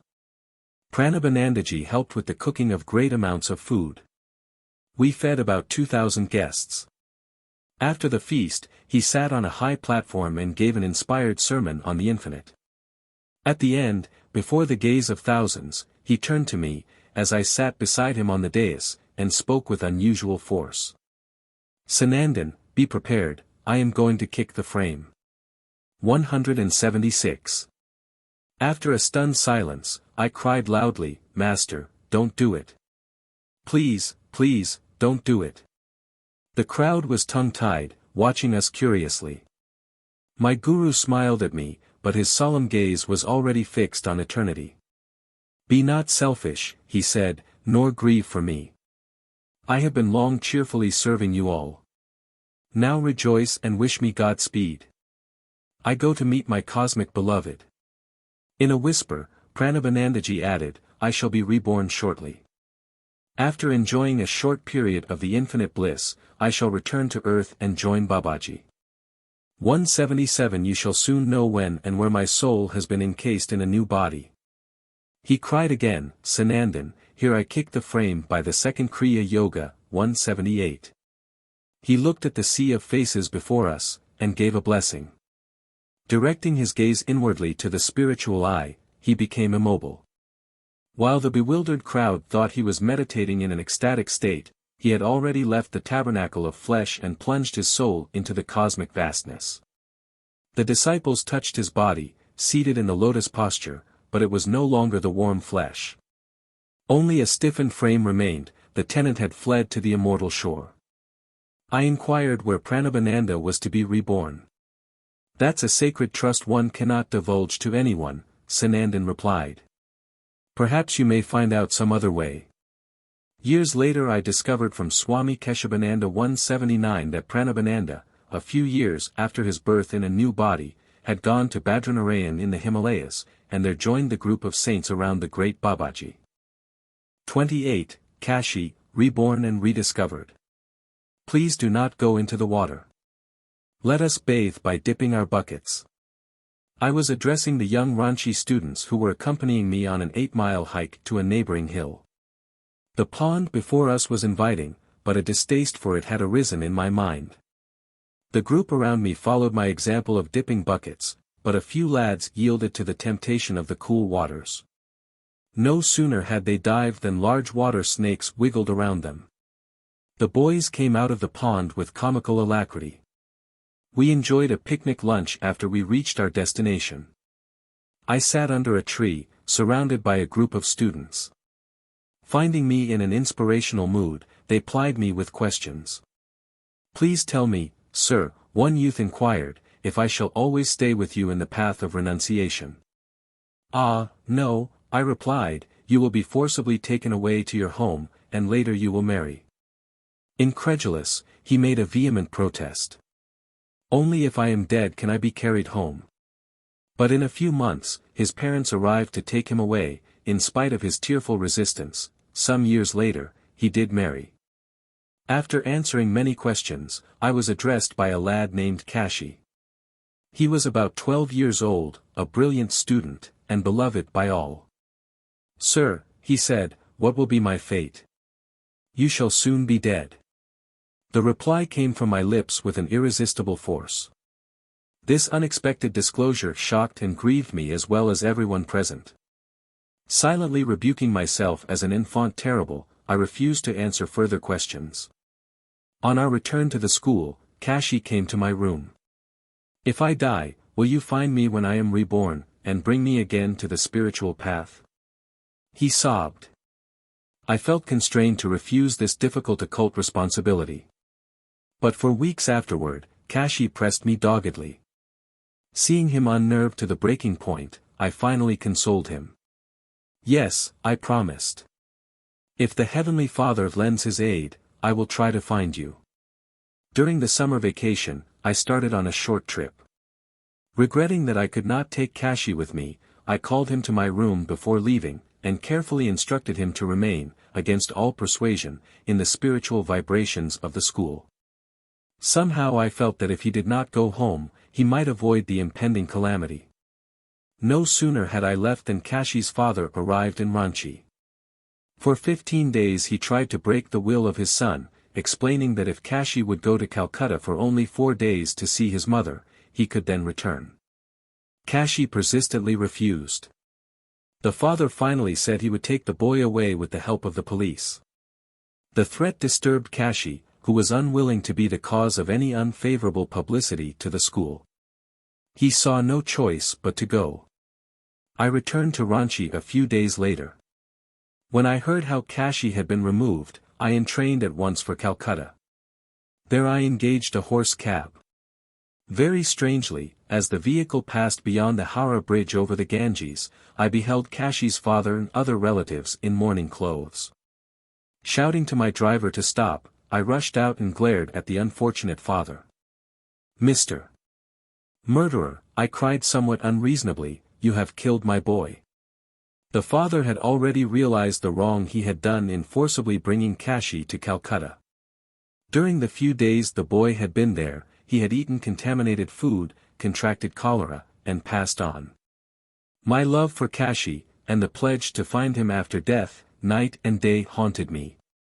No matter where I went, his face loomed up before me. I began a memorable search for him, even as long ago I had searched for my lost mother. I felt that inasmuch as God had given me the faculty of reason, I must utilize it and tax my powers to the utmost in order to discover the subtle laws by which I could know the boy's astral whereabouts. He was a soul vibrating with unfulfilled desires. I realized a mass of light floating somewhere amidst millions of luminous souls in the astral regions. How was I to tune in with him, among so many vibrating lights of other souls? Using a secret yoga technique, I broadcasted my love to Kashi's soul through the microphone of the spiritual eye, the inner point between the eyebrows. With the antenna of upraised hands and fingers, I often turned myself round and round, trying to locate the direction in which he had been reborn as an embryo. I hoped to receive response from him in the concentration-tuned radio of my heart. 180. I intuitively felt that Kashi would soon return to the earth, and that if I kept unceasingly broadcasting my call to him, his soul would reply. I knew that the slightest impulse sent by Kashi would be felt in my fingers, hands, arms, spine, and nerves. With undiminished zeal, I practiced the yoga method steadily for about 6 months after Kashi's death. Walking with a few friends one morning in the crowded Bobazar section of Calcutta, I lifted my hands in the usual manner. For the first time, there was response. I thrilled to detect electrical impulses trickling down my fingers and palms. These currents translated themselves into one overpowering thought from a deep recess of my consciousness: I am Kashi, I am Kashi, come to me. The thought became almost audible as I concentrated on my heart radio. In the characteristic, slightly hoarse whisper of Kashi 181 I heard his summons again and again. I seized the arm of one of my companions, Prakash Das 182, and smiled at him joyfully. It looks as though I have located Kashi. I began to turn round and round, to the undisguised amusement of my friends and the passing throng.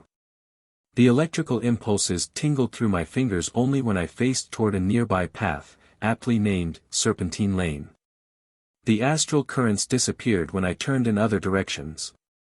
Ah, I exclaimed, Kashi's soul must be living in the womb of some mother whose home is in this lane. My companions and I approached closer to Serpentine Lane. The vibrations in my upraised hands grew stronger, more pronounced.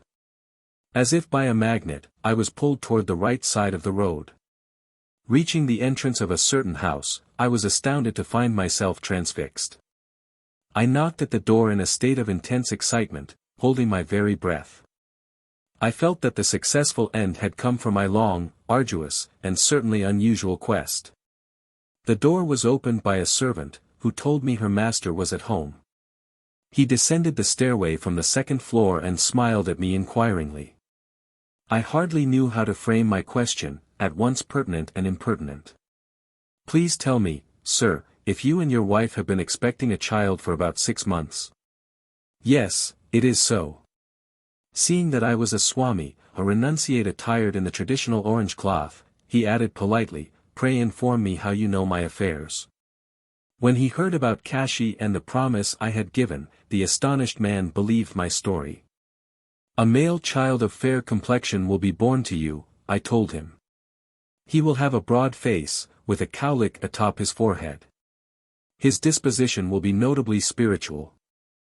I felt certain that the coming child would bear these resemblances to Kashi. Later I visited the child, whose parents had given him his old name of Kashi. Even in infancy he was strikingly similar in appearance to my dear Ranchi student. The child showed me an instantaneous affection, the attraction of the past awoke with redoubled intensity. Years later the teenage boy wrote me, during my stay in America. He explained his deep longing to follow the path of a renunciate. I directed him to a Himalayan master who, to this day, guides the reborn Kashi. 29. Rabindranath Tagore and I compare schools. Rabindranath Tagore taught us to sing, as a natural form of self-expression, like the birds. Bola Nath, a bright 14-year-old lad at my Ranchi school, gave me this explanation after I had complimented him one morning on his melodious outbursts. With or without provocation, the boy poured forth a tuneful stream.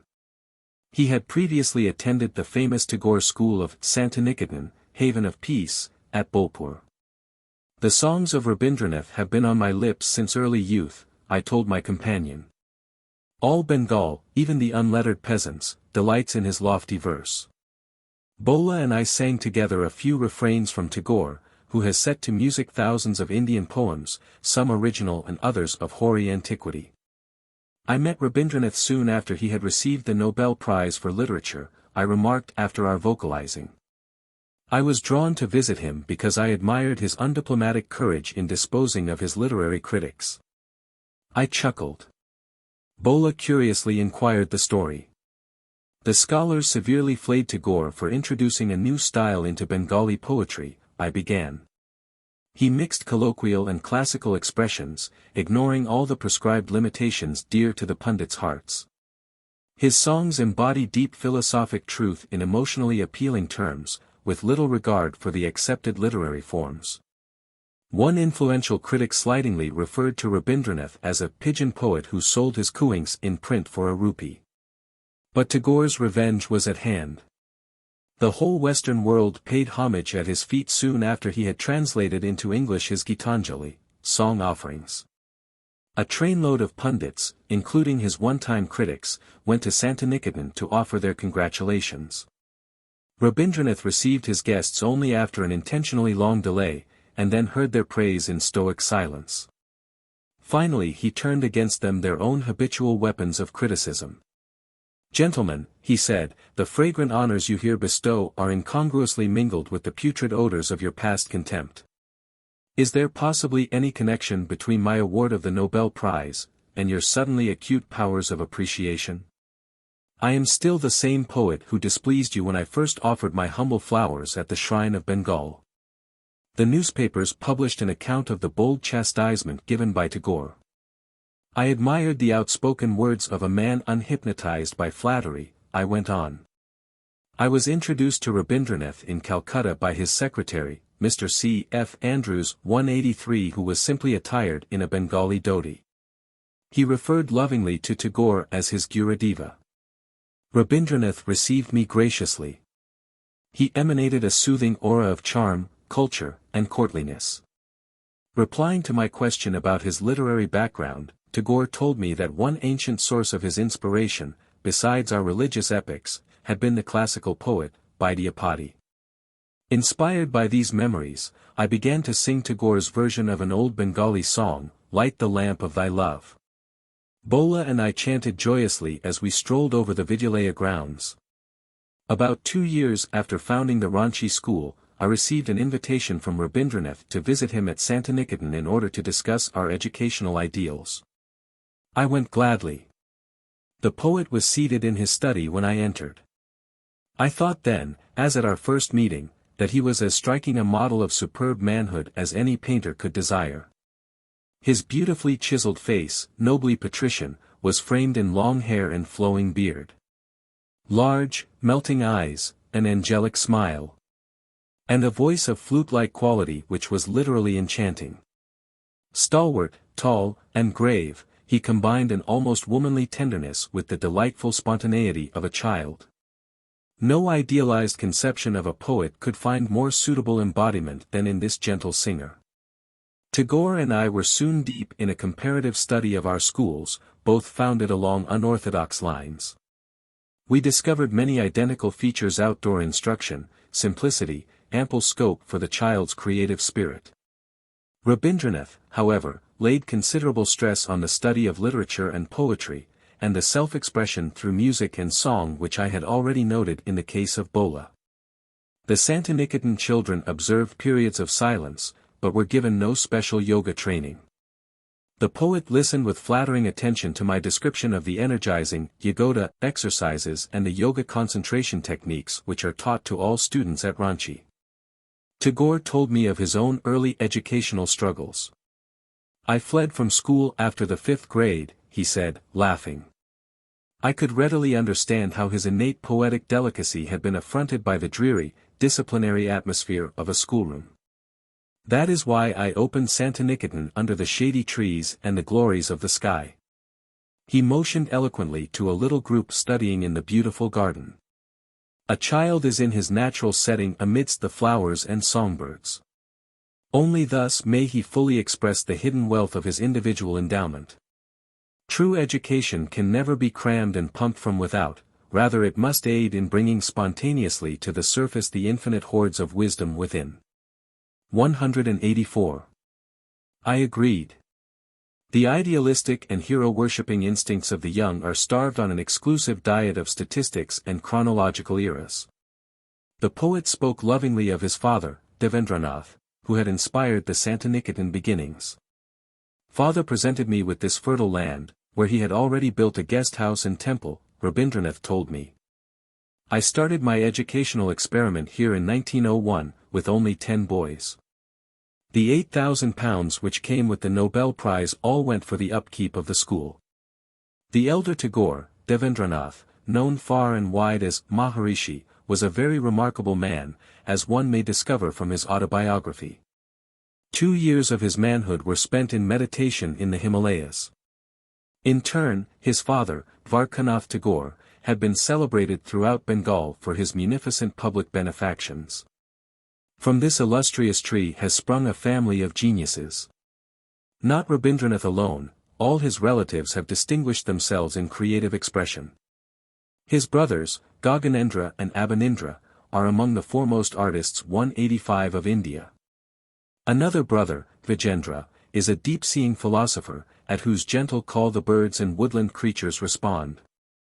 Rabindranath invited me to stay overnight in the guest house. It was indeed a charming spectacle, in the evening, to see the poet seated with a group in the patio. Time unfolded backward, the scene before me was like that of an ancient hermitage, the joyous singer encircled by his devotees, all aureoled in divine love. Tagore knitted each tie with the cords of harmony. Never assertive, he drew and captured the heart by an irresistible magnetism. Rare blossom of poesy blooming in the garden of the Lord, attracting others by a natural fragrance. In his melodious voice, Rabindranath read to us a few of his exquisite poems, newly created. Most of his songs and plays, written for the delectation of his students, have been composed at Santiniketan. The beauty of his lines, to me, lies in his art of referring to God in nearly every stanza, yet seldom mentioning the sacred name. Drunk with the bliss of singing, he wrote, "I forget myself and call thee friend who art my Lord." The following day, after lunch, I bade the poet a reluctant farewell. I rejoice that his little school has now grown to an international university, Visva-Bharati, where scholars of all lands have found an ideal setting. Where the mind is without fear and the head is held high. Where knowledge is free. Where the world has not been broken up into fragments by Narrow domestic walls. Where words come out from the depth of truth. Where tireless striving stretches its arms toward perfection. Where the clear stream of reason has not lost its way into the dreary desert sand of dead habit. Where the mind is led forward by thee into ever-widening thought and action. Into that heaven of freedom, my Father, let my country awake. 186 Rabindranath Tagore. 30. The Law of Miracles. The great novelist Leo Tolstoy wrote a delightful story, The Three Hermits. His friend Nicholas Roerich 187 has summarized the tale, as follows. On an island there lived 3 old hermits. They were so simple that the only prayer they used was, "We are 3, thou art 3, have mercy on us." Great miracles were manifested during this naive prayer.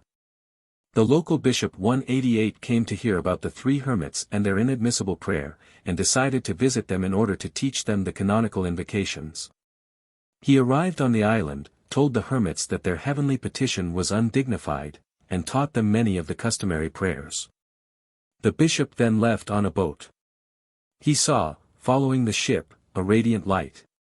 As it approached, he discerned the 3 hermits, who were holding hands and running upon the waves in an effort to overtake the vessel.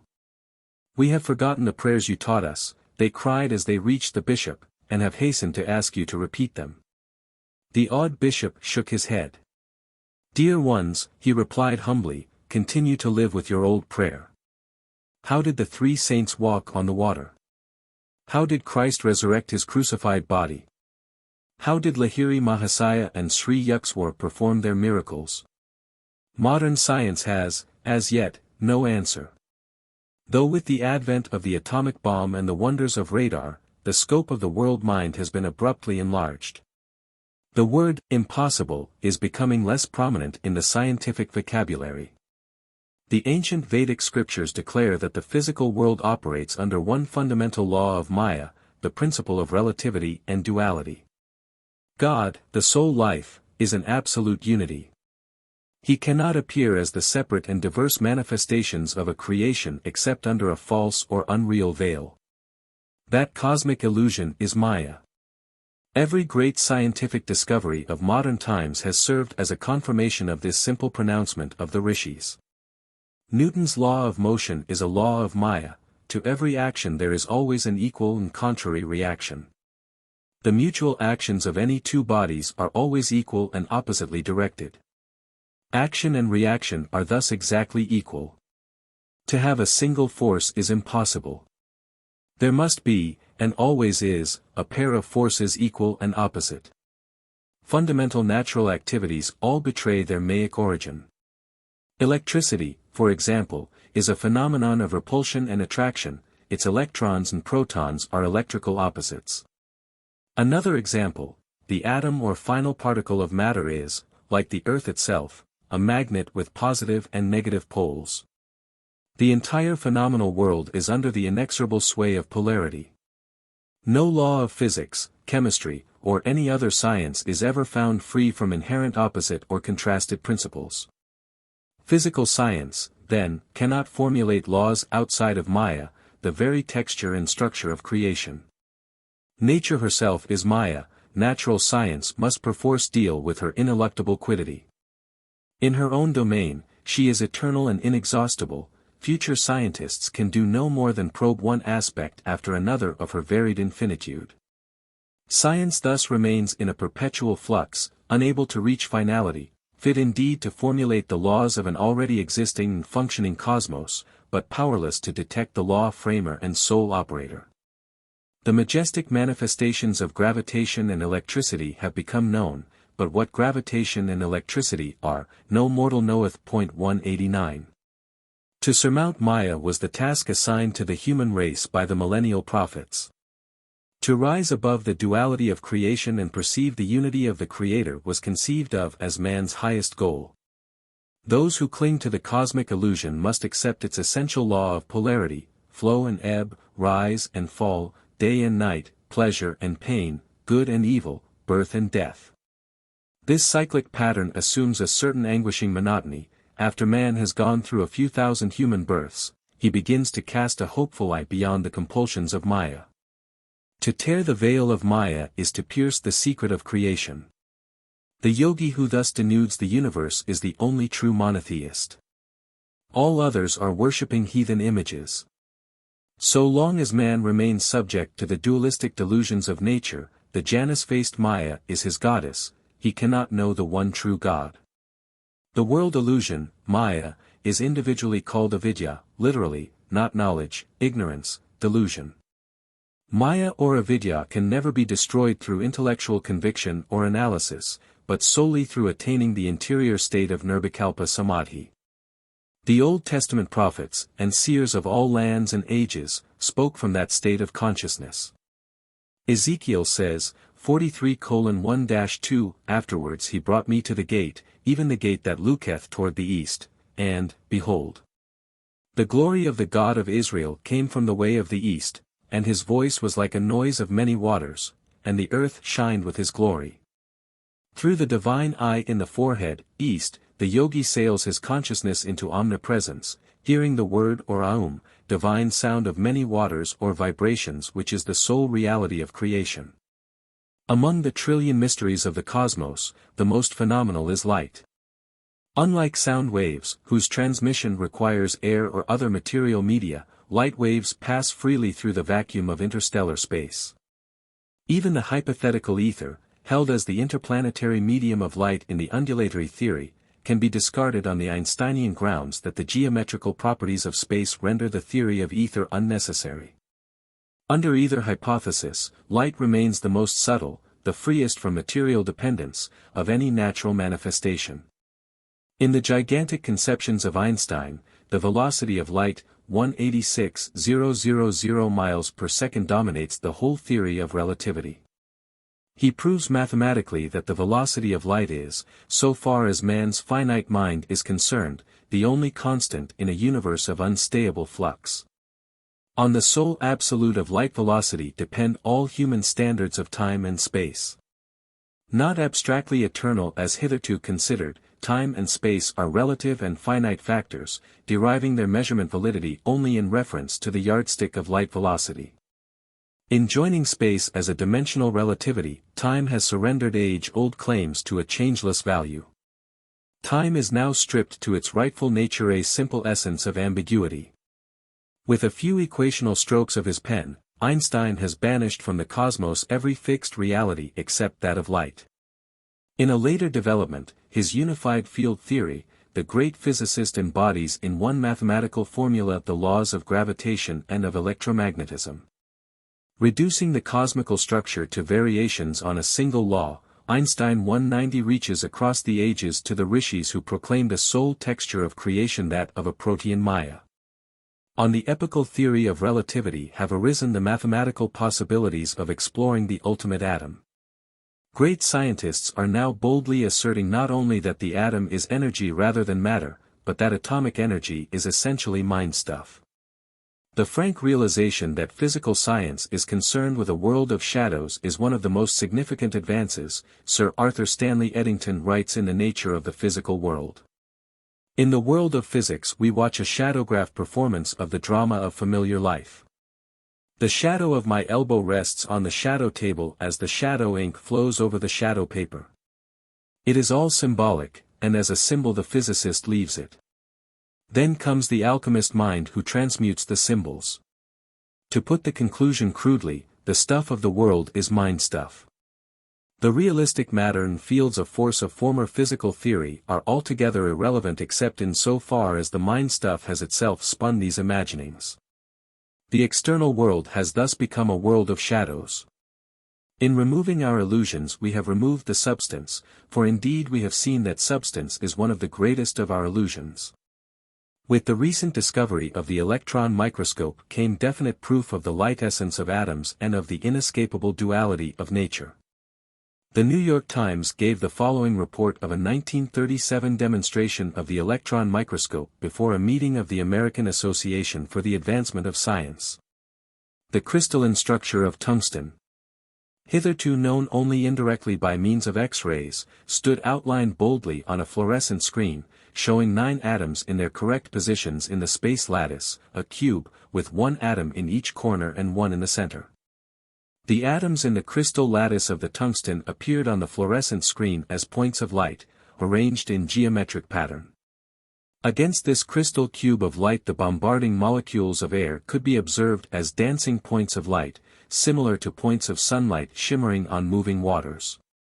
The principle of the electron microscope was first discovered in 1927 by Drs. Clinton J. Davison and Lester H. Germer of the Bell Telephone Laboratories, New York City, who found that the electron had a dual personality partaking of the characteristic of both a particle and a wave. The wave quality gave the electron the characteristic of light, and a search was begun to devise means for focusing electrons in a manner similar to the focusing of light by means of a lens.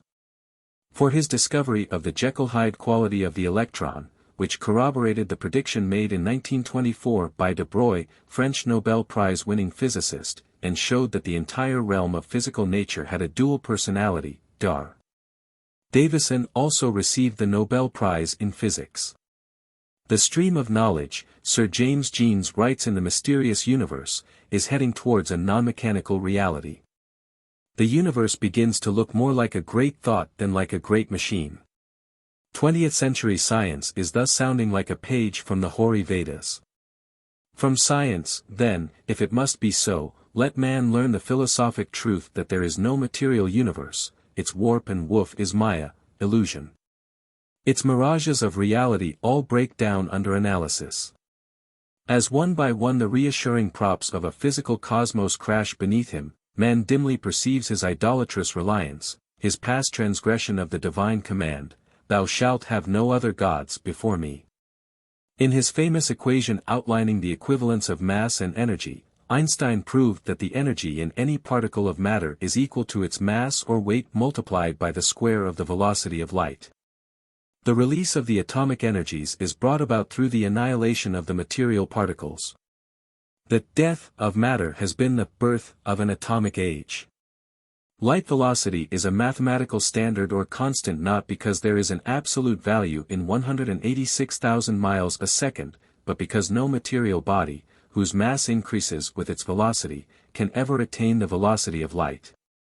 Stated another way, only a material body whose mass is infinite could equal the velocity of light. This conception brings us to the law of miracles. The masters who are able to materialize and dematerialize their bodies or any other object, and to move with the velocity of light, and to utilize the creative light rays in bringing into instant visibility any physical manifestation, have fulfilled the necessary Einsteinian condition, their mass is infinite. The consciousness of a perfected yogi is effortlessly identified, not with a narrow body, but with the universal structure. Gravitation, whether the force of Newton or the Einsteinian manifestation of inertia, is powerless to compel a master to exhibit the property of weight, which is the distinguishing gravitational condition of all material objects. He who knows himself as the omnipresent spirit is subject no longer to the rigidities of a body in time and space. Their imprisoning rings pass not, have yielded to the solvent, I am he. Fiat lux. And there was light. God's first command to his ordered creation, Genesis 1 verse 3, brought into being the only atomic reality, light. On the beams of this immaterial medium occur all divine manifestations. Devotees of every age testify to the appearance of God as flame and light. The King of kings, and Lord of lords, who only hath immortality, dwelling in the light which no man can approach unto. 191. A yogi who through perfect meditation has merged his consciousness with the Creator perceives the cosmical essence as light. To him there is no difference between the light rays composing water and the light rays composing land.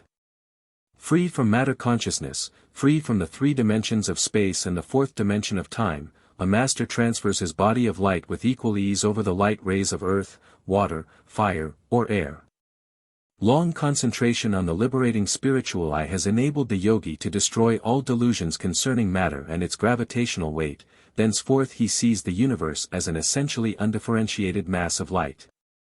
Optical images, Dr. L. T. Troland of Harvard tells us, are built up on the same principle as the ordinary halftone engravings, that is, they are made up of minute dottings or striplings far too small to be detected by the eye. The sensitiveness of the retina is so great that a visual sensation can be produced by relatively few quanta of the right kind of light. Through a master's divine knowledge of light phenomena, he can instantly project into perceptible manifestation the ubiquitous light atoms. The actual form of the projection, whether it be a tree, a medicine, a human body, is in conformance with a yogi's powers of will and of visualization. In man's dream consciousness, where he has loosened in sleep his clutch on the egoistic limitations that daily hem him round, the omnipotence of his mind has a nightly demonstration. Lo! There in the dream stand the long-dead friends, the remotest continents, the resurrected scenes of his childhood. With that free and unconditioned consciousness, known to all men in the phenomena of dreams, the God-tuned master has forged a never-severed link. Innocent of all personal motives, and employing the creative will bestowed on him by the Creator, a yogi rearranges the light atoms of the universe to satisfy any sincere prayer of a devotee. For this purpose were man and creation made, that he should rise up as master of Maya, knowing his dominion over the cosmos. And God said, "Let us make man in our image, after our likeness, and let them have dominion over the fish of the sea, and over the fowl of the air, and over the cattle, and over all the earth. And over every creeping thing that creepeth upon the earth." 192. In 1915, shortly after I had entered the Swami order, I witnessed a vision of violent contrasts. In it the relativity of human consciousness was vividly established. I clearly perceived the unity of the eternal light behind the painful dualities of Maya. The vision descended on me as I sat one morning in my little attic room in Father's Gorakhpur Road home. For months World War I had been raging in Europe. I reflected sadly on the vast toll of death. As I closed my eyes in meditation, my consciousness was suddenly transferred to the body of a captain in command of a battleship. The thunder of guns split the air as shots were exchanged between shore batteries and the ship's cannons. A huge shell hit the powder magazine and tore my ship asunder. I jumped into the water, together with the few sailors who had survived the explosion. Heart pounding, I reached the shore safely. But alas! A stray bullet ended its furious flight in my chest. I fell groaning to the ground. My whole body was paralyzed, yet I was aware of possessing it as one is conscious of a leg gone to sleep. At last the mysterious footstep of death has caught up with me, I thought. With a final sigh, I was about to sink into unconsciousness when lo! I found myself seated in the lotus posture in my Gorakhpur Road room. Hysterical tears poured forth as I joyfully stroked and pinched my regained possession, a body free from any bullet hole in the breast. I rocked to and fro, inhaling and exhaling to assure myself that I was alive. Amidst these self-congratulations, again I found my consciousness transferred to the captain's dead body by the gory shore. Utter confusion of mind came upon me. Lord, I prayed, am I dead or alive? A dazzling play of light filled the whole horizon. A soft rumbling vibration formed itself into words. What has life or death to do with light? In the image of my light I have made you. The relativities of life and death belong to the cosmic dream. Behold your dreamless being. Awake, my child, awake. As steps in man's awakening, the Lord inspires scientists to discover, at the right time and place, the secrets of his creation. Many modern discoveries help men to apprehend the cosmos as a varied expression of one power light, guided by divine intelligence. The wonders of the motion picture, of radio, of television, of radar, of the photo-electric cell, the all-seeing, electric eye, of atomic energies, are all based on the electromagnetic phenomenon of light. The motion picture art can portray any miracle. From the impressive visual standpoint, no marvel is barred to trick photography. A man's transparent astral body can be seen rising from his gross physical form, he can walk on the water, resurrect the dead, reverse the natural sequence of developments, and play havoc with time and space. Assembling the light images as he pleases, the photographer achieves optical wonders which a true master produces with actual light rays. The lifelike images of the motion picture illustrate many truths concerning creation. The cosmic director has written his own plays, and assembled the tremendous casts for the pageant of the centuries. From the dark booth of eternity, he pours his creative beam through the films of successive ages, and the pictures are thrown on the screen of space. Just as the motion picture images appear to be real, but are only combinations of light and shade, so is the universal variety a delusive seeming. The planetary spheres, with their countless forms of life, are not but figures in a cosmic motion picture, temporarily true to five-sense perceptions as the scenes are cast on the screen of man's consciousness by the infinite creative beam. A cinema audience can look up and see that all screen images are appearing through the instrumentality of one imageless beam of light. The colorful universal drama is similarly issuing from the single white light of a cosmic source. With inconceivable ingenuity, God is staging an entertainment for his human children, making them actors as well as audience in his planetary theater. One day I entered a motion picture house to view a newsreel of the European battlefields. World War I was still being waged in the West. The newsreel recorded the carnage with such realism that I left the theater with a troubled heart. Lord, I prayed, why dost thou permit such suffering? To my intense surprise, an instant answer came in the form of a vision of the actual European battlefields. The horror of the struggle, filled with the dead and dying, far surpassed in ferocity any representation of the newsreel. Look intently. A gentle voice spoke to my inner consciousness. You will see that these scenes now being enacted in France are nothing but a play of chiaroscuro. They are the cosmic motion picture, as real and as unreal as the theater newsreel you have just seen, a play within a play. My heart was still not comforted.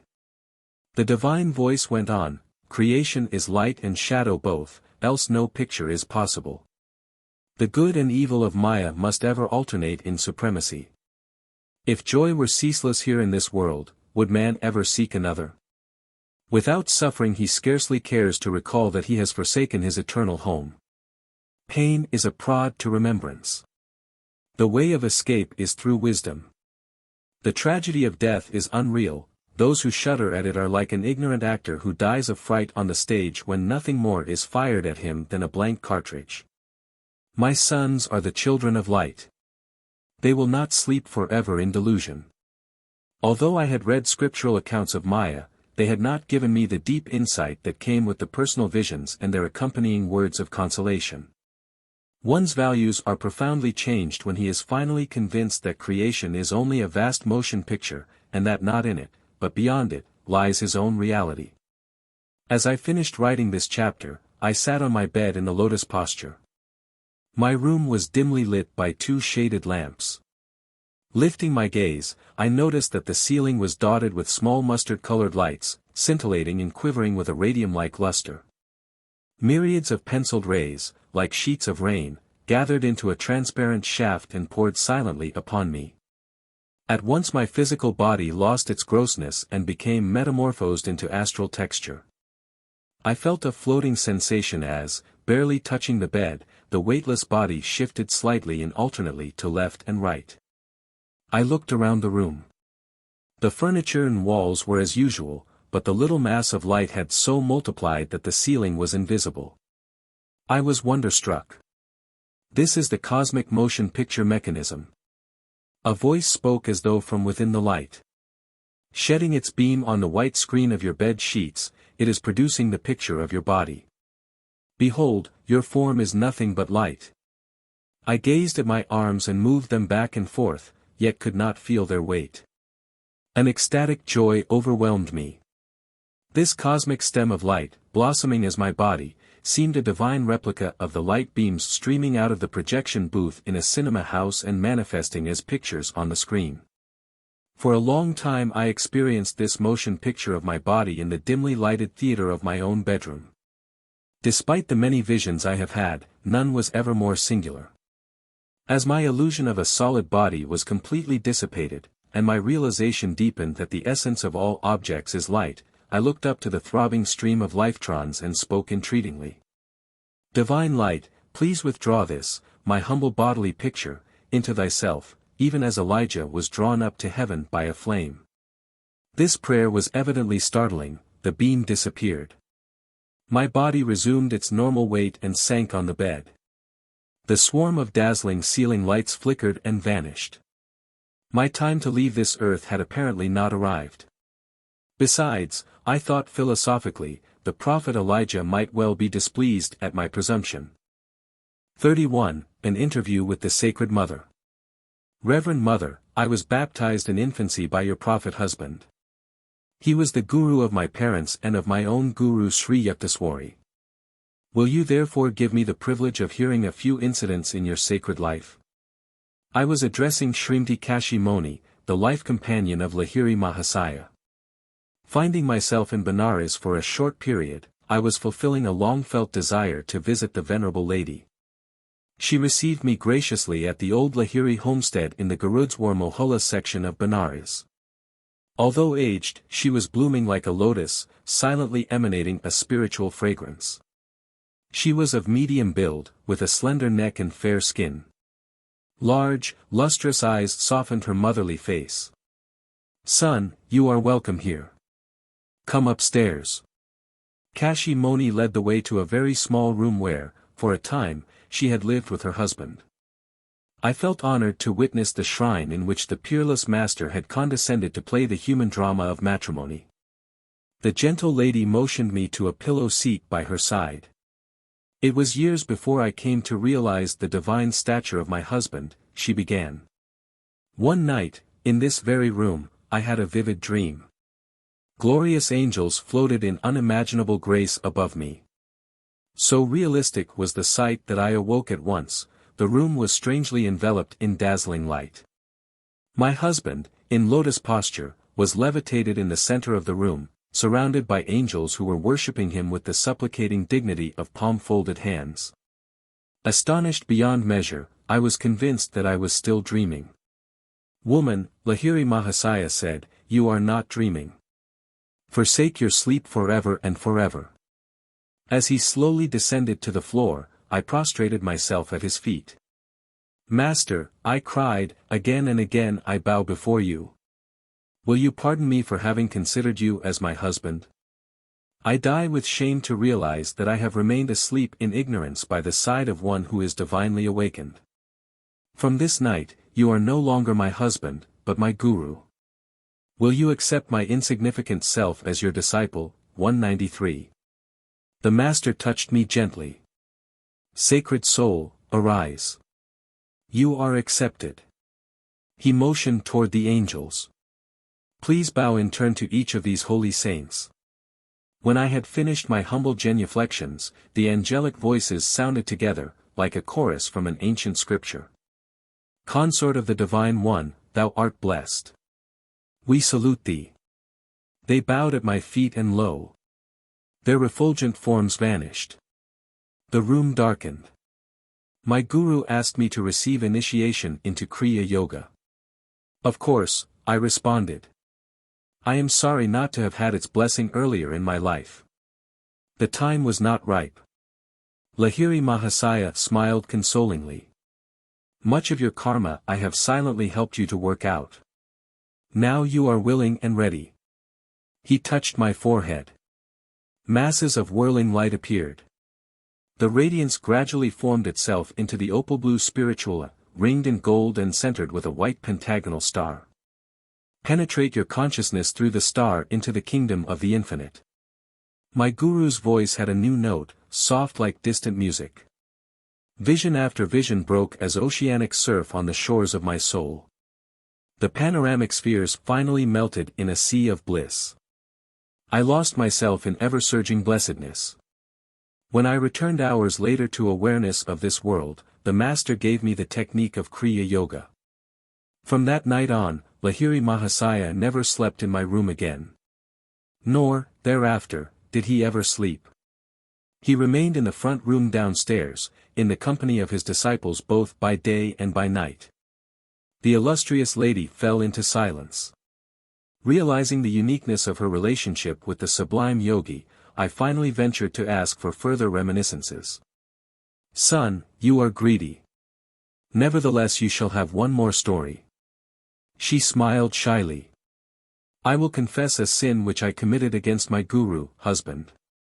Some months after my initiation, I began to feel forlorn and neglected. One morning Lahiri Mahasaya entered this little room to fetch an article. I quickly followed him. Overcome by violent delusion, I addressed him scathingly. You spend all your time with the disciples. What about your responsibilities for your wife and children? I regret that you do not interest yourself in providing more money for the family. The master glanced at me for a moment, then lo! He was gone. Awed and frightened, I heard a voice resounding from every part of the room. It is all nothing, don't you see? How could a nothing like me produce riches for you? Guruji, I cried, I implore pardon 1,000,000 times. My sinful eyes can see you no more, please appear in your sacred form. I am here. This reply came from above me. I looked up and saw the master materialize in the air, his head touching the ceiling. His eyes were like blinding flames. Beside myself with fear, I lay sobbing at his feet after he had quietly descended to the floor. Woman, he said, seek divine wealth, not the paltry tinsel of earth. After acquiring inward treasure, you will find that outward supply is always forthcoming. He added, one of my spiritual sons will make provision for you. My guru's words naturally came true. A disciple did leave a considerable sum for our family. I thanked Kashi Moni for sharing with me her wondrous experiences. 194 On the following day I returned to her home and enjoyed several hours of philosophical discussion with Tinkuri and Dukuri Lahiri. These two saintly sons of India's great yogi followed closely in his ideal footsteps. Both men were fair, tall, stalwart, and heavily bearded, with soft voices and an old-fashioned charm of manner. His wife was not the only woman disciple of Lahiri Mahasaya, there were hundreds of others, including my mother. A woman Chela once asked the guru for his photograph. He handed her a print, remarking, if you deem it a protection, then it is so, otherwise it is only a picture. A few days later this woman and Lahiri Mahasaya's daughter-in-law happened to be studying the Bhagavad Gita at a table behind which hung the guru's photograph. An electrical storm broke out with great fury. Lahiri Mahasaya, protect us. The women bowed before the picture. Lightning struck the book which they had been reading, but the two devotees were unhurt. I felt as though a sheet of ice had been placed around me to ward off the scorching heat, the Chela explained. Lahiri Mahasaya performed 2 miracles in connection with a woman disciple, Abhoya. She and her husband, a Calcutta lawyer, started one day for Benares to visit the Guru. Their carriage was delayed by heavy traffic. They reached the Howrah main station only to hear the Benares train whistling for departure. Abhoya, near the ticket office, stood quietly. Lahiri Mahasaya, I beseech thee to stop the train, she silently prayed. I cannot suffer the pangs of delay in waiting another day to see thee. The wheels of the snorting train continued to move round and round, but there was no onward progress.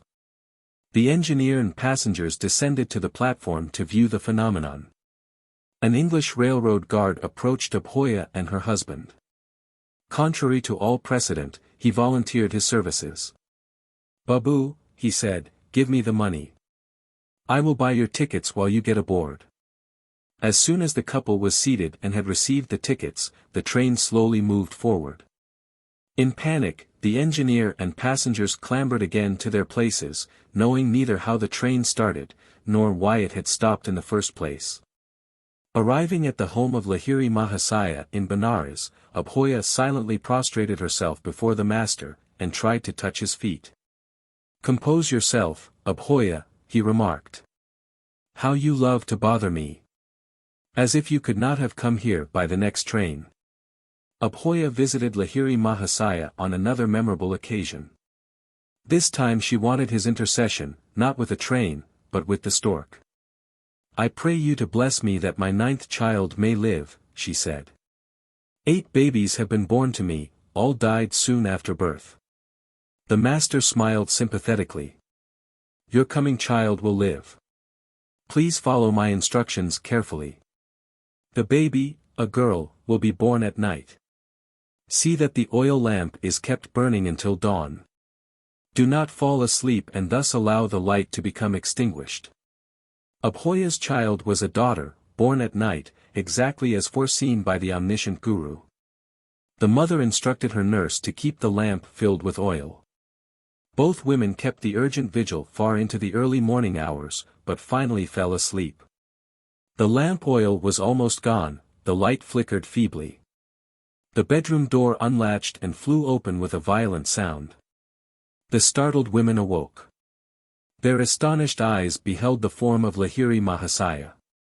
Abhoya, behold, the light is almost gone. He pointed to the lamp, which the nurse hastened to refill. As soon as it burned again brightly, the master vanished. The door closed, the latch was affixed without visible agency. Abhoya's 9th child survived. In 1935, when I made inquiry, she was still living. One of Lahiri Mahasaya's disciples, the Venerable Kali Kumar Roy, related to me many fascinating details of his life with the master. I was often a guest at his Benares home for weeks at a time, Roy told me. I observed that many saintly figures, Danda 195 Swamis, arrived in the quiet of night to sit at the Guru's feet. Sometimes they would engage in discussion of meditational and philosophical points. At dawn the exalted guests would depart. I found during my visits that Lahiri Mahasaya did not once lie down to sleep. During an early period of my association with the master, I had to contend with the opposition of my employer, Roy went on. He was steeped in materialism. I don't want religious fanatics on my staff, he would sneer. If I ever meet your charlatan guru, I shall give him some words to remember. This alarming threat failed to interrupt my regular program. I spent nearly every evening in my guru's presence. One night my employer followed me and rushed rudely into the parlor. He was doubtless fully bent on uttering the pulverizing remarks he had promised. No sooner had the man seated himself than Lahiri Mahasaya addressed the little group of about 12 disciples. Would you all like to see a picture? When we nodded, he asked us to darken the room. Sit behind one another in a circle, he said, and place your hands over the eyes of the man in front of you. I was not surprised to see that my employer also was following, albeit unwillingly, the master's directions. In a few minutes Lahiri Mahasaya asked us what we were seeing. Sir, I replied, a beautiful woman appears. She wears a red, bordered sari, and stands near an elephant ear plant. All the other disciples gave the same description. The master turned to my employer. Do you recognize that woman? Yes. The man was evidently struggling with emotions new to his nature. I have been foolishly spending my money on her, though I have a good wife. I am ashamed of the motives which brought me here. Will you forgive me, and receive me as a disciple? If you lead a good moral life for 6 months, I shall accept you. The master enigmatically added, otherwise I won't have to initiate you. For 3 months my employer refrained from temptation, then he resumed his former relationship with the woman. 2 months later he died. Thus I came to understand my guru's veiled prophecy about the improbability of the man's initiation. Lahiri Mahasaya had a very famous friend, Swami Trailanga, who was reputed to be over 300 years old. The two yogis often sat together in meditation. Trailanga's fame is so widespread that few Hindus would deny the possibility of truth in any story of his astounding miracles. If Christ returned to earth and walked the streets of New York, displaying his divine powers, it would cause the same excitement that was created by Trailanga decades ago as he passed through the crowded lanes of Benares. On many occasions the Swami was seen to drink, with no ill effect, the most deadly poisons. Thousands of people, including a few who are still living, have seen Trailanga floating on the Ganges. For days together he would sit on top of the water, or remain hidden for very long periods under the waves. A common sight at the Benares bathing ghats was the Swami's motionless body on the blistering stone slabs, wholly exposed to the merciless Indian sun. By these feats Trailanga sought to teach men that a yogi's life does not depend upon oxygen or ordinary conditions and precautions. Whether he were above water or under it, and whether or not his body lay exposed to the fierce solar rays, the master proved that he lived by divine consciousness. Death could not touch him. The yogi was great not only spiritually, but physically. His weight exceeded 300 pounds, a pound for each year of his life. As he ate very seldom, the mystery is increased. A master, however, easily ignores all usual rules of health, when he desires to do so for some special reason, often a subtle one known only to himself. Great saints who have awakened from the cosmic Maic dream and realized this world as an idea in the divine mind, can do as they wish with the body, knowing it to be only a manipulatable form of condensed or frozen energy. Though physical scientists now understand that matter is nothing but congealed energy, fully illumined masters have long passed from theory to practice in the field of matter control. Trailanga always remained completely nude. The harassed police of Benares came to regard him as a baffling problem child. The natural Swami, like the early Adam in the Garden of Eden, was utterly unconscious of his nakedness. The police were quite conscious of it, however, and unceremoniously committed him to jail. General embarrassment ensued. The enormous body of Trailanga was soon seen, in its usual entirety, on the prison roof. His cell, still securely locked, offered no clue to his mode of escape. The discouraged officers of the law once more performed their duty. This time a guard was posted before the Swami's cell. Might again retired before right. Trailanga was soon observed in his nonchalant stroll over the roof. Justice is blind, the outwitted police decided to follow her example. The great yogi preserved a habitual silence. 196 inches spite of his round face and huge, barrel-like stomach, Trailanga ate only occasionally. After weeks without food, he would break his fast with potfuls of clabbered milk offered to him by devotees. A skeptic once determined to expose Trailanga as a charlatan. A large bucket of calcium lime mixture, used in whitewashing walls, was placed before the Swami. "Master," the materialist said, in mock reverence, "I have brought you some clabbered milk. Please drink it." Trailanga unhesitatingly drained, to the last drop, the containerful of burning lime. In a few minutes the evildoer fell to the ground in agony. "Help, Swami, help," he cried. "I am on fire. Forgive my wicked test." The great yogi broke his habitual silence. "Scoffer," he said, "you did not realize when you offered me poison that my life is one with your own. Except for my knowledge that God is present in my stomach, as in every atom of creation, the lime would have killed me. Now that you know the divine meaning of boomerang, never again play tricks on anyone." The well-purged sinner, healed by Trailanga's words, slunk feebly away.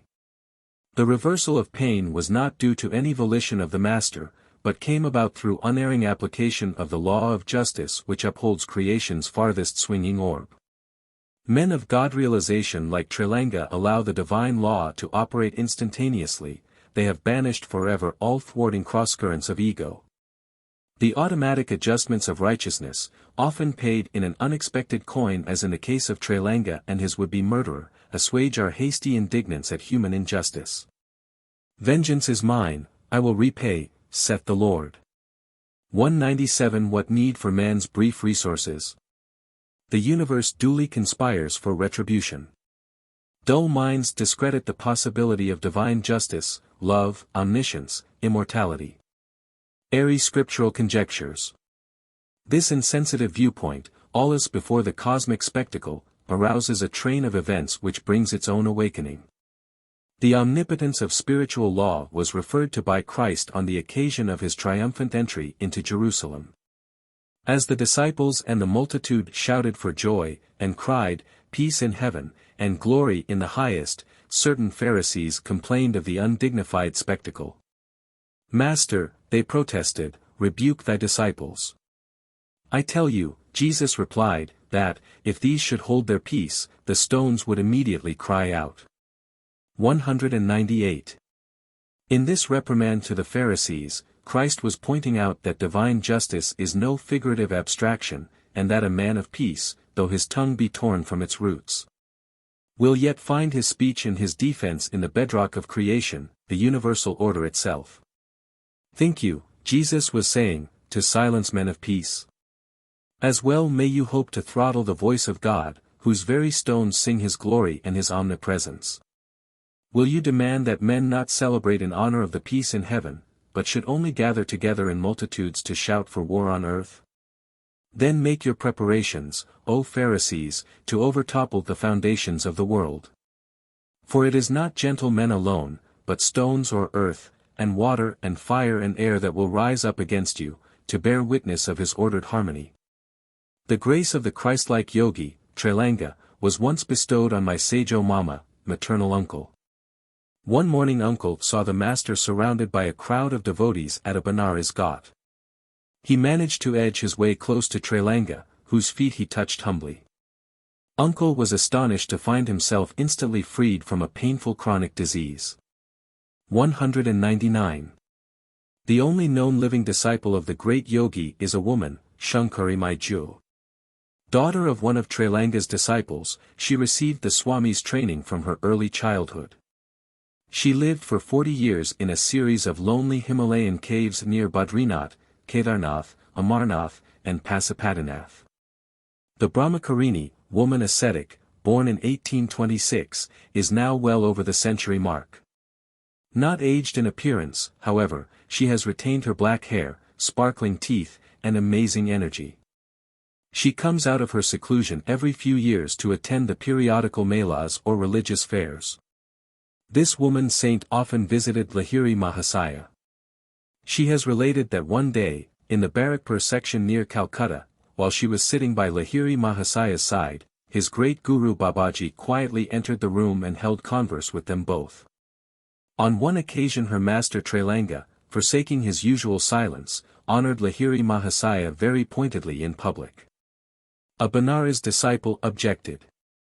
"Sir," he said, "why do you, a Swami and a renunciate, show such respect to a householder?" "My son," Trailanga replied, "Lahiri Mahasaya is like a divine kitten, remaining wherever the cosmic mother has placed him. While dutifully playing the part of a worldly man, he has received that perfect self-realization for which I have renounced even my loincloth." 32. Rama is raised from the dead. Now a certain man was sick, named Lazarus. When Jesus heard that, he said, "This sickness is not unto death, but for the glory of God, that the Son of God might be glorified thereby." 200. Sri Yukteswar was expounding the Christian scriptures one sunny morning on the balcony of his Serampore hermitage. Besides a few of Master's other disciples, I was present with a small group of my Ranchi students. In this passage Jesus calls himself the Son of God. Though he was truly united with God, his reference here has a deep impersonal significance, my guru explained. The Son of God is the Christ or divine consciousness in man. No mortal can glorify God. The only honor that man can pay his Creator is to seek him. Man cannot glorify an abstraction that he does not know. The glory or nimbus around the head of the saints is a symbolic witness of their capacity to render divine homage.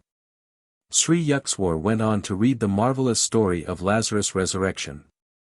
At its conclusion Master fell into a long silence, the sacred book open on his knee. I too was privileged to behold a similar miracle. My guru finally spoke with solemn unction. Lahiri Mahasaya resurrected one of my friends from the dead. The young lads at my side smiled with keen interest. There was enough of the boy in me, too, to enjoy not only the philosophy but, in particular, any story I could get Sri Yukteswar to relate about his wondrous experiences with his guru. My friend Rama and I were inseparable, Master began. Because he was shy and reclusive, he chose to visit our guru Lahiri Mahasaya only during the hours of midnight and dawn, when the crowd of daytime disciples was absent. As Rama's closest friend, I served as a spiritual vent through which he let out the wealth of his spiritual perceptions. I found inspiration in his ideal companionship. My guru's face softened with memories. Rama was suddenly put to a severe test, Sri Yukteswar continued. He contracted the disease of Asiatic cholera. As our master never objected to the services of physicians at times of serious illness, 2 specialists were summoned. Amidst the frantic rush of ministering to the stricken man, I was deeply praying to Lahiri Mahasaya for help. I hurried to his home and sobbed out the story. The doctors are seeing Rama. He will be well. My guru smiled jovially. I returned with a light heart to my friend's bedside, only to find him in a dying state. He cannot last more than 1 or 2 hours, one of the physicians told me with a gesture of despair. Once more I hastened to Lahiri Mahasaya. The doctors are conscientious men. I am sure Rama will be well. The master dismissed me blithely. At Rama's place I found both doctors gone. One had left me a note, "We have done our best, but his case is hopeless." My friend was indeed the picture of a dying man. I did not understand how Lahiri Mahasaya's words could fail to come true, yet the sight of Rama's rapidly ebbing life kept suggesting to my mind, all is over now. Tossing thus on the seas of faith and apprehensive doubt, I ministered to my friend as best I could. He roused himself to cry out. "Yukteswar, run to master and tell him I am gone. Ask him to bless my body before its last rites." With these words Rama sighed heavily and gave up the ghost. 201. I wept for an hour by his beloved form. Always a lover of quiet, now he had attained the utter stillness of death. Another disciple came in. I asked him to remain in the house until I returned. Half dazed, I trudged back to my guru. "How is Rama now?" Lahiri Mahasaya's face was wreathed in smiles. "Sir, you will soon see how he is," I blurted out emotionally. "In a few hours you will see his body, before it is carried to the crematory grounds." I broke down and moaned openly. "Yukteswar, control yourself. Sit calmly and meditate." My guru retired into samadhi. The afternoon and night passed in unbroken silence. I struggled unsuccessfully to regain an inner composure. At dawn Lahiri Mahasaya glanced at me consolingly. "I see you are still disturbed. Why didn't you explain yesterday that you expected me to give Rama tangible aid in the form of some medicine?" The master pointed to a cup-shaped lamp containing crude castor oil. "Fill a little bottle from the lamp. Put 7 drops into Rama's mouth." "Sir," I remonstrated, "he has been dead since yesterday noon. Of what use is the oil now?" "Never mind, just do as I ask." Lahiri Mahasaya's cheerful mood was incomprehensible. I was still in the unassuaged agony of bereavement. Pouring out a small amount of oil, I departed for Rama's house. I found my friend's body rigid in the death clasp.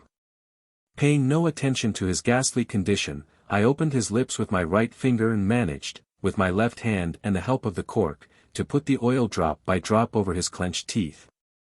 As the 7th drop touched his cold lips, Rama shivered violently. His muscles vibrated from head to foot as he sat up wonderingly. I saw Lahiri Mahasaya in a blaze of light, he cried. He shone like the sun. "Arise. Forsake your sleep," he commanded me. "Come with Yukteswar to see me." I could scarcely believe my eyes when Rama dressed himself and was strong enough after that fatal sickness to walk to the home of our guru. There he prostrated himself before Lahiri Mahasaya with tears of gratitude. The master was beside himself with mirth. His eyes twinkled at me mischievously. "Yukteswar," he said, "surely henceforth you will not fail to carry with you a bottle of castor oil. Whenever you see a corpse, just administer the oil. Why, 7 drops of lamp oil must surely foil the power of Yama." 202. "Guruji, you are ridiculing me. I don't understand, please point out the nature of my error. I told you twice that Rama would be well, yet you could not fully believe me," Lahiri Mahasaya explained. I did not mean the doctors would be able to cure him, I remarked only that they were in attendance. There was no causal connection between my two statements. I didn't want to interfere with the physicians, they have to live, too. In a voice resounding with joy, my guru added, always know that the inexhaustible Paramatman 203 can heal anyone, doctor or no doctor. I see my mistake, I acknowledged remorsefully. I know now that your simple word is binding on the whole cosmos. As Sri Yukteswar finished the awesome story, one of the spellbound listeners ventured a question that, from a child, was doubly understandable. Sir, he said, why did your guru use castor oil? Child, giving the oil had no meaning except that I expected something material, and Lahiri Mahasaya chose the nearby oil as an objective symbol for awakening my greater faith. The master allowed Rama to die, because I had partially doubted. But the divine guru knew that inasmuch as he had said the disciple would be well, the healing must take place, even though he had to cure Rama of death, a disease usually final. Sri Yukteswar dismissed the little group, and motioned me to a blanket seat at his feet. Yogananda, he said with unusual gravity, you have been surrounded from birth by direct disciples of Lahiri Mahasaya. The great master lived his sublime life in partial seclusion, and steadfastly refused to permit his followers to build any organization around his teachings. He made, nevertheless, a significant prediction.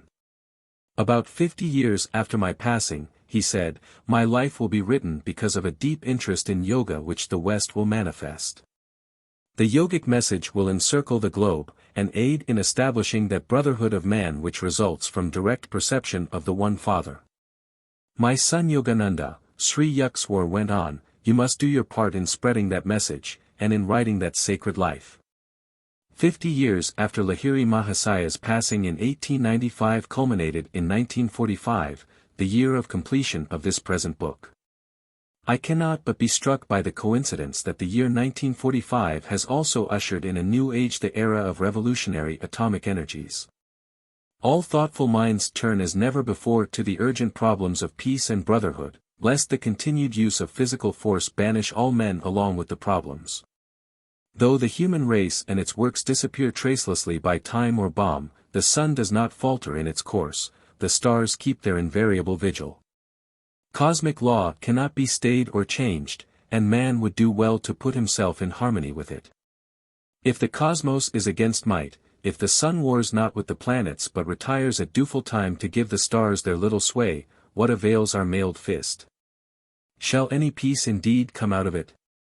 Not cruelty but goodwill arms the universal sinews, a humanity at peace will know the endless fruits of victory, sweeter to the taste than any nurtured on the soil of blood. The effective league of nations will be a natural, nameless league of human hearts.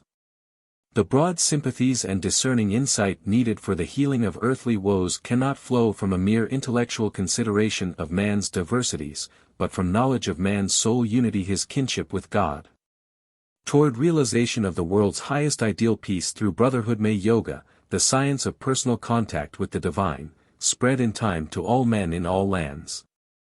Though India's civilization is ancient above any other, few historians have noted that her feat of national survival is by no means an accident, but a logical incident in the devotion to eternal verities which India has offered through her best men in every generation.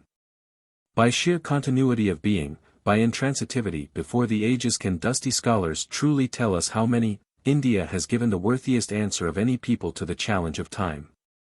The biblical story 204 of Abraham's plea to the Lord that the city of Sodom be spared if 10 righteous men could be found therein, and the divine reply, I will not destroy it for 10's sake, gains new meaning in the light of India's escape from the oblivion of Babylon, Egypt and other mighty nations who were once her contemporaries. The Lord's answer clearly shows that a land lives, not by its material achievements, but in its masterpieces of man. Let the divine words be heard again, in this 20th century, twice dyed in blood ere half over, no nation that can produce 10 men, great in the eyes of the unbribable judge, shall know extinction. Heeding such persuasions, India has proved herself not witless against the 1,000 cunnings of time. Self-realized masters in every century have hallowed her soil, Modern Christ-like sages, like Lahiri Mahasaya and his disciple Sri Yukteswar, rise up to proclaim that the science of yoga is more vital than any material advances to man's happiness and to a nation's longevity. Very scanty information about the life of Lahiri Mahasaya and his universal doctrine has ever appeared in print. For 3 decades in India, America, and Europe, I have found a deep and sincere interest in his message of liberating yoga. A written account of the Master's life, even as he foretold, is now needed in the West, where lives of the great modern yogis are little known. Nothing but 1 or 2 small pamphlets in English has been written on the Guru's life. One biography in Bengali, Sri Sri 205 Shema Charan Lahiri Mahasaya, appeared in 1941.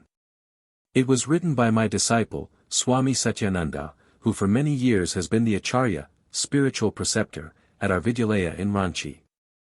I have translated a few passages from his book and have incorporated them into this section devoted to Lahiri Mahasaya. It was into a pious Brahmin family of ancient lineage that Lahiri Mahasaya was born September 30, 1828. His birthplace was the village of Gurni in the Nadia district near Krishnanagar, Bengal. He was the youngest son of Muktakashi, the second wife of the esteemed Gaur Mohan Lahiri. His first wife, after the birth of 3 sons, had died during a pilgrimage. The boy's mother passed away during his childhood. Little about her is known except the revealing fact that she was an ardent devotee of Lord Shiva 206 scripturally designated as the King of Yogis. The boy Lahiri, whose given name was Shema Charan, spent his early years in the ancestral home at Nadia. At the age of 3 or 4 he was often observed sitting under the sands in the posture of a yogi, his body completely hidden except for the head. The Lahiri estate was destroyed in the winter of 1833, when the near-by Jalangi River changed its course and disappeared into the depths of the Ganges. One of the Shiva temples founded by the Lahiris went into the river along with the family home. A devotee rescued the stone image of Lord Shiva from the swirling waters and placed it in a new temple, now well known as the Gurni Shiva site. Gaur Mohan Lahiri and his family left Nadia and became residents of Benares, where the father immediately erected a Shiva temple. He conducted his household along the lines of Vedic discipline, with regular observance of ceremonial worship, acts of charity, and scriptural study. Just and open-minded, however, he did not ignore the beneficial current of modern ideas. The boy Lahiri took lessons in Hindi and Urdu in Benares study groups. He attended a school conducted by Joy Narayan Ghoshal, receiving instruction in Sanskrit, Bengali, French, and English. Applying himself to a close study of the Vedas, the young yogi listened eagerly to scriptural discussions by learned Brahmins, including a Maratha Pundit named Nagbhatta. Shema Charan was a kind, gentle, and courageous youth, beloved by all his companions. With a well-proportioned, bright, and powerful body, he excelled in swimming and in many skillful activities. In 1846 Shema Charan Lahiri was married to Shrimti Kashi Moni, daughter of Sri Devnarayan Sanyal.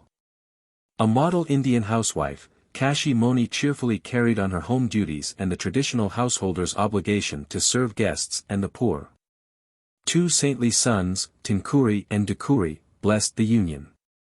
At the age of 23, in 1851, Lahiri Mahasaya took the post of accountant in the military engineering department of the English government.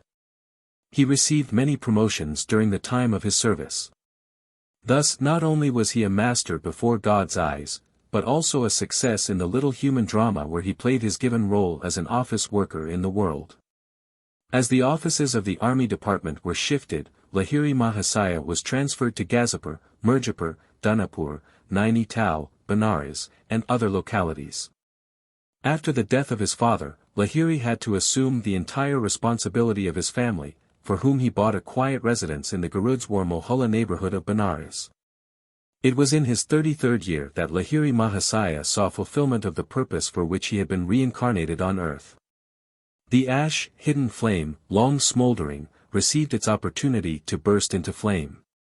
A divine decree, resting beyond the gaze of human beings, works mysteriously to bring all things into outer manifestation at the proper time. He met his great guru, Babaji, near Raniket, and was initiated by him into Kriya Yoga. This auspicious event did not happen to him alone, it was a fortunate moment for all the human race, many of whom were later privileged to receive the soul awakening gift of Kriya. The lost, or long vanished, highest art of yoga was again being brought to light. Many spiritually thirsty men and women eventually found their way to the cool waters of Kriya Yoga.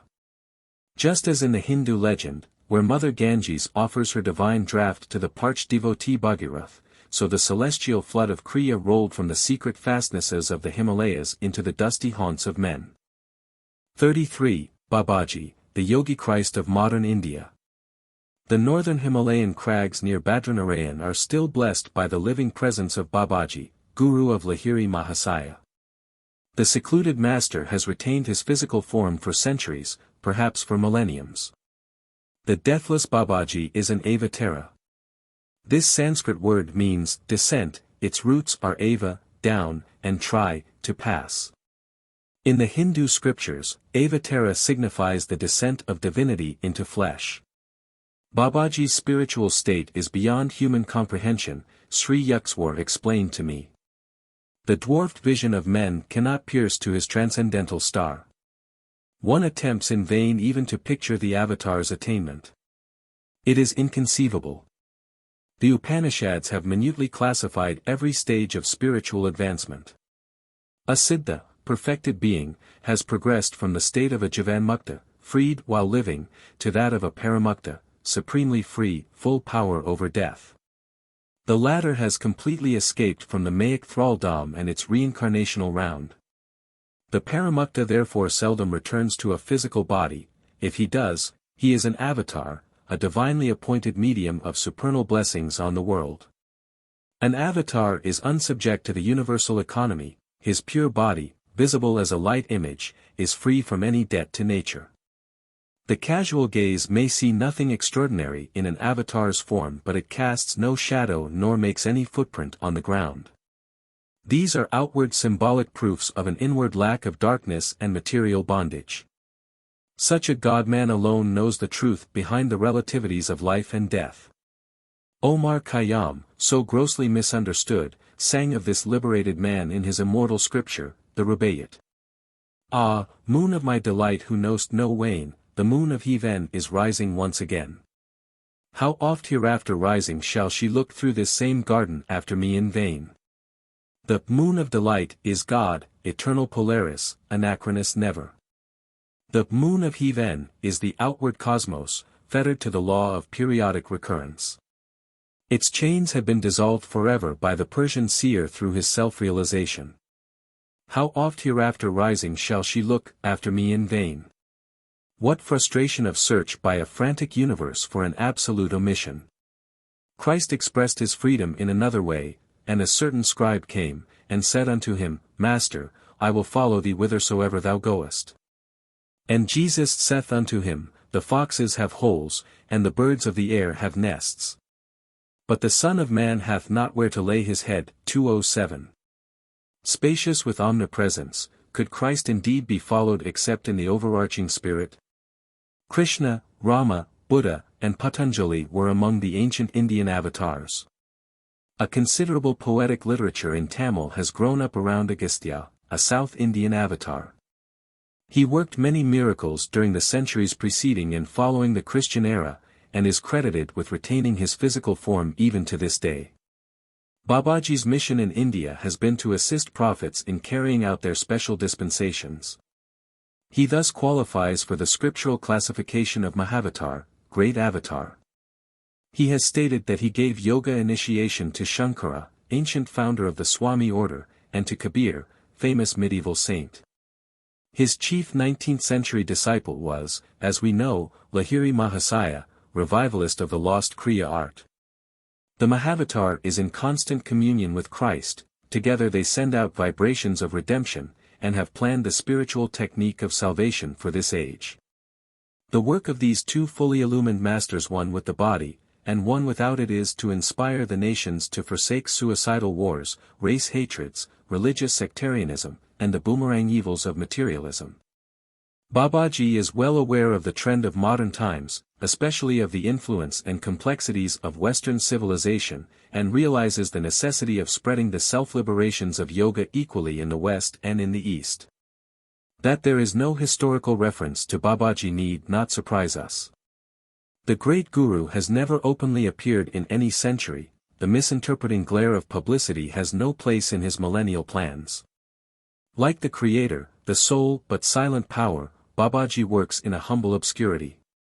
Great prophets like Christ and Krishna come to earth for a specific and spectacular purpose, they depart as soon as it is accomplished. Other avatars, like Babaji, undertake work which is concerned more with the slow evolutionary progress of man during the centuries than with any one outstanding event of history. Such masters always veil themselves from the gross public gaze, and have the power to become invisible at will. For these reasons, and because they generally instruct their disciples to maintain silence about them, a number of towering spiritual figures remain world unknown. I give in these pages on Babaji merely a hint of his life, only a few facts which he deems it fit and helpful to be publicly imparted. No limiting facts about Babaji's family or birthplace, dear to the analyst's heart, have ever been discovered. His speech is generally in Hindi, but he converses easily in any language. He has adopted the simple name of Babaji, revered father. Other titles of respect given him by Lahiri Mahasaya's disciples are Mahamuni Babaji Maharaj, Supreme Ecstatic Saint, Mahayogi, Greatest of Yogis, Trumbak Baba and Shiva Baba, titles of avatars of Shiva. Does it matter that we know not the patronymic of an earth-released master? Whenever anyone utters with reverence the name of Babaji, Lahiri Mahasaya said, that devotee attracts an instant spiritual blessing. The deathless guru bears no marks of age on his body, he appears to be no more than a youth of 25. Fair-skinned, of medium build and height, Babaji's beautiful, strong body radiates a perceptible glow. His eyes are dark, calm, and tender. His long, lustrous hair is copper-colored.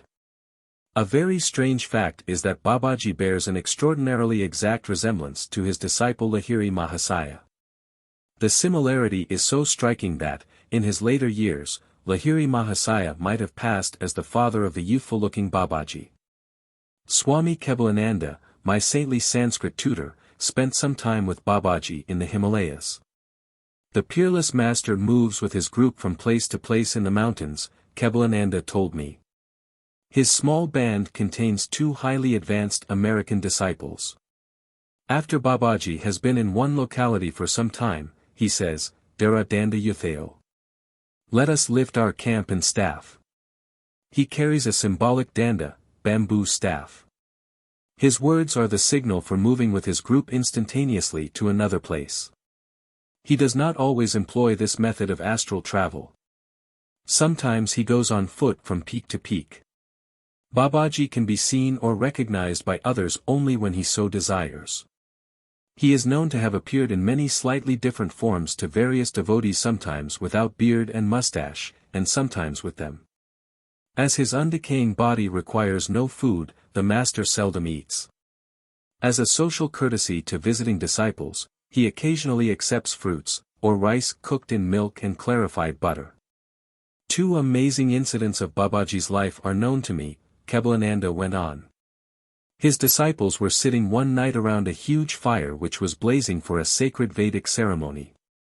The master suddenly seized a burning log and lightly struck the bare shoulder of a chela who was close to the fire. Sir, how cruel! Lahiri Mahasaya, who was present, made this remonstrance. Would you rather have seen him burn to ashes before your eyes, according to the decree of his past karma? With these words Babaji placed his healing hand on the chela's disfigured shoulder. I have freed you tonight from painful death. The karmic law has been satisfied through your slight suffering by fire. On another occasion Babaji's sacred circle was disturbed by the arrival of a stranger.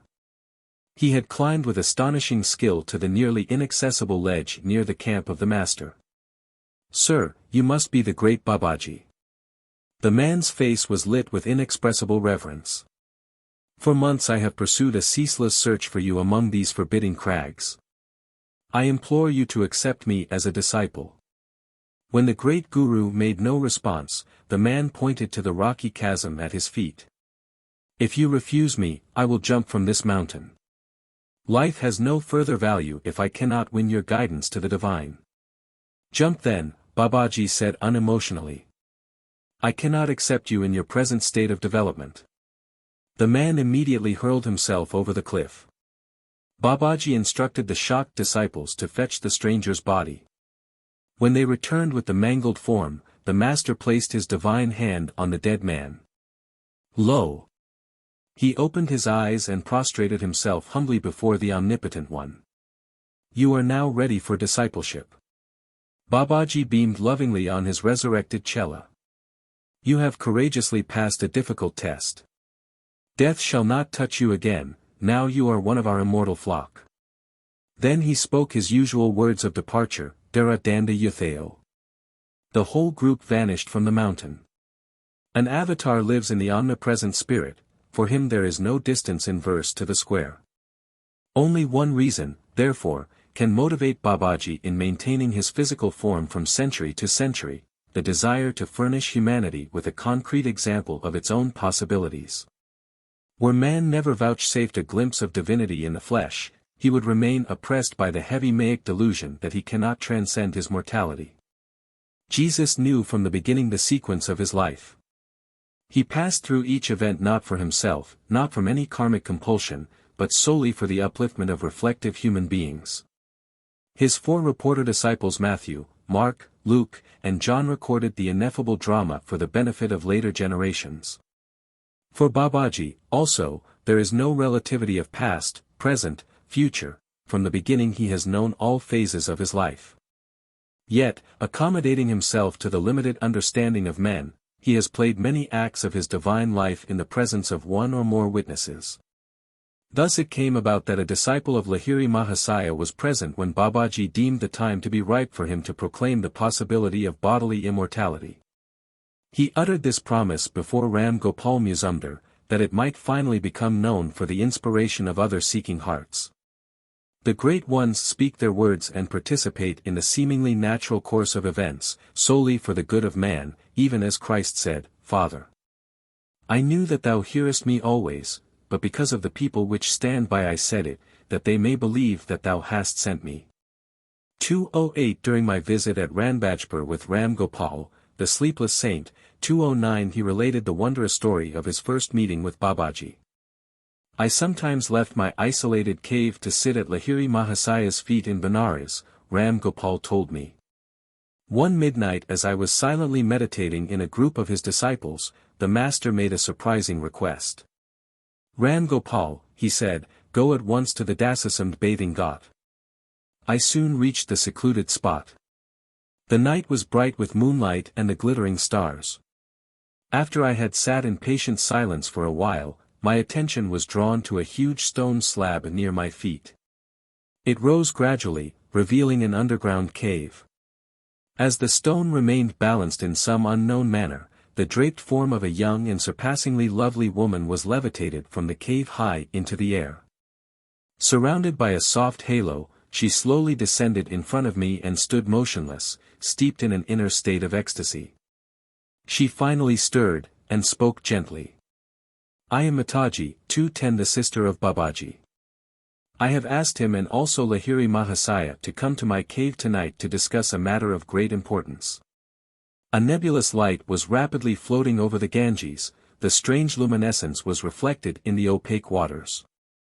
It approached nearer and nearer until, with a blinding flash, it appeared by the side of Mataji and condensed itself instantly into the human form of Lahiri Mahasaya. He bowed humbly at the feet of the woman saint. Before I had recovered from my bewilderment, I was further struck to behold a circling mass of mystical light traveling in the sky. Descending swiftly, the flaming whirlpool neared our group and materialized itself into the body of a beautiful youth who, I understood at once, was Babaji. He looked like Lahiri Mahasaya, the only difference being that Babaji appeared much younger, and had long, bright hair. Lahiri Mahasaya, Mataji, and myself knelt at the Guru's feet. An ethereal sensation of beatific glory thrilled every fiber of my being as I touched his divine flesh. Blessed sister, Babaji said, I am intending to shed my form and plunge into the infinite current. I have already glimpsed your plan, beloved master. I wanted to discuss it with you tonight. Why should you leave your body? The glorious woman looked at him beseechingly. What is the difference if I were a visible or invisible wave on the ocean of my spirit? Mataji replied with a quaint flash of wit. Deathless Guru, if it makes no difference, then please do not ever relinquish your form. 211. Be it so, Babaji said solemnly. I will never leave my physical body. It will always remain visible to at least a small number of people on this earth. The Lord has spoken his own wish through your lips. As I listened in awe to the conversation between these exalted beings, the great Guru turned to me with a benign gesture.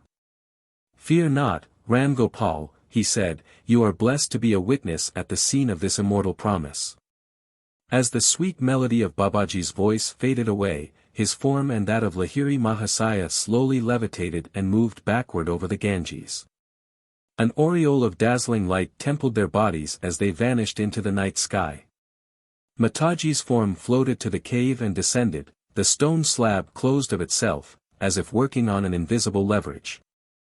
Infinitely inspired, I wended my way back to Lahiri Mahasaya's place. As I bowed before him in the early dawn, my guru smiled at me understandingly. I am happy for you, Ram Gopal, he said. The desire of meeting Babaji Mataji, which you have often expressed to me, has found at last a sacred fulfillment. My fellow disciples informed me that Lahiri Mahasaya had not moved from his dais since early the preceding evening. He gave a wonderful discourse on immortality after you had left for the Dasasam Ghat, one of the cellists told me. For the first time I fully realized the truth in the scriptural verses which state that a man of self-realization can appear at different places in two or more bodies at the same time. Lahiri Mahasaya later explained to me many metaphysical points concerning the hidden divine plan for this earth, Ram Gopal concluded. Babaji has been chosen by God to remain in his body for the duration of this particular world cycle. Ages shall come and go, still the deathless master, 212 beholding the drama of the centuries, shall be present on this stage terrestrial. 34. Materializing a palace in the Himalayas. Babaji's first meeting with Lahiri Mahasaya is an enthralling story, and one of the few which gives us a detailed glimpse of the deathless Guru. These words were Swami Kebalananda's preamble to a wondrous tale. The first time he recounted it I was literally spellbound. On many other occasions I coaxed my gentle Sanskrit tutor to repeat the story, which was later told me in substantially the same words by Sri Yukteswar. Both these Lahiri Mahasaya disciples had heard the awesome tale direct from the lips of their guru. My first meeting with Babaji took place in my 33rd year, Lahiri Mahasaya had said. In the autumn of 1861 I was stationed in Danapur as a government accountant in the military engineering department. One morning the office manager summoned me. Lahiri, he said, a telegram has just come from our main office. You are to be transferred to Raniket, where an army post 213 is now being established. With one servant, I set out on the 500-mile trip. Traveling by horse and buggy, we arrived in 30 days at the Himalayan site of Raniket. 214. My office duties were not onerous. I was able to spend many hours roaming in the magnificent hills. A rumor reached me that great saints blessed the region with their presence. I felt a strong desire to see them. During a ramble one early afternoon, I was astounded to hear a distant voice calling my name. I continued my vigorous upward climb on Drangiri mountain. A slight uneasiness beset me at the thought that I might not be able to retrace my steps before darkness had descended over the jungle. I finally reached a small clearing whose sides were dotted with caves. On one of the rocky ledges stood a smiling young man, extending his hand in welcome. I noticed with astonishment that, except for his copper-colored hair, he bore a remarkable resemblance to myself. Lahiri, you have come. The saint addressed me affectionately in Hindi. Rest here in this cave. It was I who called you. I entered a neat little grotto which contained several woolen blankets and a few kamanjalas, begging bowls. Lahiri, do you remember that seat? The yogi pointed to a folded blanket in one corner. No, sir.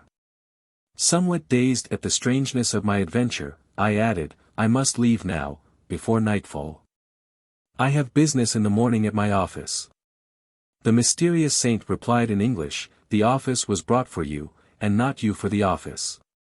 I was dumbfounded that this forest ascetic should not only speak English but also paraphrase the words of Christ. 215. I see my telegram took effect. The yogi's remark was incomprehensible to me. I inquired his meaning. I refer to the telegram that summoned you to these isolated parts. It was I who silently suggested to the mind of your superior officer that you be transferred to Raniket. When one feels his unity with mankind, all minds become transmitting stations through which he can work at will. He added gently, Lahiri, surely this cave seems familiar to you. As I maintained a bewildered silence, the saint approached and struck me gently on the forehead. At his magnetic touch, a wondrous current swept through my brain, releasing the sweet seed memories of my previous life. I remember. My voice was half choked with joyous sobs. You are my Guru Babaji, who has belonged to me always. Scenes of the past arise vividly in my mind. Here in this cave I spent many years of my last incarnation. As ineffable recollections overwhelmed me, I tearfully embraced my master's feet. For more than 3 decades I have waited for you here, waited for you to return to me. Babaji's voice rang with celestial love. You slipped away and vanished into the tumultuous waves of the life beyond death. The magic wand of your karma touched you, and you were gone. Though you lost sight of me, never did I lose sight of you. I pursued you over the luminescent astral sea where the glorious angels sail. Through gloom, storm, upheaval, and light I followed you, like a mother bird guarding her young. As you lived out your human term of womb life, and emerged a babe, my eye was ever on you. When you covered your tiny form in the lotus posture under the Nadia sands in your childhood, I was invisibly present.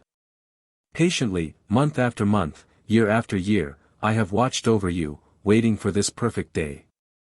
Now you are with me. Lo, here is your cave, loved of yore. I have kept it ever clean and ready for you. Here is your hallowed asana blanket, where you daily sat to fill your expanding heart with God. Behold there your bowl, from which you often drank the nectar prepared by me. See how I have kept the brass cup brightly polished, that you might drink again therefrom. My own, do you now understand? My Guru, what can I say? I murmured brokenly. Where has one ever heard of such deathless love? I gazed long and ecstatically on my eternal treasure, my Guru in life and death. Lahiri, you need purification. Drink the oil in this bowl and lie down by the river. Babaji's practical wisdom, I reflected with a quick, reminiscent smile, was ever to the fore. I obeyed his directions. Though the icy Himalayan night was descending, a comforting warmth, an inner radiation, began to pulsate in every cell of my body. I marveled. Was the unknown oil endued with a cosmical heat? Bitter winds whipped around me in the darkness, shrieking a fierce challenge. The chill wavelets of the Gogash River lapped now and then over my body, outstretched on the rocky bank. Tigers howled nearby, but my heart was free of fear. The radiant force newly generated within me conveyed an assurance of unassailable protection. Several hours passed swiftly, faded memories of another life wove themselves into the present brilliant pattern of reunion with my divine Guru. My solitary musings were interrupted by the sound of approaching footsteps. In the darkness, a man's hand gently helped me to my feet, and gave me some dry clothing. Come, brother, my companion said. The master awaits you. He led the way through the forest. The somber night was suddenly lit by a steady luminosity in the distance. Can that be the sunrise? I inquired. Surely the whole night has not passed. The hour is midnight. My guide laughed softly. Yonder light is the glow of a golden palace, materialized here tonight by the peerless Babaji. In the dim past, you once expressed a desire to enjoy the beauties of a palace. Our Master is now satisfying your wish, thus freeing you from the bonds of karma. 2:16 He added, the magnificent palace will be the scene of your initiation tonight into Kriya Yoga. All your brothers here join in a paean of welcome, rejoicing at the end of your long exile. Behold! A vast palace of dazzling gold stood before us. Studded with countless jewels, and set amidst landscaped gardens, it presented a spectacle of unparalleled grandeur. Saints of angelic countenance were stationed by resplendent gates, half reddened by the glitter of rubies. Diamonds, pearls, sapphires, and emeralds of great size and luster were embedded in the decorative arches. I followed my companion into a spacious reception hall. The odor of incense and of roses wafted through the air. Dim lamps shed a multicolored glow. Small groups of devotees, some fair, some dark-skinned, chanted musically, or sat in the meditative posture, immersed in an inner peace. A vibrant joy pervaded the atmosphere. Feast your eyes. Enjoy the artistic splendors of this palace, for it has been brought into being solely in your honor. My guide smiled sympathetically as I uttered a few ejaculations of wonderment. Brother, I said, the beauty of this structure surpasses the bounds of human imagination. Please tell me the mystery of its origin. I will gladly enlighten you. My companion's dark eyes sparkled with wisdom. In reality there is nothing inexplicable about this materialization. The whole cosmos is a materialized thought of the Creator. This heavy, earthly clod, floating in space, is a dream of God. He made all things out of his consciousness, even as man in his dream consciousness reproduces and vivifies a creation with its creatures. God first created the earth as an idea. Then he quickened it, energy atoms came into being. He coordinated the atoms into this solid sphere. All its molecules are held together by the will of God. When he withdraws his will, the earth again will disintegrate into energy. Energy will dissolve into consciousness. The earth idea will disappear from objectivity. The substance of a dream is held in materialization by the subconscious thought of the dreamer. When that cohesive thought is withdrawn in wakefulness, the dream and its elements dissolve.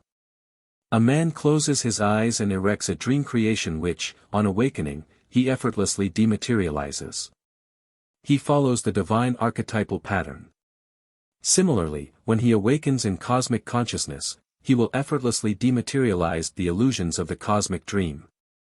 Being one with the infinite all-accomplishing will, Babaji can summon the elemental atoms to combine and manifest themselves in any form. This golden palace, instantaneously created, is real, even as this earth is real.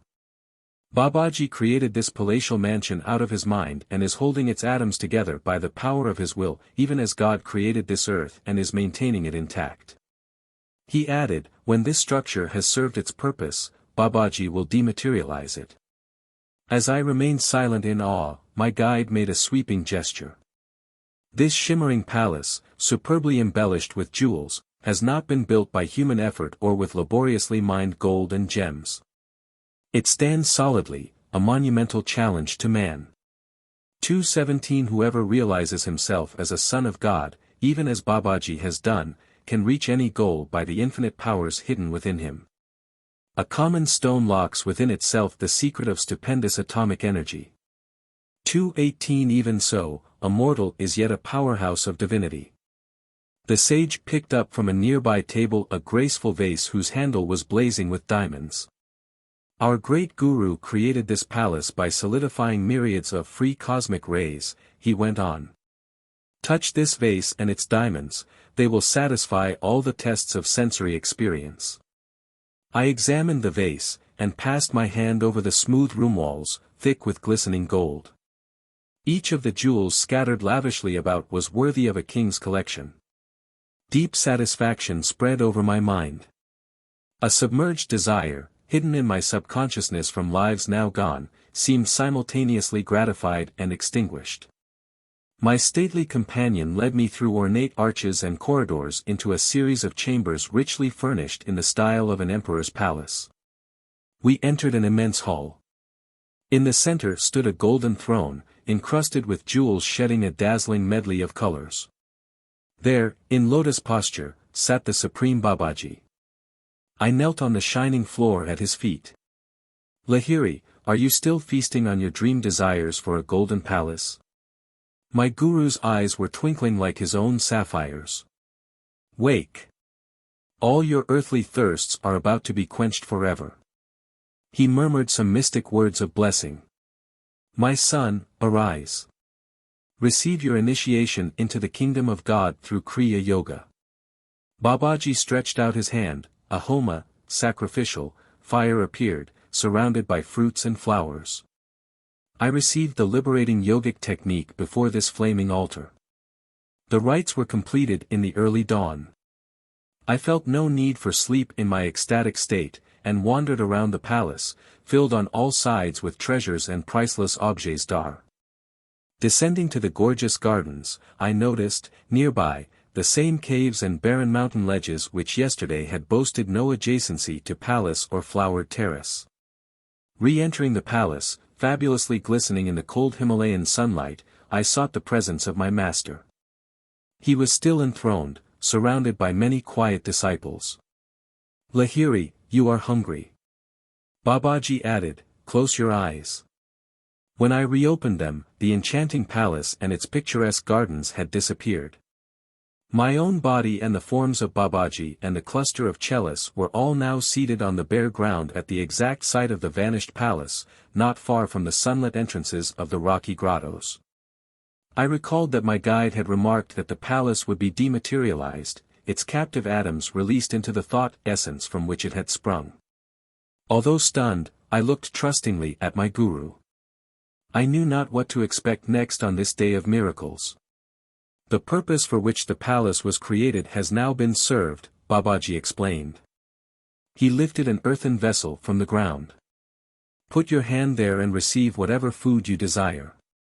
As soon as I touched the broad, empty bowl, it became heaped with hot butter-fried luchis, curry, and rare sweetmeats. I helped myself, observing that the vessel was ever filled. At the end of my meal I looked around for water. My guru pointed to the bowl before me. Lo! The food had vanished, in its place was water, clear as from a mountain stream. Few mortals know that the kingdom of God includes the kingdom of mundane fulfillments, Babaji observed. The divine realm extends to the earthly, but the latter, being illusory, cannot include the essence of reality. Beloved Guru, last night you demonstrated for me the link of beauty in heaven and earth. I smiled at memories of the vanished palace. Surely no simple yogi had ever received initiation into the august mysteries of spirit amidst surroundings of more impressive luxury. I gazed tranquilly at the stark contrast of the present scene. The gaunt ground, the skyey roof, the caves offering primitive shelter, all seemed a gracious natural setting for the seraphic saints around me. I sat that afternoon on my blanket, hallowed by associations of past life realizations. My divine guru approached and passed his hand over my head. I entered the Nirvikalpa Samadhi state, remaining unbrokenly in its bliss for 7 days. Crossing the successive strata of self-knowledge, I penetrated the deathless realms of reality. All delusive limitations dropped away, my soul was fully established on the eternal altar of the cosmic spirit. On the 8th day I fell at my guru's feet and implored him to keep me always near him in this sacred wilderness. My son, Babaji said, embracing me, your role in this incarnation must be played on an outward stage. Prenatally blessed by many lives of lonely meditation, you must now mingle in the world of men. A deep purpose underlay the fact that you did not meet me this time until you were already a married man, with modest business responsibilities. You must put aside your thoughts of joining our secret band in the Himalayas. Your life lies in the crowded marts, serving as an example of the ideal yogi householder. The cries of many bewildered worldly men and women have not fallen unheard on the ears of the great ones, he went on. You have been chosen to bring spiritual solace through Kriya Yoga to numerous earnest seekers. The millions who are encumbered by family ties and heavy worldly duties will take new heart from you, a householder like themselves. You must guide them to see that the highest yogic attainments are not barred to the family man. Even in the world, the yogi who faithfully discharges his responsibilities, without personal motive or attachment, treads the sure path of enlightenment. No necessity compels you to leave the world, for inwardly you have already sundered its every karmic tie. Not of this world, you must yet be in it. Many years still remain during which you must conscientiously fulfill your family, business, civic, and spiritual duties. A sweet new breath of divine hope will penetrate the arid hearts of worldly men. From your balanced life, they will understand that liberation is dependent on inner, rather than outer, renunciations. How remote seemed my family, the office, the world, as I listened to my guru in the high Himalayan solitudes. Yet adamantine truth rang in his words. I submissively agreed to leave this blessed haven of peace. Babaji instructed me in the ancient rigid rules which govern the transmission of the yogic art from guru to disciple. Bestow the Kriya key only on qualified chelas, Babaji said. He who vows to sacrifice all in the quest of the divine is fit to unravel the final mysteries of life through the science of meditation. Angelic Guru, as you have already favored mankind by resurrecting the lost Kriya art, will you not increase that benefit by relaxing the strict requirements for discipleship? I gazed beseechingly at Babaji. I pray that you permit me to communicate Kriya to all seekers, even though at first they cannot vow themselves to complete inner renunciation. The tortured men and women of the world, pursued by the threefold suffering, 219 need special encouragement. They may never attempt the road to freedom if Kriya initiation be withheld from them.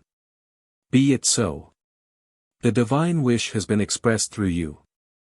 With these simple words, the merciful Guru banished the rigorous safeguards that for ages had hidden Kriya from the world.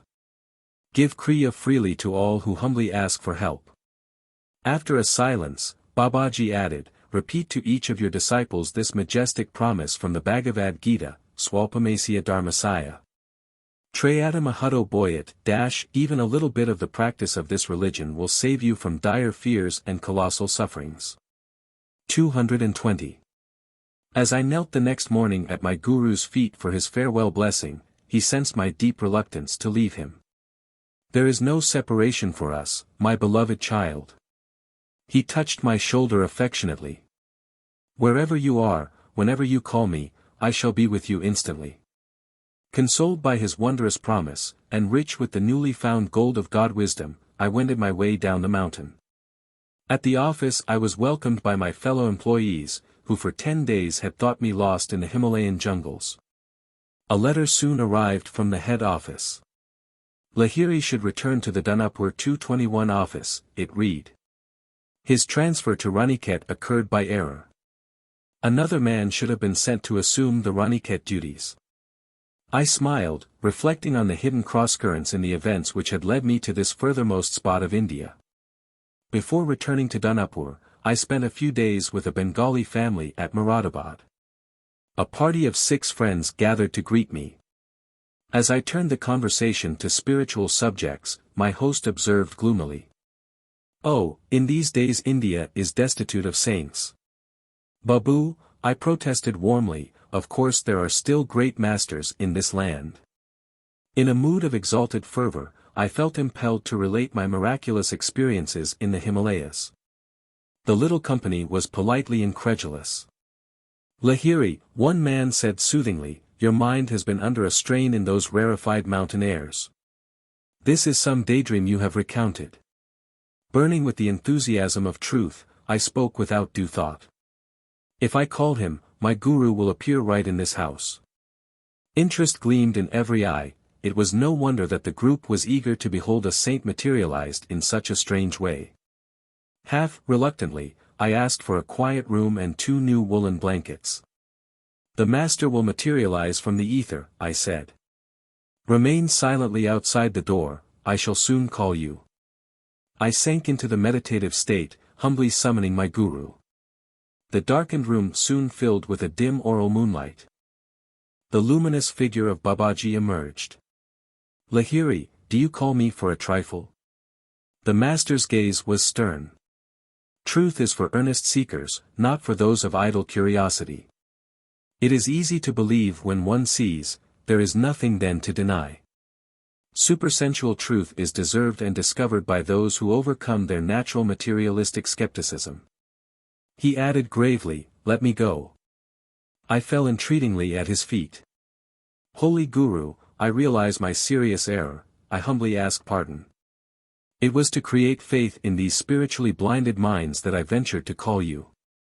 Because you have graciously appeared at my prayer, please do not depart without bestowing a blessing on my friends. Unbelievers though they be, at least they were willing to investigate the truth of my strange assertions." "Very well. I will stay a while. I do not wish your word discredited before your friends." Babaji's face had softened, but he added gently, "Henceforth, my son, I shall come when you need me, and not always when you call me."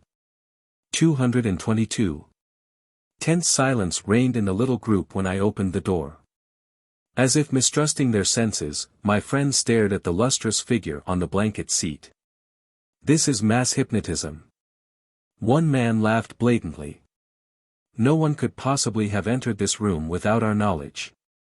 Babaji advanced smilingly and motioned to each one to touch the warm, solid flesh of his body. Doubts dispelled, my friends prostrated themselves on the floor in awed repentance. "Let Halua 223 be prepared." Babaji made this request, I knew, to further assure the group of his physical reality. While the porridge was boiling, the divine guru chatted affably. Great was the metamorphosis of these doubting Thomases into devout street Pauls. After we had eaten, Babaji blessed each of us in turn. There was a sudden flash. We witnessed the instantaneous dechemicalization of the electronic elements of Babaji's body into a spreading vaporous light. The God-tuned will power of the Master had loosened its grasp of the ether atoms held together as his body. Forthwith the trillions of tiny liphotronic sparks faded into the infinite reservoir. With my own eyes I have seen the conqueror of death. Mitra, 224, one of the group, spoke reverently. His face was transfigured with the joy of his recent awakening. The Supreme Guru played with time and space, as a child plays with bubbles. I have beheld one with the keys of heaven and earth. I soon returned to Danapur. Firmly anchored in the spirit, again I assumed the manifold business and family obligations of a householder. Lahiri Mahasaya also related to Swami Kebalananda and Sri Yukteswar the story of another meeting with Babaji, under circumstances which recalled the Guru's promise, "I shall come whenever you need me." The scene was a Kumbh Mela at Allahabad, Lahiri Mahasaya told his disciples. I had gone there during a short vacation from my office duties. As I wandered amidst the throng of monks and sadhus who had come from great distances to attend the holy festival, I noticed an ash-smeared ascetic who was holding a begging bowl. The thought arose in my mind that the man was hypocritical, wearing the outward symbols of renunciation without a corresponding inward grace. No sooner had I passed the ascetic than my astounded eye fell on Babaji. He was kneeling in front of a matted-haired anchorite. "Guruji." I hastened to his side. "Sir, what are you doing here?" "I am washing the feet of this renunciate, and then I shall clean his cooking utensils." Babaji smiled at me like a little child. I knew he was intimating that he wanted me to criticize no one, but to see the Lord as residing equally in all body temples, whether of superior or inferior men. The great Guru added, "By serving wise and ignorant sadhus, I am learning the greatest of virtues, pleasing to God above all others humility." 35. The Christ-like life of Lahiri Mahasaya. Thus it becometh us to fulfill all righteousness. 225 In these words to John the Baptist, and in asking John to baptize him, Jesus was acknowledging the divine rights of his Guru. From a reverent study of the Bible from an Oriental viewpoint 226 and from intuitional perception, I am convinced that John the Baptist was, in past lives, the Guru of Christ. There are numerous passages in the Bible which infer that John and Jesus in their last incarnations were, respectively, Elijah and his disciple Elisha. These are the spellings in the Old Testament. The Greek translators spelled the names as Elias and Eliseus. They reappear in the New Testament in these changed forms. The very end of the Old Testament is a prediction of the reincarnation of Elijah and Elisha. Behold, I will send you Elijah the prophet before the coming of the great and dreadful day of the Lord. 2:27 Thus John, Elijah, sent before the coming of the Lord, was born slightly earlier to serve as a herald for Christ. An angel appeared to Zacharias the father to testify that his coming son John would be no other than Elijah, Elias. But the angel said unto him, Fear not, Zacharias, for thy prayer is heard, and thy wife Elizabeth shall bear thee a son, and thou shalt call his name John. And many of the children of Israel shall he turn to the Lord their God. And he shall go before him 2:28 in the spirit and power of Elias, to turn the hearts of the fathers to the children, and the disobedient to the wisdom of the just, to make ready a people prepared for the Lord. 2:29 Jesus twice unequivocally identified Elijah, Elias, as John. Elias is come already, and they knew him not. Then the disciples understood that he spake unto them of John the Baptist. 2:30 Again, Christ says, For all the prophets and the law prophesied until John. And if ye will receive it, this is Elias, which was for to come. 2:31 When John denied that he was Elias, Elijah, 2:32 He meant that in the humble garb of John he came no longer in the outward elevation of Elijah the great guru. In his former incarnation he had given the mantle of his glory and his spiritual wealth to his disciple Elisha.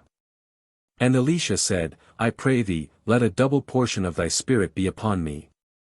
And he said, Thou hast asked a hard thing, nevertheless, if thou see me when I am taken from thee, it shall be so unto thee. And he took the mantle of Elijah that fell from him. 233. The roles became reversed, because Elijah John was no longer needed to be the ostensible guru of Elisha Jesus, now perfected in divine realization. When Christ was transfigured on the mountain 234 it was his guru Elias, with Moses, whom he saw. Again, in his hour of extremity on the cross, Jesus cried out the divine name, Eli, Eli, lama sabachthani.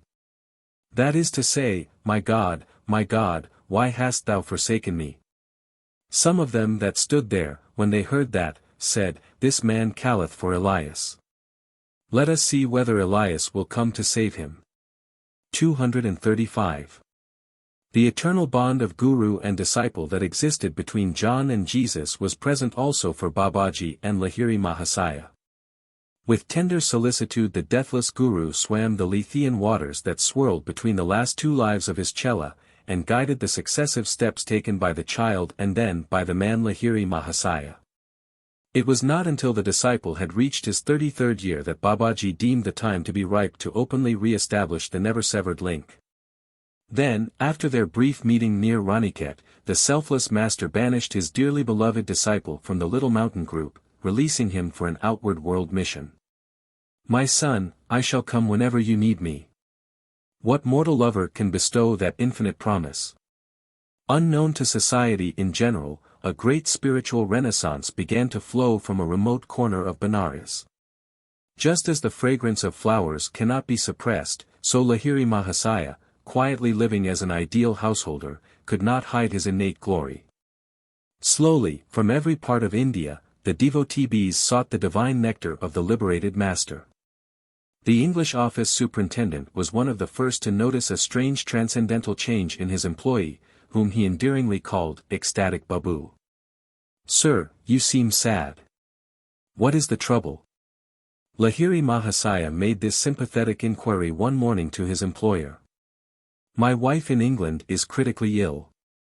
I am torn by anxiety. I shall get you some word about her. Lahiri Mahasaya left the room and sat for a short time in a secluded spot. On his return he smiled consolingly. Your wife is improving, she is now writing you a letter.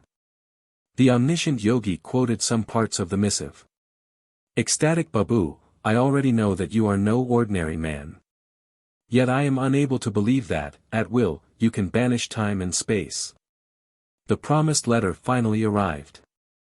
The astounded superintendent found that it contained not only the good news of his wife's recovery, but also the same phrases which, weeks earlier, Lahiri Mahasaya had repeated. The wife came to India some months later. She visited the office, where Lahiri Mahasaya was quietly sitting at his desk. The woman approached him reverently. "Sir," she said, "it was your form, haloed in glorious light, that I beheld months ago by my sickbed in London. At that moment I was completely healed. Soon after, I was able to undertake the long ocean voyage to India. Day after day, one or two devotees besought the sublime Guru for Kriya initiation. In addition to these spiritual duties, and to those of his business and family life, the great master took an enthusiastic interest in education. He organized many study groups, and played an active part in the growth of a large high school in the Bengaluru section of Benares. His regular discourses on the scriptures came to be called his Gita Assembly, eagerly attended by many truth-seekers. By these manifold activities, Lahiri Mahasaya sought to answer the common challenge, after performing one's business and social duties, where is the time for devotional meditation? The harmoniously balanced life of the great householder guru became the silent inspiration of thousands of questioning hearts. Earning only a modest salary, thrifty, unostentatious, accessible to all, the master carried on naturally and happily in the path of worldly life. Though ensconced in the seat of the Supreme One, Lahiri Mahasaya showed reverence to all men, irrespective of their differing merits. When his devotees saluted him, he bowed in turn to them. With a childlike humility, the master often touched the feet of others, but seldom allowed them to pay him similar honor, even though such obeisance toward the Guru is an ancient Oriental custom.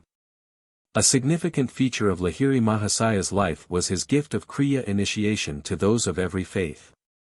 Not Hindus only, but Muslims and Christians were among his foremost disciples.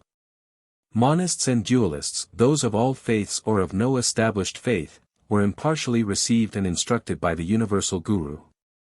One of his highly advanced cellists was Abdul Ghaffar Khan, Mohammedan. It shows great courage on the part of Lahiri Mahasaya that, although a high-caste Brahmin, he tried his utmost to dissolve the rigid caste bigotry of his time. Those from every walk of life found shelter under the master's omnipresent wings.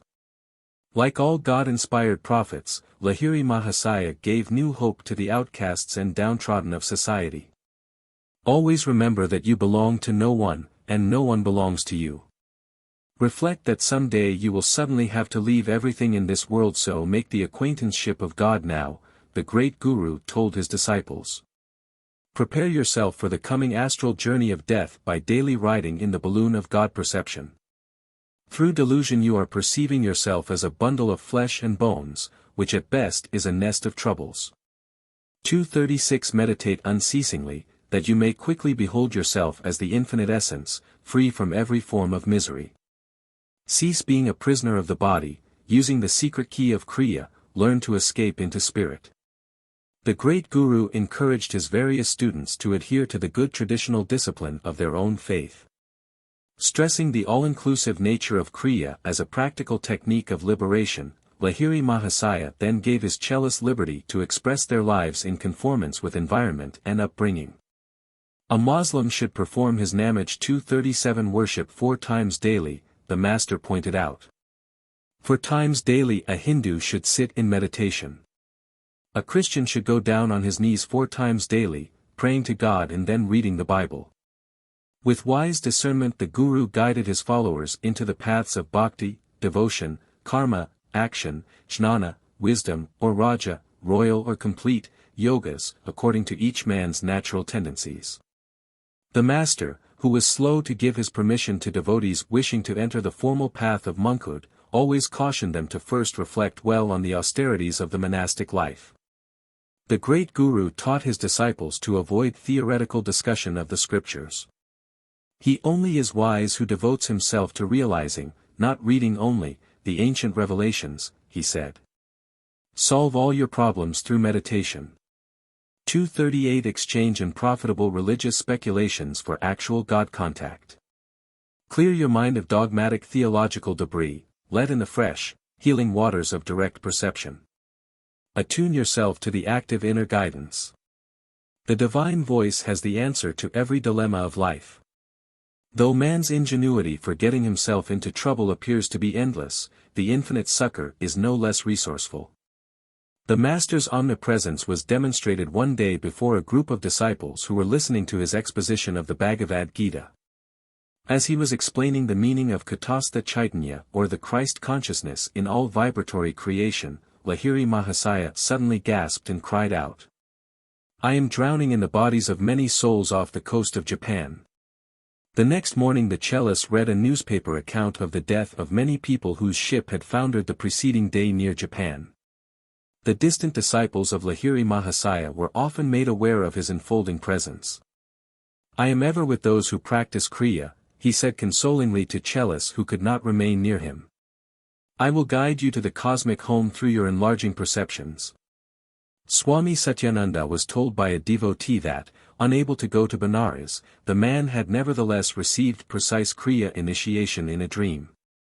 Lahiri Mahasaya had appeared to instruct the Chela in answer to his prayers. If a disciple neglected any of his worldly obligations, the Master would gently correct and discipline him. Lahiri Mahasaya's words were mild and healing, even when he was forced to speak openly of a Chela's faults, Sri Yukteswar once told me. He added ruefully, "No disciple ever fled from our Master's barbs." I could not help laughing, but I truthfully assured Sri Yukteswar that, sharp or not, his every word was music to my ears. Lahiri Mahasaya carefully graded Kriya into 4 progressive initiations. 239 He bestowed the 3 higher techniques only after the devotee had manifested definite spiritual progress. One day a certain Chela, convinced that his worth was not being duly evaluated, gave voice to his discontent. "Master," he said, "surely I am ready now for the 2nd initiation." At this moment the door opened to admit a humble disciple, Brinda Bhagat.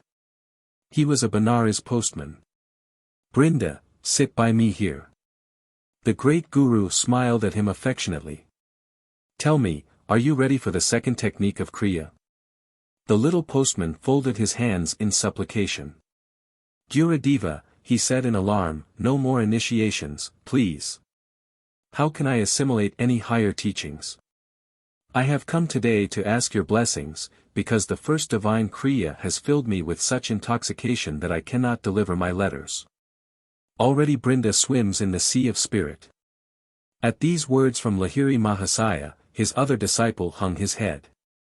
"Master," he said, "I see I have been a poor workman, finding fault with my tools." The postman, who was an uneducated man, later developed his insight through Kriya to such an extent that scholars occasionally sought his interpretation on involved scriptural points. Innocent alike of sin and syntax, little Brinda won renown in the domain of learned pundits.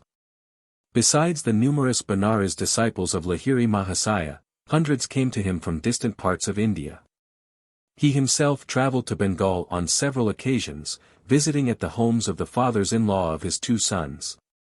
Thus blessed by his presence, Bengal became honeycombed with small Kriya groups. Particularly in the districts of Krishnanagar and Bishnupur, many silent devotees to this day have kept the invisible current of spiritual meditation flowing. Among many saints who received Kriya from Lahiri Mahasaya may be mentioned the illustrious Swami Vaskarananda Saraswati of Benares, and the Diagar ascetic of high stature, Balananda Brahmachari. For a time Lahiri Mahasaya served as private tutor to the son of Maharaja Iswari Narayan Sinha Bahadur of Benares. Recognizing the master's spiritual attainment, the Maharaja, as well as his son, sought Kriya initiation, as did the Maharaja Jyotindra Mohan Thakur. A number of Lahiri Mahasaya's disciples with influential worldly position were desirous of expanding the Kriya circle by publicity. The Guru refused his permission. One Chela, the royal physician to the Lord of Benares, started an organized effort to spread the master's name as Kashi Baba, exalted one of Benares. 240 Again the Guru forbade it. "Let the fragrance of the Kriya flower be wafted naturally, without any display," he said. "Its seeds will take root in the soil of spiritually fertile hearts. Although the great master did not adopt the system of preaching through the modern medium of an organization, or through the printing press, he knew that the power of his message would rise like a resistless flood, inundating by its own force the banks of human minds. The changed and purified lives of devotees were the simple guarantees of the deathless vitality of Kriya. In 1886, 25 years after his Ranikhet initiation, Lahiri Mahasaya was retired on a pension. 241 With his availability in the daytime, disciples sought him out in ever-increasing numbers. The great guru now sat in silence most of the time, locked in the tranquil lotus posture. He seldom left his little parlor, even for a walk or to visit other parts of the house. A quiet stream of chelas arrived, almost ceaselessly, for a darshan, holy sight, of the guru. To the awe of all beholders, Lahiri Mahasaya's habitual physiological state exhibited the superhuman features of breathlessness, sleeplessness, cessation of pulse and heartbeat, calm eyes unblinking for hours, and a profound aura of peace. No visitors departed without upliftment of spirit. All knew they had received the silent blessing of a true man of God. The master now permitted his disciple, Panchanan Bhattacharya, to open an Arya Mission institution, in Calcutta. Here the saintly disciple spread the message of Kriya Yoga, and prepared for public benefit certain yogic herbal 242 medicines. In accordance with ancient custom, the master gave to people in general a neem 243 oil for the cure of various diseases. When the guru requested a disciple to distill the oil, he could easily accomplish the task. If anyone else tried, he would encounter strange difficulties, finding that the medicinal oil had almost evaporated after going through the required distilling processes. Evidently the master's blessing was a necessary ingredient. The Arya Mission Institution undertook the publication of many of the guru's scriptural commentaries. Like Jesus and other great prophets, Lahiri Mahasaya himself wrote no books, but his penetrating interpretations were recorded and arranged by various disciples. Some of these voluntary amanuenses were more discerning than others in correctly conveying the profound insight of the guru, yet, on the whole, their efforts were successful. Through their zeal, the world possesses unparalleled commentaries by Lahiri Mahasaya on 26 ancient scriptures. Sri Ananda Mohan Lahiri, a grandson of the master, has written an interesting booklet on Kriya. The text of the Bhagavad Gita is a part of the great epic, the Mahabharata, which possesses several knot points, Vyaskutas, Sri Ananda wrote. Keep those knot points unquestioned, and we find nothing but mythical stories of a peculiar and easily misunderstood type. Keep those knot points unexplained, and we have lost a science which the East has preserved with superhuman patience after a quest of thousands of years of experiment. 244 It was the commentaries of Lahiri Mahasaya which brought to light, clear of allegories, the very science of religion that had been so cleverly put out of sight in the riddle of scriptural letters and imagery. No longer a mere unintelligible jugglery of words, the otherwise unmeaning formulas of Vedic worship have been proved by the master to be full of scientific significance. We know that man is usually helpless against the insurgent sway of evil passions, but these are rendered powerless and man finds no motive in their indulgence when there dawns on him a consciousness of superior and lasting bliss through Kriya. Here the give-up, the negation of the lower passions, synchronizes with a take-up, the assertion of a beatitude. Without such a course, hundreds of moral maxims which run in mere negatives are useless to us. Our eagerness for worldly activity kills in us the sense of spiritual awe. We cannot comprehend the great life behind all names and forms, just because science brings home to us how we can use the powers of nature. This familiarity has bred a contempt for her ultimate secrets. Our relation with nature is one of practical business. We tease her, so to speak, to know how she can be used to serve our purposes. We make use of her energies, whose source yet remains unknown. In science our relation with nature is one that exists between a man and his servant, or in a philosophical sense she is like a captive in the witness box. We cross-examine her, challenge her, and minutely weigh her evidence in human scales which cannot measure her hidden values. On the other hand, when the self is in communion with a higher power, nature automatically obeys, without stress or strain, the will of man. This effortless command over nature is called miraculous by the uncomprehending materialist. The life of Lahiri Mahasaya set an example which changed the erroneous notion that yoga is a mysterious practice. Every man may find a way through Kriya to understand his proper relation with nature, and to feel spiritual reverence for all phenomena, whether mystical or of everyday occurrence, in spite of the matter-of-factness of physical science. 245 We must bear in mind that what was mystical 1,000 years ago is no longer so, and what is mysterious now may become lawfully intelligible 100 years hence. It is the infinite, the ocean of power, that is at the back of all manifestations. The law of Kriya Yoga is eternal. It is true like mathematics, like the simple rules of addition and subtraction, the law of Kriya can never be destroyed. Burn to ashes all the books on mathematics, the logically minded will always rediscover such truths. Destroy all the sacred books on yoga, its fundamental laws will come out whenever there appears a true yogi who comprises within himself pure devotion and consequently pure knowledge. Just as Babaji is among the greatest of avatars, a Mahavatar, and Sri Yukteswar a Jnanavatar or incarnation of wisdom, so Lahiri Mahasaya may justly be called Yogavatar, or incarnation of yoga. By the standards of both qualitative and quantitative good, he elevated the spiritual level of society. In his power to raise his close disciples to Christ-like stature and in his wide dissemination of truth among the masses, Lahiri Mahasaya ranks among the saviors of mankind. His uniqueness as a prophet lies in his practical stress on a definite method, Kriya, opening for the first time the doors of yoga freedom to all men. Apart from the miracles of his own life, surely the Yogavatar reached the zenith of all wonders in reducing the ancient complexities of yoga to an effective simplicity not beyond the ordinary grasp. In reference to miracles, Lahiri Mahasaya often said, the operation of subtle laws which are unknown to people in general should not be publicly discussed or published without due discrimination. If in these pages I have appeared to flout his cautionary words, it is because he has given me an inward reassurance. Also, in recording the lives of Babaji, Lahiri Mahasaya, and Sri Yukteswar, I have thought it advisable to omit many true miraculous stories, which could hardly have been included without writing, also, an explanatory volume of abstruse philosophy. New hope for new men. Divine union, the Yogavatar proclaimed, is possible through self-effort, and is not dependent on theological beliefs or on the arbitrary will of a cosmic dictator.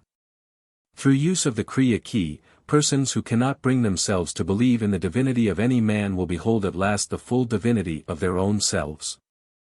36. Babaji's interest in the West. Master, did you ever meet Babaji? It was a calm summer night in Serampore. The large stars of the tropics gleamed over our heads as I sat by Sri Yukteswar's side on the second-story balcony of the hermitage. Yes. Master smiled at my direct question, his eyes lit with reverence.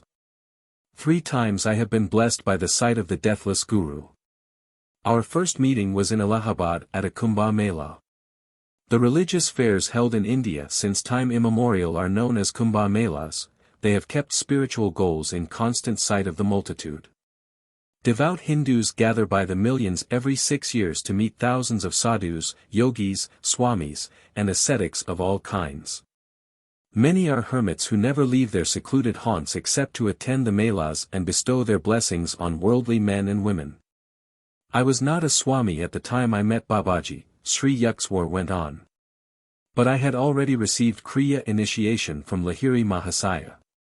He encouraged me to attend the Mela which was convening in January, 1894 at Allahabad. It was my first experience of a Kumbh. I felt slightly dazed by the clamor and surge of the crowd. In my searching gazes around I saw no illumined face of a master. Passing a bridge on the bank of the Ganges, I noticed an acquaintance standing nearby, his begging bowl extended. Oh, this fair is nothing but a chaos of noise and beggars, I thought in disillusionment. I wondered if Western scientists, patiently enlarging the realms of knowledge for the practical good of mankind, are not more pleasing to God than these idlers who profess religion but concentrate on alms. My smoldering reflections on social reform were interrupted by the voice of a tall sannyasi who halted before me. Sir, he said, a saint is calling you. Who is he? Come and see for yourself. Hesitantly following this laconic advice, I soon found myself near a tree whose branches were sheltering a guru with an attractive group of disciples. The master, a bright unusual figure, with sparkling dark eyes, rose at my approach and embraced me. Welcome, Swamiji, he said affectionately. Sir, I replied emphatically, I am not a Swami. Those on whom I am divinely directed to bestow the title of Swami never cast it off. The saint addressed me simply, but deep conviction of truth rang in his words. I was engulfed in an instant wave of spiritual blessing. Smiling at my sudden elevation into the ancient monastic order 246, I bowed at the feet of the obviously great and angelic being in human form who had thus honored me. Babaji, for it was indeed he, motioned me to a seat near him under the tree. He was strong and young, and looked like Lahiri Mahasaya, yet the resemblance did not strike me, even though I had often heard of the extraordinary similarities in the appearance of the two masters. Babaji possesses a power by which he can prevent any specific thought from arising in a person's mind. Evidently the great guru wished me to be perfectly natural in his presence, not overawed by knowledge of his identity. What do you think of the Kumbh Mela? I was greatly disappointed, sir. I added hastily, up until the time I met you. Somehow saints and this commotion don't seem to belong together. Child, the master said, though apparently I was nearly twice his own age, for the faults of the many, judge not the whole. Everything on earth is of mixed character, like a mingling of sand and sugar. Be like the wise ant which seizes only the sugar, and leaves the sand untouched. Though many sadhus here still wander in delusion, yet the Mela is blessed by a few men of God realization. In view of my own meeting with this exalted master, I quickly agreed with his observation.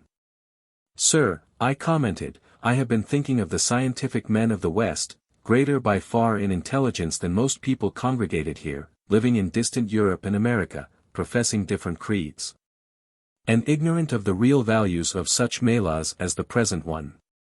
They are the men who could benefit greatly by meetings with India's masters. But, although high in intellectual attainments, many Westerners are wedded to rank materialism. Others, famous in science and philosophy, do not recognize the essential unity in religion. Their creeds serve as insurmountable barriers that threaten to separate them from us forever. I saw that you are interested in the West, as well as the East. Babaji's face beamed with approval. I felt the pangs of your heart, broad enough for all men, whether Oriental or Occidental. That is why I summoned you here. East and West must establish a golden middle path of activity and spirituality combined, he continued. India has much to learn from the West in material development. In return, India can teach the universal methods by which the West will be able to base its religious beliefs on the unshakable foundations of yogic science. You, Swamiji, have a part to play in the coming harmonious exchange between Orient and Occident. Some years hence I shall send you a disciple whom you can train for yoga dissemination in the West. The vibrations there of many spiritually seeking souls come flood-like to me. I perceive potential saints in America and Europe, waiting to be awakened. At this point in his story, Sri Yukteswar turned his gaze fully on mine. My son, he said, smiling in the moonlight, you are the disciple that, years ago, Babaji promised to send me. I was happy to learn that Babaji had directed my steps to Sri Yukteswar, yet it was hard for me to visualize myself in the remote West, away from my beloved Guru and the simple hermitage peace. Babaji then spoke of the Bhagavad Gita, Sri Yukteswar went on. To my astonishment, he indicated by a few words of praise that he was aware of the fact that I had written interpretations on various Gita chapters. At my request, Swamiji, please undertake another task, the great master said. Will you not write a short book on the underlying basic unity between the Christian and Hindu scriptures? Show by parallel references that the inspired sons of God have spoken the same truths, now obscured by men's sectarian differences. Maharaj, 247 I answered diffidently, what a command. Shall I be able to fulfill it? Babaji laughed softly. "My son, why do you doubt?" he said reassuringly. "Indeed, whose work is all this, and who is the doer of all actions? Whatever the Lord has made me say is bound to materialize as truth." I deemed myself empowered by the blessings of the saint, and agreed to write the book. Feeling reluctantly that the parting hour had arrived, I rose from my leafy seat. "Do you know Lahiri, 248?" the master inquired. "He is a great soul, isn't he? Tell him of our meeting." He then gave me a message for Lahiri Mahasaya. After I had bowed humbly in farewell, the saint smiled benignly. "When your book is finished, I shall pay you a visit," he promised. "Goodbye for the present." I left Allahabad the following day and entrained for Benares. Reaching my guru's home, I poured out the story of the wonderful saint at the Kumbh Mela. "Oh, didn't you recognize him?" Lahiri Mahasaya's eyes were dancing with laughter. "I see you couldn't, for he prevented you. He is my incomparable guru, the celestial Babaji." "Babaji?" I repeated, awestruck. "The Yogi Christ Babaji. The invisible visible Savior Babaji. Oh, if I could just recall the past and be once more in his presence, to show my devotion at his lotus feet." "Never mind," Lahiri Mahasaya said consolingly. "He has promised to see you again. Gurudiva, the Divine Master asked me to give you a message. Tell Lahiri," he said, "that the stored-up power for this life now runs low, it is nearly finished." At my utterance of these enigmatic words, Lahiri Mahasaya's figure trembled as though touched by a lightning current. In an instant everything about him fell silent, his smiling countenance turned incredibly stern. Like a wooden statue, somber and immovable in its seat, his body became colorless. I was alarmed and bewildered. Never in my life had I seen this joyous soul manifest such awful gravity. The other disciples present stared apprehensively. 3 hours passed in utter silence. Then Lahiri Mahasaya resumed his natural, cheerful demeanor, and spoke affectionately to each of the cellists. Everyone sighed in relief. I realized by my master's reaction that Babaji's message had been an unmistakable signal by which Lahiri Mahasaya understood that his body would soon be untenanted. His awesome silence proved that my guru had instantly controlled his being, cut his last cord of attachment to the material world, and fled to his ever-living identity in spirit. Babaji's remark had been his way of saying, "I shall be ever with you." Though Babaji and Lahiri Mahasaya were omniscient, and had no need of communicating with each other through me or any other intermediary, the great ones often condescend to play a part in the human drama. Occasionally they transmit their prophecies through messengers in an ordinary way, that the final fulfillment of their words may infuse greater divine faith in a wide circle of men who later learn the story. I soon left Benares, and set to work in Serampore on the scriptural writings requested by Babaji. Sri Yukteswar continued. No sooner had I begun my task than I was able to compose a poem dedicated to the deathless Guru. The melodious lines flowed effortlessly from my pen, though never before had I attempted Sanskrit poetry. In the quiet of night I busied myself over a comparison of the Bible and the scriptures of Sanatana Dharma. 249 Quoting the words of the blessed Lord Jesus, I showed that his teachings were in essence one with the revelations of the Vedas. To my relief, my book was finished in a short time. I realized that this speedy blessing was due to the grace of my Param Guru Maharaj. 250 The chapters first appeared in the Sadhusambad journal, later they were privately printed as a book by one of my Kidarpur disciples. The morning after I had concluded my literary efforts, Master continued, I went to the Rai Ghat here to bathe in the Ganges. The Ghat was deserted, I stood still for a while, enjoying the sunny peace. After a dip in the sparkling waters, I started for home. The only sound in the silence was that of my Ganges-drenched cloth, swish, swashing with every step. As I passed beyond the sight of the large banyan tree near the river bank, a strong impulse urged me to look back. There, under the shade of the banyan, and surrounded by a few disciples, sat the great Babaji. Greetings, Swamiji. The beautiful voice of the Master rang out to assure me I was not dreaming. I see you have successfully completed your book. As I promised, I am here to thank you. With a fast-beating heart, I prostrated myself fully at his feet. Perm Guruji, I said imploringly, will you and your cellist not honor my nearby home with your presence? The Supreme Guru smilingly declined. No, child, he said, we are people who like the shelter of trees, this spot is quite comfortable. Please tarry a while, master. I gazed entreatingly at him. I shall be back at once with some special sweetmeats. When I returned in a few minutes with a dish of delicacies, lo! The lordly banyan no longer sheltered the celestial troop. I searched all around the ghat, but in my heart I knew the little band had already fled on etheric wings. I was deeply hurt. Even if we meet again, would not care to talk to him, I assured myself. He was unkind to leave me so suddenly. This was a wrath of love, of course, and nothing more. A few months later I visited Lahiri Mahasaya in Benares. As I entered his little parlor, my guru smiled in greeting. Welcome, Yukteswar, he said. Did you just meet Babaji at the threshold of my room? Why, no, I answered in surprise. Come here. Lahiri Mahasaya touched me gently on the forehead. At once I beheld, near the door, the form of Babaji, blooming like a perfect lotus. I remembered my old hurt, and did not bow. Lahiri Mahasaya looked at me in astonishment. The divine Guru gazed at me with fathomless eyes. You are annoyed with me. Sir, why shouldn't I be? I answered.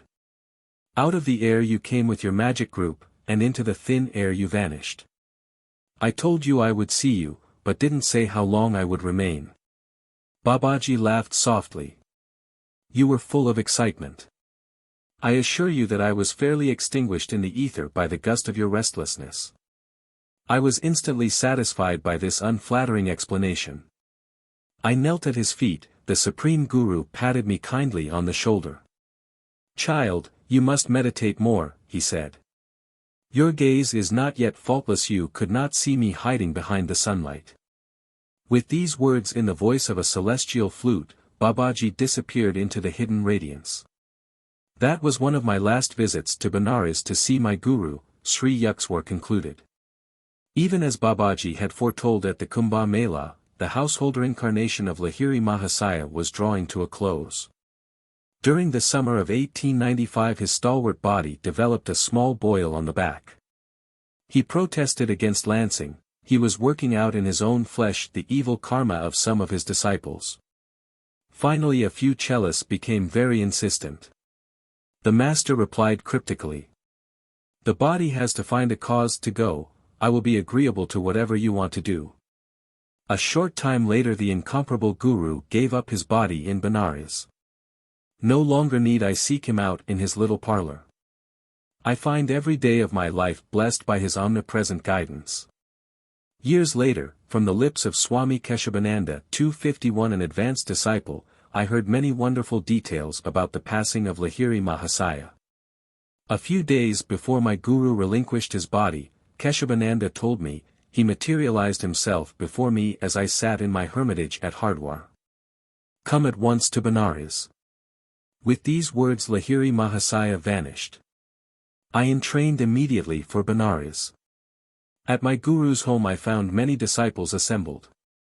For hours that day 252 the master expounded the Gita, then he addressed us simply.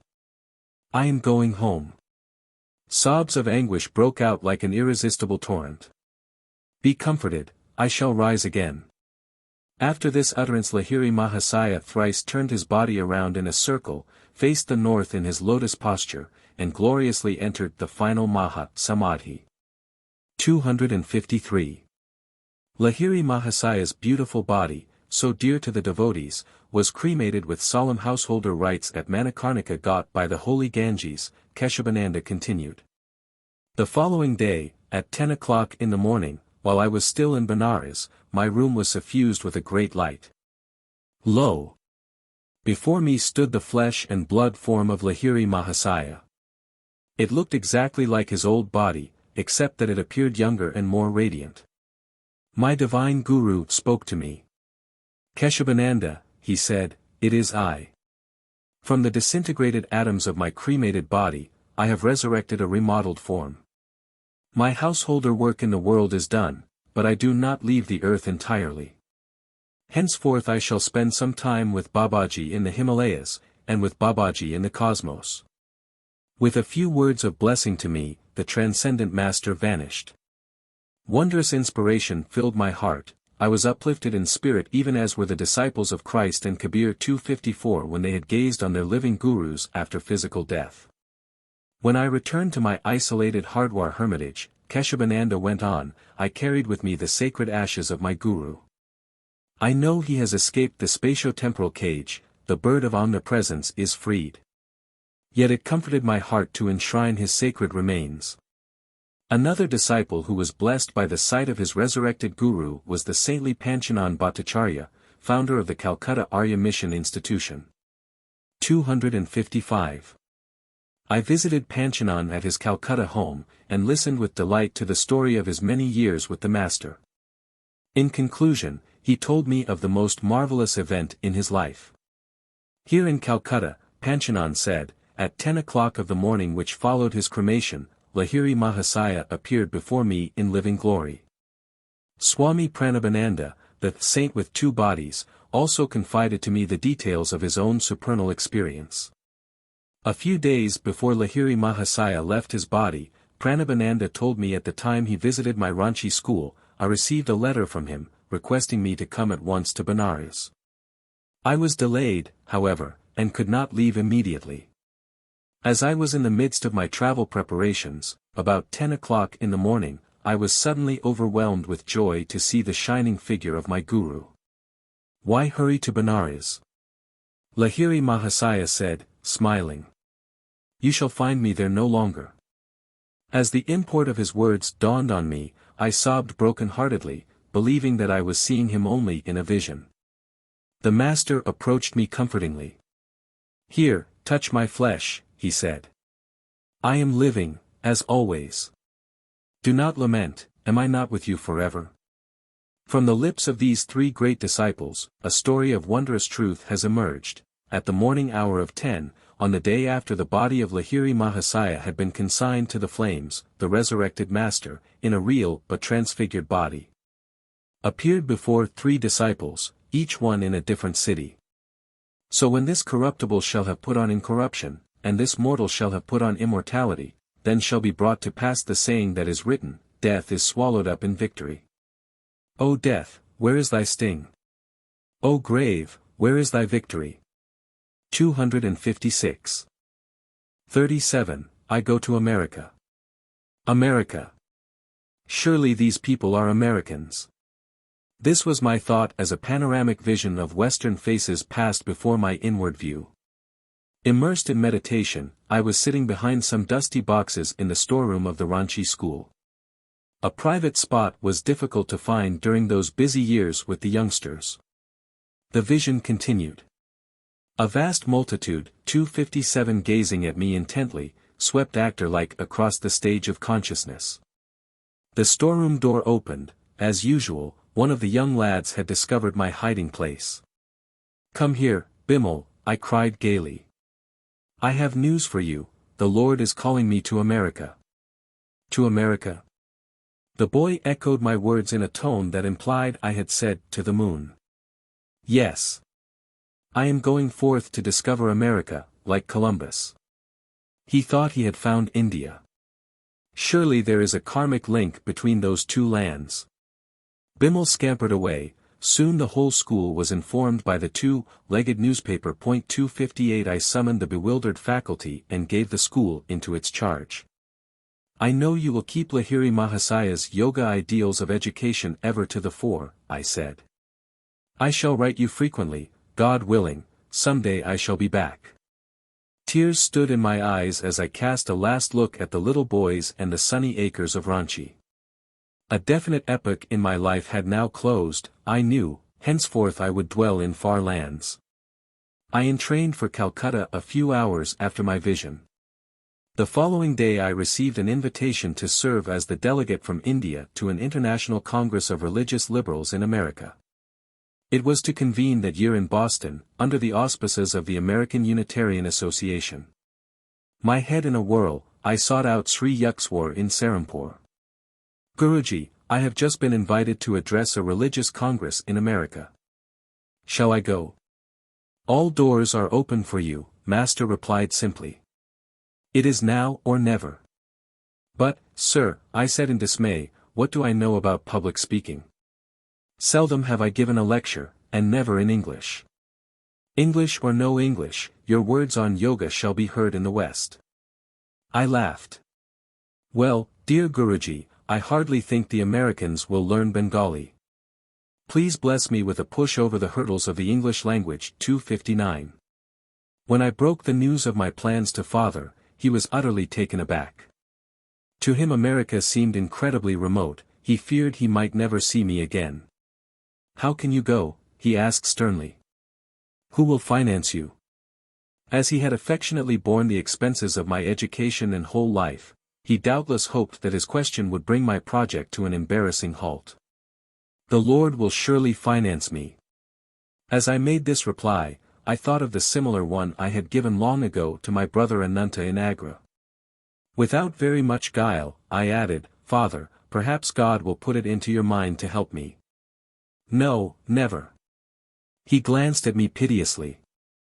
I was astounded, therefore, when Father handed me, the following day, a check made out for a large amount. I give you this money, he said, not in my capacity as a father, but as a faithful disciple of Lahiri Mahasaya. Go then to that far western land, spread there the creedless teachings of Kriya Yoga.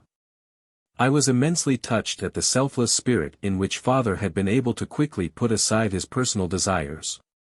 The just realization had come to him during the preceding night that no ordinary desire for foreign travel was motivating my voyage. Perhaps we shall not meet again in this life. Father, who was 67 at this time, spoke sadly. An intuitive conviction prompted me to reply, surely the Lord will bring us together once more. As I went about my preparations to leave Master and my native land for the unknown shores of America, I experienced not a little trepidation. I had heard many stories about the materialistic Western atmosphere, one very different from the spiritual background of India, pervaded with the centuried aura of saints. An Oriental teacher who will dare the Western airs, I thought, must be hardy beyond the trials of any Himalayan cold. One early morning I began to pray, with an adamant determination to continue, to even die praying, until I heard the voice of God. I wanted His blessing and assurance that I would not lose myself in the fogs of modern utilitarianism. My heart was set to go to America, but even more strongly was it resolved to hear the solace of divine permission. I prayed and prayed, muffling my sobs. No answer came. My silent petition increased in excruciating crescendo until, at noon, I had reached a zenith. My brain could no longer withstand the pressure of my agonies. If I cried once more with an increased depth of my inner passion, I felt as though my brain would split. At that moment there came a knock outside the vestibule adjoining the Gorakhpur road room in which I was sitting. Opening the door, I saw a young man in the scanty garb of a renunciate. He came in, closed the door behind him and, refusing my request to sit down, indicated with a gesture that he wished to talk to me while standing. He must be Babaji. I thought, dazed, because the man before me had the features of a younger Lahiri Mahasaya. He answered my thought. Yes, I am Babaji. He spoke melodiously in Hindi. Our Heavenly Father has heard your prayer. He commands me to tell you, follow the behests of your Guru and go to America. Fear not, you will be protected. After a vibrant pause, Babaji addressed me again. You are the one I have chosen to spread the message of Kriya Yoga in the West. Long ago I met your Guru Yukteswar at a Kumbh Mela. I told him then I would send you to him for training. I was speechless, choked with devotional awe at his presence, and deeply touched to hear from his own lips that he had guided me to Sri Yukteswar. I lay prostrate before the deathless Guru. He graciously lifted me from the floor. Telling me many things about my life, he then gave me some personal instruction, and uttered a few secret prophecies. Kriya Yoga, the scientific technique of God realization, he finally said with solemnity, will ultimately spread in all lands, and aid in harmonizing the nations through man's personal, transcendental perception of the Infinite Father. With a gaze of majestic power, the Master electrified me by a glimpse of his cosmic consciousness. In a short while he started toward the door. "Do not try to follow me," he said. "You will not be able to do so. Please, Babaji, don't go away." I cried repeatedly. "Take me with you." Looking back, he replied, "Not now. Some other time." Overcome by emotion, I disregarded his warning. As I tried to pursue him, I discovered that my feet were firmly rooted to the floor. From the door, Babaji gave me a last affectionate glance. He raised his hand by way of benediction and walked away, my eyes fixed on him longingly. After a few minutes my feet were free. I sat down and went into a deep meditation, unceasingly thanking God not only for answering my prayer but for blessing me by a meeting with Babaji. My whole body seemed sanctified through the touch of the ancient, ever-youthful Master.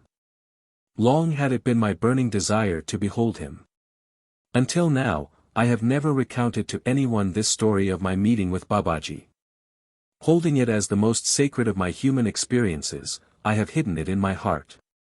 But the thought occurred to me that readers of this autobiography may be more inclined to believe in the reality of the secluded Babaji and his world interests if I relate that I saw him with my own eyes. I have helped an artist to draw a true picture of the great Yogi Christ of modern India.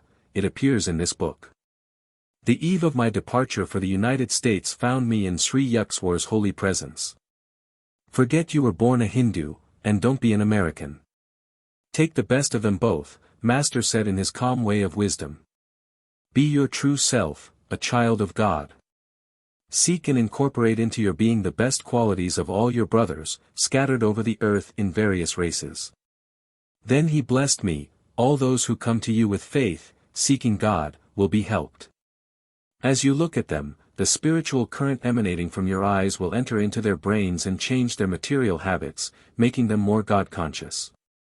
He went on, your lot to attract sincere souls is very good. Everywhere you go, even in a wilderness, you will find friends. Both of his blessings have been amply demonstrated. I came alone to America, into a wilderness without a single friend, but there I found thousands ready to receive the time-tested soul teachings. I left India in August, 1920, on the city of Sparta, the first passenger boat sailing for America after the close of World War I. I had been able to book passage only after the removal, in ways fairly miraculous, of many red tape difficulties concerned with the granting of my passport. During the 2 months' voyage a fellow passenger found out that I was the Indian delegate to the Boston Congress. Swami Yogananda, he said, with the first of many quaint pronunciations by which I was later to hear my name spoken by the Americans, please favor the passengers with a lecture next Thursday night. I think we would all benefit by a talk on the battle of life and how to fight it. Alas! I had to fight the battle of my own life, I discovered on Wednesday. Desperately trying to organize my ideas into a lecture in English, I finally abandoned all preparations. My thoughts, like a wild colt eyeing a saddle, refused any cooperation with the laws of English grammar. Fully trusting in Master's past assurances, however, I appeared before my Thursday audience in the saloon of the steamer. No eloquence rose to my lips, speechlessly I stood before the assemblage. After an endurance contest lasting 10 minutes, the audience realized my predicament and began to laugh. The situation was not funny to me at the moment. Indignantly I sent a silent prayer to Master. You can speak. His voice sounded instantly within my consciousness. My thoughts fell at once into a friendly relation with the English language. 45 minutes later the audience was still attentive. The talk won me a number of invitations to lecture later before various groups in America. I never could remember, afterward, a word that I had spoken. By discreet inquiry I learned from a number of passengers, you gave an inspiring lecture in stirring and correct English. At this delightful news I humbly thanked my guru for his timely help, realizing anew that he was ever with me, setting at naught all barriers of time and space. Once in a while, during the remainder of the ocean trip, I experienced a few apprehensive twinges about the coming English lecture ordeal at the Boston Congress. Lord, I prayed, please let my inspiration be thyself, and not again the laughter bombs of the audience. The city of Sparta docked near Boston in late September. On the 6th of October I addressed the Congress with my maiden speech in America. It was well received, I sighed in relief. The magnanimous secretary of the American Unitarian Association wrote the following comment in a published account 260 of the Congress proceedings. Swami Yogananda, delegate from the Brahmacharya ashram of Ranchi, India, brought the greetings of his association to the Congress. In fluent English and a forcible delivery he gave an address of a philosophical character on the science of religion, which has been printed in pamphlet form for a wider distribution. Religion, he maintained, is universal and it is one. We cannot possibly universalize particular customs and convictions, but the common element in religion can be universalized, and we can ask all alike to follow and obey it. Due to Father's generous check, I was able to remain in America after the Congress was over. 4 happy years were spent in humble circumstances in Boston. I gave public lectures, taught classes, and wrote a book of poems, Songs of the Soul, with a preface by Dr. Frederick B. Robinson, president of the College of the City of New York. 261. Starting a transcontinental tour in the summer of 1924, I spoke before thousands in the principal cities, ending my western trip with a vacation in the beautiful Alaskan North. With the help of large-hearted students, by the end of 1925 I had established an American headquarters on the Mount Washington Estates in Los Angeles. The building is the one I had seen years before in my vision at Kashmir. I hastened to send Sri Yukteswar pictures of these distant American activities. He replied with a postcard in Bengali, which I here translate. August 11, 1926. Child of my heart, O Yogananda. Seeing the photos of your school and students, what joy comes in my life I cannot express in words. I am melting in joy to see your yoga students of different cities. Beholding your methods in chant affirmations, healing vibrations, and divine healing prayers, I cannot refrain from thanking you from my heart. Seeing the gate, the winding hilly way upward, and the beautiful scenery spread out beneath the Mount Washington Estates, I yearn to behold it all with my own eyes. Everything here is going on well. Through the grace of God, may you ever be in bliss. Sri Yukteswar Giri. Years sped by. I lectured in every part of my new land, and addressed hundreds of clubs, colleges, churches, and groups of every denomination. Tens of thousands of Americans received yoga initiation. To them all I dedicated a new book of prayer thoughts in 1929, Whispers from Eternity, with a preface by Amulet Gali Kursi. 262 I give here, from the book, a poem entitled, God. God. God. Composed one night as I stood on a lecture platform. From the depths of slumber. As I ascend the spiral stairway of wakefulness, I whisper. God. God. God. Thou art the food, and when I break my fast of nightly separation from thee, I taste thee, and mentally say, God. God. God. No matter where I go, the spotlight of my mind ever keeps turning on thee. And in the battle din of activity, my silent war cry is ever, God. God. God. When boisterous storms of trials shriek, and when worries howl at me, I drown their clamor, loudly chanting, God. God. God. When my mind weaves dreams with threads of memories, then on that magic cloth I find embossed, God. God. God. Every night, in time of deepest sleep, my peace dreams and calls, joy. Joy. Joy. And my joy comes singing evermore. God. God. God. In waking, eating, working, dreaming, sleeping. Serving, meditating, chanting, divinely loving. My soul constantly hums, unheard by any. God. God. God. Sometimes, usually on the first of the month when the bills rolled in for upkeep of the Mount Washington and other self-realization fellowship centers, I thought longingly of the simple peace of India. But daily I saw a widening understanding between West and East, my soul rejoiced. I have found the great heart of America expressed in the wondrous lines by Emma Lazarus, carved at the base of the Statue of Liberty, the Mother of Exiles. From her beacon hand glows worldwide welcome. Her mild eyes command the air-bridged harbor that twin cities frame. Keep, ancient lands, your storied pomp, cries she. With silent lips. Give me your tired, your poor. Your huddled masses yearning to breathe free. The wretched refuse of your teeming shore. Send these, the homeless, tempest-tossed to me. I lift my lamp beside the golden door. 38. Luther Burbank, a saint amidst the roses. The secret of improved plant breeding, apart from scientific knowledge, is love. Luther Burbank uttered this wisdom as I walked beside him in his Santa Rosa garden. We halted near a bed of edible cacti. While I was conducting experiments to make spineless cacti, he continued, I often talk to the plants to create a vibration of love. You have nothing to fear, I would tell them. You don't need your defensive thorns. I will protect you. Gradually the useful plant of the desert emerged in a thornless variety. I was charmed at this miracle. Please, dear Luther, give me a few cacti leaves to plant in my garden at Mount Washington. A workman standing nearby started to strip off some leaves. Burbank prevented him. I myself will pluck them for the Swami.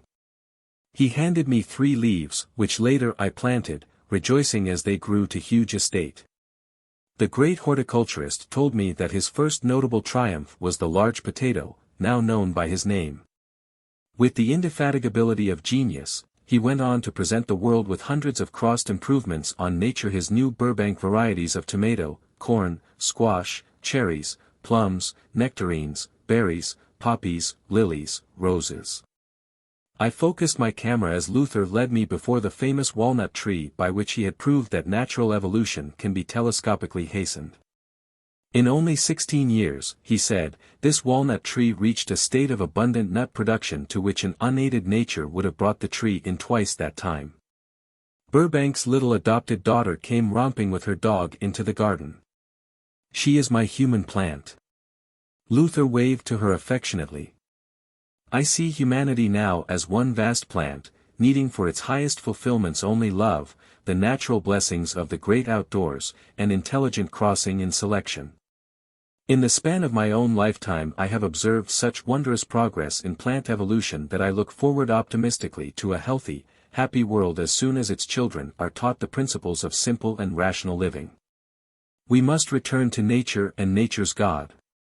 Luther, you would delight in my Ranchi school, with its outdoor classes, an atmosphere of joy and simplicity. My words touched the chord closest to Burbank's heart-child education. He plied me with questions, interest gleaming from his deep, serene eyes. Swamiji, he said finally, schools like yours are the only hope of a future millennium. I am in revolt against the educational systems of our time, severed from nature and stifling of all individuality. I am with you heart and soul in your practical ideals of education. As I was taking leave of the gentle sage, he autographed a small volume and presented it to me. 263 inch Here is my book on the training of the human plant, 264 he said. New types of training are needed, fearless experiments. At times the most daring trials have succeeded in bringing out the best in fruits and flowers. Educational innovations for children should likewise become more numerous, more courageous. I read his little book that night with intense interest. His eye envisioning a glorious future for the race, he wrote, the most stubborn living thing in this world, the most difficult to swerve, is a plant once fixed in certain habits. Remember that this plant has preserved its individuality all through the ages, perhaps it is one which can be traced backward through eons of time in the very rocks themselves, never having varied to any great extent in all these vast periods. Do you suppose, after all these ages of repetition, the plant does not become possessed of a will, if you so choose to call it, of unparalleled tenacity? Indeed, there are plants, like certain of the palms, so persistent that no human power has yet been able to change them. The human will is a weak thing beside the will of a plant. But see how this whole plant's lifelong stubbornness is broken simply by blending a new life with it, making, by crossing, a complete and powerful change in its life. Then when the break comes, fix it by these generations of patient supervision and selection, and the new plant sets out upon its new way, never again to return to the old, its tenacious will broken and changed at last. When it comes to so sensitive and pliable a thing as the nature of a child, the problem becomes vastly easier. Magnetically drawn to this great American, I visited him again and again. One morning I arrived at the same time as the postman, who deposited in Burbank's study about 1,000 letters. Horticulturists wrote him from all parts of the world. "Swamiji, your presence is just the excuse I need to get out into the garden," Luther said gaily. He opened a large desk drawer containing hundreds of travel folders. "See," he said, "this is how I do my traveling. Tied down by my plants and correspondence, I satisfy my desire for foreign lands by a glance now and then at these pictures." My car was standing before his gate. Luther and I drove along the streets of the little town, its gardens bright with his own varieties of Santa Rosa, Peachblow, and Burbank roses. "My friend Henry Ford and I both believe in the ancient theory of reincarnation," Luther told me. "It sheds light on aspects of life otherwise inexplicable. Memory is not a test of truth. Just because man fails to remember his past lives does not prove he never had them. Memory is blank concerning his womb life and infancy, too. But he probably passed through them." He chuckled. The great scientist had received Kriya initiation during one of my earlier visits. "I practice the technique devoutly, Swamiji," he said. After many thoughtful questions to me about various aspects of yoga, Luther remarked slowly. "The East indeed possesses immense hoards of knowledge which the West has scarcely begun to explore." Intimate communion with nature, who unlocked to him many of her jealously guarded secrets, had given Burbank a boundless spiritual reverence. "Sometimes I feel very close to the infinite power," he confided shyly. His sensitive, beautifully modeled face lit with his memories. "Then I have been able to heal sick persons around me, as well as many ailing plants." He told me of his mother, a sincere Christian. "Many times after her death," Luther said, "I have been blessed by her appearance in visions. She has spoken to me." We drove back reluctantly toward his home and those waiting 1,000 letters. "Luther," I remarked, "next month I am starting a magazine to present the truth offerings of East and West. Please help me decide on a good name for the journal." We discussed titles for a while, and finally agreed on East-West. After we had re-entered his study, Burbank gave me an article he had written on science and civilization.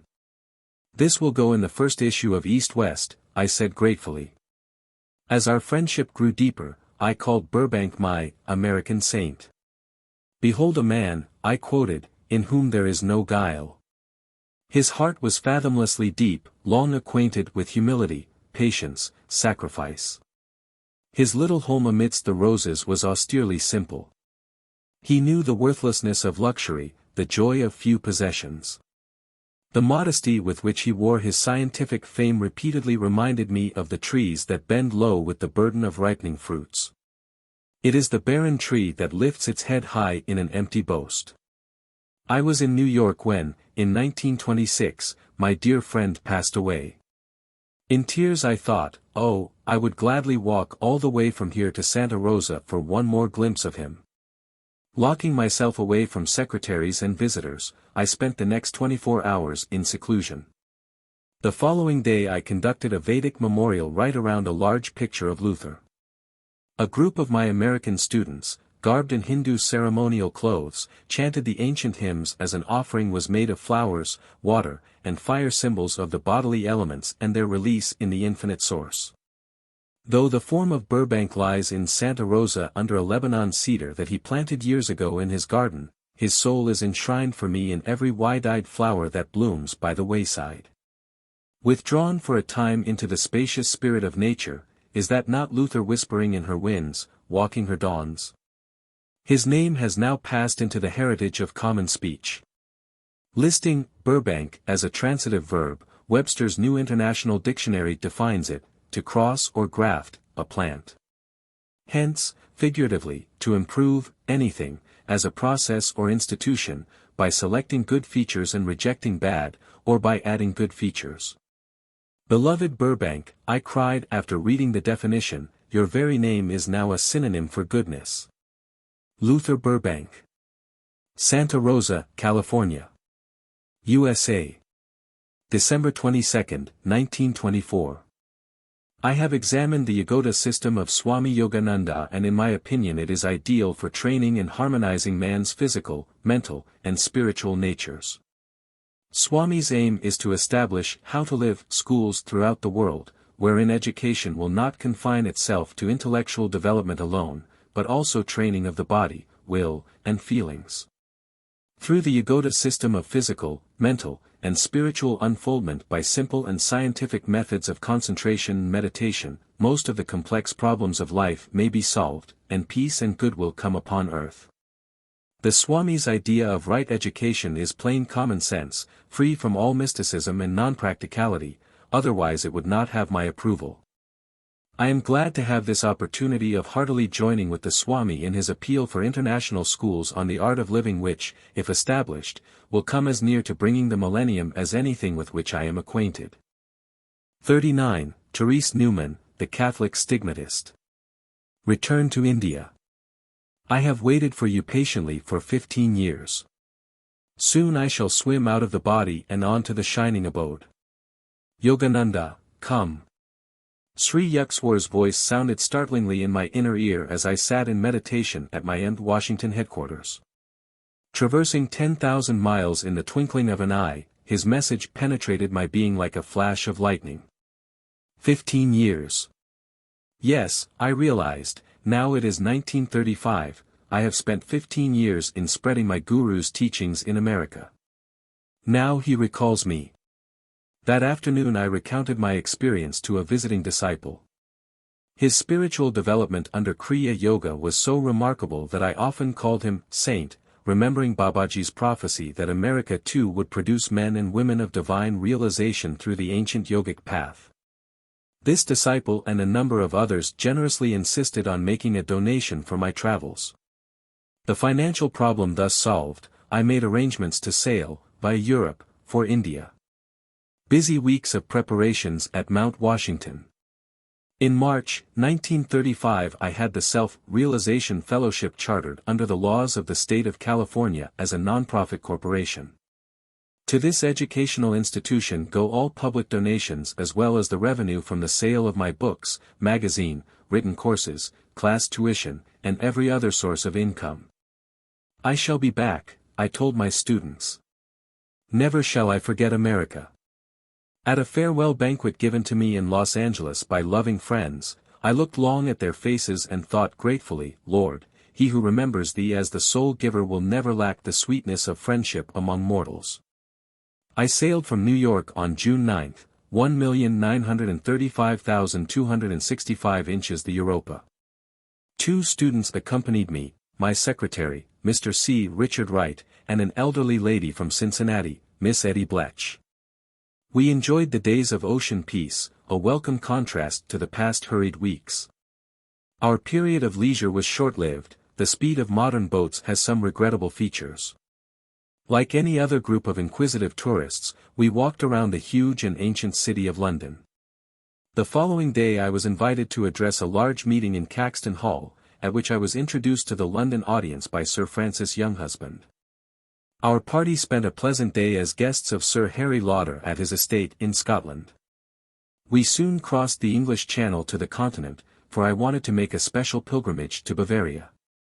This would be my only chance, I felt, to visit the great Catholic mystic, Therese Newman of Connersrooth.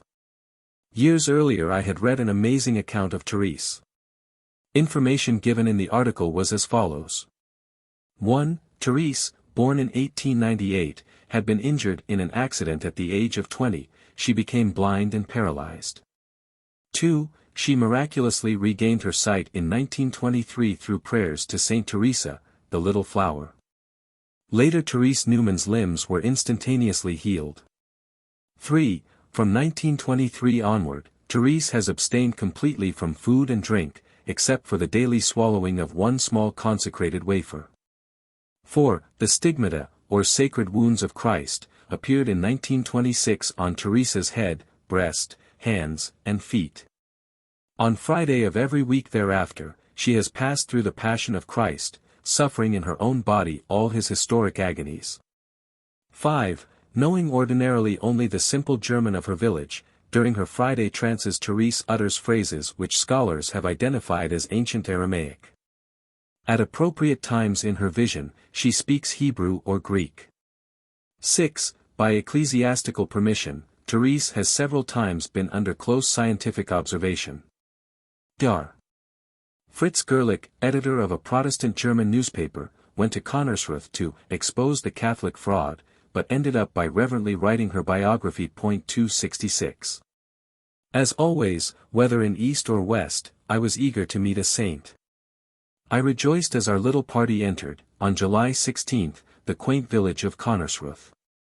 The Bavarian peasants exhibited lively interest in our Ford automobile, brought with us from America, and its assorted group: an American young man, an elderly lady, and an olive-hued Oriental with long hair tucked under his coat collar.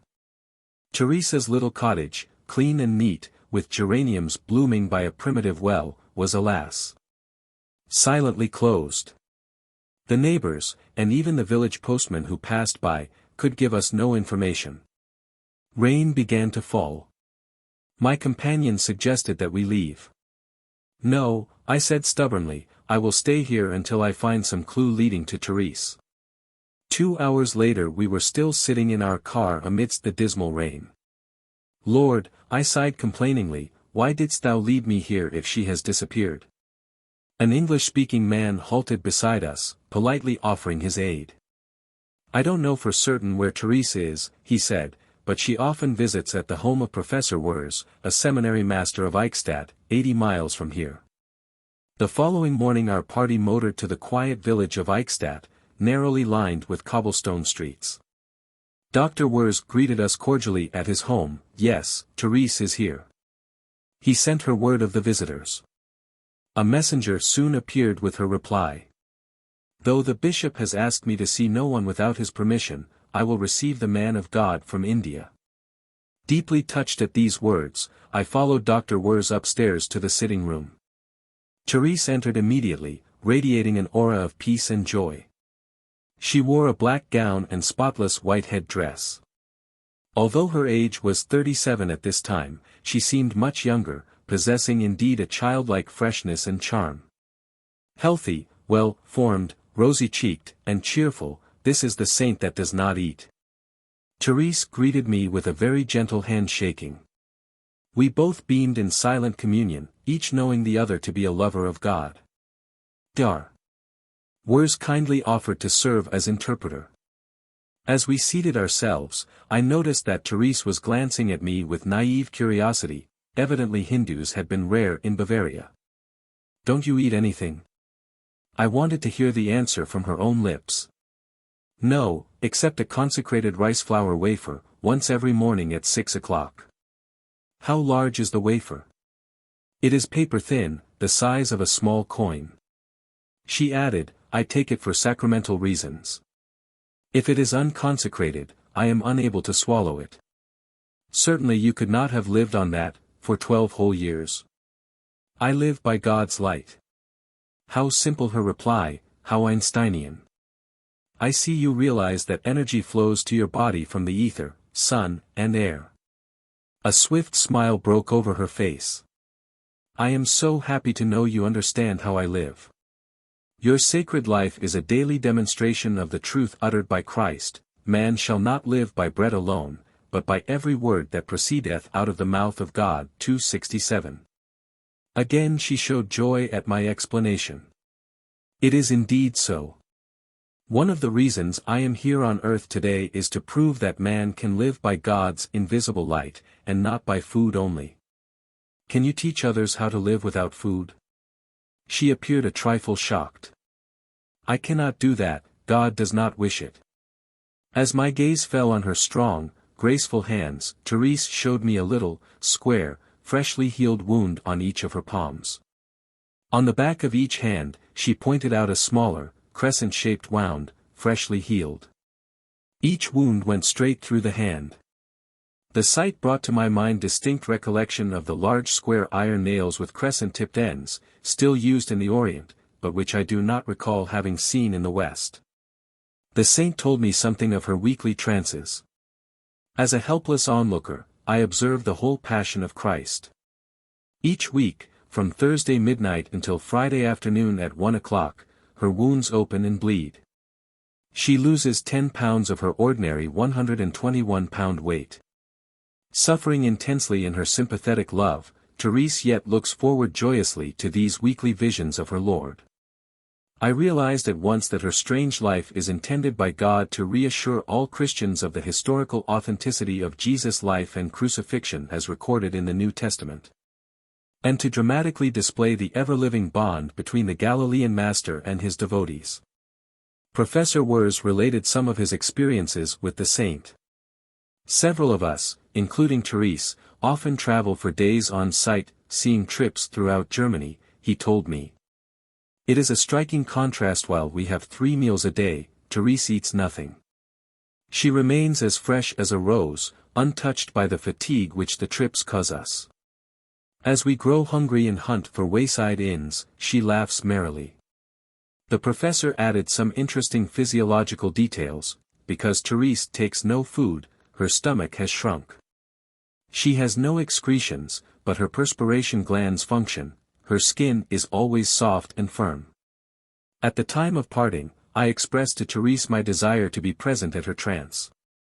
Yes, please come to Konnersreuth next Friday, she said graciously. The bishop will give you a permit. I am very happy you sought me out in Eichstätt. Therese shook hands gently, many times, and walked with our party to the gate. Mr. Wright turned on the automobile radio. The saint examined it with little enthusiastic chuckles. Such a large crowd of youngsters gathered that Therese retreated into the house. We saw her at a window, where she peered at us, childlike, waving her hand. From a conversation the next day with 2 of Therese's brothers, very kind and amiable, we learned that the saint sleeps only 1 or 2 hours at night. In spite of the many wounds in her body, she is active and full of energy. She loves birds, looks after an aquarium of fish, and works often in her garden. Her correspondence is large. Catholic devotees write her for prayers and healing blessings. Many seekers have been cured through her of serious diseases. Her brother Ferdinand, about 23, explained that Therese has the power, through prayer, of working out on her own body the ailments of others. The saint's abstinence from food dates from a time when she prayed that the throat disease of a young man of her parish, then preparing to enter holy orders, be transferred to her own throat. On Thursday afternoon our party drove to the home of the bishop, who looked at my flowing locks with some surprise. He readily wrote out the necessary permit. There was no fee. The rule made by the church is simply to protect Therese from the onrush of casual tourists, who in previous years had flocked on Fridays by the thousands. We arrived Friday morning about 9:30 in Konnersreuth. I noticed that Therese's little cottage possesses a special glass-roofed section to afford her plenty of light. We were glad to see the doors no longer closed, but wide open in hospitable cheer. There was a line of about 20 visitors, armed with their permits. Many had come from great distances to view the mystic trance. Therese had passed my first test at the professor's house by her intuitive knowledge that I wanted to see her for spiritual reasons, and not just to satisfy a passing curiosity. My second test was connected with the fact that, just before I went upstairs to her room, I put myself into a yogic trance state in order to be one with her in telepathic and televisic rapport. I entered her chamber, filled with visitors. She was lying in a white robe on the bed. With Mr. Wright following closely behind me, I halted just inside the threshold, awestruck at a strange and most frightful spectacle. Blood flowed thinly and continuously in an inch-wide stream from Teresa's lower eyelids. Her gaze was focused upward on the spiritual eye within the central forehead. The cloth wrapped around her head was drenched in blood from the stigmata wounds of the crown of thorns. The white garment was redly splotched over her heart from the wound in her side at the spot where Christ's body, long ages ago, had suffered the final indignity of the soldier's spear thrust. Teresa's hands were extended in a gesture maternal, pleading, her face wore an expression both tortured and divine. She appeared thinner, changed in many subtle as well as outward ways. Murmuring words in a foreign tongue, she spoke with slightly quivering lips to persons visible before her inner sight. As I was in attunement with her, I began to see the scenes of her vision. She was watching Jesus as he carried the cross amidst the jeering multitude. 268 Suddenly she lifted her head in consternation, the Lord had fallen under the cruel weight. The vision disappeared. In the exhaustion of fervid pity, Therese sank heavily against her pillow. At this moment I heard a loud thud behind me. Turning my head for a second, I saw two men carrying out a prostrate body. But because I was coming out of the deep superconscious state, I did not immediately recognize the fallen person. Again I fixed my eyes on Teresa's face, deathly pale under the rivulets of blood, but now calm, radiating purity and holiness. I glanced behind me later and saw Mr. Wright standing with his hand against his cheek, from which blood was trickling. "Dick," I inquired anxiously, "were you the one who fell?" "Yes, I fainted at the terrifying spectacle." "Well," I said consolingly, "you are brave to return and look upon the sight again." Remembering the patiently waiting line of pilgrims, Mr. Wright and I silently bade farewell to Therese and left her sacred presence. 269. The following day our little group motored south, thankful that we were not dependent on trains, but could stop the Ford wherever we chose throughout the countryside. We enjoyed every minute of a tour through Germany, Holland, France, and the Swiss Alps. In Italy we made a special trip to Assisi to honor the Apostle of Humility, Saint Francis. The European tour ended in Greece, where we viewed the Athenian temples, and saw the prison in which the gentle Socrates 270 had drunk his death potion. One is filled with admiration for the artistry with which the Greeks have everywhere wrought their very fancies in alabaster. We took ship over the sunny Mediterranean, disembarking at Palestine. Wandering day after day over the Holy Land, I was more than ever convinced of the value of pilgrimage. The Spirit of Christ is all-pervasive in Palestine. I walked reverently by his side at Bethlehem, Gethsemane, Calvary, the Holy Mount of Olives, and by the river Jordan and the Sea of Galilee. Our little party visited the birth manger, Joseph's carpenter shop, the tomb of Lazarus, the house of Martha and Mary, the hall of the Last Supper. Antiquity unfolded, scene by scene, I saw the divine drama that Christ once played for the ages. On to Egypt, with its modern Cairo and ancient pyramids. Then a boat down the narrow Red Sea, over the vasty Arabian Sea, lo, India.